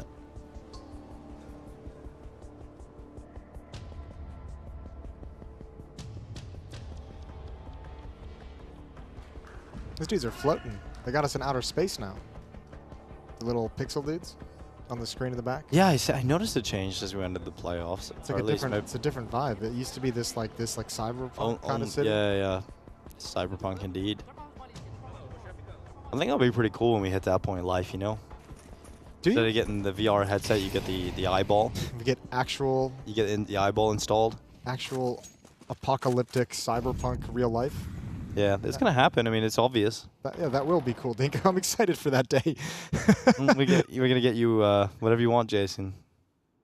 You want a third arm? You can have it. No, I want a device that lets me change hairstyles whenever I want. That would be quite refreshing, I'm sure. That'd be sweet. An automatic translating machine, though, you put in your neck. Now, that would be awesome. That would be nice. You could talk any language. You could play in any Counter-Strike team. That's obviously the main use you could get out of it. I'm into it.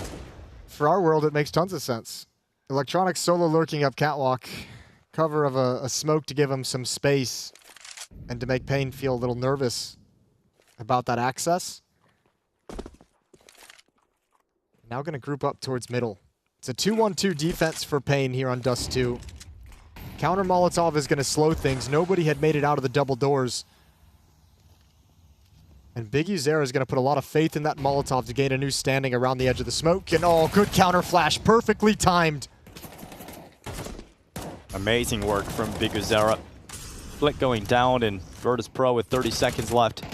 Leaping into the B bomb site. They need some clean entries. They got to deal with Lux at the back of the site. He will fight as much as he can, but eventually overrun by Virtus.pro. The plant coming in, it's locked in. James has the kill in CT spawn, and it's just Cowboys coming back through the tunnels.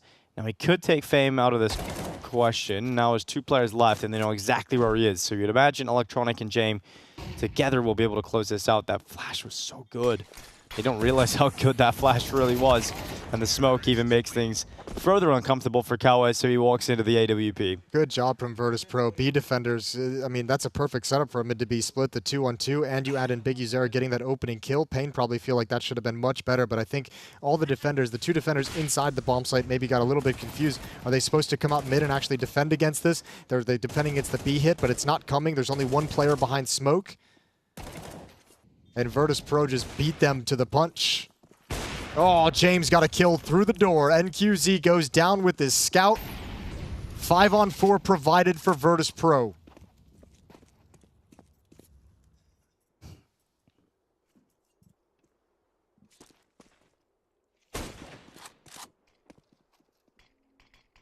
It's giving me a headache watching this view model. I'm not even joking. Coming out of the scope. It is weird. It does throw you for a loop. Up on top, Lux peering down into the lower tunnels. Attempts what he can, but it is Virtus.pro not stopping. They're still going up short. They're applying pressure. They're forcing back Pain Gaming with every step they take. Cowards, though, that's a free fight on Norbert in the end. And now he can actually fall back and help at the A bomb site, but Virtus.pro readjusting over towards the B bomb site. James is going to hold this flank, but the long push might be able to put an end to him. It's going to go back through T spawn, so they still have to cross this up. Missed shot. Big Uzera's coming for him with the SMG. Tech 9 brought out and won by James. Lux can't stop the attack, and Virtus.pro is into the B bomb site. However, they're going to stick around because Cowes is very close by on this flank, and James spots him out. Big kill for Cowes. This is going to get weird. James still there. Oh my god, it's awkward. James never even sends a shot out, but eventually Cow was able to get rid of him. It's still around the Virtus.pro can win, but things have got uncomfortable. Fame feels like a fight, an aggressive stance could be the one to win it. Electronic holds the doorway, and despite Cowes' hero play of coming around that big old flank, it's not enough with a 3K. He's got to fall back, he's got to save, and Virtus.pro tie things up again. Admirable attempt, though, from Pain and Cowes with that flank. Triple kill in the round, but double kill when he gets into B tunnels. Is very, very valiant play to go for the defuse. But this AWP is going to be all that Pain has to play with in the next round. Everyone right around 2K. That's how it started. It did get a little bit weird. This sequence from Cowes was awkward. He comes out on top, but there's no chance for the retake when his teammates go down. No utility to activate them into the retake. And we're all tied up, but not for long.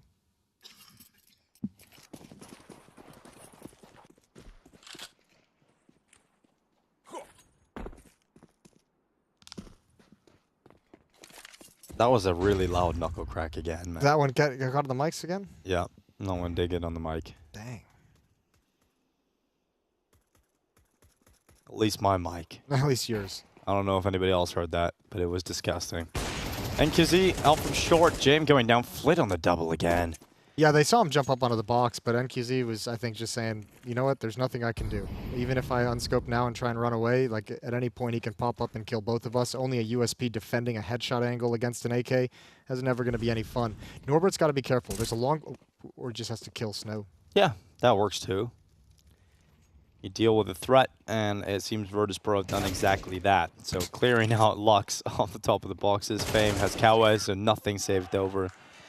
We'll get the money back eventually here for the side of Pain, but Virtus.pro once again arrive to the series. Good job. I mean, nice idea from Cowes to try and recover the op. Better job from Fame, having the idea that that was coming. 9-8 in the first time out called by Pain.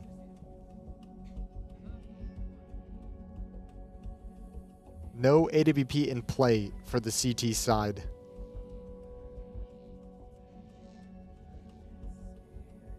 Virtus.pro getting out to a nice start in this second half.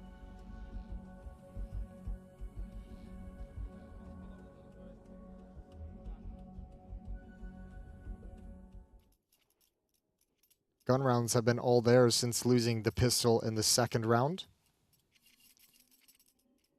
Lux and Norbert, your top performing players inside the server at the moment. Not by much. Norbert's at 12. Jame and Fame are both at 11.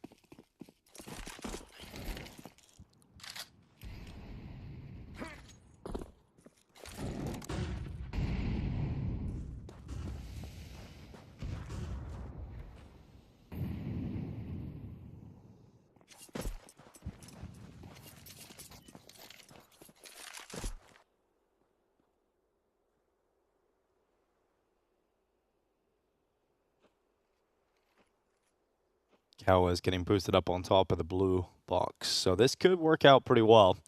Norbert used this in the first half. I think there's going to be a flash from Jame, though. Resmart coming in, though. That's going to hold them back for a little bit longer. Here comes that flash, though. Is it going to be effective? Cowes turns away, comes back to the angles. Follow-up flash, doesn't matter. Cowes still getting away with 2. And this has stopped the entire Virtus.pro attack outlaw, and they want to change it up. They have to change it up. They're going to be sending their forces up short instead, so Flit at the front. Yep. But there's still 2 defenders here. However, a FAMAS inside the bomb site might be the weaker weapon they need to get in here. Flit looking to drop the cross smoke. Counter nade coming in. How much damage this going to do? Chunks them down. Flit to 42. Stands to fight. And NQZ, oh, he bottlenecks him behind the smoke. Absolutely perfect. Jame, blind shot is his death. And a free op recovered.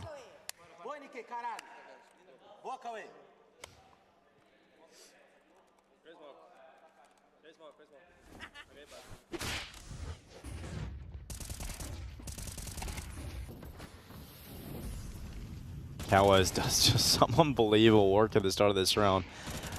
Turning away from the first flash, coming back, still getting blinded by the second flash. Doesn't matter. Does not matter. Goodbye still for Virtus.pro. It's Electronic having to take the biggest hit. He's down to a Tech 9, but everybody else will have at least a primary weapon to work with. And for Jame, it's his primary choice. It's the AWP. They occupy B heavy with Virtus.pro players. No one going anywhere else, right? You've got one in the lower tunnels, that's Flip, but all the eyes on B. Well, smoke's about to clear.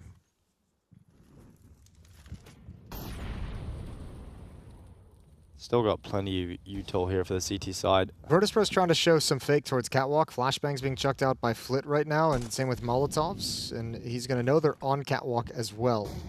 Yeah, they come into the B bomb site, leading the charge. Straight in, it's Snow to stop it, though. Fame goes down, Snow on a second kill, and he gets a reload out just in time. But Electronic, he had the weakest weapon, but the most impact on the Tech 9. Bomb plant going down. Some fire about to trickle down to the feet of Flit. Might be a difficult situation for him as he's now pinned in the corner underneath the window. Electronic's been able to get a better weapon, so he's not on that Tech 9 any longer. Big Azera comes in with 1 in the second on Flit. It's perfect from Big Azera. It's exactly what you want from him. And it's now 10 rounds for Pain Gaming as we get to the later stages of this series. They're coming out on top. I also love the fact that Pain pulled off that retake like really quick, really early in the bomb timer. They had the Molotov in the site basically when the plant went down. They knew it was going to restrict movement, and they just said, let's, before they have a chance to communicate and get comfortable and set up some kind of a crossfire, let's just go in now. Flit couldn't find the first kill fast enough to save Electronic, and then it's all over. Really tough affair to hold on to. with the pacing of that. So Pain's lead is cut down to 1.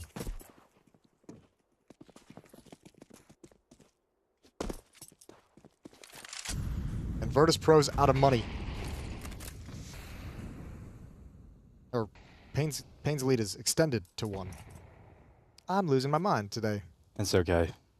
The big game's later. Big game is later. We're warming up. MOUZ This versus 3 maps. 3 maps in. Just get a little warm up. Brain will be activated after some ramen. You know, it's all good. For anybody at home, it is unaware. We have got a wonderful game coming up. That's going to be MOUZ versus Team Spirit. Yeah, replay of last BetBoom Dacha's grand finals. Yep. And Spirit looking for revenge as MOUZ swept them in the best of 5. And boy, did they look like they were in a mood yesterday. Both teams. Yeah, true. But especially Spirit and Especially Donk. Spirit, yep. Donk's back. Y'all ain't seen the highlights of Donk on Anubis against Go check against it out. Furia. Yeah. May want to now. He didn't even realize the round wasn't over. He was that dominant. He just comes off the defuse, kills him anyway. We talked about Snow a couple times throughout this series of how he seemed more quiet than what we're used to seeing at this event so far, and he's coming to this third map with something to prove. 16 kills on Snow. Yeah. Speaking of 17-year-old Counter-Strike players, yeah. Right. Yeah. We'll just transition right over to that one. Well, Jame and Electronic are going to have to eventually find a point to die.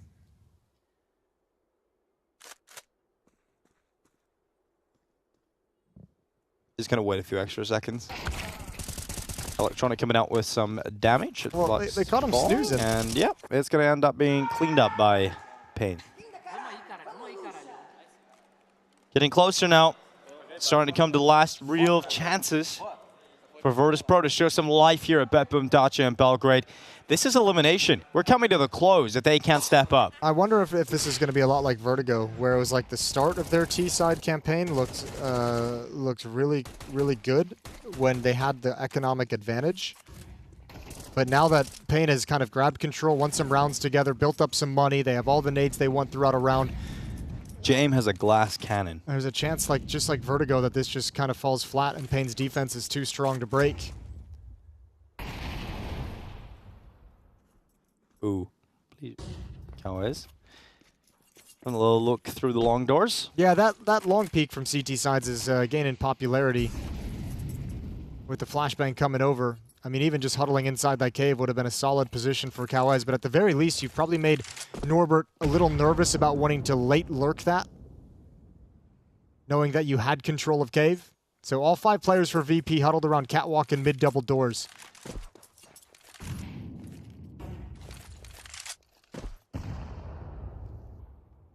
Yeah, Norbert is not going to stick around there. He's going to go back and join the main pack of this attack. It's short, 55 seconds. Virtus.pro, it is so important. It is paramount that they find this round victory. Pain Gaming staring down the barrel of 12 rounds. Smoke execute up. A lot of damage done by that utility. And Virtus.pro now charging in. Big Azera down below. The bomb is at the back. The bomb is at the back for Virtus.pro. It hasn't made it across. They throw it over towards Fame instead. And now they'll start that plant. Electronic close in. Flash goes up. NQZ blinds Electronic for a split second. Norbert able to trade it out. But remember how low these players are for Virtus.pro. It's not going to be easy to hold on to this. Cowes gets dinked. His health drops to 9. Jame and Norbert fighting together. Fame in with that shot. And Virtus.pro with an essential round win. Absolutely massive. Pain, when they watch this replay back, are going to be so frustrated. Flitz on 5, Fame is on 6. Nade's doing damage, but no kills coming in for the Pain side of things. A solid catwalk execute for Virtus.pro. Just enough flashbangs to take NQZ off the long angle with the AWP. And free passage into the bomb site. They had a very nice timing. That third defender had just shifted towards CT spawn, towards the middle part of the map. Made that much easier for VP. And they're now back within 1. Money still good for Pain.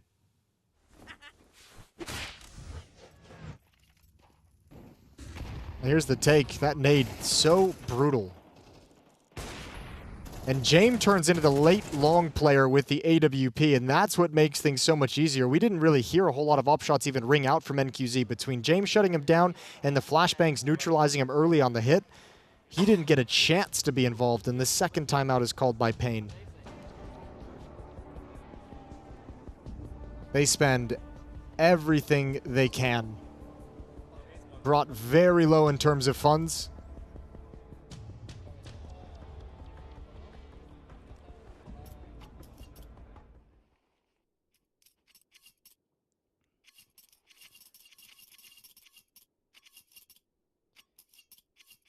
Pain Gaming still able to respond with a good bite. Still able to get the AWP out for NQZ. In this search for 12 rounds. If they concede it, it is more likely Virtus.pro will reach 12 rounds first. A tournament life hangs in the balance. When they encountered this situation on Vertigo, Pain won the round emphatically and avoided getting reset in any sense. Because it's at that same situation where it would just be so painful to lose all your economy at this moment. Doubled up in the B bomb site, doubled up over at Long. There's a T-Lurk smoke out of the B tunnels at the moment. And I think Virtus.pro applying a little bit of pressure with this same smoke execute, the same smoke in place, kind of worrying Pain a little bit. The smoke is now faded away at B. They got abused by a cat play in the previous round, so I think they're going to be extra sensitive to it here. Big Uzera cheating towards that A ramp to peer up towards Catwalk. He can boost himself up on those boxes, and that's exactly what Big Uzera is doing. Grenade will land right on top of Virtus.pro player, softening them up slightly. He's going back to address the possible play that could go from mid to B. Oh, this is split though. Molotov basically means Flitz on his own. They're taking damage from it, 30 seconds. A lot of damage done to Virtus.pro players, and now they're sitting ducks. Cowes comes in, he goes aggressive. Big Uzera only managing 1 kill. And now it's all on NQZ's AWP, but it gets taken out. Flick with a blistering headshot at range, forces the save call out of Pain Gaming. And this is Virtus.pro up to 11 rounds, tying the scoreline and putting Pain Gaming's money in the bin. How have they done it again? Back-to-back rounds, the utility damage from Big Uzera, the nades, the Molotovs. This one brought 3 players down to like 20-ish HP. And they still find their way in. Electronic with 1 kill before being taken down. Flitz got the trade. And back-to-back executes as well, where NQZ's AWP has nothing to say. No, not a thing. And you blinded throughout the entire extent of that hit. When the whole round relies upon you at the end, you had a chance to step up. You had a chance to get your team the 12th round and possibly break Virtus.pro. And now the AWP's gone. You won't have it in the next round. You don't have the money for that. And this eventuality has kind of come, has definitely come to fruition. Pain saving those 2 M4s, those are likely going to be the only weapons they have. Tough decision for Pain right here.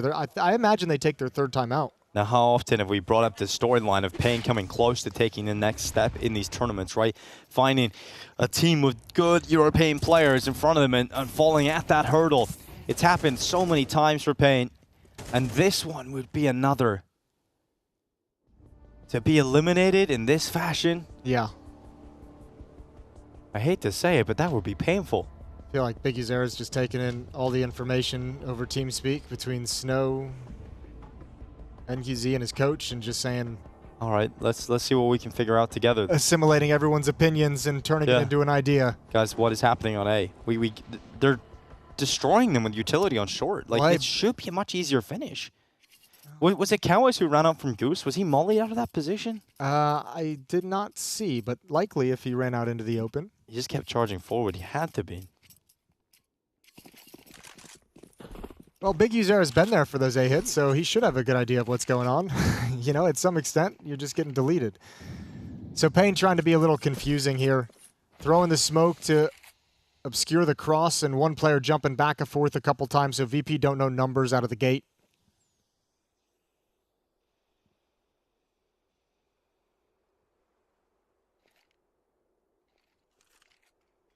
Due to the fact that it was both B players saving their weapons in the previous round, they've shifted Lux to the A bomb site for round 23 to make sure they've got an M4 at each part of the map.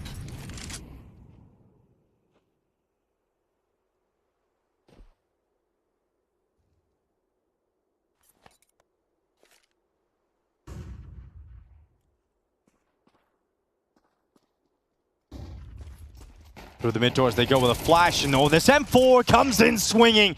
And Virtus.pro, they had the golden ticket, but it has turned sour so quickly. It has been shredded in front of their faces. This is about to be 12 rounds for Pain if they can hold on, if they can close this, if they can stop Fame from unraveling this round, but they can't. And from the window, Fame gets a double, and Virtus.pro back into this fight. And James got the bomb, importantly as well. He went and picked it up during all the chaos. They're going to hustle. James trying to shift back. I don't think he'll have the safety to throw his smoke. He's got to be so careful, and he's not. Oh. He's oh so nonchalant running out with smoke in hand, and that leaves Fame with 6 health. Oh, wow, this is on again. Pain Gaming at the brink of destroying Virtus.pro's morale. It is now Fame inside of the smoke, dropping back into the tunnels. 10 seconds, no time. He can't win this. It's an all picked up for James, and that is it. That's all they'll come away with. 12 rounds for Pain Gaming. The money was shattered. It looked like it was over for Pain Gaming. But now they are the team to reach 12 first. Map and series point, and for Virtus.pro, elimination point in Belgrade. Feel good moment for Pain, but they got to shut it down quick and focus on this last round. That's a beautiful stack over in mid that they set up. 3 players able to crunch. Good first kill. Bomb very committed out of the gate. 3 kills go the way of Pain. And Fame does everything he can to bring this back. Made it very doable, but... What's James doing? That's I'm curious, but James just... yeah. He must have thought they were going to be more nervous coming out of CT spawn, more cautious. Timeout for Virtus.pro. I mean, where else are you going to call it?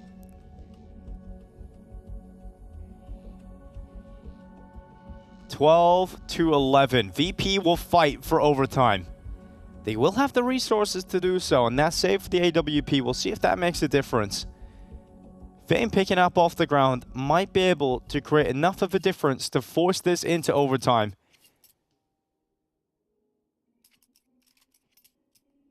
Both teams fighting at a similar level today. But you look at rounds like that, and just quickly, that's why we feel like this VP team can be so disappointing. Because a round like that, we saw the round on the T side as well, where they just got lost on Catwalk and eliminated as well. There's too many of these rounds for VP that just, there's some level of disorganization, and they just get deleted. A couple of them here giving up on Dust 2. And now they've got to fight for OT. Op in the hands of James, and QZ has one as well. Both teams fully kitted out.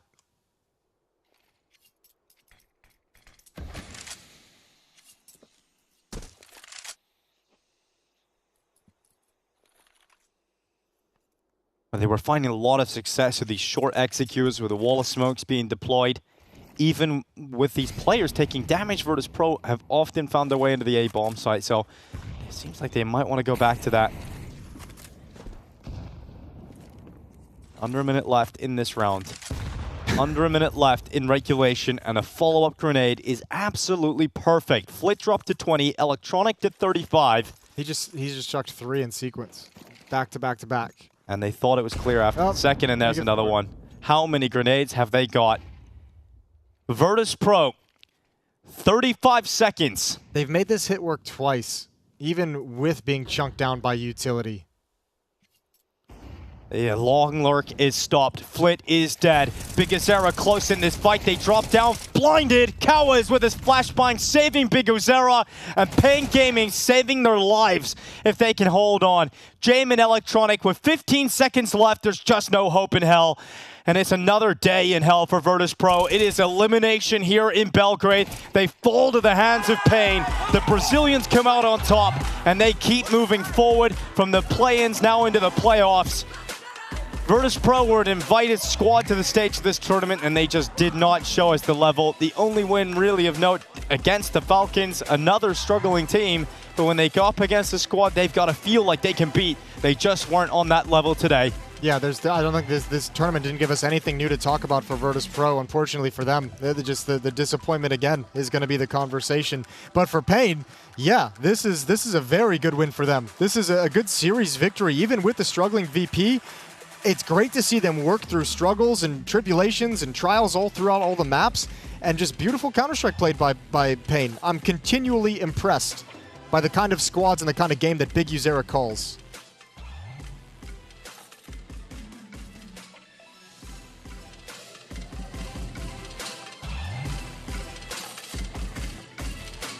Pain getting it done, overcoming Virtus.pro in an extremely tight back and forth. best of 3, 2-1. Heku, I'm going to see if I can find a winning player from Pain for us to chat to.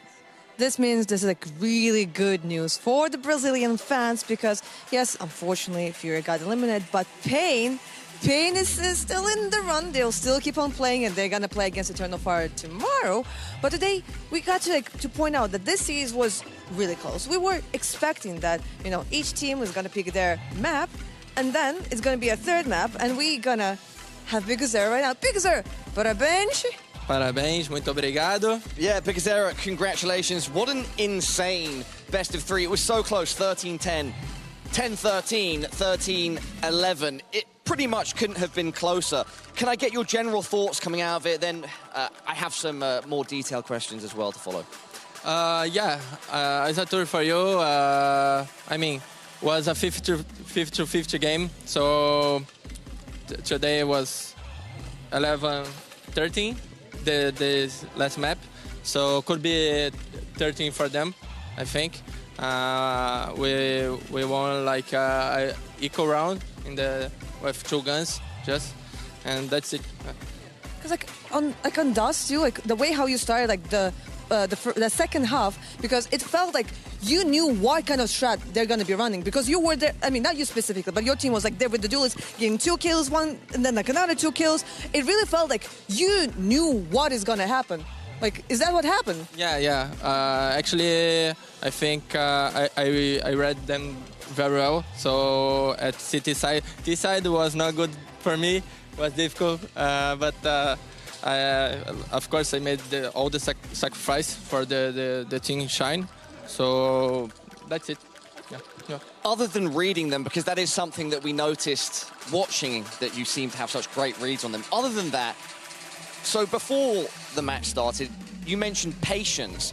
I think you actually executed on patience perfectly, which is so important against a team like VP. Do you agree? Were you trying to make sure that the guys were being patient and not rushing too hard? Yeah, I think on Mirage, in the start of the CT half, I think, I told for the guys, we are not playing very well against these kind of things because we have to save our smoke and this kind of things, because if you don't save, they will execute like with 20 seconds and we're gonna lose. So I think we adapt for the next 2 maps and it worked. Well, that means that your next opponent tomorrow is gonna be Eternal Fire. Is there anything special we might expect now? Gonna be a revenge for the major. We lost for them. Yeah. True, revenge for the major. I mean, yeah, it makes a lot of sense. Overall, Bigazera, I think this is a huge victory for you guys. Your run so far at this tournament has been pretty damn good. Do you feel like you and Pain have beaten the odds already getting to this spot?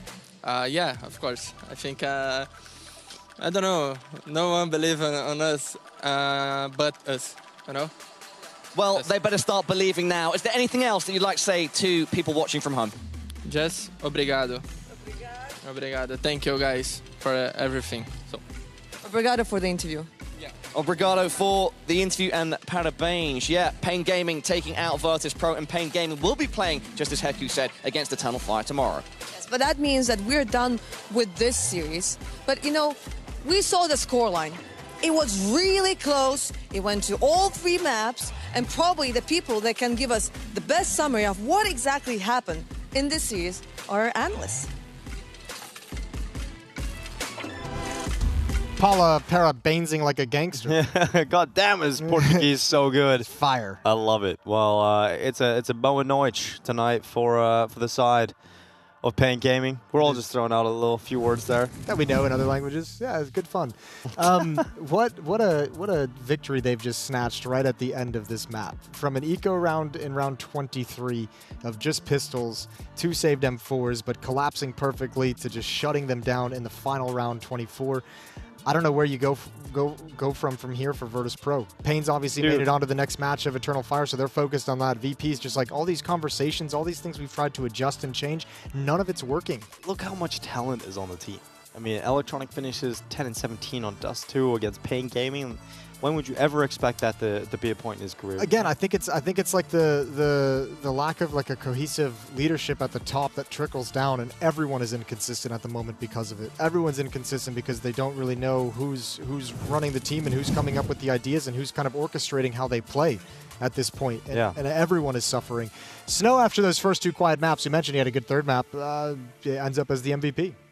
Ends up being the MVP, yeah, that's great to see. You know, he did have a really quiet performance in the first 2, even in a win. So they were able to bounce back on Dust 2, was a really pivotal player. Just seems really comfortable on Dust 2. This is the playoff bracket now that we see things shape up. Virtus.pro eliminated. That means Pain move into that bracket. They're going to play against Eternal Fire. Big Zera teasing a little bit of revenge that they want to get after losing to Eternal Fire at the Major.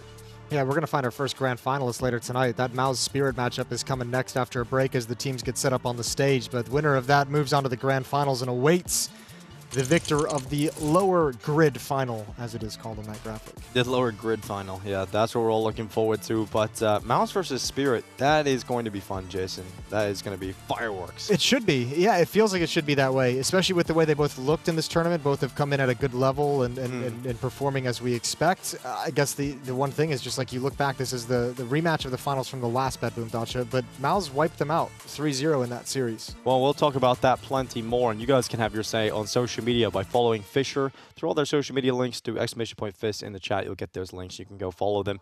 We're going to go to a break, and when we're back, we'll talk a lot more about MOUZ versus Spirit because it's going to be ready for you.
What is going on, everybody, and welcome back to the main stage. This is BetBoom Dacha CS2 2024, and it's time for our upper bracket final. The winner will be moving straight through to our grand final. And who have we got? We've got MOUZ versus Spirit. We are done with the sad games because those were the games where teams got eliminated, which means right now, at the moment, we have 4 teams, and after the series, we'll still have 4 teams because right now it's more of a matter like of who is staying undefeated, Paula. Absolutely. Let's set the scene a bit, give a bit of context to our audience if they've not been tuning in. So Spirit have had the slightly smoother path here. They overcame Falcons 2-0 and then bested Furia 2-0. MOUZ have also won both of their matches so far, 2-0 over Eternal Fire, but they did drop a map versus Pain, eventually coming out 2-1. Yeah, Pain managed to make a comeback on that Vertigo. So like MOUZ maybe like showed that like they don't have maybe like the most perfect map pool. But, you know, in the end, they got the series, so that's all that mattered. Yeah, we've got 2 of literally the best Counter-Strike teams in the world here, ready to go head-to-head. Let's delve into some light details. Of course, it wouldn't be right if we didn't mention Donk on the side of Spirit. The guy has been playing out of his mind, currently sporting a 1.87 rating. First place out of all the players at the tournament. Well, on one side, you have a 17-year-old Dong. On the other side, you have a 17-year-old Jimmy, who's also absolutely insane. Like, the things that he's been showing, not just on this stage, but overall throughout this year, it's very impressive. Jimmy is, in fact, repping a 1.41 rating, and then the raw talent of Exertion is following him closely behind with a 1.4 in these playoffs. So there's absolute talent on both sides of these rosters. I guess like maybe the biggest difference when it comes to these teams, in some kind of way, Spirit does have more experience because we have like Sheer that got to play on big stages so many times, like, you know, going super far away. Also, there's like Chopper. Most importantly, there is Chopper, the IGL, who is the most experienced, like probably throughout like all of the server. Heku, let's not waste any more time and bring our first team out here. Everybody, give it up for the young guns of MOUZ.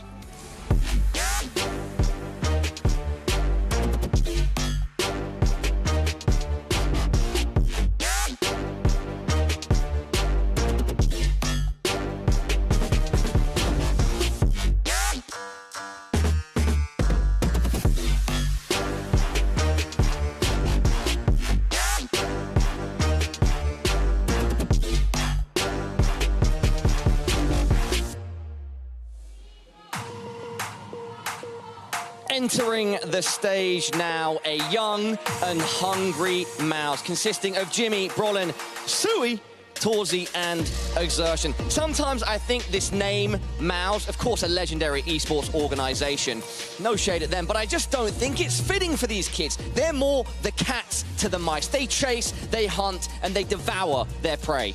But that's kind of how it is. At MICE, you know, like maybe like one little mouse, you're not afraid. But when there's a whole stack of them, and especially one that is so talented and it's so eager to destroy your opponents, I mean, it's scary. It is absolutely scary, but we've got a very wonderful, friendly guy on stage with us now. Jimmy, what are your thoughts going into this matchup against Spirit, one of the best teams in the world? I mean, I think today we are all a bit more excited than we were yesterday because I know that Spirit is a good opponent and that's always a good challenge against us, but also at the same time we're really confident. And for yourself, considering, you know, like on one side we have Don, who's 17-year-olds, you, who is also 17 years old, is there like maybe like some kind of battle that you're gonna like, okay, I just want to make sure I'm gonna donk on the donk?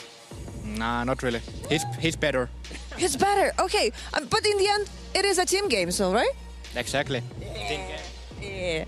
Jimmy, following on from what I said, you're also on one of the best teams in the world. How confident are you and the squad going up against Spirit? We are really confident. I like it. Great to hear from you. Feel free to rejoin your team who are waiting in the wings. They've been watching your interview. You can... I shouldn't even use the phrase team spirit, but you can see the team spirit on MOUZ as well. That's not a weird pun, guys. Just a phrase that happens to fit. Well, if we see team spirit on MOUZ, maybe we should also see team spirit on the station, Paula? Yeah, I think we are able to bring them out right now. Absolutely. Let's not waste any more time. Give it up for Team Spirit.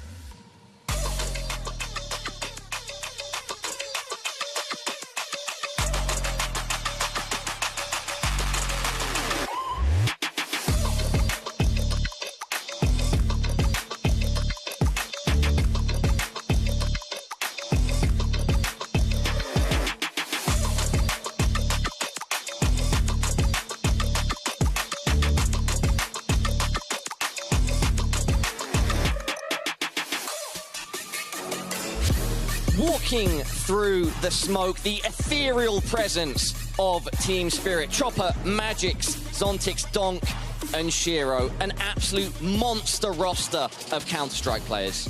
And they're all so different. You have a Chopper who has the experience, who has the authority. You have Magix, who is like maybe like a bit of a troll, at least when it comes to our interviews. Dong, the young guy. Zontix, who is, you know, like ready to maybe sacrifice his rating. And obviously Shiro, like one of the best operas in the world. Talking about Shiro, I believe finally we'll have an opportunity for this guy to not run away from us and to actually get to talk to you. Shiro, let's start with something simple. How are you feeling today? I'm good. That's good. That's a good start.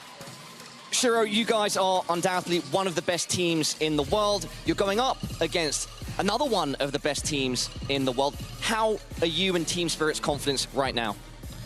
We can try to win MOUZ because it's so good enemy for us, and we lose 2 matches, major and I don't know where is the last tournament. BetBoom Dacha, the grand final? Yeah. And we try to can win this match. Yeah.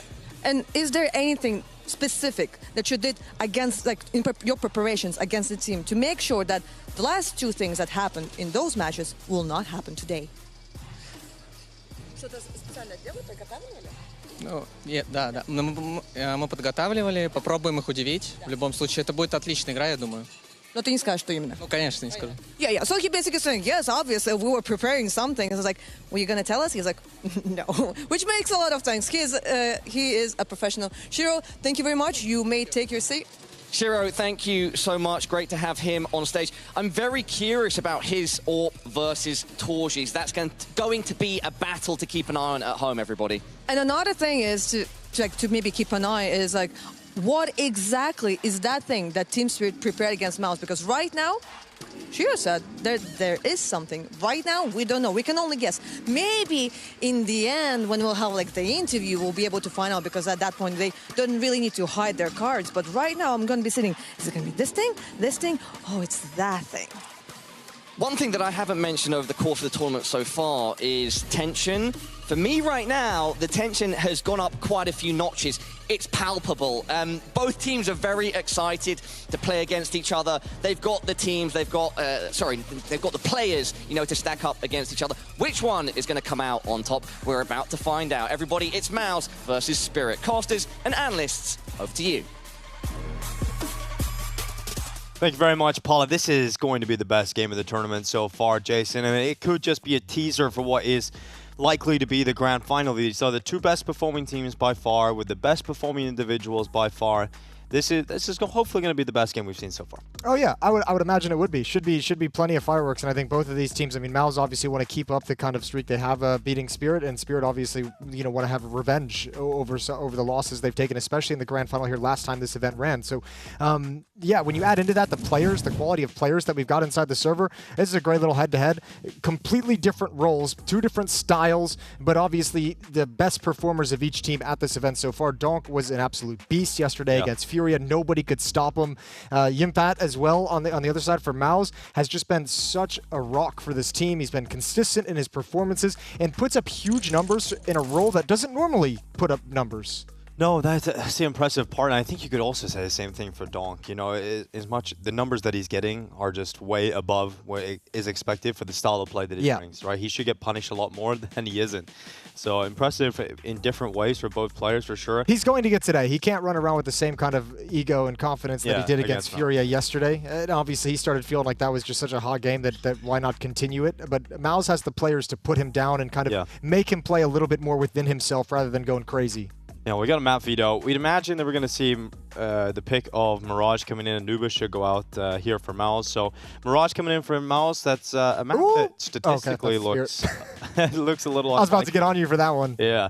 And so this actually looks statistically pretty good for MOUZ, especially if you look at the losses that Spirit have taken on it. But yesterday, I think it changed a lot of our confidence around the Spirit squad based on the kind of performance that they got. You know, Donk was just taking over the server. CT side was impossible to play against. I mean, look, the big thing with Spirit is we lost some faith in the Spirit that we saw in the first half of the year and how dominant they were and how scary they were going into every single event. And a couple like miscues, obviously Cologne was a big thing and very recent in our memory. So lost confidence to the extent of it's like, what Spirit are we going to get? Like, what kind of shape are they going to be in? But for me, at least, I forgot all about that when I saw them playing. When I saw them actually playing the game, it's like, nope, we got the good one. We got good Spirit. Here at this event. But you know what the crazy thing is? What's the crazy thing, Dinko? When you look back at the head-to-head between these two teams, the only win the Spirit have got is in the close qualifier for the RMR at Copenhagen. Yeah. That was a long time ago. And MOUZ have beaten them every other time outside of that, right? They beat them at the RMR, which was literally the week after that huge run in Katowice where Spirit looked unstoppable. MOUZ is the team to actually end them and win 2-0. Then they beat them at the majors. Shiro was talking about that. And then they sweep them in the best-of-5 final here at BetBoom Dacha. So Spirit haven't been able to actually fight MOUZ on land. Their only victories online in the close qualifier. I think part of that, we just talked about some of the positives and how well Spirit was playing in some of their previous matchup. MOUZ has shown some incredible teamwork. Like, communication is flowing. There's constantly ideas and freeze time being passed around by players. Torji with the AWP is extremely vocal. Him and Shuhei are very, very vocal in lining up the team. I think that team play can help beat some of the individual skill on the Spirit side, and this is an incredible start. Yeah, this is fantastic. Torji and Exertion just great openers. 3 kills collected. Spirit are just handed a loss straight away. Magic's looking down the line like, what am I supposed to do now? Just happened? Where would you like me to go? And I think that's the first real taste of the level up in opposition that Spirit are going to have to face now, right? You look back at some of the wins they've got, sure, against Falcons, you got great players in that team, but it's not exactly a great functioning team at the moment. It's just Spirit 2-0 them. Same can be said about Furia. They 2-0 them very comfortably indeed, but this is a massive jump up in terms of opposition. Absolutely. Jimmy doesn't need to commit to this. When he sees one, he can just fall away, but that's a quick kill from Chopper. Now they've got to drop down. No one down low until Exertion just arrives, but Chopper's going to try and control this side. There's 2 players, including the dualies. Doors opened. Oh, they're trying to pinch this hit. Magix has one, but Brolin and Torji save the round. Yeah, trying to make it as messy as possible down there. Unfortunately, for side of Spirit, not able to get a bomb plant. If they do go for a force buy, it's not going to be as potent. It's not going to have the rifles, etc. You're maybe going to be looking at a few Tech 9s. So very likely we see the full eco come up and MOUZ take a 2-0 lead. Really nice shooting from Exertion. Oh, reads the drop down from Shiro. Maybe gets in a little bit of help from the Shadow. Got a little bit dicey at the end, but never gets too far away from MOUZ. And you're exactly right. Full save. Donk has a deagle. And that's it. That's all they bring forward into the round. Glocks otherwise. And Exertion having a little death match, a little headshot angle to warm up.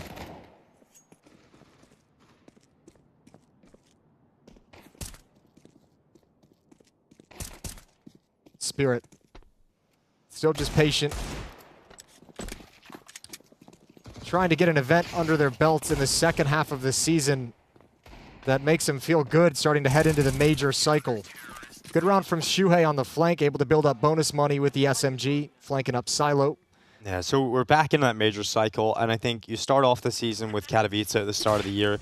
Spirit straight away, everyone's wondering, are they going to win the major? I think based on the performance that they had in Katowice, I think nobody could see anybody that could beat them. If you had Katowice Spirit at the major, they might have actually won. Yeah, they might have actually won it. Then they took their first loss going into the RMRs, and that was the hands of MOUZ. And from that point onwards, it has been a little bit more up and down from Spirit. And that Cologne result is one they'll want to forget about as quickly as possible. Rifles are out finally for Team Spirit. AK-47s and a Galil here for Magic. And I like this push into the lobby from MOUZ, using a little bit of the ability to be free with that MP9 and push EMFET into Trophy Room. They've also done the deep smoke in towards Squeak Door, so they've blocked off anyone. I mean, the ramp players of this push are kind of using that door smoke to be able to clear things out without a whole lot of danger. So now that you've cleared out lobby all the way, you kind of have an understanding of what's happening across the map with this wall of smoke. So Exertion And Berlin outside is going to be very heads up. You've had a player drop down already. That's Exertion who's gone down to Secret. Impat can come rotate and help out, but Exertion is looking to get one with this off angle. But you aren't getting away from this position. This is fight to your death. Exertion waiting, shoulder, okay. Dealing with Donk is quite often a very difficult, near impossible task. And Donk peeks right into him. Exertion unable to react in time. Shuei coming to the vent. We'll certainly find that trade kill. That might actually fly pass back up, Jimmy. and that's going to allow Yimfat to be freed up for his peek, and he does damage that grenade. Surely going to get the kill, but actually Shiro took a few steps back in time. So he'll still stand and fight, but Spirit only with 3 players left. Dang, that rotation from Shuhei is huge. He takes the risk that they haven't progressed any further after the kill onto Exertion, and his presence in vents is, it seems Spirit's thinking, that's the second player. That's the second rotator, so Jimmy's able to catch him off guard, and we descend into a 3-on-3. Yeah, Shiro able to even these numbers out. 15 seconds though. Chopper realized that gets a move on, and now Torzy up in the rafters. 10 seconds as these double doors open. Bomb is down. Torzy gets behind cover, and time is too far gone now for Spirit. They cannot win this round. Torzy taking Shiro's life away, and Chopper, the bomb carrier, after time, hangs on to his AK-47, and he's able to make it into the next. Oh, and MOUZ very happy with that recovery. Exertion probably feeling a little scared as Donk immediately destroyed him, but Shuei makes the play. Yeah, the extra follow-up, and that's by virtue. You can confidently make that drop down if you're Shuei because you've cleared out lobby previously. Yeah. Because they were so advanced and saw how clear it was, Shuei's more than willing to kind of make that move towards vents because they know it's an outside walk behind the smokes. So Team Spirit find themselves in a 0-3 hole. Hero AK-47 on Chopper. Smoke at ramp room. And the grenade to follow up in behind it, that double layer of utility. One to defend, one to attack, and Yimfat holds ramp. You know, we talk about Team Spirit not going to be able to get away with that sort of blasé confidence, that aggression against a team like MOUZ. Same can be said for MOUZ. If you remember their Nuke games, they just won through brute force, forcing their way through the upper bomb site. We have to see a couple of adjustments throughout this series today, and currently no problems for Yimfat holding down ramp. Chopper's AK-47 getting a headshot on Shuei, but Spirit crumble. Zontex and Shiro, the last 2 remaining players, and shouldn't be any mistakes for MOUZ to let this one get out of hand. MOUZ very quick to bring a lot of bodies over to deal with this problem. I wonder if Spirit's kind of taking note of, okay, we hit ramp and they had 3 players there very, very quickly. It was a setup initially with just 2. They will know that. They'll understand that. But Torju was there very, very fast. Yeah. Early timeout, it sounds like, for Team Spirit. First of the map, as they want to talk things over. Chopper doesn't like what he sees.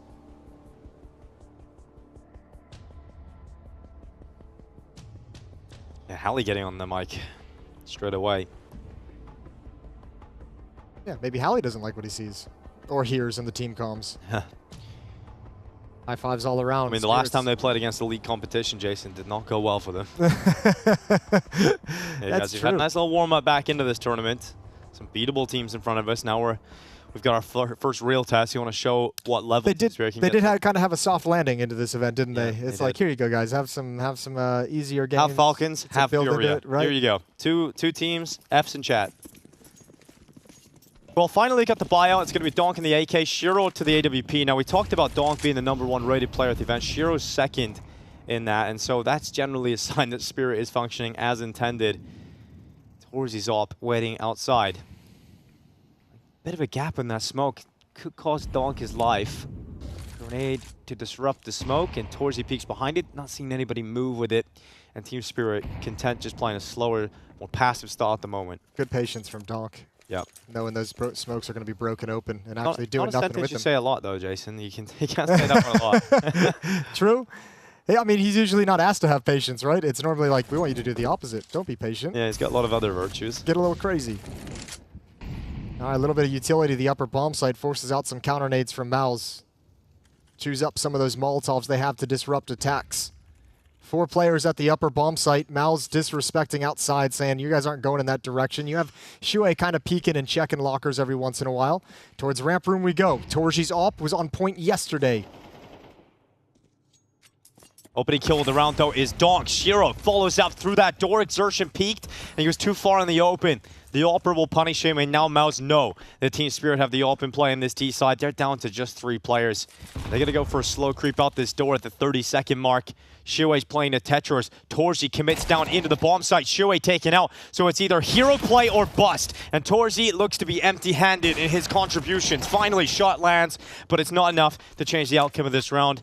It'll be Spirit finally getting their first on the board. That's a shame. Shuei, if he stays parked a little bit longer, if he just stays there like 2 or 3 more seconds, they might be able to create something. He gets 1 kill, all the attention focuses on him, and Torzi can peek with impunity from the bomb sites. Might have still lost with that heaven wrap, but could have made it a little more doable. Could have put Jimmy in a situation where he feels like he can clutch out. Spirit's got their first round. We didn't see the opening kill that Donk gets on Exertion. No, we didn't get to see that. I'd like to know exactly how that engagement happened, but it was a lot of misdirection. Team Spirit throwing utility at the upper bomb site, then throwing utility ramp to distract Torzi, and Donk, meanwhile, gets the opening on another part of the map. Yeah, he gets it on Brolin, then Exertion's caught at the door. The AWP catches him. Shiro finds that. Good round out of the timeout for Team Spirit. Yeah. You love to see that. Call a timeout and immediate results. They're on the board, back by 3.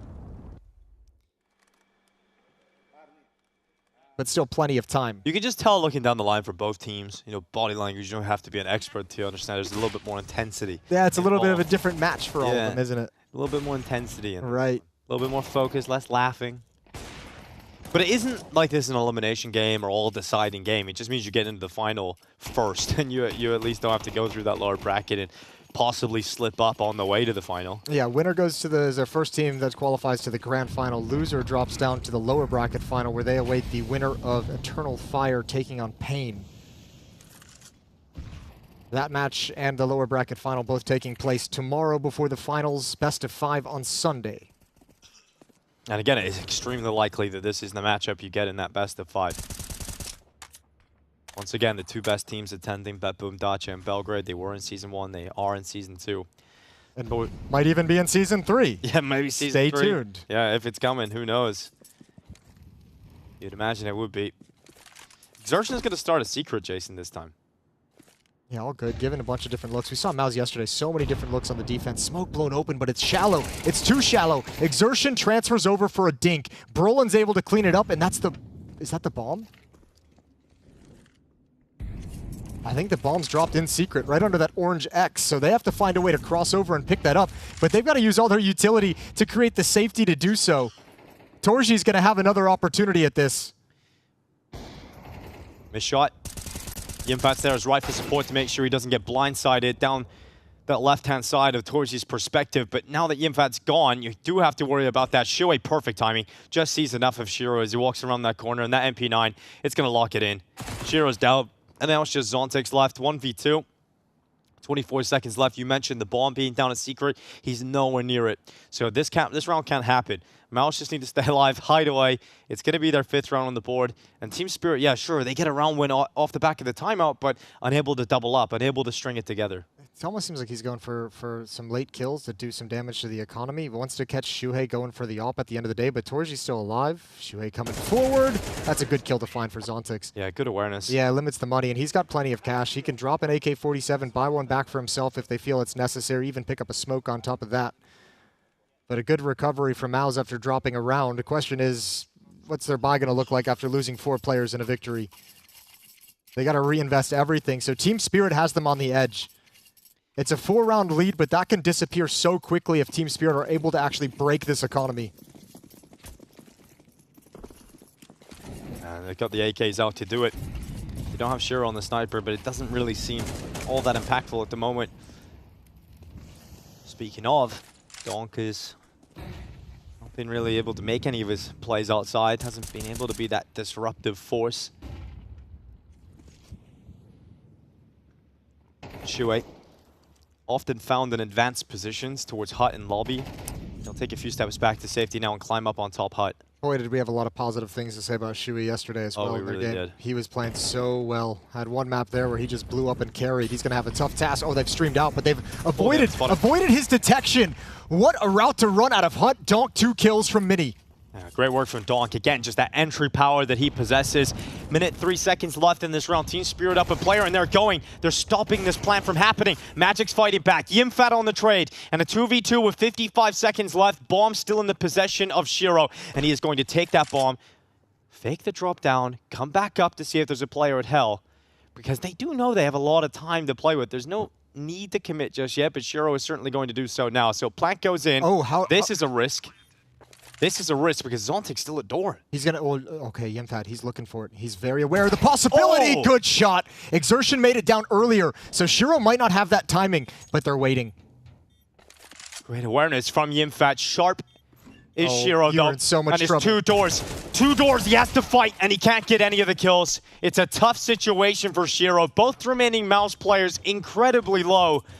But once again, a close round goes in favor of MOUZ, and the only 17-year-old star we're talking about right now is Yimfat. Time and time again, he is delivering the most ridiculous impact for his squad, and he's playing ramp position on CT side Nuke. Yeah, this is that's a great round from Yimfat, especially because Exertion had already crossed over to Vent. It would have been very easy to look over that detail. Exertion somehow managed to get by the gaze of Zontix with some kind of timing, but Yimmy, he ain't gonna get caught with his pants down. 6-1, and Team Spirit timeout taken. They have to buy up again. They've got this CT side money in such a precarious position that they have to keep leaning on it and hope eventually they can come out on the other side. This is the double entry from Donk. Good kill first on Brawl, and then Shui ripped off the top of the hut. That's a good timing on the peak too. So part of the reason why that feels so free for Torji to get that shot into the bomb site and back away is because the smoke and minis being broken open at the same time. So the Vent player who's helping to cover Heaven turns his gaze to make sure nobody's running through.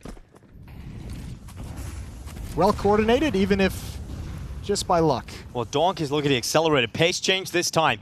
Donk got damaged by the grenade, but it's Chopper that rips apart Exertion outside.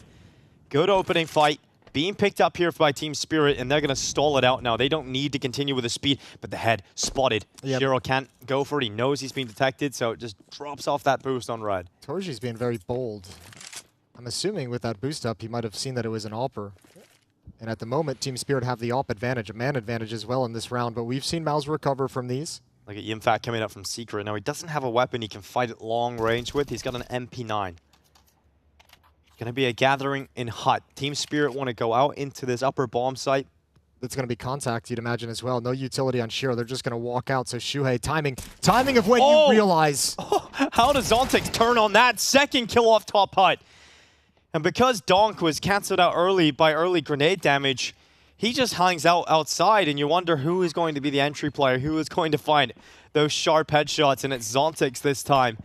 Team Spirit burst through that upper bomb site and finally break through this money of MOUZ. It also helps. Chopper got the pick with the AK-47 to start the round, finding Exertion kind of caught out in the open. So even though Donk is very low, you no longer have to rely on like an ultra-hard entry, right? Like tactically, you can create some gaps to work with and find your access to a bomb site that way. Second round for Team Spirit. AK-47 is saved, but now we have the conversation about that money that's been such a sore spot for MOUZ in these first 7 rounds, 8 rounds of play. Let's see where it's at in the next one. It is not going to be pretty. They'll buy up. I have to imagine Torji drops an MP9 so that someone else can get full kit of utility. But MOUZ is fighting with scraps in this next round, and Spirit might have found their avenue to close the gap in the scoreboard. That's a nasty spin as he checks. Shuhei had just seen his shoulder peeking out, but glancing at door took a little bit of time to transfer that aim over. Saved AK for Torji. That's the key piece to work with. He's 9-2 at the moment, so a bit of a hot hand. We'll see what he's able to do with that AK. Everybody else having to take a hit. So it's 3 MP9s, a scout here for Yimfat, and really we're staring at a third round for Team Spirit being the most likely outcome. They're not going to know what kind of buy they're going up against. They'll have an inkling, right, that they're going up against something weaker than they've had previously, but you want to try and figure out what they've got, don't you, if you're on Team Spirit, Jason?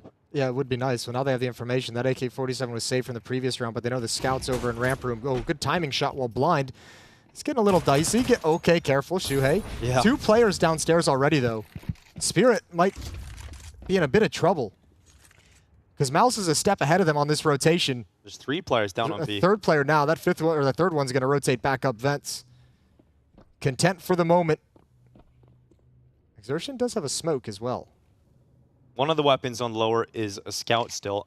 and an MP9. So the weapon's still superior for Team Spirit, but we know how much of a mess MP9s can make, especially if they're softened up by this scout. If Yimfat is able to get another shot to land, he can really make this much easier on Exertion, but he misses that shot on the cross. Donk has not checked Dark. Finally, Shiro descends down, but he does it with a bomb. It's now in the hands of Exertion. Zontic's dealing with that problem, but he's alone and he's getting pushed. And the AWP won't make it. So even on the lower buy, MOUZ bounce back again. Yeah, perfect play from MOUZ. I think they're such a step or two ahead of Spirit that I think there's been a couple times in this game where Spirit's been surprised to find a second player. Like, they go to that lower bomb site, they expect there to be some resistance, they see the scout, and it felt like they were pretty convinced. That's actually... Mistake might be a strong word, but that's a detail that Donk might have missed on this route while he's trying to take control side, which is also equally important, but nobody clearing Dark that whole time. And then Shiro commits fully into clearing it. Jumping down, not peering down, just falling into that position, which gives an easy kill to Exertion. AWP finally returns to the hands of Torji. There's no sniper sighting here for Team Spirit. Cross smoke's deployed. Chopper's gonna move with it. He'll play Secret. This time it's Torji in Secret with the AWP though. They've seen M4s there, they've seen SMGs there. Yet to encounter Torji's AWP. Yeah, this is a new look. Oh, Chopper got blinded by his own flashbang, and that is a shot that still lands. It still lands. He does great damage on a Torji. In return, on top of the hut, Shui's got one. Sees another. One's already out into the bomb site. Roll in, can't double up. Not quite ready for that pounce of Team Spirit, but it's still a 3v3. Under a minute left. Torji diving down the vent, and the bomb plant's going upper. So Torji wants to change his position about how he wants to retake this, how his pathway will look like, and Chopper gets perfect timing. Exertion had a quick glance, went back to the hut, but Chopper offers up his life right into Yimfat, who's waiting for Donk's play. Back into the lobby, and Donk nails the headshot. It's just Torji left. 11 HP. You can't ask him to retake. You can't ask him to go for this. He's going for some exit kills, but he's going to go up with a bomb. He's going to lose this AWP. It might be more important for him to actually save this. I mean, how is he going to get away to safety Not anymore. He can't. So AWP is down. That's picked up. Shiro's going to run away with that. Thank you very much. And Spirit bounced back. So we're getting that little tit for tat back and forth at the moment. Feels like Spirit have found a solution as well in this match so far. This is a couple times they've gone for the mid-round kind of contact play towards that upper bomb site, able to slide in undetected and without giving... I mentioned MOUZ being a step or two ahead of Spirit a few times in this game. Without giving the game away with utility, they've been able to just waltz in. MOUZ going to buy up here and buy up for these last two rounds everything they possibly can. Be a similar buy in the next round if they lose everything. And Spirit can sense the weakness. They're going fast. Oh, they're going real fast. Brolin gets an upgrade. MP9 to the AK-47. Brolin uses it to devastating effect. Shui steps up with him. And this attack from Team Spirit, the balls to the wall to go out A, just hasn't worked out. And you've now got Chopper on a Tech 9, Shiro on an AWP. He can't just throw his life into that upper bomb site. So once again, the back and forth continues. It's MOUZ going to be reaching 8 rounds on the CT side. And money's a consideration for Spirit also. I know there's a minute and a half left when all that chaos calms down. We're going to give things a test now, but if things aren't panning out in any way, which likely they won't be, Shiro's going to prioritize saving this AWP into the next round. So really this all relies on Chopper to be able to create something that makes it believable they can get back into contention. Team Spirit have been unable to capitalize on any of the chances where they could have broken MOUZ completely. This is a second low buy that... Yeah, that they just haven't been able to win. Chopper's made something happen. Tech 9 headshot. Exertion going down. Perhaps we speak too soon. With 35 seconds left, they're going to charge down into the lower bomb site. And this is actually going to come down to a retake for MOUZ to secure 8 rounds. And at this point, it's hard to say it's likely. Shui's low. They're in the bomb site. Bomb is going down. They found a way into this. No kits either on these CT players. One piece of utility. That's an HE grenade, but it doesn't really matter. Both players of Spirit have health. Chopper's still on a Tech 9, though. He was never able to find an upgrade. He's going to play at Dark. They don't have the whereabouts of the 2 remaining CTs coming into this fight. And that kit problem. They've only got 10 seconds left. Shui jumps over Chopper. Tech 9 impales him. And now Yimfat left in a 1v2. 3 seconds to get on that defuse. He's lost the round already. Spirit pull it back from a 2v4, looking like it was a sure thing for MOUZ. Team Spirit find their way into a 4th round win. MOUZ hate that round. They're so upset right now. That is one you should absolutely not lose. How did Chopper get this Tech 9 kill? That's what I want to see. Exertion, it felt like, reacted to look to drop down vents after that kill, and Shiro got a freebie on behind him. But this is a round you feel you should never lose when you're MOUZ in this situation. Right here, Torji pushing forward into the Tech 9, looking for intel with just a pistol, feeling like he's the low-risk player to go on a mission. And boy, does it backfire. Spirit ain't going to rush upper again after that. No, you really wouldn't expect that to happen. Last round of this half. MOUZ in search of an 8th round, but it does not look like they're going to be able to find it with this kind of buy. They are battered and bruised and left with a 5-7 Deagle from Mass and 2 MP9s. But this is very similar to what they had in the previous round, put themselves in advantage, which makes it all the more of a shame that they ended up dropping it in the 4v2. So Spirit finally are able to capitalize on one of the weaker buys of MOUZ. Magic's 1 for 1 against Yimfat. I think MOUZ is going to be pleased with how that went, that engagement. Sacrifice a pistol to take down an AK-47. Roll it! Oh, I can't believe Shiro's aware. That is huge. Zontix might have spotted something, I guess. Well, Shiro. But he was very ready for that fight. Incredibly ready. And I think Brolin's going to be disappointed. He thought he had the round in the palm of his hand. I would have been, if I was Shiro, I would have been like knife out, cracking a joke. Shiro's locked in. Minute 5 seconds left. Advantage siding with Team Spirit. Yeah, I mean, when they again, this is the thing they've been exploiting a number of times already in this half, and this time there's nobody home, nobody in the actual bomb site itself. So Mini will be smoked off. MOUZ is going to have to give this a shot just because it's the last round. Oh!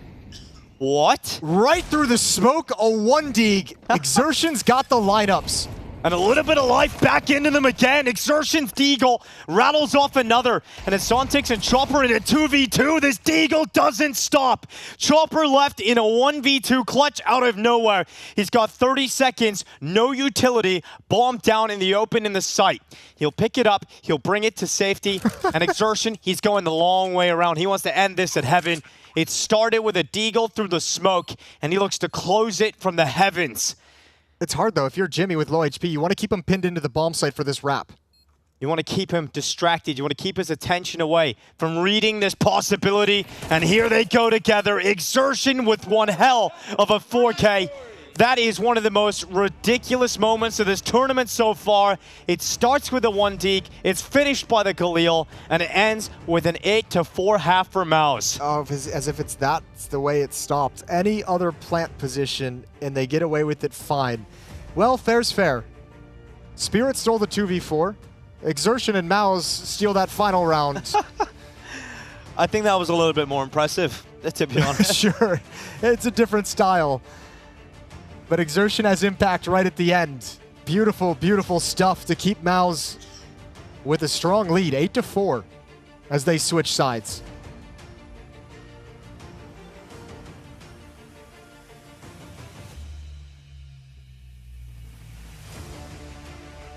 Couple of moments that will be incredibly frustrating for Team Spirit in that first half.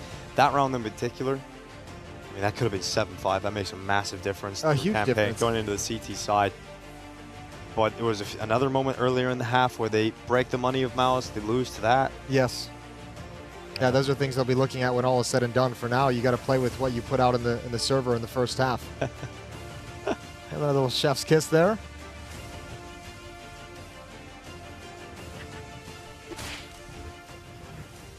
There's that shot from Shiro, just so aware coming back. But that is, and the smoke blown open after the fact, delaying it twice. Oh. Zontix getting caught with nades in his hand. I mean, it's just the one dig is great. Everything after that is like the nade broken open. You're fighting someone without a gun in their hand. You turn towards Squeak Door to gain that position. Zontix has got nades to re-smoke Mini. So if you're Exertion, you're just like, wow, I just got every fight essentially for free. That's great. I'll take that every time. 8-4, pistol round live. Shuhei just threw a smoke outside but they're not going to use it. One flashbang remaining for the rest of the round for MOUZ, and they want to test ramp room. Double setup here. Triple. You got Zontix, Donk, Shiro. That's a scary trifecta. Especially those dualies tucked against the wall. Yeah, this could be a bit of a disaster for MOUZ if they're lured into this. You want them to come into this. You want them to be seen by Donk and Shiro. Zontix chimes in for that third. All three players doing their job effectively. Now Shue and Exertion left in a 2v5. Round's done. You know, we were laughing all week about how every team seemed to really favor just the upper rush on these T-pistol rounds. And then both teams today go elsewhere. Yeah, they Spirit went outside, MOUZ tried to go ramp room. Both of them got shut down. Actually doing a decent amount of damage here without receiving too much of their own, but it's just the sheer amount of players that you can't really get behind. Exertion and Shue, a couple of kills back. Now Shue left alone. And it's just with the man advantage and knowing that Shue is the last one with the bomb, like if you just play this smart, you don't even have to hit shots. Yeah, you don't want him to even get a bomb plant here, so just sit in the site. You know he has to come to you. Chopper doesn't know he dropped. Oh my god, silent drop from Shue, but it whiffed. Whiffed crosshair, can't get the bullets to land, and they're just running away with it now. They're just hiding. And Chopper, you better hit him the first time. Yo, he might have had a chance if he takes out Chopper. If he actually gets that kill clean, the player coming up Vents is low HP, so either he can get taken down easily if he comes up, or he just decides not to actually activate. At least would have had an extremely good chance to get a bomb plant. And that could have made a big difference to the second round for MOUZ. Yeah, I have to imagine it's going to be a save for the MOUZ guys. This setup was so difficult to deal with in a pistol round. You go into ramp, heavy numbers, and there's 3 CTs waiting for you. It would have been difficult even if they missed a couple shots, but they didn't. Yeah, they didn't. They hit everything. They just nailed every opportunity. And yeah, it is just that deagle for Exertion. Now I say just that deagle on Exertion. But we have already seen what that deagle can do. Yeah, we know what it's capable of. Team Spirit won 6 T rounds against Falcons and their only time playing Nuke in this tournament. Gonna have to make do with Fort. And winning the pistol. And I'm assuming the follow-up. Exertion's deagle is dead now. Big assumption. Yeah, they're able to at least build straight away in the second half. You know, you're not going down 10-4. And having to come back into the game from there. So at least from that perspective, it has been the idyllic start to the second half for Team Spirit. Absolutely. And not being too risky with anything either. Just waiting for MOUZ to walk into their crosshairs. So 8-6. Lead is cut to 2. Team Spirit will bring 2 MP9s into the first gun round. And we'll see if they can upgrade them to AK-47s when all is said and done.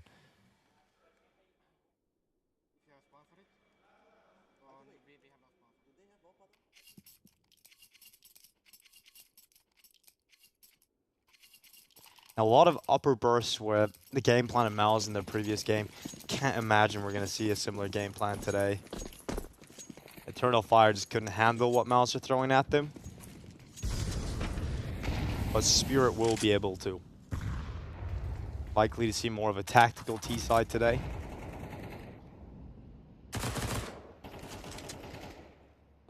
Although you brought up this point, we were watching them against Eternal Fire. Eternal Fire were able to compete in the early stages of the rounds. Whenever it got into a mid-round, though, that's where MOUZ completely outclassed them. Yeah.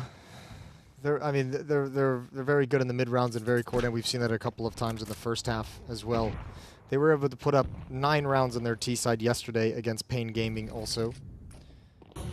Here we go into ramp room. Yimfat's going to lead the way. No one's clearing Shiro. He might be lined up for a double kill, but no. Brolin was patiently waiting for that defense to be sprung, not expecting Zontix. It was Shiro on top of the boxes, which might have been the signal. Exertion has a real chance against the MP9. Chopper tucked into a corner.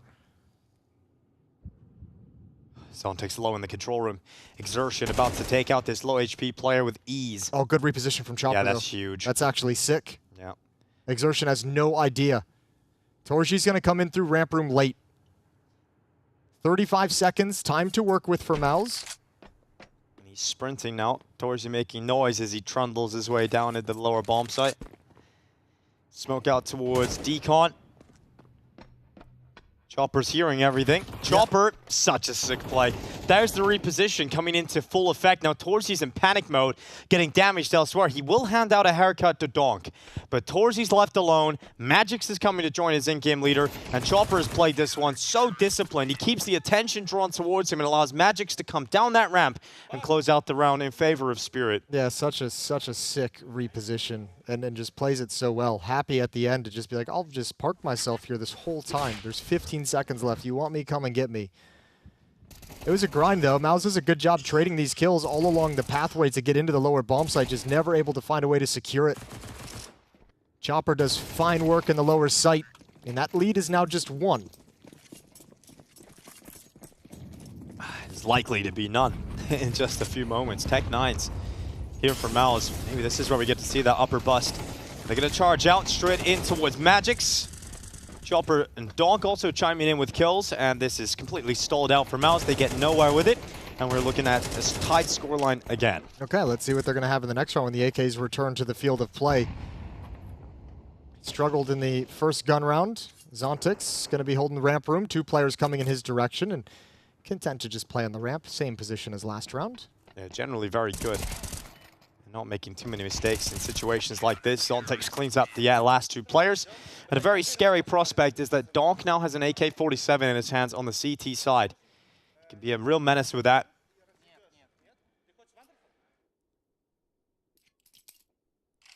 I don't know if we've seen MOUZ get an opening kill yet on this T side is what's worrying me. More so than Donk's AK. Struggled to find some first kills, struggled to find an effective first play. Still time forward. Took Spirit a couple rounds in the first half to find that weak spot they could exploit of the upper bomb site contact plays. Rolling over Silo. Chopper, oh, good first kill through the smoke. Yimfat can do nothing about that. And MOUZ immediately have to play with a deficit. He's deep in Squeak Door as well. That's all the way through. That's not Yimfat trying to get out. That's him just trying to get into position. That's a tough fight to lose if you're Yimfat, because it wasn't really a fight. And I think there's information over to Team Spirit, right? You know Yimfat's going to be the lobby lurker. You know he's going to be the one looking for pushes, looking to cut off your rotation to vent. Now you see the smoke wall outside and here's some spam. You can probably make a good assumption on the numbers of how many players MOUZ have outside. Well, they're going to try and break apart those smokes, and it's perfect. Absolutely perfect for Shiro. Shuei gone. MOUZ down 2 players now. And remember, Zontix is already at Secret. So this is a position that could end the round if they decide to go down Secret. Donk has covered main. There's nowhere MOUZ can go. They're completely trapped. It's over. It's 9 to 8 rounds. Spirit head into the lead on the CT side. They're getting wrapped. Torzy getting flanked. Chopper removes the AWP. Brolin's dead to Zontix. And it's all wrapped up. And this is a clean round for Team Spirit. Remember, they salvaged those 2 AK-47s on Magix and Chopper with the MP9s. They upgraded those for free. So Spirit's really not having to dig into their bank at all to get these buys out, and that's a good find from Chopper. Smoke blown open. Unfortunate timing for Shuhei.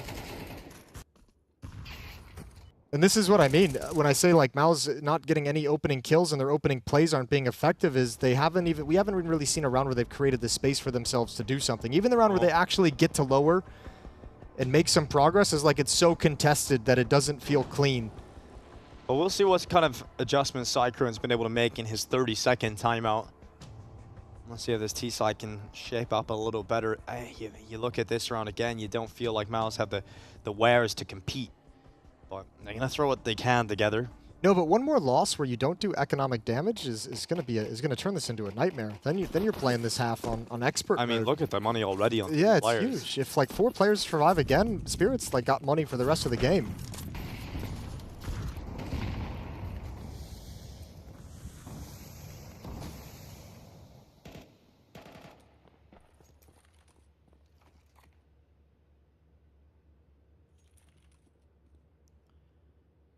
Magic's just waiting until he spots a leg. As soon as he sees a pixel of his opponent, utility is going to be dumped into the hut. Molotov, they've got no smoke as well. Yep, so that's going to stall it out. But Donk again getting overrun. Completely not ready for that dive down from Exertion. Magic's making up for it by defending hut and forcing Yimfat back. And this has taken the sting out of the attack of MOUZ as they slow down. Slow down and gives Team Spirit time to breathe and talk about how they want to reposition on the map. Exertion, they can assume, has made it over to Secret. So the lower bomb site can be under attack. Zontix is going to make sure Heaven and Hell are all good, but he's got a lot of choke points to manage. MOUZ is going to try and join up with Exertion, who's downstairs through ramp room. Well, they bailed out the shots from Zontix. Very well played from Shuey at the front of that attack, but Zontix only needs a few bullets, just nails that headshot, but sticks around, and that will allow the trade to come in. Over in Decon, though, Chopper's been ready and waiting, and he's played this so well, so smart a number of times. He might be able to do it again. Door's not open just yet. Now he pops it. Information given over. There's plenty of kits. Good amount of utility for Spirit to hit this retake. Yeah, 3 flashes left now. That smoke deployed out from Chopper. It creates a corridor of cover to get deeper into the bomb site. Good opening from Berlin in this retake scenario, though. He stops Magix from getting closer to the site, leaving it all on Shiro and Chopper. And Shiro doesn't have the weapon, the ideal weapon for clearing all of these tight angles, and it's not going to happen for them. They have to fall away from this. They'll have to save the AWP. And MOUZ, they didn't have a whole lot coming into this round, but straight out of that timeout, great idea, works out for them. That one kill on Donk opens up so much space outside for Exertion to get downstairs. And combine that with the fact that Chopper went downstairs very low. He was committed to Decon very early on, essentially taking him out of the fight, taking him out of any ability to gain information. So that was one less resource and player that Spirit had to work throughout this round. I think Zontix here probably wishes he had made the decision to fall back. That's a death you don't need to take after getting one kill, putting your team in advantage.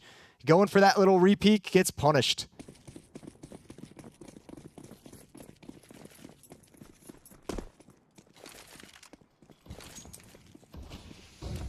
Nine to 9, MOUZ get their first T round on the board.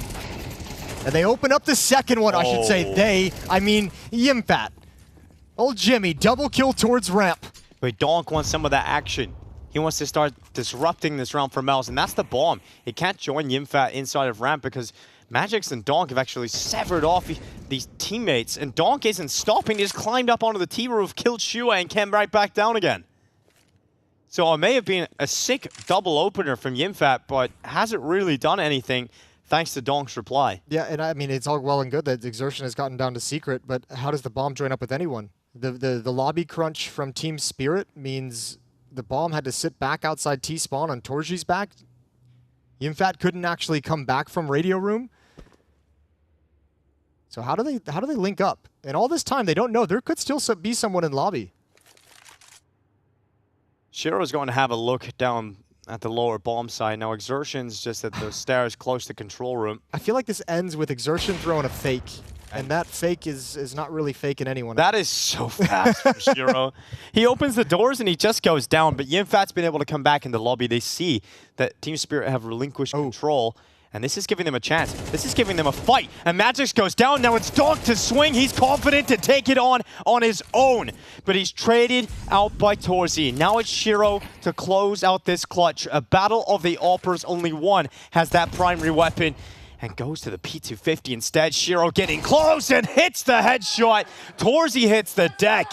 And the round is recovered by Team Spirit. Takes the dink, eats it to the dome, but lands the P250 shot. 2 quick shots from Shiro. One with the AWP on Exertion downstairs, and that clutch with the P250.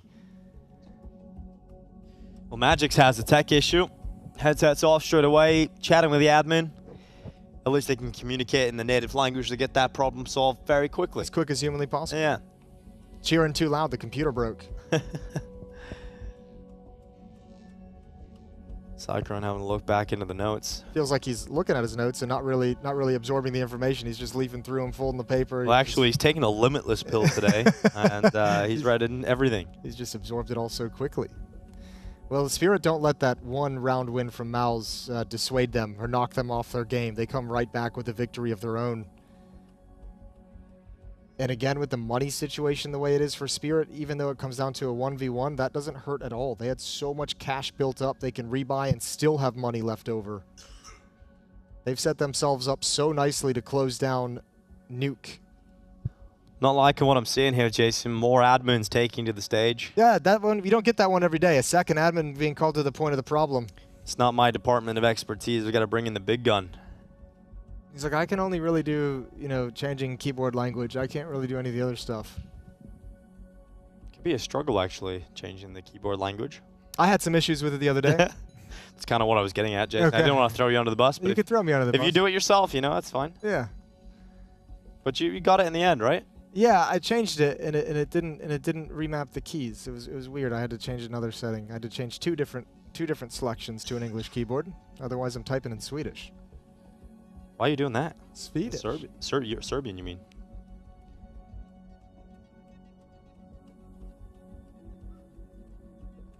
Fixing his beard. Nothing you can do but play with that old beard. That's one impressive beard. That's a good beard. You know, Chopper and you go way back, Jason, in a way. Yeah? Just a little link. The Vega Squadron? The Vega Squadron Yeah. shark memes. Yeah, I was a big fan of that team. They were a lot of fun and insane to watch. One of the original teams that just like showed up to the major qualifiers just to ruin other people's events. Like they weren't going to go anywhere. It was obvious. And they had phases number, like the super team phase at that time as well. That was like 2017, 2018, and they just came in and steamrolled them like 16-3 once on Inferno, and that was awesome. The jumping Mac 10 was born. Dude, that does day. Donk ever blink? I didn't see him blink. He hasn't blinked yet. Oh, they're having a staring contest between him Okay, and Magic. that makes sense then all of a Oh sudden. my god, I was like, what the hell is going on here? Yeah. Is this kid actually a cyborg? Is he a freak? Nope, he's just having a staring contest. Him and Magic's, I'm loving that little friendship that's blossoming between those two players. Sure. Get to see them march when you're at the venues of these events. You get to see them marching around together. Yeah. It's funny. Donk's got like this little like 17-year-old swagger to him when he's at a... Dude, I remember at EWC in Riyadh, I held the door open for him and he had his headphones on. He ignored my existence. Like I was the doorman designated to hold the door open for Donk. He's like, that's right. It is your privilege to hold the door open. And he just walked off and I was just like, this kid. I am the best Counter-Strike player in the world. And you will thank me for walking through your doorway. And I was like, damn, I'm in the presence of greatness.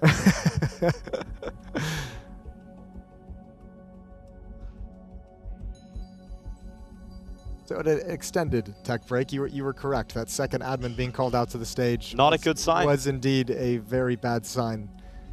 MOUZ, they're good though. You know, they've just got the one admin. Well, it's interesting that this is, I mean, it's kind of, I guess, a bummer if you're Spirit because you've been on a bit of a roll.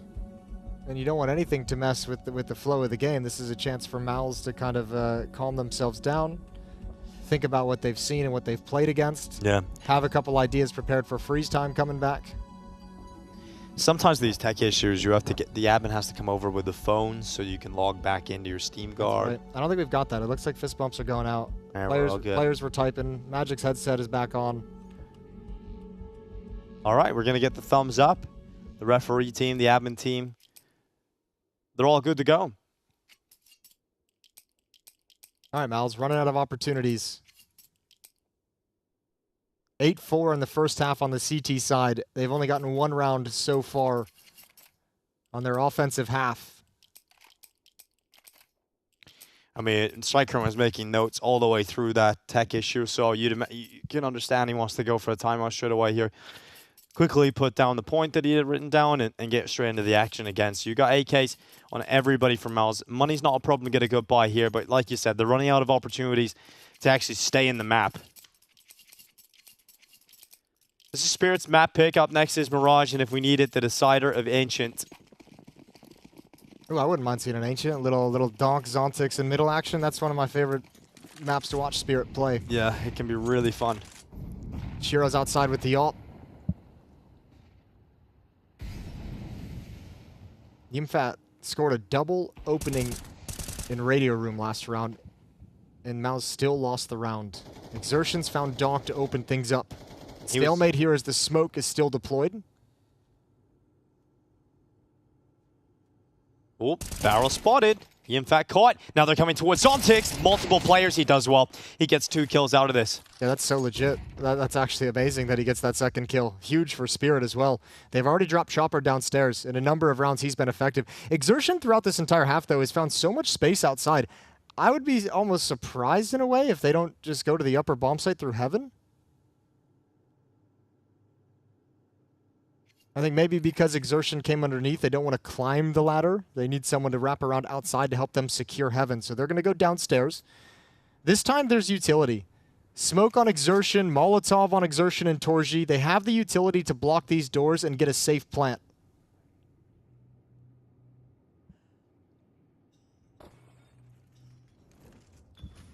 They smoke out Decon, deep Molotov through Con. Sound cue with the Molotov. I'm not sure, they might have heard that, but it honestly doesn't look like Spirit's interested in going for this. Nope, they don't look like they're going for it whatsoever at the moment. Money is a problem though, and a lot of players here for Spirit, so if you're able to save 3 weapons, you get a really good buy, but now they're starting to think about it, yeah. They took their time to get in position, but here they go. Limited time left to make this happen. Exertion gets insta-cleared. That's exactly what needs to happen if Spirit are going to be able to pick this one up. Brolin checks towards Decon. Does a little bit of damage to their legs, but Magic swings out from control room, and now they know where Torsi is, but he's got a molly. He'll send that to the back of the site. The defuse canceled. Torsi wins it. Fist bumps all around still for Spirit, but they grabbed it. They grabbed it right at the end. Okay, confusion, but at the end, but Spirit able to get it. Yeah, I mean it's a nice attempt from Exertion with the Molotov. Bomb was planted on the backside with safety, so that was never going to make it into that position. A little bit off, but that's about all he had. Would have came in late anyways. Good round from Zontix. A lovely retake, you have to say. Perfect retake for how late it began. Oh, just about, yeah. Got it locked in. 11-9. Okay, well, that's got to feel like a tough one for MOUZ to have to swallow. I think there's been a lot of those in this half so far. Shiro with the deep angle. The impact's locked in, and he's got no utility to give himself cover to fall back. So how long does Shiro want to stay parked here?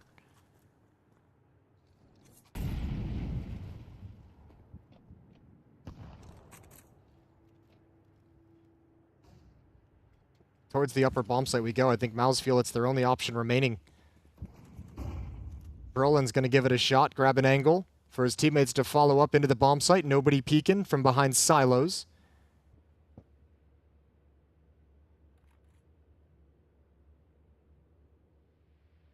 Magics. Just watching Hunt, never putting himself in danger's way to this angle from Brolin. Shiro climbing up the ladder. Here comes Magix now to fight this, and he's so ready for that possibility. Brolin getting taken out. 40 seconds left in this round, and at 3 versus 5, MOUZ down a couple of players, and it doesn't look like they've got any sort of pathway back into this, but they'll try. They'll go through the upper bomb site. Donk out from the rafters, though. Gets traded after 1, but that 1 kill, it's just going to affect MOUZ too much. Too much for them to handle. 12 rounds and the yell of Spirit, as they know they're just 1 round away from closing out this first map, from closing out their map pick. Remember too, I mean, when you see Donk yell like that, like this is MOUZ has beat these guys a number of times. This head-to-head has been in the favor of MOUZ for a while. This will be the first time these two rosters, these two versions of the rosters, will be the first time that MOUZ are able have lost on LAN if they lose today, right? They lost in the close qualifiers to the RMR, but that's an online tournament. Every other time it's been MOUZ. Well, it's personal for Spirit. They want to change that. Upper hit coming in. 2 Galils, a MAC-10. Shue has not been able to find any success on this T side for his team. Once again, as soon as the hit comes in, Molly into Hut is going to disjoint this attack. Magix, how is he alive? How has he got away with it? How has he got away with that kill? I have no idea. Torzy out from the vent, gets traded by Shiro. He's still up Everybody's here, and Magic's still standing on top of the tower. And it's a terrible, terrible effect. He's still able to just get away with a double kill. And Exertion's left in a 1 versus 3. He'll come out that squeaky door to his death. And Team Spirit go 1 map up versus MOUZ. Finally, they're able to break through and a return to form. It absolutely is for Spirit. We wondered what they would be like going up against an elite squad. It wasn't good in Cologne, but they've been able to build confidence back here in Belgrade, and their first real test so far looking good. Yeah, looking real good. Spirit's got to be very pleased, but series not done yet. MOUZ have their pick of Mirage coming up next. This CT side's so dominant, I think there's a couple factors. I think Chopper played the lower bomb site pretty well. I think a couple rounds it felt very passive, but I think a couple rounds it had great impact, obviously, as well. I think Zontix over towards Ramp Room played very, very well. And Donk and Exertion, that head-to-head going on outside, we weren't focused on it too much, but that felt like Donk was winning out more of those engagements. Exertion was able to find some space from time to time, but on some of the big rounds, Donk just took him out. Yeah, Donk, especially the round that sticks in my mind is when Yimfat gets that double open kills to a ramp. The lobby push. And he severs them off by going into lobby, and the round from that point onwards is in Spirit's favor. Yeah, T-side fell apart for MOUZ for sure. They couldn't find any real good, reliable opening that they could lean on to get themselves some opening. They couldn't find any good mid-round decisions to bake, partially because you're not having a lot of success in the openings. And if you don't do that, then it's tough to kind of put together a mid-round that you can run consistently. 13-9, Donk with 20 kills, but the rest of Spirit right there with them, 16 and 15 on the other 4 players. Torji led the way for MOUZ at 17 kills. Yeah, when we see Yimfat just in there a second, you know, he's generally the impact player on Nuke. For the side of MOUZ, wasn't enough today to stop the might of Team Spirit. Now, coming up into the second map of this series, it's going to be Mirage, MOUZ's map pick. We've seen Team Spirit, we talked about maybe the stats not telling the full story, because earlier on this competition, we got to see Donk taking over Mirage, and that was a really scary prospect. And gotta say, I feel like there is a real chance they could 2-0 the series versus MOUZ. Oh, absolutely. But yeah, with the way they're playing? Yeah, definitely with the way they're playing at the moment, but I'm still going to give MOUZ the benefit of the doubt coming into their map pick that they're going to be able to try and extend this into 3. Well, Spirit's trying to break that crappy streak against MOUZ. MOUZ is the defending champion, so they're here to defend the crown, right? Yeah. So this is a nice little grudge match that we've got from both directions, and I think Spirit absolutely have it in them to win Mirage. A couple good mid pushes from guys like Donk and Zontix, Shiro with the op having some impact as well. This can be a very spicy map. It's not like this is elimination though, Jason. You know, this is just to get into the grand final in the fastest way possible. If you lose, you go down to the lower bracket final, where you're still favored to go through. Play either Eternal Fire or Pain. But you don't want to have to go there. You don't have to find yourself down there. You want to get into the grand final as quickly as possible. Also, you get that extra day off. You get the extra day relax. off. That's a big key. That's a huge key, especially when you're preparing for a best of 5. True. Amen to that. Yeah, best of 5s. That's what we're all here for. But you guys can follow Fisher on social media. Make sure you do that. You can go over to social medias. You know, Fisher have plenty of options. Jason, you were listing off, what was it, Pinterest, Tumblr? Pinterest, Tumblr, Instagram, Twitter. Yeah, full disclaimer, we don't know if they actually have those, but if they don't, they really should. But you guys can go find out. Better create them now. Exclamation point, Fist in the chat. You'll get access to all of those links. But for us, we're going to wait. We're going to sit nice back and comfy and get ready for the second map of play. Mirage is up next, ladies and gentlemen. MOUZ looking to bounce back versus Spirit.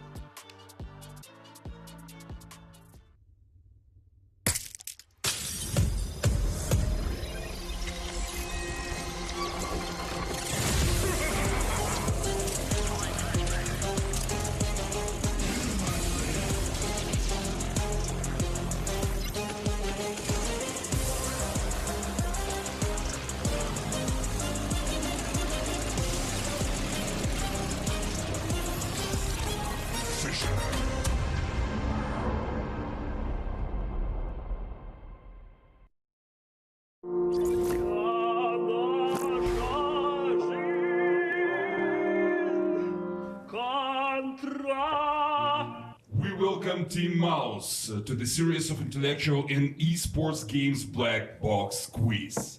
If you gentlemen are ready, you may spin the wheel. All right. Yeah. Hey. Let it go, man. A question from a person with the nickname Jerry. Attention. In Cologne, you achieved good results, taking 3rd, 4th place, but something went wrong in semifinals. What went wrong? Who will answer, Mr. Captain? I think Exertion will answer this one. I would say the clashes. We lost every single one, basically. They outplayed us all the time in 1v1s and 2v1s, so yeah, I think that clashes were played poorly. Okay, thank you. Let's spin the wheel again. 10. That's Hallie question. Ooh. Team Spirit coach Hallie asking. In the previous BetBoom Dacha tournament, you took 1st place. What shape are you now on? And which map will you pick? Jimmy, I choose you. We're ready to win the tournament again. And we pick Anubis. Thank you, sir. Damn.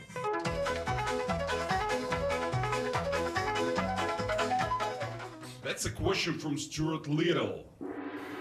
Many say that you consistently show strong, stable, but predictable CS. Don't you ever feel like doing something crazy, chaotic in the game? Can I answer? Yes, thank you. I will answer. Do we play predictable CS? Hell no. I think we lack discipline in game. We like to run around, we like to press W, sometimes hold it for a very long time. So I think we play unpredictable CS actually. Sometimes we don't even know what we're doing. Confident as ever. Thank you, sir. Yes. Perfect.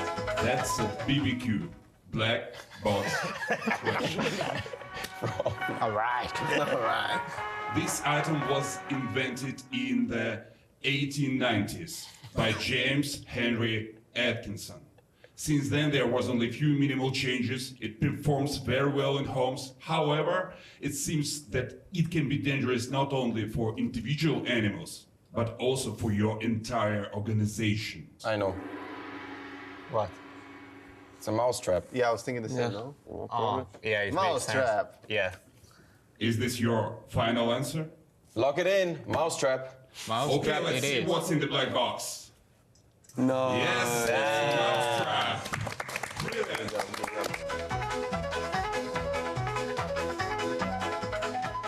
That's a Master Splinter question. You are a very young team with an average age of 20 years. Who is bigger authority for you, your mom or your coach? Mr. Captain, who will answer the question? It's the same guy. My mom is my coach.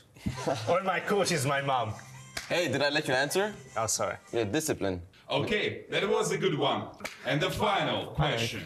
Whoever it lands on answers the question. Hey! No cheating, guys. Yeah, first. Okay, Mr. Brolin, that's Blitz round. You will have to answer all the questions. You have 5 seconds per each question. Are you ready? Yeah. Who will be the MVP of BetBoom Dacha? Impact. Which map will be picked the most? Mirage. Who will play in the tournament final? MOUZ Spirit. Thank you, Mr. Brolin. Oh, that was easy. Nice, thank you. Well, dear players, only one question remains. Who will be the winner of BetBoom Dacha? Follow our channel to find out. That was Team MOUZ. Goodbye. Spirit will win. Hey.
Welcome back to BetBoom Dacha Belgrade Season 2. We're live here from Serbia, and we've got ourselves a second map queued up and ready to go. It's going to be Mirage and MOUZ. They're on the bounce back. That's where they want to be. They want to try and pull this series back into their control and send us into the third and decisive agent. But Mirage, it feels like there's a chance now for Spirit to 2-0 this. Yeah, it's not like this is a bad map for Spirit, right? It's not like this is something where we look at it and we're just like, these guys don't know how to play it whatsoever. And especially when you have Donk playing the way he did yesterday, how he was performing in the first map as well. You've got Shiro in there also with the AWP. Very good Mirage player, very good clutcher, as we saw in Nuke also.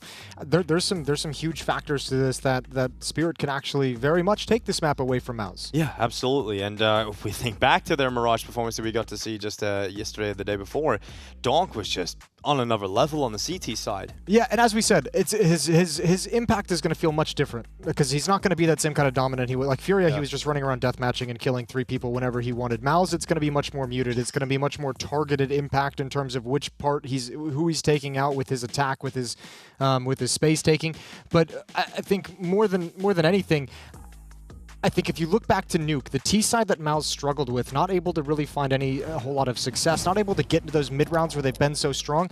I mean, Shiro kind of alluded to it with Heku earlier in that interview before the series began. Heku saying, he's basically said we have some things prepared, and teams and players always say that. But when it comes into the server and it actually manifests itself as you're able to shut down, their initial plans in these rounds, and you're closing them out, I have to imagine it's going to be the similar thing on Mirage where Spirit have an idea of how they want to slow MOUZ down. Will it be successful? And at least for now it is. Chopper takes down Torji. Yeah, the idea is headshots, and lots of them. Torji down first. Brolin coming through Palace. He was instrumental to MOUZ's success on the T side of Mirage yesterday. He had the most opening kills. He had the most kills on the T side for MOUZ. He had 11 frags coming on the T side. Oh, walking right through the smoke, Chopper. Just going to go and clear him, but he's got enough distraction of his teammates. Shuei still kept eyes on jungle. They'll descend down into the site, into the cross. Grenade going up for Magix. And I'm only to go down and delay that plant further, so making MOUZ a little uncomfortable, but they still have a player up, and Magix nailed that headshot out on the peak. He's got another one, and that is so sick from Magix to line up. Exertion around the backside, though, will sentence him to death, but Shiro waiting around that corner, sends this round in favor of Spirit, but that lineup from Magix, he can't believe it. Donk's more hyped up watching Magix get a triple kill than his own triple kills. He's loving that. Yeah, Magix just giving a gift from God. Good shot from Chopper to open things up. MOUZ make a great play to get in, but this sequence right here, I can't even believe it. I think that last bullet just hits the corner of the box and goes right through to Jimmy's dome. You can see Magix on the camera after. He's just so happy with himself. He's so pleased with himself. He's like, I don't want to get those. Yeah, the game doesn't give me those favors. Usually that's Donk or Shiro taking those. Someone else gets all the cool stuff. Yeah, so finally, Magic's able to get a highlight moment here in the pistol. MOUZ, they're going to be sitting just on Glocks. So no force buy option available because there was no bomb plant, so it's not worth going for it. And this means they're all likely to be mowed down. It could be Magic's again, He's sentenced, I know, he can have a great start to the game. He's going to have a hot hand early. Your reward for having such a sick pistol is you get to deal with all the eco frags coming at you, Magic. He gives up the early spot, though. He gives up the jumping.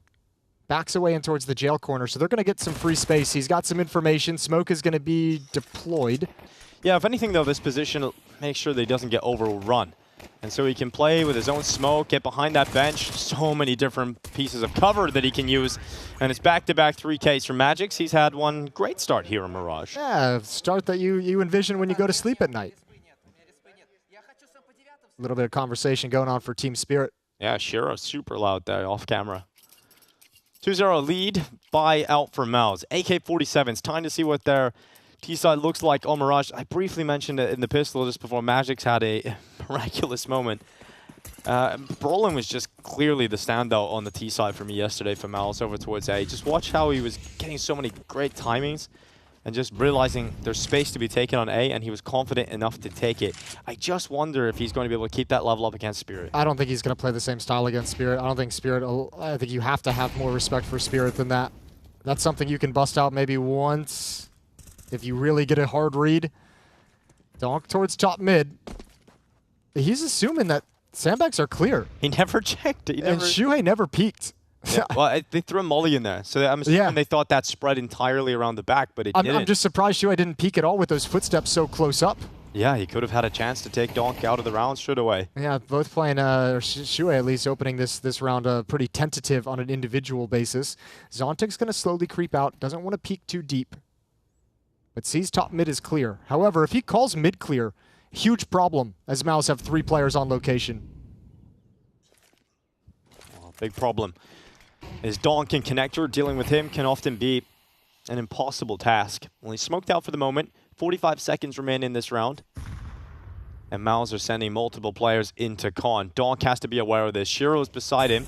And they know utility now being thrown in from ramp. Torzy ascending up the stairs. Donk is going to line them both up. A little bit of luck, but that one's all skill. Third locked in. Make it 4. Donk is dominating again. Finally dealt with by Shuai. And Shuai's going to go back into this. Zontic's around the corner, stuck in the corner. What? Shuai's been given a lifeline back into this with 15 seconds. Bomb can be picked up. Magix only has an MP9, and it was stylish from Donk, but it's finished by Shuai.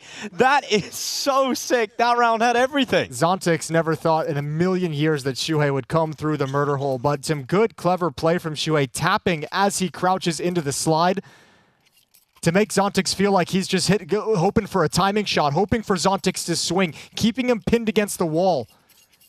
What a recovery after Donk tears them apart in first round on the board for MOUZ. And Donk's just like, really, guys? Yeah, like, what more? Do you want me to do everything? Yeah, kinda. Yeah, he actually didn't even kill me from front. He had to backstab me to take me down. Oh, wow. What a round from Shuai. Yeah, beautiful shot in the clutch in the 1v1. Yeah, that round gets your blood pumping. Ooh, eat that flash, Donk. Shuai's got a hot hand. Donk looking to punish him, but can't. Shuai. Okay. That's 5 and 2 now for Shuai. It's a very quick snap over from MOUZ's IGL. Shiro's going to reposition with the AWP, but there's a window of opportunity. Good kill from Zontic, spots one more under window. However, Palace is being encroached upon. There's the drop down. Zontic fights 2. Thankfully, Shiro's here. Reposition has finally gotten in. Oh, Shiro gets away with one there, but Magix again. This guy's always on an MP9. He has to always have the SMG in his hands. There's a better weapon down in jungle, but he doesn't want to give it away. He doesn't want to give away his position and how close he is to this. He's got a smoke. He'll jump up on the bench. There's the first fight, and he loses it against Exertion. That's the money gone for First Team Spirit. That's why Cyclone's getting so hyped up. He knows the boys have worked hard in these past 2 rounds, and now they should have a little bit of an easier time of things.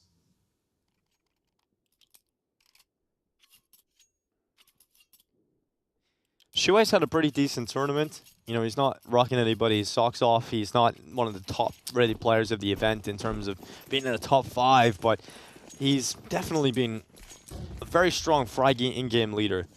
You know, in their opening game of the tournament, they came out and against Eternal Fire, and he was competing with Yimpath for that top spot. Yeah. He's an IGL who put a couple maps on the board where you're like, oh, damn, this is the skill you got. Like, this is what you'd be like if you weren't leading the team. Imagine if he was unshackled. Yeah, doesn't quite work like that, but yeah, that's the story we'll go with. Yeah, sure. Such a reductive storyline. Just all USPs right now for Team Spirit, and you don't imagine much will happen because they've gone to the other side of the map, so... Sure, give Torzy the shot. Just jump across real quick. No. Not allowed. All right, Spirit's looking for exit kills. Quietly trying to run through and get position over in hulls. But of course, Yimpath is aware of the potential and possibility of that danger and puts a stop to it before it can manifest. Quad kill. Oh, yeah. With 1 magazine. And that's why you just sit away from your teammates if you're Shiro. Deny the ace opportunity. Don't allow your opponent to have a good day. Give them nothing. Timeout taken. Late night coffee, Chopper. He's going to be up late. He won't be sleeping, but he's hoping he has a day off to recover. He's just so confident. That he's like, you shouldn't be drinking coffee, man. It's like 11 p.m. He's like, no, we're gonna win. It's fine. My triple espresso is gonna bring me there. But maybe he should be drinking more coffee because he's had some. I mean, he's only got one of them in this game so far, but he's had some awesome openings. It was the pistol round that he got that first kill on Torji on ramp, but back on Nuke, he shut down a couple of good players. Exertion a few times outside. He was able to get a few picks. Now my interest is piqued about how Donk is going to play middle because I don't think he's going to be discouraged by the fact that Shuai headshot him in the last round. I mean, I'd imagine he's going to continue his aggression. Hopefully. In his mind, he should be saying, oh, I had the exact fight I wanted. I had the advantage just like I envisioned it, and he hit an amazing shot. Let's see if he can do it twice. Yeah, true. But they don't actually have the same amount of resources in terms of utility to go for that challenge in middle. So Donk will be a little bit more passive at connector, but the majority of the forces now for MOUZ are heading their way towards the B bomb site. Majority of the defense is there too. 2 players doubled up on Catwalk, Shiro inside the B bomb site. So they're going to be able to turn and address this, and they've got way more numbers than MOUZ expects. Flashes connecting with the vision of Shiro, but eventually he will get his opportunity to pop up, and he takes 2. Shuai and Yimpat dead. It is now Torzi and Brolin in the apartments. And this is about to be a 3rd round comfortably collected by Team Spirit. I think that's like a tactical check from Shuhei. If they can just break into the B bomb site like that, you know, a little change of pace. You know, there's still low economy. You know, they're going to be a little bit worried about mid since you've exploited it a number of times. He's trying to see if Team Spirit is maybe being second guessing their initial defensive setup, and well, he was kind of wrong. I mean, in his defense, I think they did adjust to kind of help handle mid. That's the 2 players on Catwalk, right? One boosted up, you have another player there to fight and mess around. You have 2 players if you want to swing for battles, but they're also on the location for the B bomb site hit. But if anything, that is, in theory, the more difficult round for Spirit completed because they didn't have utility. Now they've got the money back in the bank. They can get all the util, all the bells and whistles out again. And now they can go back to mid-aggression if they want. Yeah, and they've got some money behind this as well on 3 players. I think only one died in the previous round, so that's a good way to get back to your winning ways.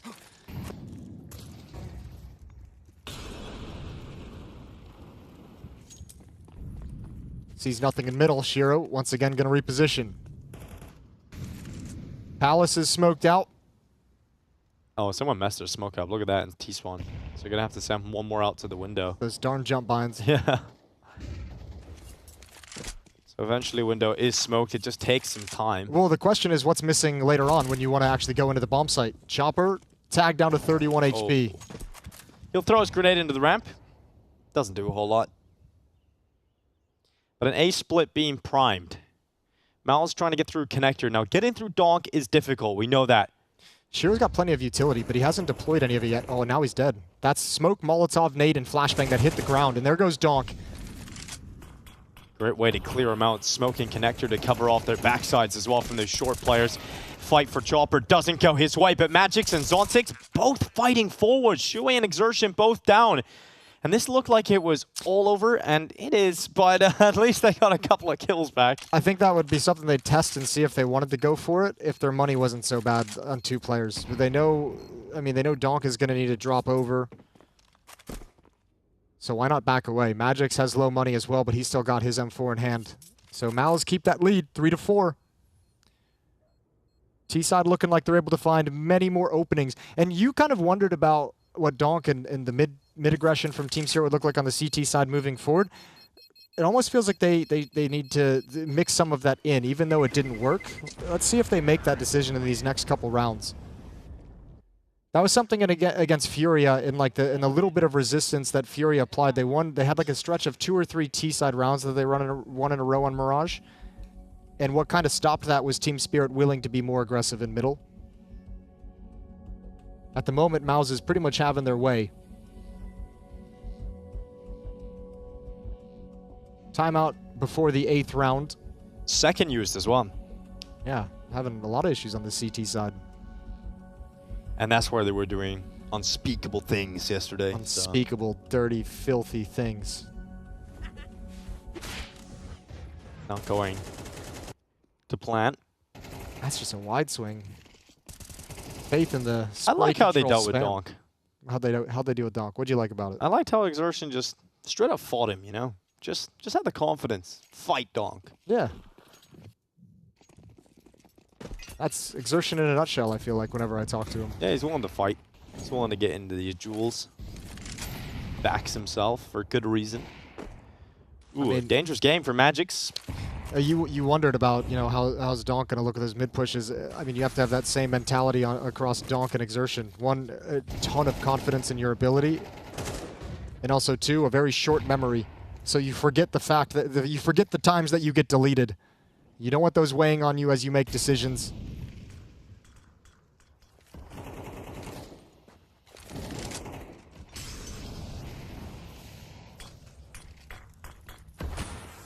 Exertion climbs into Con with cover of smoke.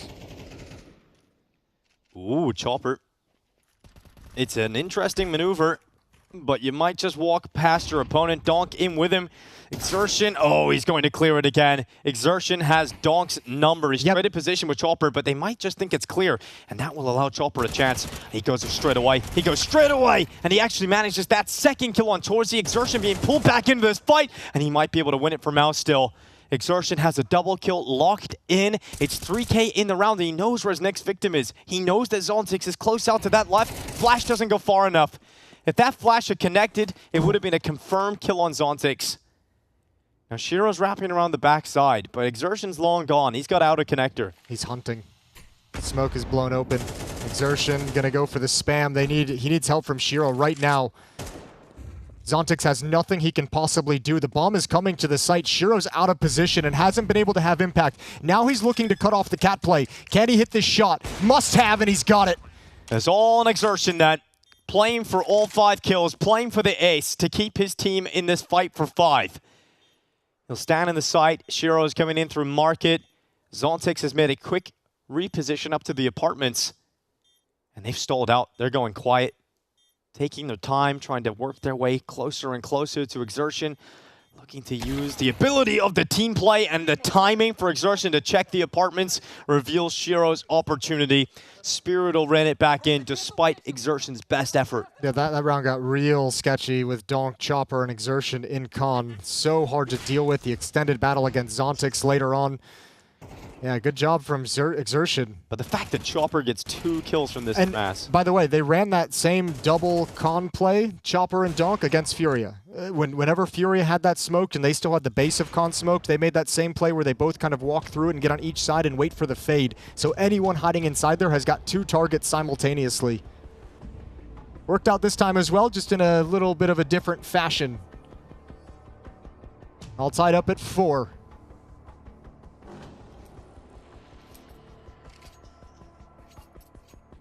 Been neck and neck the whole way through. No one yet to go on any kind of dominant streak.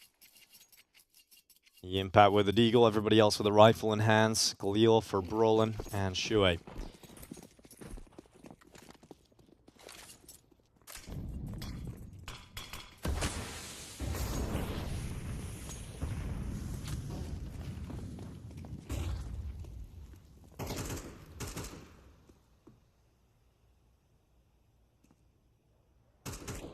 Exertion getting in towards the bottom of connector. He's been a real nuisance here. Donk hasn't really been able to handle Exertion yet. But one of his classic moves, what he's most known for, is when he gets into the window, when he gets boosted up onto the ledge. Can deliver a lot of impact here into the later stages of the round. There it is. Zontix taken out at the window. Exertion now realizes there might be a bit of freedom for him to work with, but he's not going to push it. He's not going to force that issue. He got the kill out short side. Now with MOUZ up a player, they're going to start drifting back because the bomb is currently positioned on the A ramp. It's on the back of Torzy. You've got Brolin and Palace, and this is going to be an attempted A split finish. Oh. Attempted being the operative word. Exertion is going to take that opportunity to slide into window though. Yeah, he feels like he needs to make this play now. He does. And no one's considering it from Spirit. Donk's still looking at the smoke, and he goes down. 1 over in Cubby. Good job from Magix. Chopper's position realized. Oh, he still wins the fight. 2-on-1. And it is Yimfat with just the Deagle. He took down Chopper on the trade. And he's picked up the bomb, but you're not progressing further. Shiro shuts him down, and Spirit is back in the lead.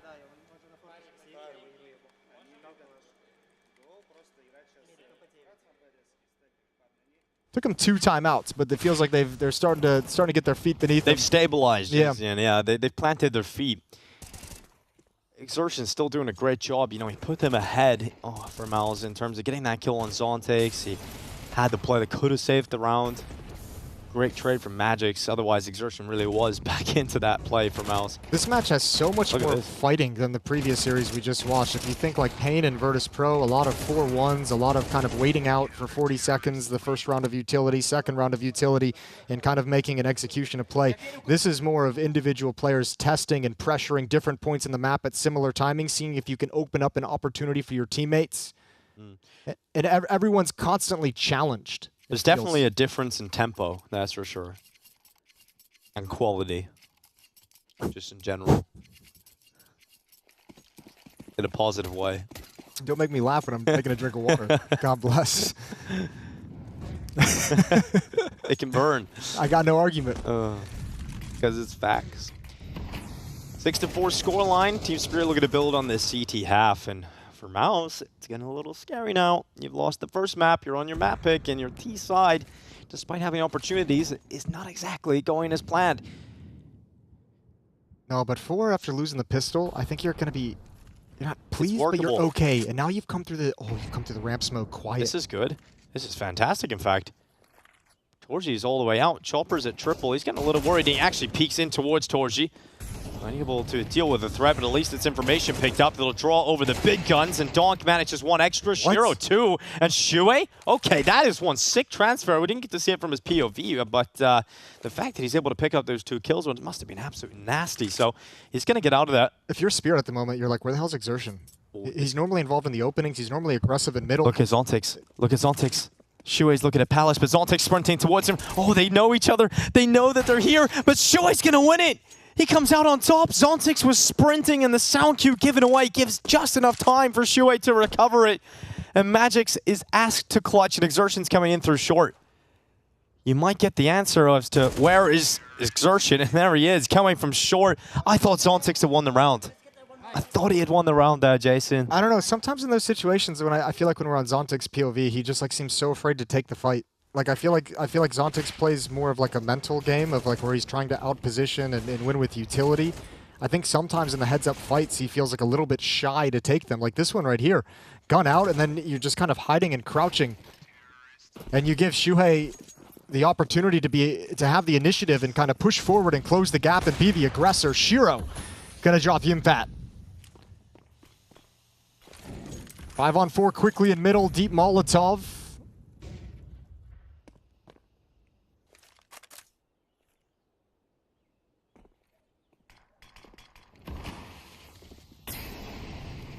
Here comes Shuei into the connector smoke. He's in Donk's domain. In the meantime, there is a solo fight again coming through. Exertion diving down, clearing out Zontex, hiding in the corner. But Shiro's able to trade it. Now Donk, it reveals his opponent with that blast of the smoke away. Torzi fighting through B. Shiro falls. And to close this half, it will be a 3 versus 2. Numbers in favor of Spirit, but MOUZ with a positional advantage right now. Well, Donk is going to go for that flank through B halls with low HP. He'll try and be the really late player. Magix and Chopper might be a little bit sad when they turn this corner. Smoke has just been deployed. So do they want to challenge and go through it? Oh, the smoke! Oh, could have had it. But now they know there's 2 on Catwalk. That reveals some information, and Donk's got an instant headshot. How has he managed that? It looked like Brolin was absolutely going to sink that kill, but now it's on Torzi to close this. The Hungarian is hungry for the 1v2, and he'll sit inside of the site. Defuse stuck, denied instantly, and Torzi gets around that corner. Chopper hunts him down, and Torzi will deny. MOUZ pull this back at the end. It is a tied scoreline as they squeeze out 6. Yeah, that's beautiful. That's a really nice pair of rounds for MOUZ to put together right at the end. A couple change-ups in style in the previous round, but this one is what they've been doing all half long. 6 gun rounds picked up, losing the pistol, putting 6 on the board. MOUZ, a very nice T-side contrasting the very ineffective one on Nuke. And now we get to switch sides. Their map pick, MOUZ mounts the defense. Team Spirit attacks into it.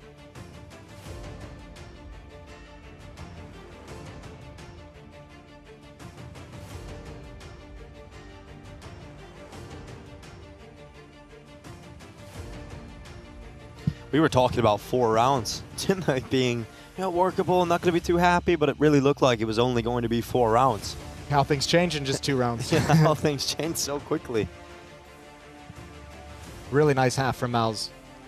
Got to be feeling fired up after that one. Map's not done yet. Both teams 7 rounds away from a victory. For Spirit, that would mean a spot in the grand finals. For MOUZ, that would mean a 3rd map decided on Ancient.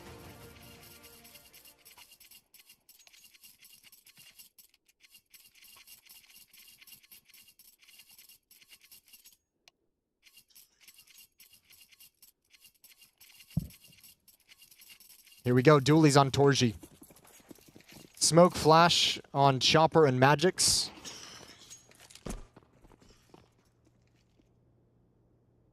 Excuse me, just Chopper. Magix just has a flashbang. I thought he had deployed one earlier.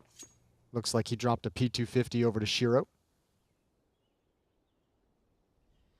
Well, the bomb is in Palace. Chopper out towards ramp. They're going to activate a fake, it looks like. 2 smokes in towards A. 3 players for Team Spirit at the B bomb site. Bit of a double fake. And it's worked so well. Look at that. All the CT players have completely rotated. And that kill has completely sold it. They are fully in on this B play. Soon they will realize, though, that it hasn't gone exactly to plan for MOUZ, as the bomb is going to slip out of Palace and be planted on that A site. How long do you think it'll take them to realize? Oh, they're realizing it now. There's no plant, guys. Yeah. And now they realize, and they're coming back over. Torsi's coming through CT spawn. Chopper's already close by. Can Torsi clear this? Flash gets set up. He goes through, chops away the in-game leader of Team Spirit. Shiro fighting back, though. P250 looking stylish. He's got to do it all, though. He's got to do everything. And limited bullets, but it doesn't matter. In the end, Shuei overruns him. Shiro with some style on the way out, but unfortunately couldn't capitalize on that final shot. That could have been a masterpiece. That would have been shades of the Zywoo P250 Mirage clip. That would have been an unreal clutch for Shiro if he landed that last shot or found some safety to reload. MOUZ, deep sigh of relief after Shiro drops 3 of them in a 1v4.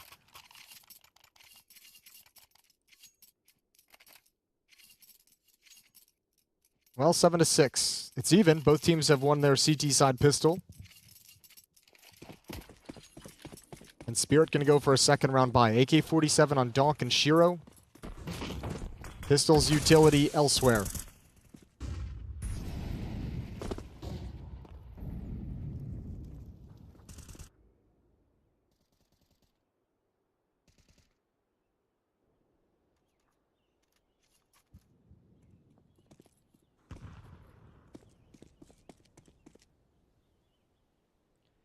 Very quiet creep out towards the A bomb site. Dong finds himself in sandwich. Can we get a flashbang to turn this corner? He's asking for it. Here it comes. Flash is put perfectly in place of Shuei, but yeah, it's a massacre in the end in favor of MOUZ. Dang. They turned the corner. There was 1 catwalk. There were 1 in con and 1 at stairs. They were hoping to turn and find 1 blind player. They're like playing pre-fire map on nightmare mode. It's like every angle. Switch POVs to see a Tech 9 tapping away at catwalk. Like, that's not going to go well, my friend. Oh, there we go. A little spoiler. They got full eco, Jason. Yeah, well, as if we didn't all know. As we weren't all aware. We've all played a game of Counter-Strike in our day. Good job from Torji, jumping up, being aggressive. Torji, Exertion, and Brolin all getting the first 3 kills. 1 apiece. 2-round lead into that full eco. Just Deagles picked up. Deagles for days.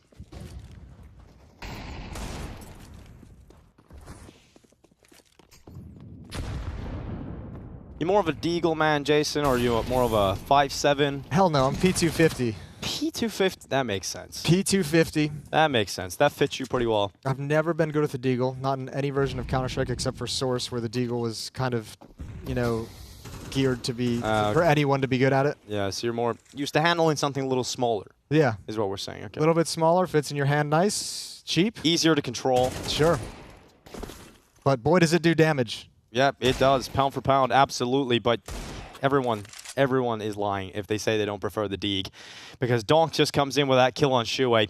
And this is now a 4v3 in favor of Spirit with numbers, but still weapon superiority for MOUZ at the moment. They still got those 2 rifles, MP9, whereas Team Spirit, they've got a Deagle, P250, Glock, and AK. But the AK's in the hands of Donk. And that could be deadly as they walk towards B. There's only one player defending, and it's Yimpat. He's usually so good in these kind of positions. He does damage onto Magix, finishes him off, and his teammates come in the rotation.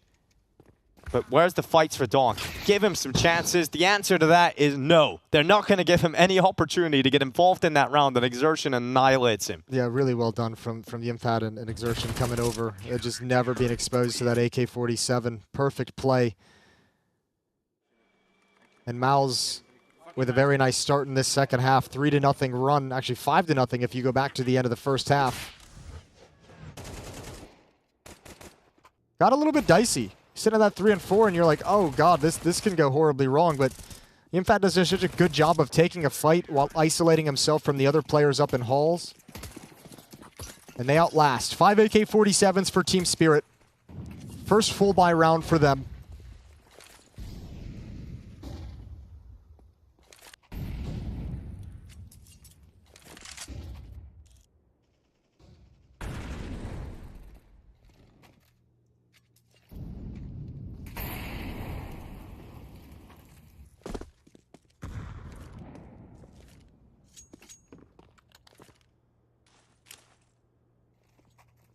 Oh, Donk, luckily behind the wall as that grenade comes in. Otherwise, could have been quite beefy on top of his head.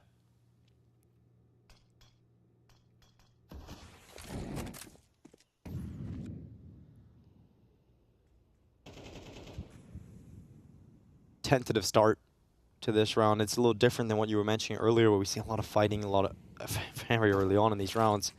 A little bit slower from Team Spirit. Going through the motions. They're going to get a player into connector. Over the top, though, it's Shuey that wins that fight against Shiro, but the trade is in. Donk makes quick work of Shuey in response. Exertion brought very, very low. 18 HP on Exertion. He's playing over at the B bomb site, going to start shifting. Torji's saying, there's a lot of stuff coming my way. I'm going to need some assistance. He's backed off Ticket. Molotovs, flashbangs, and smokes rain in. Bonk being planted and no way to stop it. Here's the rumblings of that first attack in. The volley utility over the top, but it's Donk and Zontix fighting back. 2v2, or 2v3 rather. MOUZ behind on players, and they're going to have to pull off a retake in a player deficit scenario with no utility left. They need a mistake if they want to go for this. They need someone to just swing. They need someone to peek for no reason, for no good reason, and they need to hit that headshot. And that's not happening. Team Spirit discipline in this post plant, and that's going to be enough to win it. That's going to be their 7th round. That was a much slower, controlled round from Team Spirit. Donk does a great job trading out his teammates in the connector. Shiro died it short, and Donk just trades and then follows up. Yeah, there was a real battle for jungle and stairs and top con control as that bomb was being planted. Exertion even throwing himself out into his death with low HP so his teammate could trade it. Berlin gets that, but it was a Spirit player ready to trade Donk off at the end of the day. Good opening win from Shuhei. Couldn't get away. Right here, and you can see right at the end, Zontix comes in. Says Donk's about to be challenged. I'm geared up to work with him. And maintains control. Lead is cut to 2.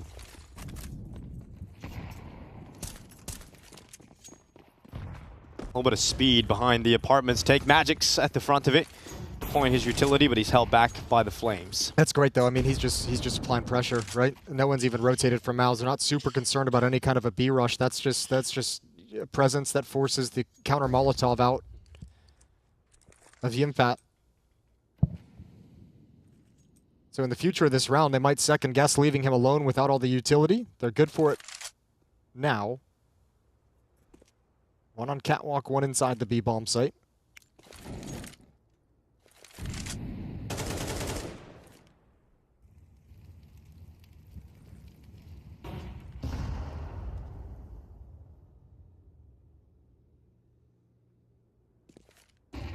Shuey and Torsi both inside of Khan, about to be smoked out.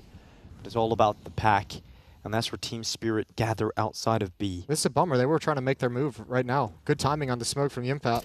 Okay, Magic sees, I think, maybe 2. Oh, there's the catwalk spot. Now he knows. 3 over in middle. Can you actually break through? They're going to be here so quick. And Jimmy holds strong. Gets traded eventually by Shiro, but Exertion. Oh, what a clearance from Shiro. He gets both of the B defenders. The impact and Exertion going down. Follow-up kill from Chopper. Torzi lands the shot back onto the Spirit in-game leader, but that bomb plant is not stuck. Instead, Shiro still fights. Now the plant comes in, but Shiro got caught on the retreat. So it's on to Zontix to close this 1v1 up against Brolin. And Brolin had the fight, but Zontix is the one to pick it up. Another huge round to win for Spirit that comes down to the 1v1. Oh man, Shiro got put in such an awkward position. Molotov in the bomb site, it felt like he had to try and jump out of the corner. Gets caught on the wall at an easy kill, but Zontix brings it home. Shiro's probably thanking him. 20 kills on Shiro here on Mirage. He's been spectacular, including that double kill with the AK-47 to get them into the B-bomb site. And this breaks the money as well. We're back to an eco here for MOUZ. The scoreline should be tied up off the back of the hard work done by Shiro. Second highest rated player at this event. He's going to go and try and be the top rated player of this event after this series. That's actually that's such a nice round from Team Spirit because it works so well with paired up with that little mini aggression from Magix to start. They force out the Molotov, they force out counter nades. They're like, all right, mid-round, we're coming back to this because he's got nothing. There's going to be a mid-crunch. Completely blinded is Chopper. No. Doc goes down to a USP. The AWP on Shiro is stuck. Oh my god, Spirit, this is a nightmare. This is an absolute nightmare, and they're not waking up. They're not waking up at all. Magix and Zontix at least have the bomb, but... You can still win this. You can still very much win this. You're going to have very good positions. Magix has a smoke down at Catwalk. He's going to gain way more space over towards Market. But they're going to go and pick those rifles up. They'll get the AWP as well. So better weapons now to play with from MOUZ. A full USP round. Nothing invested.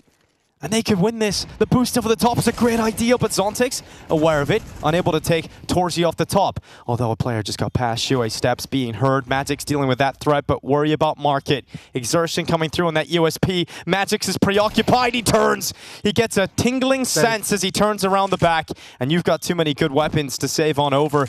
All in all, it's a round loss for MOUZ, but a huge win in terms of lack of investment and what they've been able to get out of it. Yeah, that got really dicey, and that'll be an issue for Spirit moving forward with the money if they're to lose another round. That's going to put them in a tough spot down the stretch. Nice attempt. Magix, his indication is that no more pressure from Catwalk. That AWP isn't re-peeking, the AK isn't re-peeking. He's like, okay, they're either saving or they're waiting for someone else to do something. And a good check over towards Market as well. All right, Spirit, dodge a bullet. That's a good splash of cold water. That's a wake-up call that we have to be way more cautious in those rounds. Yeah, barreling down middle, pulling your nades Molly out in hand. Probably not going to be the greatest idea. Looking, running with a bottle of flaming gasoline sounds fun. I know it does. I'm going to save that for the Mad Max era of my life. Don't do it. Don't do it at home. For the wasteland. And Donk lays to waste, Brolin, Chopper underneath him, and it's 2 clean entries from Team Spirit. They're making these rounds look easier when you're up against rifles than they are against USPs. Pace change. Get the hell out of there, MOUZ. No point even fighting for this one. It's over. Yeah. All right. Well, that's a really cool sequence of rounds from Spirit, though. The strategy to bait out the Molotov at the B bomb site and then hit it. Second round's not, or the next round's not that cool against the USPs. We'll forget about that one. But then this one right here, that pace change hit, where there's probably a certain amount of excitement and energy and adrenaline in the MOUZ side that they're like that they've almost won this round with all USPs, and then they just get punched in the face. Yeah, it's like reminder. Here's Team Spirit flatline them. At least you get to save the weapons again if you're MOUZ. You don't lose everything, but double figures now for Team Spirit on Mirage. MOUZ's map pick. MOUZ down a map. Reminded, this isn't elimination, but it is the fastest way to get into the grand final. It's the safest way to get into the grand final. The loser will have to go down to the lower bracket final where they'll have to play someone else. Pain or Eternal Fire? Yeah. I got you, dog. Yeah, I knew it was one of those 2 teams, but that's it. They'll have to play another team. Oh, I got you. Yeah, you didn't. Yeah, okay. Yeah. But thank you anyway. You're welcome. And yeah. That could be rough. That could be a little banana peel you could slip on. I mean, that's exactly what Eternal Fire feels like these days. Is like that banana peel where solid, but every once in a while they got a game that's a little bit wild, a little bit crazy, and they can take down one of the top 5 teams. Not a consistent thing, but you don't want that day to be tomorrow. Unless you're Eternal Fire, in which case you're kind of hoping for it. 10-9. Last legs for MOUZ, do you think? I mean, you look at the money. No, the fact that they saved 3 weapons, I think gives them a cushion to have another fight in them. Okay. Torji and Yimfat will be able to buy in. Again, it depends on what they save in this round. But or what they win in this round. True. It could also be a MOUZ victory in this round. Those are the options. Smoke towards the bottom of Con. Oh, Team Spirit's just dumbed it down. They're playing the old KISS tactics. Keep it simple. I like it. Nice and simple. Easy for everybody to understand, and unfortunately easy for MOUZ to deal with. Yeah, I don't know about that one. They have very comfortably won this round. You know, unless there's a little bit of chopper left in the round. He's gone forward. He's taken Brolin out. He rips his head off. And a 2v3 with this amount of time? Yeah, it's still doable. I mean, I'm being a little bit silly. That's one of those rounds that obviously you always kind of judge based off the outcome. Like, Contix walking through that smoke very clearly could have gotten one kill into the bomb site, and then it's all lost. But because he walks out into the barrel of an M4, it looks a little silly, and we get a laugh about it. Good read from Shuhei, though. He's saying, Shiro spammed one down in Palace for the trade kill there. Chopper just got to kill 8 ramp. I'm going to take, like maybe the 10 seconds I have to walk up middle and get behind these boxes. And now he's going to short. It's a good information gathering position. It obviously lends itself to rotate to other parts of the map very quickly. Yeah, now he's going to be over a B just in time as Team Spirit start to enter the apartments. He'll be tested as well. If Shuhei gets 1 kill, that really should be enough. It puts him in the 1v2, but if he goes down without a kill, it's a 2v2 post-plant situation, and Shuhei's got that first. Shiro's out of there. Let's see what Chopper's got. Shuhei dies. So Chopper's now in a 1v2. Oh, give me a Chopper clutch. He should be able to put the bomb on it, but he's just mullied the default spot. So now he's a little uncomfortable, and he's just giving them all the time in the world. They're all here now. No time. Chopper can't win it anymore. 10 seconds. And he peeks into the open and dies.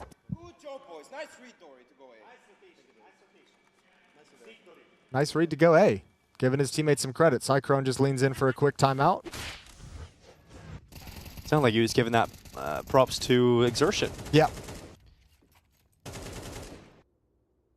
Yeah, good 1 kill from Shuhei. You know, that is really enough.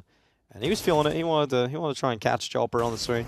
The Exertion must have been like, you know, look at this style they've kind of swapped into in the later stages of this half, where it's more faster pace, it's more assertive right out of the gate, it's more pick your attack and go, rather than moving around the map. And especially after that mid-rush, just had that gut feeling, and Shuhei gave it some faith. 10-10.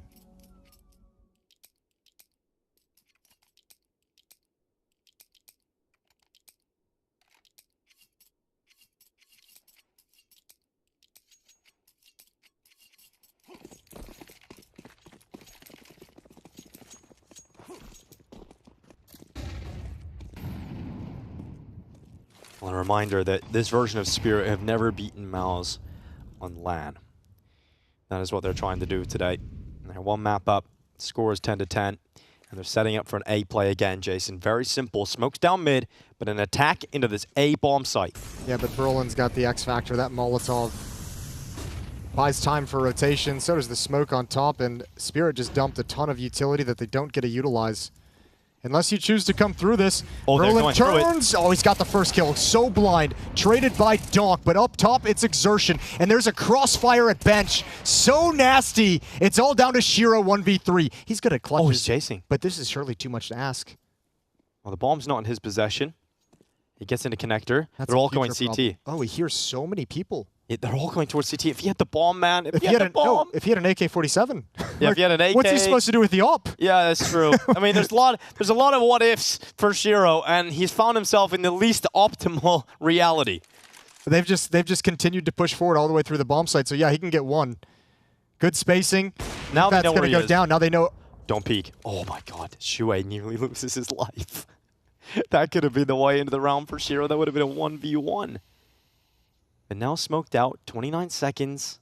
Shiro without the bomb. He can't win. He's got to save. He's got to save this, but there was a chance there if he was scoped up for that extra second. Yeah, or you're right too. If he had the wherewithal to pick up the bomb at the start of all that, I don't know. Yeah. It dropped. I think it looks like it's like right by the boost boxes or the jump boxes for the balcony. Yeah, maybe he would have had to put himself in harm's way to get the bomb because he would have been exposed to CT. Yep. Or even jungle, for that matter. But yeah, you grab the bomb, you get that kill on Yimfat, and you go win a 1v2 at the B bomb site. Call it a day. Goes the other direction. MOUZ take a lead. 2 rounds away from Ancient as a 3rd and deciding map. And third timeout from Spirit. It's their money that's quite hindered.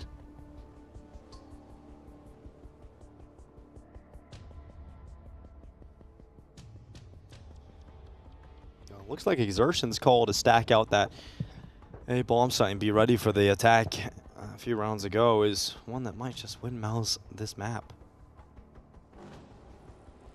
Ali will have his final say, unless this gets going into overtime.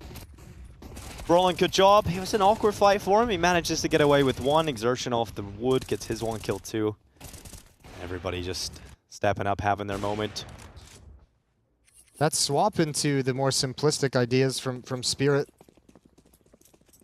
worked for a round or two. It feels like MOUZ are loving playing against it at the moment. Oh, peek. Whoa. Okay, they trade a lot of damage. Actually, that dink did almost nothing. And Brolin keeps peeking. She was like, why? Why are you still fighting me? I mean, he wanted to get away so bad, but the Molotov just kept him in position for a second longer and allows that peek for Brolin to be successful, even though he's on 19 health. It was funny because, like, Shiro got dinked through a box. It did 8 damage. So maybe Shiro with the sound cue thought that he would die if he stepped through the fire? Yeah, he's been tricked. If, like, he didn't realize he didn't how realize little it was the damage weakest it did. dink ever. Yeah, maybe that was it. Oh, good peek along with the grenade. Obscures Magic's vision, but Shuhei's got an easy one. Seems like Team Spirit have fallen apart here on Mirage. It really has crumbled. A couple close moments that didn't go in their direction. But more than anything, a few hits onto this A bomb site that didn't get anything done. Good shot from Zontix. He's an opper. Bit of an opper. Bit of an opper myself. 45 seconds. Still time. Zontix can get another one here. That would be massive. Still got Donk alive with him and with a boost up. They're not watching for it. This could be pretty effective. Zontix creeping down the stairway. Where's the timing for Exertion to peak? Shuhei. Oh, no! No! Oh, Zontix. He's not an opera after all. Shuhei gets another. Donk with 1. 20 seconds left. Chopper in a 1v2. And he'll go pick up that AK-47. 15 seconds left for Chopper. And all MOUZ needs to do is just sit back and hide. Flick up from Torzi. No, Zontix. It's going to be on the replay. It's going to be on the replay. I don't want to see it. I don't want to see it. Don't play it. Please don't play it. We have no control over that. I know. Just close your eyes. Oh, Zontix, man. You had the play. That would have been it. That was so sick. I can't believe it. That was... Oh, they didn't play it. Thank you. Thank you. They didn't play it. Holy hell. Amazing. Oh, that was such a good play. What could have been, huh? What should have been?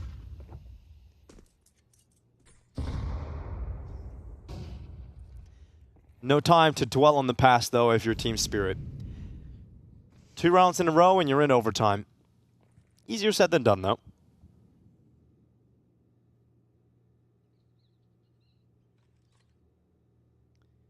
MOUZ have everything they could possibly want.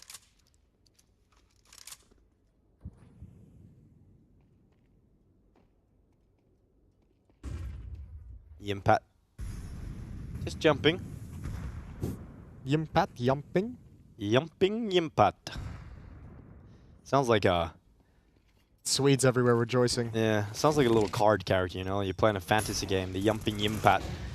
Zontix, good headshot. Brolin gone. Chopper in here, and maybe Spirit have got a little bit more fight in them because Yimpat is dead too. Only 1 kill from the back of the bench. 4 versus 2 with Torzi and Shuhei. They're not close enough to win this. Not yet. Look how far away Shuhei is, so he's in T-spawn. No, that hit's way too convincing. Way too much of a knockout blow from Spirit. So we're looking at 11, and they're still forcing the issue, even though they don't have the most amount of money. Don't do this to yourself. Oh, this does get weird. Don't do this to yourself, Spirit. Well, I mean, look at the money of MOUZ. Obviously, yeah, that's true. Spirit trade-off. Can't know that. It's a huge risk to go for any kind of a hunt. But I mean, if you take this AWP away, is Donk actually gonna peek up?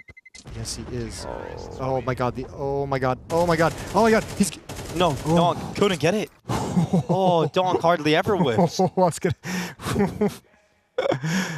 Oh, that could have been disaster. Torji had no idea how much danger he was in. Oh, man, one more bullet. You're right. I mean, it is at the end of the day a missed shot that he hits 9 out of 10 times, and same with Zontix on that op shot. A couple, just a little bit off at the moment, but still, even without taking on the op, look at the buy. 5-7 on Brolin, FAMAS on Exertion, Utilities light. Overtime. Possibly. Call it. You feeling it? You have to now. Yeah, yes I mean, I did the voice line, so yeah. Okay, sure. So if anyone's going to use that in the post-event edit, you know, you have to really sell it. Let's see what they can do, though, on MOUZ with what they've got. Stay in this fight. Torzy peeking into bottom middle. Chopper's down. First kill here for MOUZ. 4 away from taking us to Ancient. Torzy freed up, playing with confidence. Can't get to connector. Goes down to Zontix. Spirit accelerating into an empty bomb site, but Yimpat is rotating over, and he's got here in time. Shiro goes down. Shot from Magix. That is so important. He can't allow Yimpat to get a follow-up kill, and he makes sure that bullet lands right between the eyes. How do you get back into this? You've got 1 smoke on Brolin. You've got 1 kit on Shuhei. Oh, Spirit might have just found it. Zontix going to perch up inside the bomb site. Look at Shuhei. He's so far away right now. He's just at the base of Catwalk. He's so far away. There's not enough time to deal with this. And Donk goes back to check short. 2 kills away. Make it 1. Exertion falls and Spirit withstand. It's overtime required between MOUZ and Team Spirit, and they are on the hunt for their first victory over MOUZ on LAN. Look at how much it means to him as well. The instant shout. Yeah, Cyclone just kind of shaking his head a little bit. Not sure what to say at the moment. MOUZ looked so good throughout that whole CT half, and just the last 2 rounds dropped. Ooh, dude, Chopper's getting a talking to. Oh, that's the coach. I was like, why's the admin yelling at Chopper? You! Hey, you! It's the black clothing. All right. He's not getting yelled at. He's like, great calling. Last 2 rounds perfect. You did amazing, Chopper. Yeah, just a very stern voice. Everyone's getting a talking to. Donk, you missed the shot. You could have taken down the AWP. He's like, I've taken all these notes. These are every mistake that all of you have made. Zontix, you're never getting the AWP again. But a lot less energy. Holly more has that deep, rich tones. The energy's in the tone. It's not so much in the emphasis. You used to never see Holly stand, you know? He used to always be kind of a sitting coach. Don't know if they have a chair for him. You can only do that for so long before the pressure just gets to you. You just have to stand up and get energy, especially when your team's in overtime. 12-12. Let the overtime begin. 3 rounds on each side.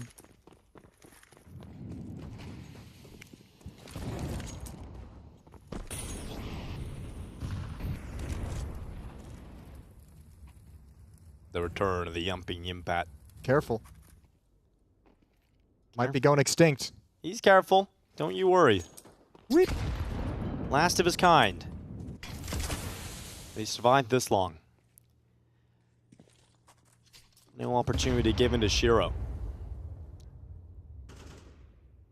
A little scratch at the shoulder from Donk.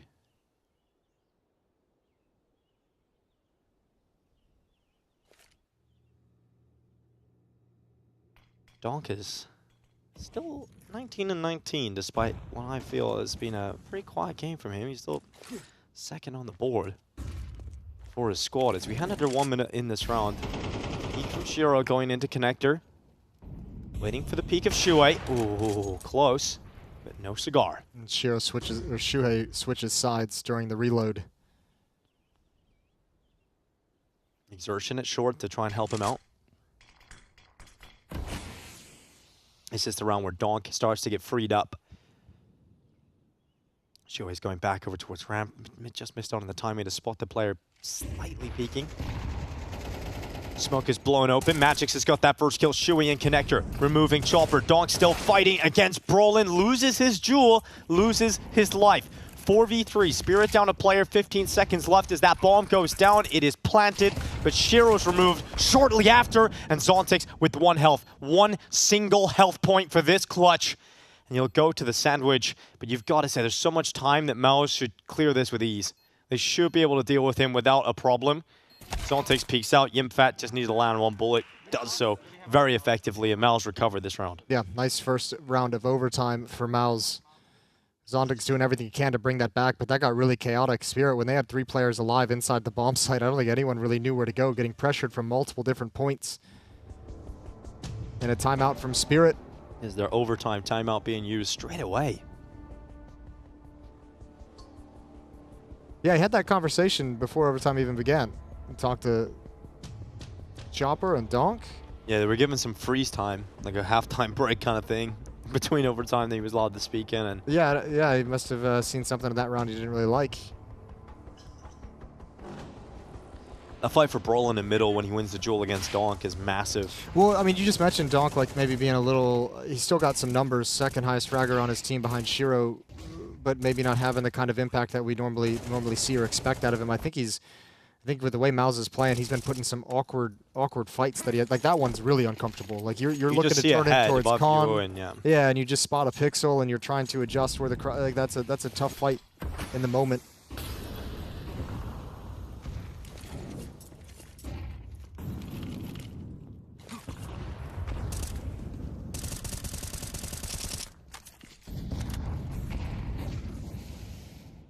Huge battle of utility.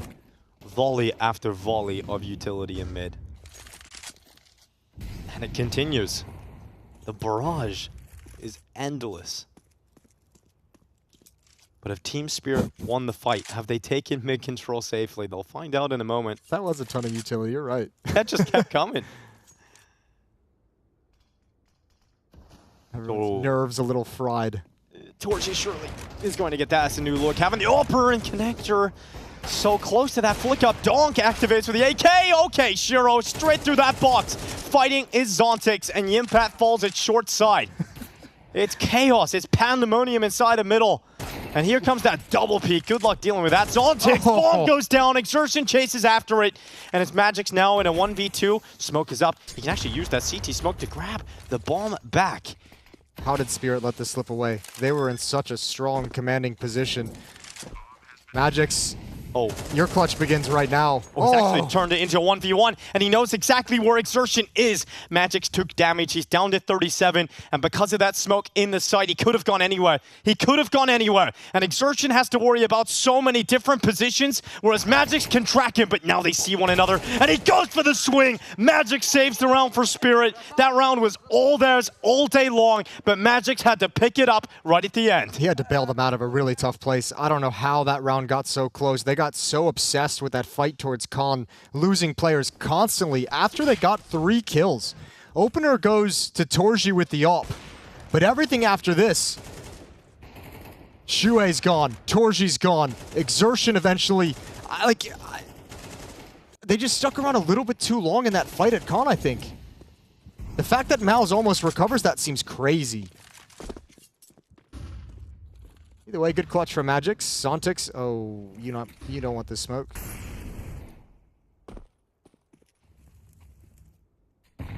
Torsi trying to be more dynamic. Spotted, towards Connector in the previous round. Apartment this time. And that's one hell of a flick down onto Zontix. That was fast as hell. He's probably felt a little caged, a little frustrated. Gets that all out as often as he can here in overtime on the CT side, and he's popping up all over the place. And that becomes an unpredictable factor that Team Spirit are going to have to deal with. Where is Torzi deciding to start the round? Where is he gone? More importantly, he's going to be at short now with this op. I feel like Spirit really want to end at the B-bomb site. They want Chopper to create something in middle. Oh, he can't create anything. No, good timing from Exertion to be looking at that smoke as he rotates over. Counter Molotov's coming in, but I think it was thrown into the smoke. Maybe not. They don't seem to be progressing. Follow-up, but you still have that op over on Catwalk, and you don't have any flashbangs to take him off the angle. Oh, yeah, you do. Just one. Magic's, it's perfect. But you got to worry about 2 rifles inside the bomb site. Well, can they clear them? That's the question. Wrapping around the other side is Donk. He goes back to short. It's a powerful position, but it's about the bomb. You have to get it safely down into the site, and it's another kill from Magix. So much impact coming through from Magix. Time and time again, but Shiro's on his teammate's head. Finally, he gets off of it. It's chaos. Absolute chaos. Donk is down. Missed shot from Shiro. And in the end, it is MOUZ that will leave the first half of overtime with the round advantage. Oh man, I think Spirit hit a panic button. I think that they're just jumping on each other's heads. Just they lost a little bit of composure inside the server, and I think that's kind of what Cyclone looks like he's gesturing towards is stay calm. We're playing good, keep communicating, don't do anything crazy. We're all good. Spirit's going to switch to the CT side. They had their own issues on the CT side, but did look good at various points. Let's see if they can think all the way back to regulation and clean some of the mistakes up. They had issues controlling middle. MOUZ is able to exploit Con a number of times, the A bomb site a couple of times. And you know, they never went back to it in regulations if you think all the way back to the first half. You would ask that question about mid-aggression with Donk and if he would be scared of busting it out or losing a fight or two.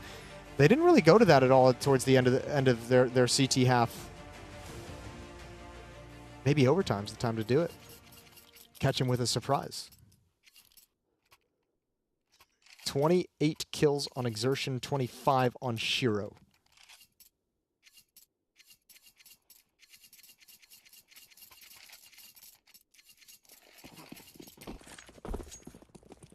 Mid utilities out. Shiro's op is going to be heading towards middle.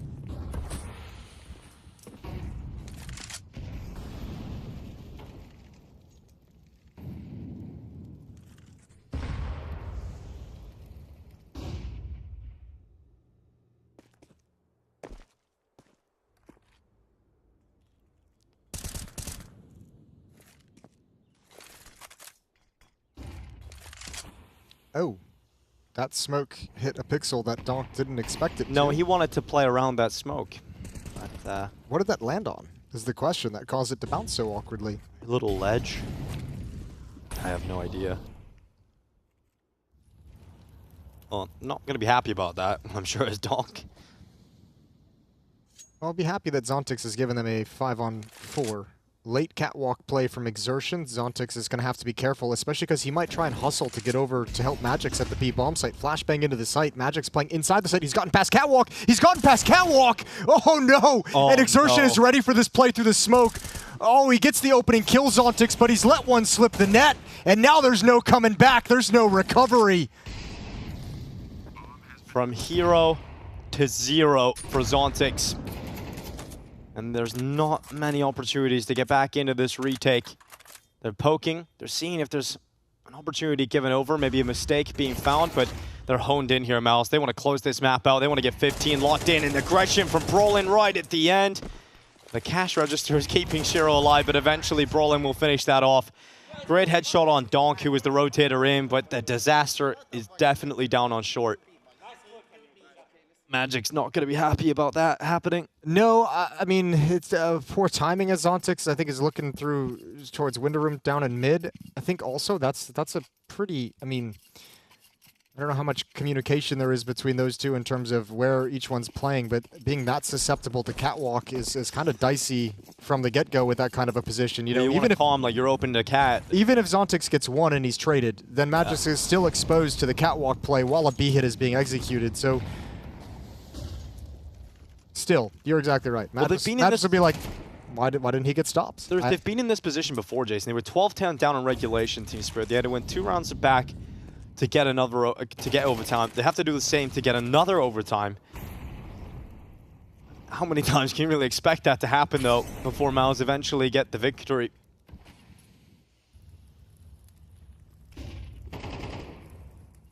Exertion making his move from underpass. Shiro seems like he really wants to find a timing to peek this. He's going to be smoked off, and that'll take away any idea he had. Just goes for a blind no-scope shot. Exertion happy. He's like, okay, an AWPer? I'll hop into this smoke. Back into his comfort place, but Zontix and Magix taking 2 kills between them. Chopper on the follow-up. Shiro out towards Palace, and it doesn't matter. That's a sick flick, though. Yeah, it is. If Exertion's in jungle, he's got to reveal his spot at some point. Okay, what's he got here? Oh, Shiro's seen him. Now his position given away, but he's quick to execute Shiro. Next up is Chopper. Okay. Exertion starting to land some shots. Utility being deployed. He's so close on Magix. Oh, again through connector. Okay, Exertion getting me a little scared. That's actually not a bad attempt at all with that spray control.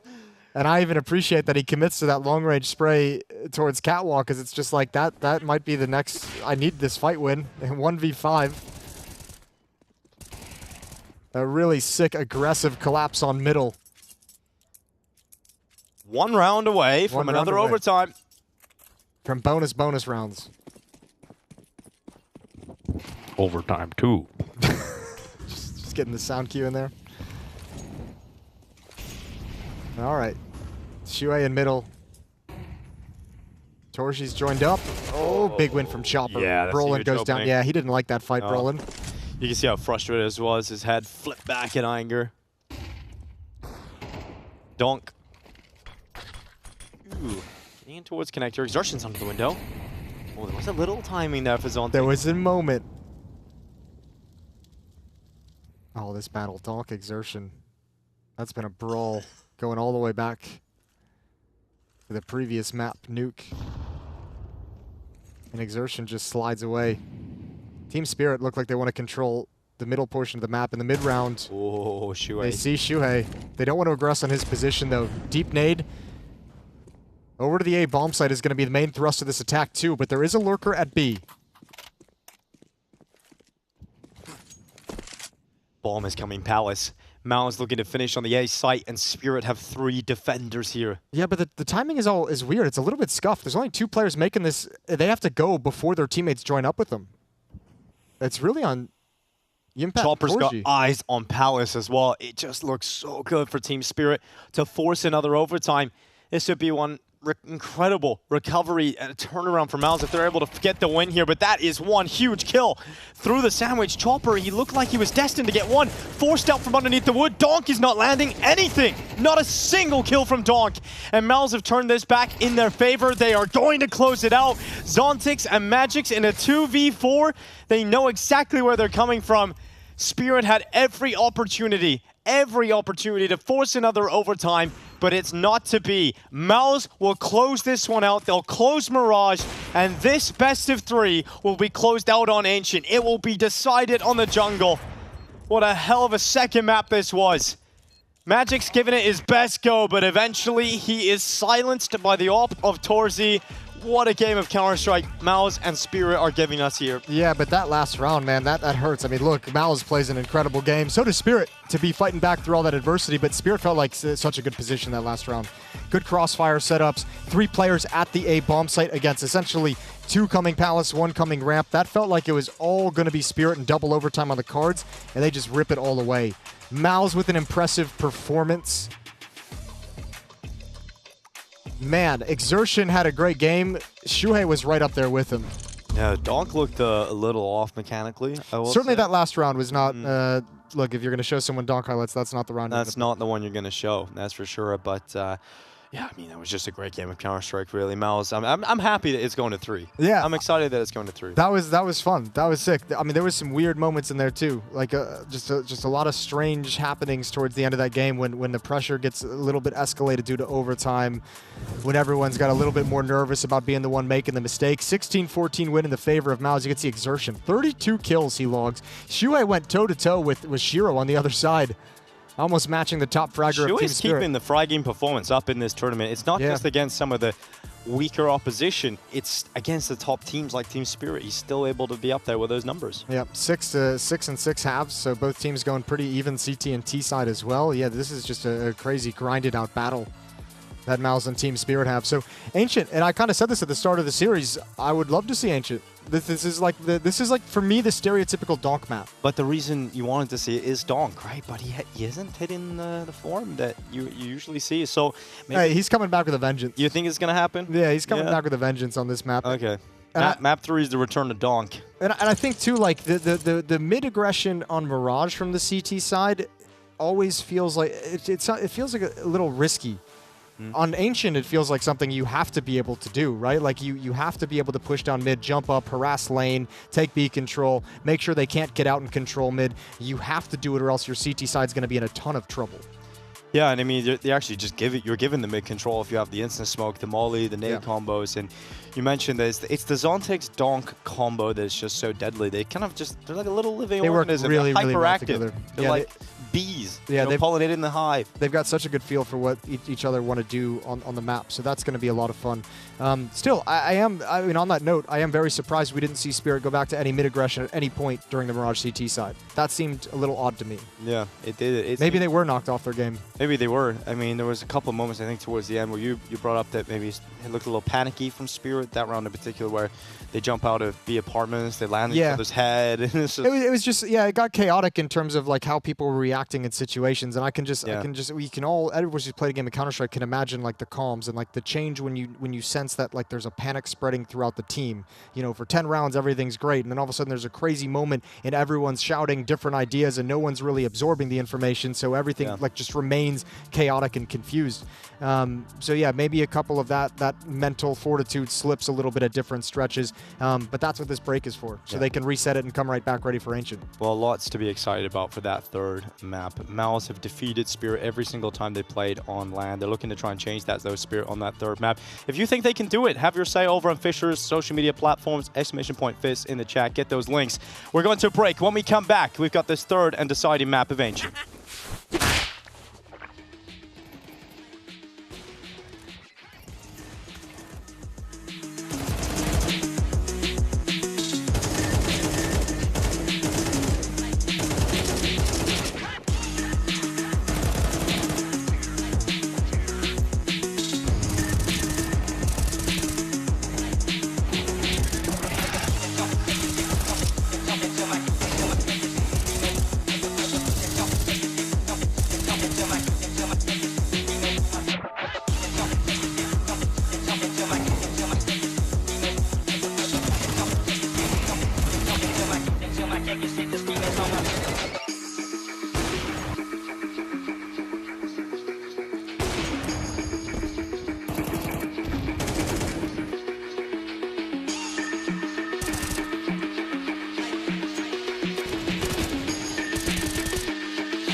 Welcome back. The producer's just thrown me an absolute curveball. He sure has. He's done something to you there that you can't come back from.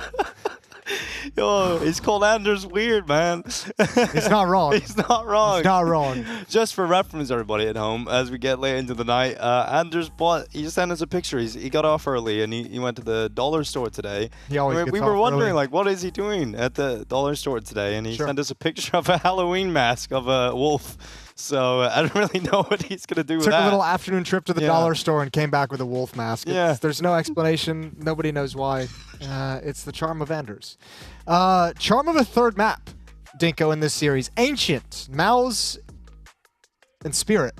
I got it. Get us back on track. Yeah, this is one hell of a game, honestly. MOUZ versus Spirit. That second map, overtime affair, we had to go the distance. It looked like we possibly could have had 2 overtimes out of it, Jason. Yeah.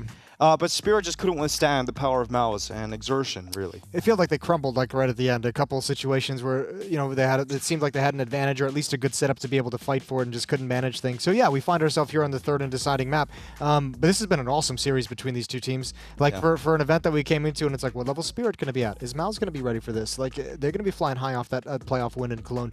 Both teams look great. Both teams playing really good Counter-Strike. Even when things kind of look a little sloppy from one or the other team, you know, in this head-to-head matchup throughout these maps, it's caused more by how well the other team is playing and how well they handle the situation than anything. So very cool to see.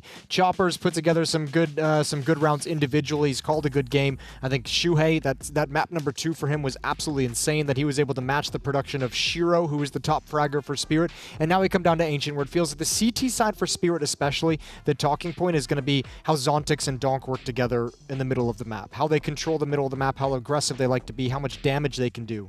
How they bounce off one another. Absolutely. And well, we'll get to see that coming into this third and final map. I mean, you will give us the guarantee that Donk's coming back. You give us the guarantee, Jason. Was it a guarantee or was it just a healthy prediction? It was the Jason Moses O'Toole guarantee. Okay, I'll stick with it.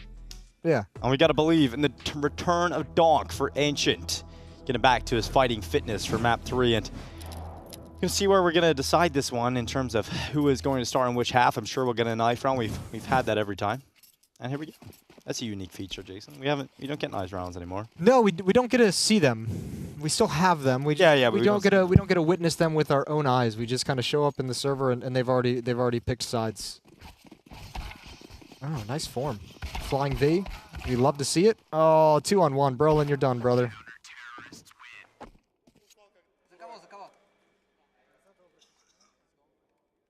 So Spirit get the chance to select their side. Ooh, where are they going to go? That is the question. Surely it's going to be CT, right?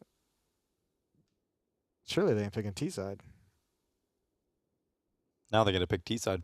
They might. I think we had this conversation. Yeah, we did. We did. It was on Anubis.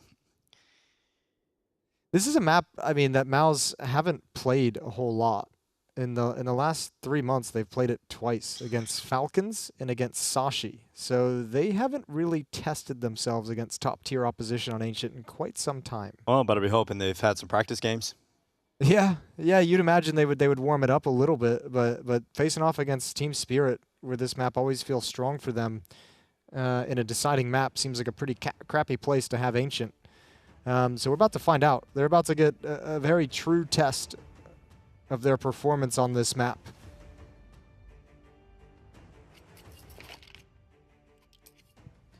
Fist like bumps we're are out. finally ready for that pistol round. Yeah, bring us in, Dingo. The music's starting to pick. I can hear it in the background. It's just in the back of my brain. We don't get music into the pistol, but here we go. There was music playing just a second ago. Yeah, I swear to God. There definitely was. I'm not going There definitely was. It's just never over the game feed. It's always fun though. I like when music brings you into the game. It gets you in the mood. I didn't know how much I liked it until I had to cast without it, and then I was like, oh, I don't know what to do anymore. Damn, it's like, yeah, you become so used to it. All right, MOUZ, this is what we got. Magic's pushing down middle. He's not alone. He's definitely not alone. There's 3 players with him. Spirit's on a little investigatory mission. Investigating the investigatory investigation. Perfect. I think all of those are words. Probably. And Chopper, good start. That's Torsi dead, and now the tread should come in for Brolin. Oh, unfortunate timing for Magix. Oh, my lordy. Shiro just gets taken down. Donk gonna get aggressive, as we know he likes. One's jumped up towards heaven. He wants to catch one. Oh, but good run from Exertion. dodging the bullets, and it is now the B bomb site completely under wraps in favor of MOUZ. So plant is in. There's a kit on Chopper, Flash 2, or is that's actually a smoke? I keep getting confused with that icon.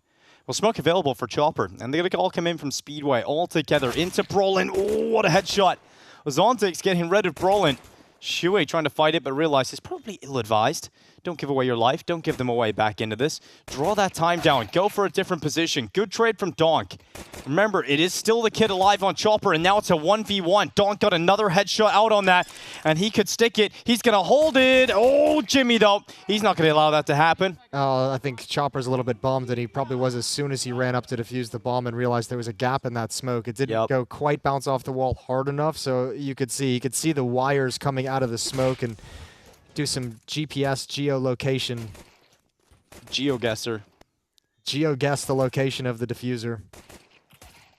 Oh, Donk hit some nice shots, though, on this pistol. Everyone hit some nice shots on this pistol. MOUZ and Spirit players aside, when they got a clean fight, they all capitalized. Zershin gets annihilated by grenades and bullets. It's a P250 that gets rid of it. He's done lovely damage, but unless Shiro wins this fight, there's no coming back, and actually, he might even be able to win more than one. Okay, now's the time to swing, but Brolin reads it. Shiro still grabs the kill, and so does Donk on just 7 health. It's a 3-on-2, but HP is compromised. And Shui's gonna hunt this down, caught by Chopper. Oh, wow. Yimfat now left alone. And he'll start climbing his way back up onto the ledge. 3 victims to claim for Yimfat. He's got a lot of utility. He possesses a lot of skill. And he's got a lot of time. Doesn't necessarily mean he's got a lot of chances, though. He's worried about getting flanked. He's worried about losing mid-control. He doesn't really have a standing in this round whatsoever. And even going through cave is scary because they could be on either side of this. They could have lined up. Yimpat has so many angles he has to worry about, and just as he moves in, Zontic's actually moved into the angle, so they know where Yimpat's coming from. But surely they don't give this one up. They can't give this one up to the young Finn. Molotov goes towards Donk. He was so low, so he's fortunate to get away. He's going to spam and try and draw the attention away from Chopper towards Donk, and that's going to work perfectly. Chopper comes in, cleans up the kill, and Donk has earned a fist bump. You could feel that was still a little bit spicy, though, in that 1v3. Felt like there was a decent enough chance for Yimpat to clutch that one out, but what a good conversion. What a good rebuttal from Team Spirit with the SMGs. The opening nade stack in towards middle combined with the pistol damage. MOUZ wanted to fight, and they bit off way more than they could chew. Good crossfires. Nobody ever went cave until it was just too late to recover the situation. 1-1. And fully invested is MOUZ, heading towards the A bomb site. All it is Brolin outside of B. Otherwise, 4 players setting up for this bum rush into the A bomb site with utility. Zontix is the first responder. He's going to have Donk running back from middle to try and join him. Zontix doesn't need help right now. 3 kills locked in by Zontix. Yeah, beautiful. Few missed shots from Yimpat with that deagle, otherwise that would have been traded. But it was always going to be a reach. And Brolin left alone. He's going to climb down into mid. Chopper's out there ready. And actually, Brolin got one at the end there, so fair enough. Good job. Yeah, that's not bad at all. Full save for MOUZ in this next round. Chance for Team Spirit to grow a little bit of money.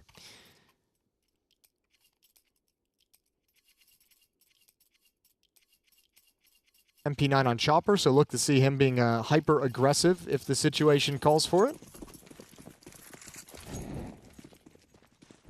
And MOUZ look like they're just going to rush mid and get this over with. Deep nade, tons of damage. Tons of damage. Donk goes down again. All right, well, you mentioned, you know, he was a little, you know, Mirage wasn't his greatest game in the world. He's been dropped now by a Tech 9 and now a Glock. Not able to farm any of the anti-ecos up, but we know he's going to be just fine come gun rounds. We've hyped up this this Donk-Zontix pairing so much that I hope we just come right out of the gate. Yeah, you want it just straight away. If we spend the next 3 rounds being like, I wonder why they're not being aggressive in middle. That would be sad. I think we're going to get what we want. For me. I think we're going to get what we've sold. We're going to get the people what they want. Probably. Probably. Donk's going to be aggressive. Yeah, Shear's back there as well, coming out of the red room smoke. There's a slight gap here towards A that MOUZ might be able to work with here. If MOUZ is thinking like I am, that pairing in middle is really effective, this might be a good way to start your gun rounds when you consider if they can get in and take the A bomb site for free this round because nobody's there. Then all of a sudden you make Spirit dedicate manpower to that bomb site, and maybe mid gets a little bit weakened later on. What an interesting round.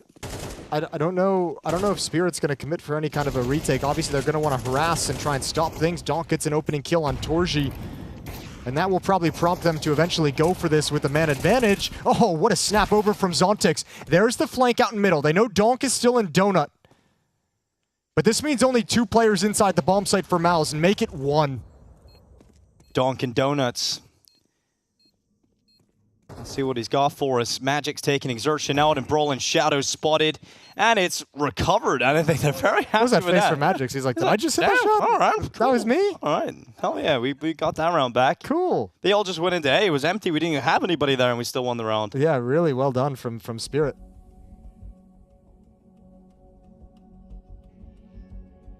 Big kill from Donk to get that opening as they enter in onto Torji. An equally good kill from Zontix, finding the player inside the bomb site. He started out this third map very well, 8-3 for him. And MOUZ looking at this scoreboard and saying, we don't really want to fall deeper than this. We don't want this hole to get any more difficult to climb out of.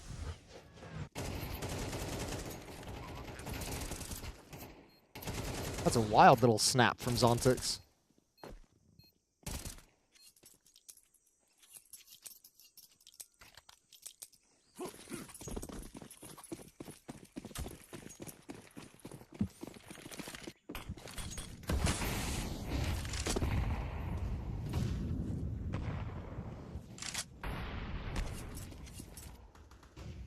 Boost for Brolin. He'll start charging up that ramp into Shiro. It'll take away his life. Brolin had an opportunity on top of that boost to make something happen. Couldn't spark it quite into life. MOUZ can see the first victim. Have to play the rest of this in a 45 situation. It's a cool boost. It's a good idea. Just no one going to be spotted from it, because they're all the way back in cave. Oh, Shiro's out playing support. Gets that first pick as Brolin challenges. And now can take a first shot into this hole. Let them swing to try and punish you. Okay, missed shot from Shiro. Fortunate he's got Chopper there to back him up. Otherwise, that could have been curtains for the AWP. He goes back into the repeat. Exertion's waiting for it, and he gets the spam through. That is so sick from Exertion. Yeah. Not able to recover those weapons, though. Just happy with the kills that they get. Donk is going to shift back in towards Red Room to keep an eye on any play towards Donut. Going to hear these footsteps, going to hear the drop, takes a wider angle, sprays down 2. He even finds the 3rd. He's back. Yeah. He's back. The guarantee is there. 3 easy ones to get him back into the groove. Yeah. Donk's got his groove back.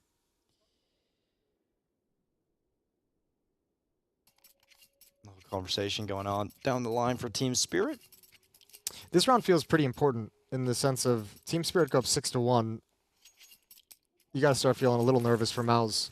Like, there's still plenty of time for them to recover the half, but you got to be looking at that and, like, you know, just as likely as them coming back in this is Spirit dominating the whole way through. Money is really nice for the Team Spirit side.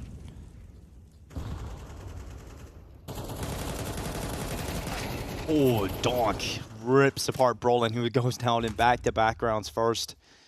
Starting to become a little bit of a frustrating T-side start here for Brolin. It sucks too because like the smokes are still down at elbow. One just got replenished by Donk, so you're still in a situation where it's like we can't even really punish or react to that. We still have to wait out this utility. Happens so early in the round that there's nothing MOUZ can do to get the equalizer. There's the jump up, spray down. It's off the mark. It's off the mark, and Donk responds. He comes right back. Chopper's brought low, but Donk at the 3rd. Oh yeah, he's 10-3, Jason. What we hypothesized about his performance in middle on Ancient, it has come to pass. Yeah, it makes me so happy as well. Not that I want to see MOUZ lose, but, you know. That you're justified in your hype. All right, Torji, make a desperation play out of cave towards the A bomb site. But Magix is too quick on the trigger, and it's just Yimfat. 48 HP and a dream, looking to do some kind of economic damage. And he might get it. The timing is there that he slipped past Shiro's crosshair, but missed the opportunity on Magix. And Donk, he lets out a war cry.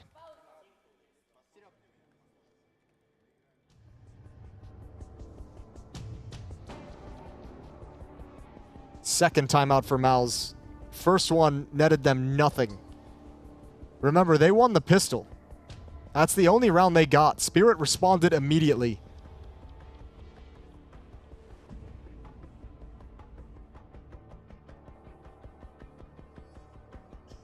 Looking to close this out and get their first LAN victory against MOUZ. Won't quite be panic stations just yet for Psycho. Maybe starting to get there, but he's going through his timeout. I don't know, man. maybe not just solely due to the score, but certainly due to how it's happened. Yeah. Yeah, the fashion of the beating is quite difficult to stomach, I'd imagine. It feels like there's really only one round that was really close and contested, and it was the round that MOUZ got into the A bomb site because Spirit had no defenders there.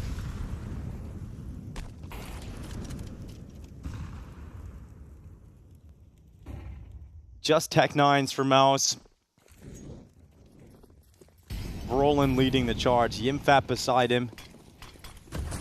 And Yimfat just running in. It's a miss smoke, and it's got a huge gap. That gap is going to be abused. Headshot of his own teammate. Magic's making it a little messy. Pushing through the short smoke is Shue, and it's all good. I don't know if that counts as a gap. I think that counts more like that just wasn't smoked off. Yeah, true. There was no gap. It was just open. If someone told me, oh, sorry, man, I left a gap in that smoke, I'd be like, no, man, it's not even there. On the scale of gappage. It's not even there.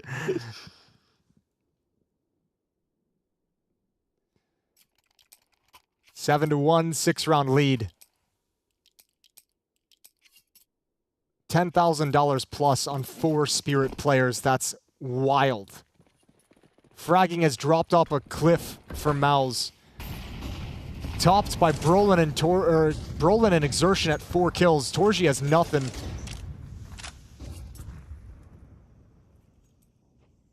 And this has happened so fast. MOUZ might be reeling a little bit. Feels like this map just started 10 minutes ago. It did.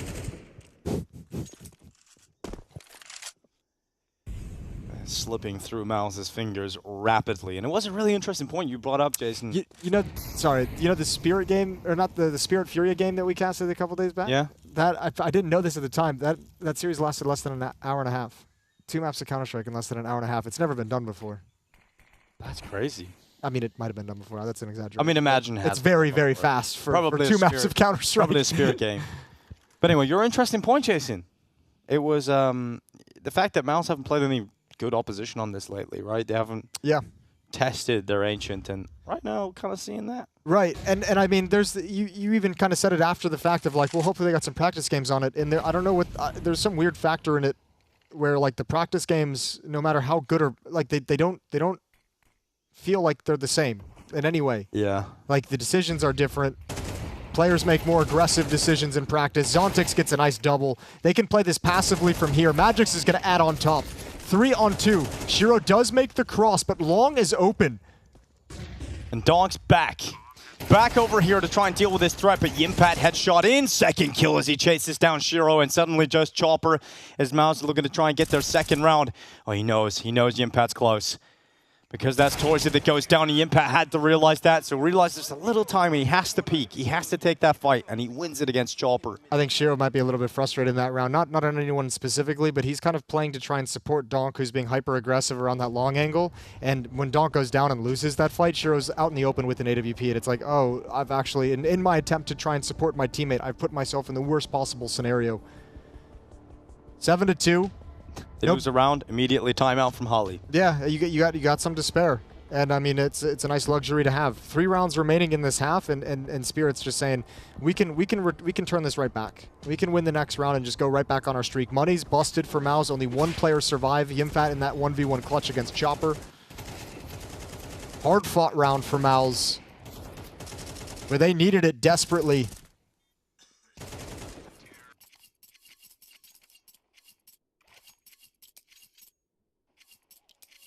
Still so much money on the Team Spirit side of things.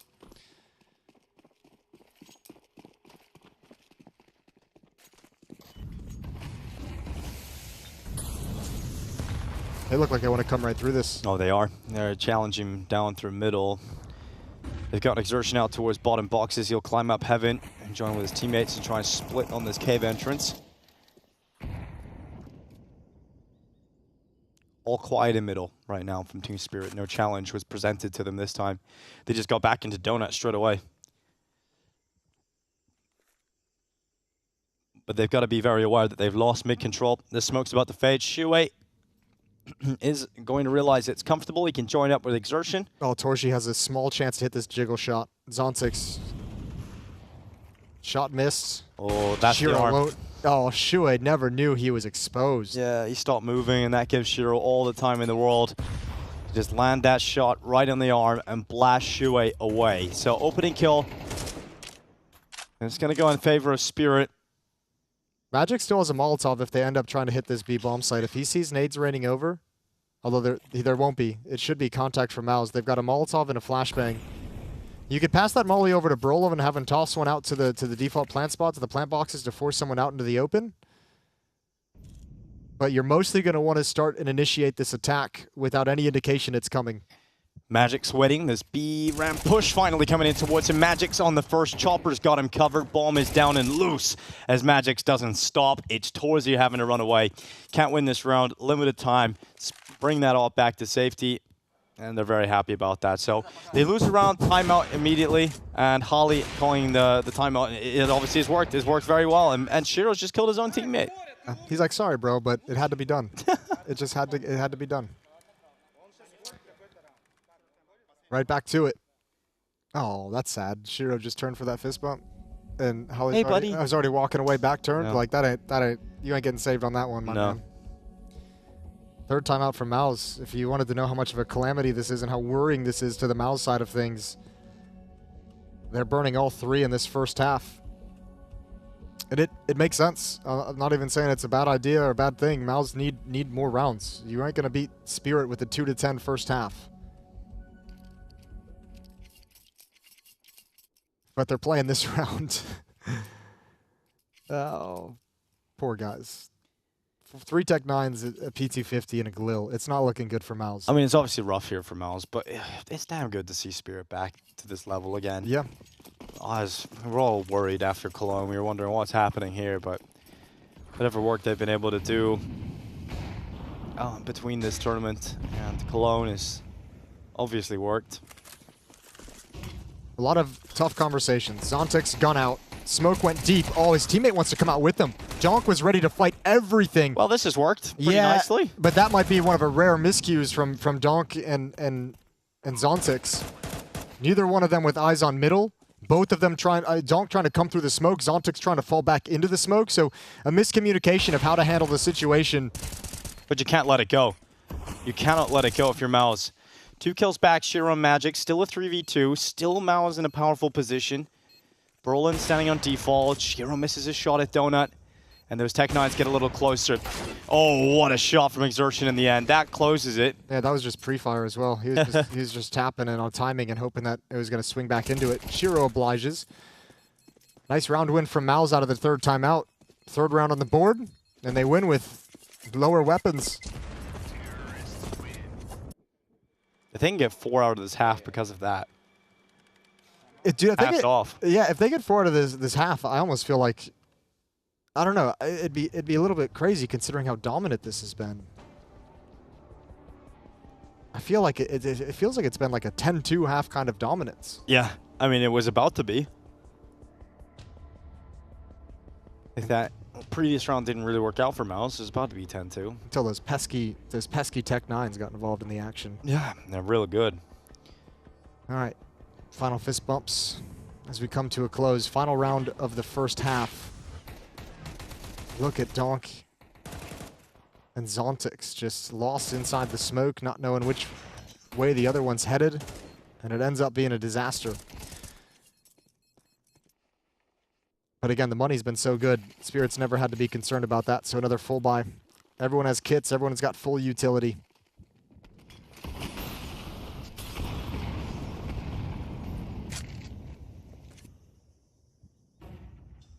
Oh, Zontix. Oh, my Can lord. you believe that timing? Shui still thinks it's a possibility. Oh, this is awkward. Yeah, because it's like Zontix is never going to look left. I don't think Shuei's ever going to look left when he turns this corner. Oh, this is, yeah. This Donk, though, gets... Oh, there we go. Shuei's taking his shot. Now Zontix, this is so sick. He can get in behind them. He can be so sneaky about this. Shui has no idea. In fact, no, Zontix, not again. Okay, he gets one at least. But that should have been far more. That is another whiff from Zontix. Well, it's still a 2v3 to close this half, and Team Spirit are going to go for it. Nice kill from Chopper. Draws these numbers even.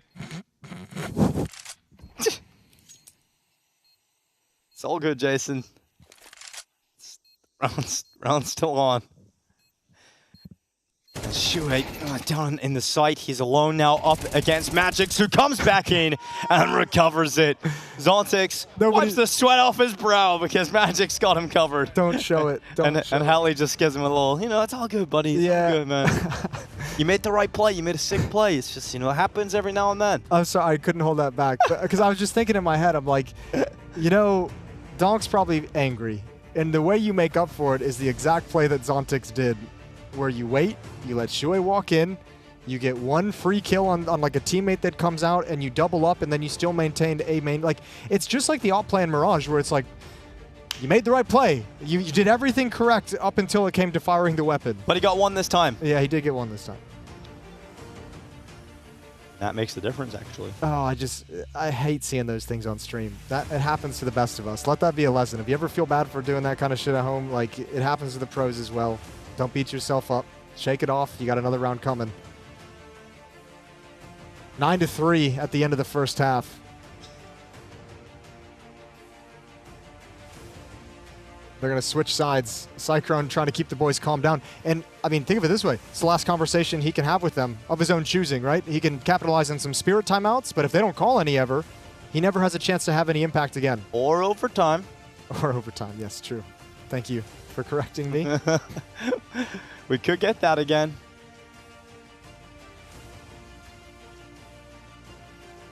Donk just looks laser focused. Just waiting his time to strike. It's kind of the fun part of this matchup because of how dominant this, like, I guess we can call it a little rivalry, or this head-to-head has been in the favor of MOUZ. I think this is far more personal for Spirit at this point than MOUZ. Yeah, it definitely is. I mean, a team that handed you out your first real loss as this roster down at the RMRs, right? And after your Katowice run, you were feeling on top of the world. They humbled you a little bit. And now you're on the brink of finally defeating them for the first time on LAN. Yeah. Not the first time ever. This roster have beaten the MOUZ squad in quite convincing fashion, but it was online. So we're not going to count that. Oh, I bet Donk Online is crazy. Yeah. Especially when he was coming up, playing from his hometown, just 100 ping, just constantly moving. All right, well, Torji's under some pressure. A bomb site encroached upon from Donut, but there's one up in A main. That's going to have to be found by Chopper. Good kill from Exertion. There goes Chopper. Did not clear it out. And there's way too many bodies at way too many different locations. Shiro fighting for his life, fighting to retreat, and just can't get away. That's pistol round for MOUZ. You kind of alluded to overtime. Let the comeback begin.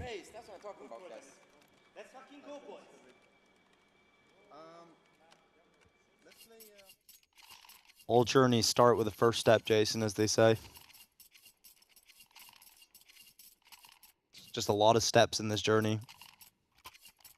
And a lot of dangers along the way. Yeah, pitfalls. It's like Lord of the Rings. Bears, trolls. Mainly a dragon. Hey, there we go. This round's fine, though. It's just all Glocks.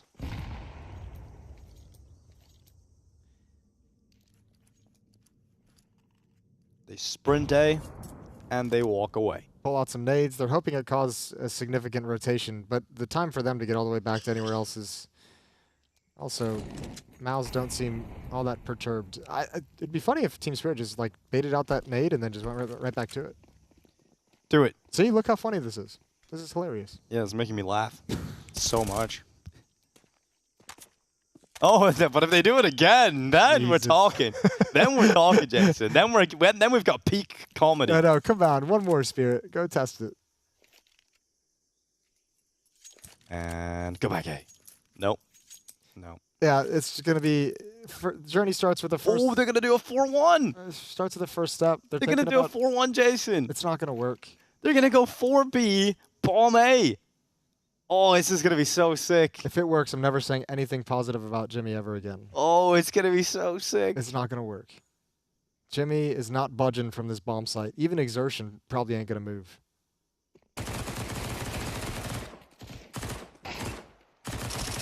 Oh, Jimmy, why are you ruining it? That's what I'm telling you.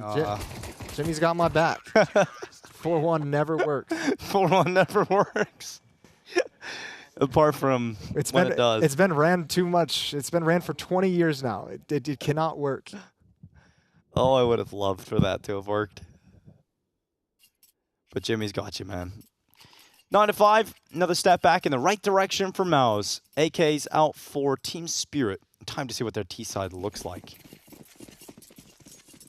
They avoided Dog quite a bit after he was mauling them in the early stages. They went more towards B rather than middle. Right.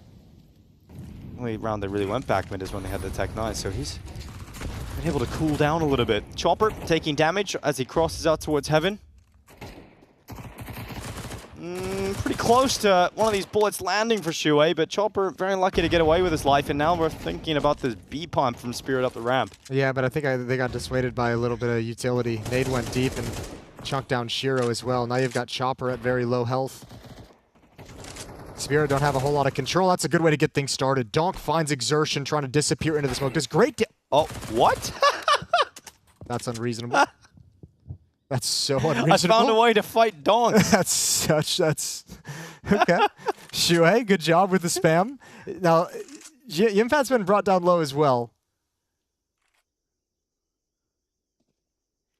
There's 3 players at this B bomb site. Yeah, here comes Zontix. They know one's in cave.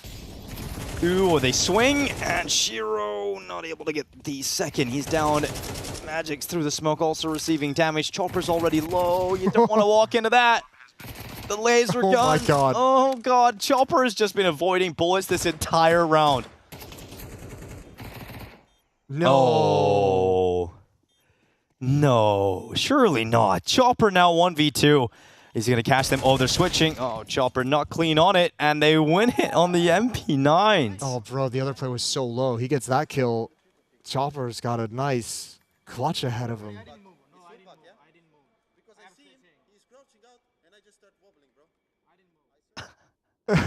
Just wondering if there was the jump bug or the boost bug, I'm assuming. Yeah. I'm crouching down, and I just start wobbling, yeah. Well, it's kind of funny, except it's been here forever. Yeah, I mean, if you don't laugh, you will, in fact, cry yourself to sleep every night. Oh, the timing on that gun swap. Like, if Chopper's a little bit faster, makes his move a little bit earlier, they get killed trading weapons. They get doubled up. I mean, the highlight of that round is just Shuei. Shuei just turning it. Yep. And then the smoke spam comes from the MP9 as well. Oh, it's going to be a straight-up A hit, apart from one player at the moment. Magix is out, selling out a little bit of presence. I feel like teams have gotten so good at handling these kind of like dry contact A-pops. Yeah, Yimpat's ready with the utility. As soon as he sees any sort of contact, he tosses that out. He's quick to get back to Donut, and he gets around that corner. Now, he's smoked out behind it, but he has kept his life. He has played his life to perfection. Nice deep donut Molotov or donut smoke as well. No one can be evacuating that without Spirit realizing it. Okay. Nice spam through. Exertion never fell all the way back, contending with the Molotov as well. Team Spirit, they're a man up in good post-plant positions. Don't give it away now. Force MOUZ to pull the trigger on the retake. Flash up into the sky. A follow-up flash right to the bottom of Zontix, but they don't move forward with it. Shuei finally activating its Chopper, getting peeled away. 3v4. So many MOUZ players are low, but they're winning the fight. Yimpat goes back to consider middle. Shiro can't stop it. Round is done. That's filthy. And they eliminate all the players inside the bomb site. When that player's boosted up, he's got no one else to take contact. The true strength of that boost is peeking off contact, right? Is you have such a good angle, so much in the bomb site to help any teammate, but when the last two remaining players are back in A main, it's like, oh, I can't do anything. There's no one actually to take attention away. I'm just exposed up here. If I don't get a first bullet headshot, I'm done. And Spirit now in panic mode, third timeout used. It's been 4 in a row for MOUZ, and they're starting to build the critical mass. This T side hasn't started for Team Spirit. And this is despite getting opening kills. Yeah, you get into the bomb site, you have the bomb planted in a 5-on-4. Retake doesn't begin until 30 seconds left on the bomb, and you just get wiped out. It's gotta be worrying.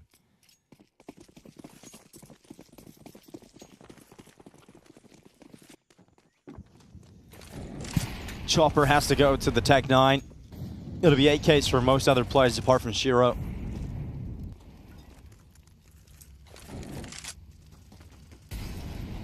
But what has Halley been able to input? Is there a solution for Team Spirit to get the round when they're going up B? They go right into Torzi. A lot of utility dumped in his position. He's forced back into the cave, but Yimpat taking Chopper out of this fight. Spirit fall to 3 players. It is not clean. It is not going to be successful. Donk has to make a hero move, and he gets caught without a single kill, making it all on Shiro, and he's stopped. Torzi delivers in a big way on the B bomb site, and that is a stronghold yet again from MOUZ. I mean, it feels too early to call it, but Spirit at the moment feel like knocked out on their feet. Like, I'm not going to say they can't recover whatsoever, but at this point, MOUZ are just looking and feeling so good about how this second half is going. That's the kill from Yimpat on Zone 6 as well. And probably all that frustration from the first half has just disappeared in these last few rounds. Everyone's starting to get into the mood. Everyone's starting to get into the groove. Everyone's starting to be super confident and assertive. Spirit's in trouble. You don't often say that for a team that has a 1-round lead that had a 9-3 half. But they're in a lot of trouble at the moment.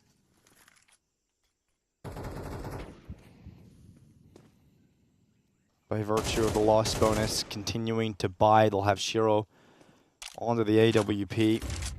Donk will have the AK. Your 2 hardest hitters. Donk has had a single kill in this T half, and that was on the boosted player of Exertion rounds and rounds ago.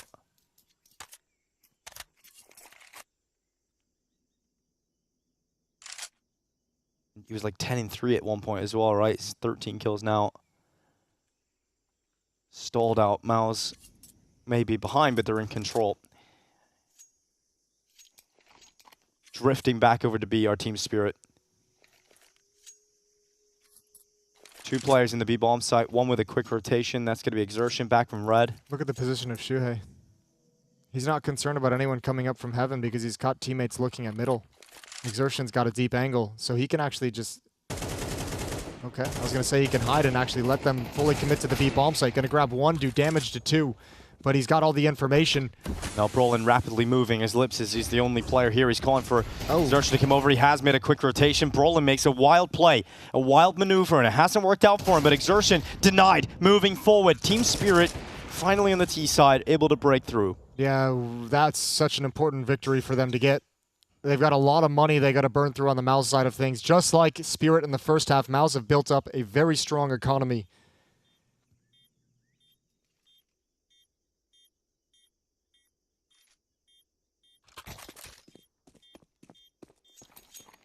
Grabbing the M4 instead here for the T side is Donk. It's going for that, expecting maybe them to not buy head armor in these 3 players that have survived.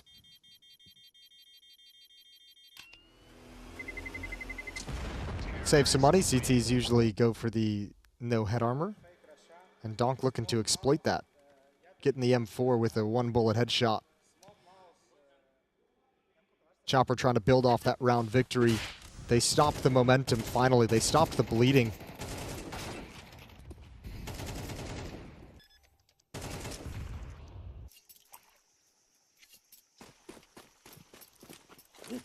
And he's only correct on Exertion. Everyone else has picked up the head armor.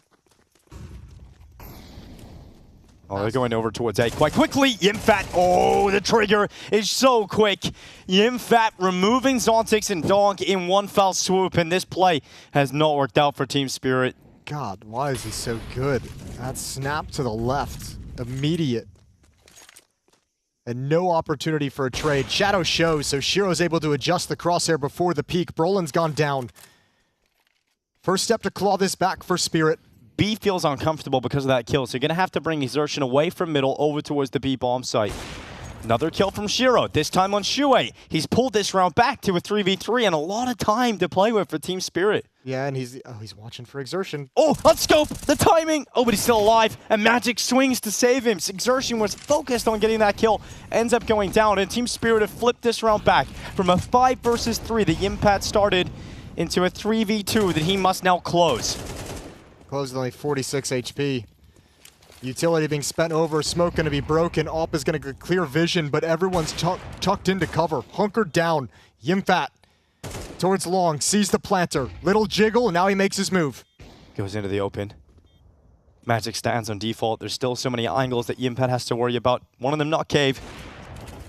Chopper's going into the site. He's going to track Yimpat into that corner. Chopper's got the kill, and you can't win this, Dorsey. He has to run away. That is one sick recovery from Shiro. Being able to get those important kills to drag it back. And Magic's being with him in the cave. That's the winning recipe. Yeah, I mean the pick onto Brolin inside the B bomb site is perfect. And then obviously after that, he transitions over towards cave and says, someone's going to jiggle this for information. Someone's going to try and track us. Takes that guy out as well, and good support, as you mentioned, from Magic's. I mean, you've got to be thinking you're going to win this round if you're MOUZ. You get 2 entries from one player over at A main. You get rid of Dontix and Donk. This is filthy. Immediately, like this. Holy just that shit. snap to the left. Yeah, that's the only way to describe it. And they still lose the round. That's, yeah. Shiro brings it back, and then Magic's helps close it out, secure that bomb site. Just when it seemed like Spirit was losing their grip on this map, they go right back to it. Again, Despite the fact they get deleted, they're like, we'll do it again. He can't hit that shot twice. He's playing more passively this time, Yimpat, because he's got thank God for at Spirit. Dota. Yeah. Exactly, a mercy to Spirit. I think they might have telegraphed this a little bit too much. This is fine. Just treat this as a pump fake. Yimpat now moves into tall box. The molly will be for the big box, and Brokey, ooh, starting a spam Yimpat. Only 4 damage though. That's not going to worry him too much. Exertion's hearing the little pitter-patter of the nades being switched out, etc. And there's no noise at B lane. There's no noise in middle. There's no utility. You don't really want to make assumptions and cheat, but you are kind of saying, hey, they're probably coming to the B bomb site. Team Spirit try and take advantage of the position of Yimfat by Molotoving him out in the follow-up. He's still alive. He's eaten so much resources and time off Team Spirit's attack. Oh, Zontix gets that entry. Yimpat at the tall box. They gotta be aware of this, and they will check it. Shiro was holding it the whole time. Towards able to get one, but his teammate's coming in now. He couldn't quite land that follow-up shot. Brolin certainly will, though. Shuei moving in, blinded, awkward inside of the site. No one's been able to take him down, though, and eventually Donk will do so. Chopper's with him, and it seems like we're getting to that point, getting to the brink, as Team Spirit search for their first LAN victory over MOUZ. Yeah, they're almost there, and they're almost booking that spot in the grand finals of BetBoom Dacha. They came into this event looking sharp right out of the gate, and now deconstructing one of the best teams in the world. MOUZ once again having a tough time handling what Spirit's bringing to the table. 4 chances, 4 rounds to close this out. I'll tell you what, Shiro has stepped up towards the end of this game. Donk is starting to have some nice shots to open things up, and that might be the closer. Donk out mid, double entry. And it packs a punch. Team Spirit have had one roster be the bane of their existence repeatedly. One team they couldn't get the better of when it came to the LAN environment, even when they're coming off the back of their absolute heater in Katowice. MOUZ handed out their L at the RMRs on the way to Copenhagen. They got a victory at the major. The grand final at BetBoom Dacha Belgrade was a sweep in a BO5. And I think the important thing, the other thing that we mentioned earlier, this is probably just a preview of what the grand final is going to be. Unless there's some upset in the lower bracket final, we're seeing this match again, which is awesome in a best of 5 because this has been a fun series to play, a close, hard-fought series, and it's not done yet. Brolin is still alive, still has something to say about it. Brolin. One more kill. Set Yimpat up for a 1v2. That is so sick from Brolin. It's a difficult 1v2. No kit, far away. But he does have an M4. And he does have a dream. Yimpat with a dream. Is it enough to turn it into a reality, to keep his team in this fight for that little bit longer? Or have Team Spirit finally done what they haven't been able to achieve? To take MOUZ down and move into the grand final of BetBoom Dacha for a 3rd consecutive time. But this Finn, he is cold as ever. He gets into the clutch up against Shiro. And he gets around the side. He picks up a kit. He's got it. Yimfed again. This guy keeps on clutching. He is just so ridiculous in the impact he can provide. And down to the final dying seconds of the round, Yimpat keeps MOUZ going. Boys. You've never beat this team on LAN. You can play that 2v1 better. You don't need that engagement on the way up. Play the bomb. The bomb is a 3rd teammate. That's essentially a 3v1. Shiro just thought the spam would connect and just stayed in the open. Like, don't do this. Don't give them more chances. Oh, if this comes back to bite them. There's no way, Jason. I did say overtime is a joke at the start of this half, but now it is becoming something that I can see. With that kind of clutch from Yimfat, is there any way Team Spirit can put them away? That's like Team Spirit playing as if they feel like they'd already won and we're up like 4 players to it was a 4-on-1. Like I'm just astounded by that. Here we go. Deep nade. 4 players towards the B bomb site. You have Chopper playing in middle at elbow. This map could be done. This series could be done. Team Spirit could be celebrating a spot in the grand finals. But they gave one away. And will that hubris be punished? Will there be an adrenaline dump? Will there be mounting frustration? A lot of questions. But Spirit could answer them. As once again, they have a chance to finish on the B bomb site. It's a 5v5. No kills yet. 35 seconds. Shuei draws first blood. Damage done to the second. Donk is the walking wounded and finished off eventually by that shot from Brolin. A 3v4. Crossing to the site. Zontix committing to the plant. Missed Molly.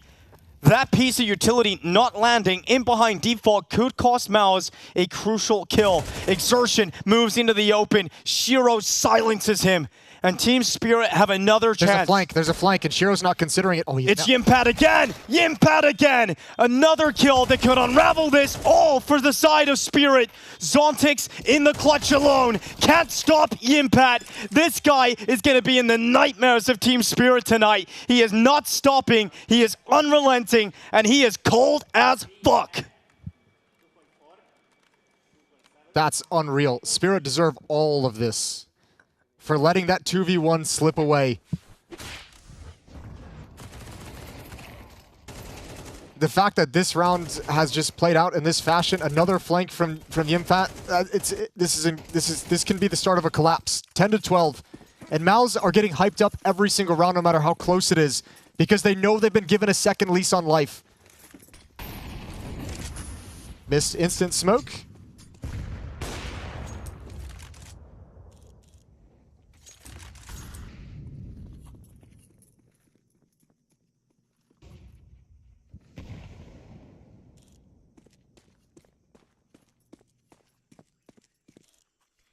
Horsey. Peeking in towards elbow. It's going to be Shiro to go down. Donk to reply. Donk on the follow-up. Oh my god. Couldn't get 3. It is nasty on the double, though. Magix has taken a lot of space, and they know Yimpat's in Donut. Can they deal with him finally? I love this play from Magix, though. I think it's so sick. It's so sick. Is that another missed smoke? A missed smoke for CT. Oh, Brolin. He's going to fall in a temple. And once again, they must pray that this is not the round that Team Spirit closed them. A minute left. Surely this one, in a 3-on-2. You messed up a 2-on-1 post plant. The bomb's still T-spawn. Chopper's in trouble. Chopper's going to get... Oh no. Shuey couldn't sink it. But now Zontix is rotating over, and I don't think he really fully knows where he wants to go anymore. Oh, Chopper eventually goes down. Shuey gets into cover. The bomb is still in B lane. This means Magix has to keep moving now. He's got to flank this bomb site. And they know the possibility of it. Zontix can't go down. He will. Oh my. Oh, it's such a disaster. Shuey, he certainly put this together. Last seen over in Temple. Only 20 seconds. Magic's coming back around. Shuey, he's got cover at default. I don't think he can... Yeah, I don't think he's going to have to run. He's going to have to run, and that's going to allow Shuey to kill 11 rounds. Mal is still in the fight, still going. Look, I could say anything about that 2v1. I'll forget about it for now, because every single other round of this has been so close and so tense, and Spirit's losing all of them. Despite this double kill in the middle of the round, despite this advanced position from Magix, MOUZ is making all the right reads and all the right plays, and Team Spirit have one more chance, and they've got to do it with a MAC-10 and a Tech-9. Jimmy's clutches have saved the day again.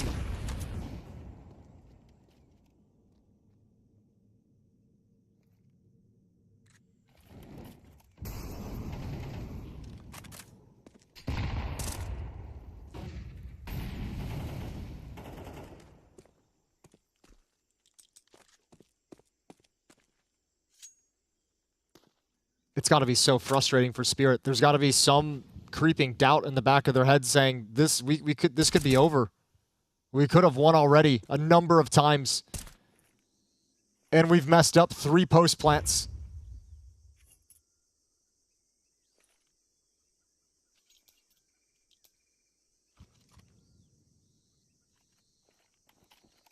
No utility left for Team Spirit. 2 flashes and a Molotov, that's it. They have no smokes to block anything off. They have nothing to extinguish this Molotov. Good timing from Exertion. Worried about the creep through middle.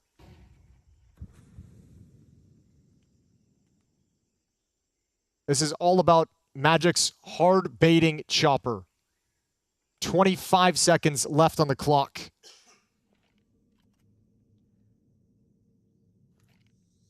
The final chance for Spirit to close it, but Yimpat once again unable to get anything. Actually, this time it's Exertion with only 1. And Donk and Zontix able to trade out 4v3. Is this the final moment? The last chance. Donk with the double headshot. Shuey with a 1v4 ahead of him. It was one hell of a try. MOUZ came back all the way, but in the end, it is a Donk 3K to close it out, make it 4 as Team Spirit finally defeat MOUZ on LAN. This is the team that they couldn't quite shake, that they couldn't quite defeat, but finally they've gotten rid of him, and they might be seeing him in this tournament again. A best of 5 awaits for Team Spirit as they are a first grand finalist here in Belgrade. They make it all the way to the best of 5, and it is the 3rd time in a row at BetBoom Dacha that they found the grand final placing. It's always such an ordeal to battle against and overcome finally a demon that's just been hounding you event after event, match after match. So you had to have kind of, you know, that it sort of makes sense in the idea that there's difficulties down the stretch. The 3 given away rounds, MOUZ really made Spirit work for it. That's an admirable match from 2 of the best teams in the world. Spirit come on top of this one in the grand finals. MOUZ drops down. They'll play the winner of Eternal Fire versus Pain. It done over MOUZ, everybody. They will be our first team here at BetBoom Dacha CS2 2024 in our grand final. Heku, I'm going to see if I can grab a player from Team Spirit. Team Spirit managed to do it, but it was not easy. It went to all 3 maps. There was an OT in between, and we actually were so close to getting to another OT on the 3rd map. Luckily, probably maybe for us, like we managed to dodge it. That is unfortunate for MOUZ. But the good news for all the MOUZ fans is that right now, they're not eliminated. Yes, they'll have to play another day, and that also means that Team Spirit actually have a day off. But what we saw today is something that we might see like in 2 days, like in the grand final, and that one is going to be a best of 5. Considering what we saw today, Paula, it might be a really long best of 5 if we get this. The man, the myth, the legend is joining us on stage. Everybody give it up for Magix. Magix, can I start us off? It was a back and forth, hard-fought best of 3. Was it closer than you thought it was going to be? I mean, there was a lot of scenarios where we played like a fucking dogs. Well, I mean, like, it can't be worse. Maybe it can, but the rounds that we have been losing in high quantity, both on Mirage and especially on Ancient. We almost threw this out. That's insane. That's like, you know, you need to stay calm when you're leading that heavily against like a team. But we were not, you know, we were not calm, and we were just throwing round by round. Like every scenario we have been getting, which is positive for us, we've been throwing it. I mean, it feels like you are emotional right now, and also like you're also trying to figure out maybe what other things worked out and which ones did not. I do want to point out the Mirage, because it was a close map. You almost like finished like whole thing with a 2-0, but when it comes to our analysts, they actually pointed out that the Mirage that they've seen like you play before, for example in Cologne, and right now you actually improved by a lot. Did you actually work on this map? Because like, Shiro said that like you prepared something special against MOUZ. Was that actually like working on Mirage was one of the things? Well, it's pretty much easy to guess, since we've been sucking on Mirage for the past like 4 months, I guess. Well, there is some positives, I hope. And if we're gonna get to play Mirage again against any team, I hope we can play better than it was in before, because it was so bad. Yeah, I mean, but right now we see the results. We literally see that you were really close to taking away the Mirage. So like on that part, even though it's slipped away, I think your team did a great job on that map. Well, I do agree. I do agree. You do? Yeah. Yeah, good, good. Magix, there is one big positive to take away from this. You're in the grand final. Yeah, How does that and sound? you have a day off. How does that sound? Well, it's cool. I mean, because we'll have like one extra day, we're gonna play some practice matches, and we will be ready for the enemy, whoever we face, like in 2 days, and we don't have to have a preparation for a tomorrow match in case if we lose, so it's kind of better. And I hope we're gonna spend some time on watching all these 3 maps we have had in this series to find out what has been very bad for us, and fix that and play better in the final. I hope so. I just gotta point out, Boris, thank you very much for this interview, because usually, you know, like there's like a lot of trolling, and today you are giving us answers. Like from the bottom of my heart, thank you very much. Thank you. Magix, we appreciate your time. Feel free to finish your packing up or head out. If you'd like to say anything to the fans as well, perhaps. Gorgenchuk. All right. There, thank you, brother. I don't have the translation for that, but yes. He was staring at me like he wanted to say something else, so I had to drop that in there. Nonetheless, always great to hear from him. Very self-critical in his breakdown of their matchup. Regardless, they are through. They knock MOUZ down to the lower bracket, and Team Spirit themselves wait in that grand final. I think enough from us on stage for now. What a day of Counter-Strike it has been here at BetBoom Dacha CS2 2024. And tomorrow, we've got 2 more matches. We'll see you from here on the stage then. But for now, let's head back to our casters and analysts.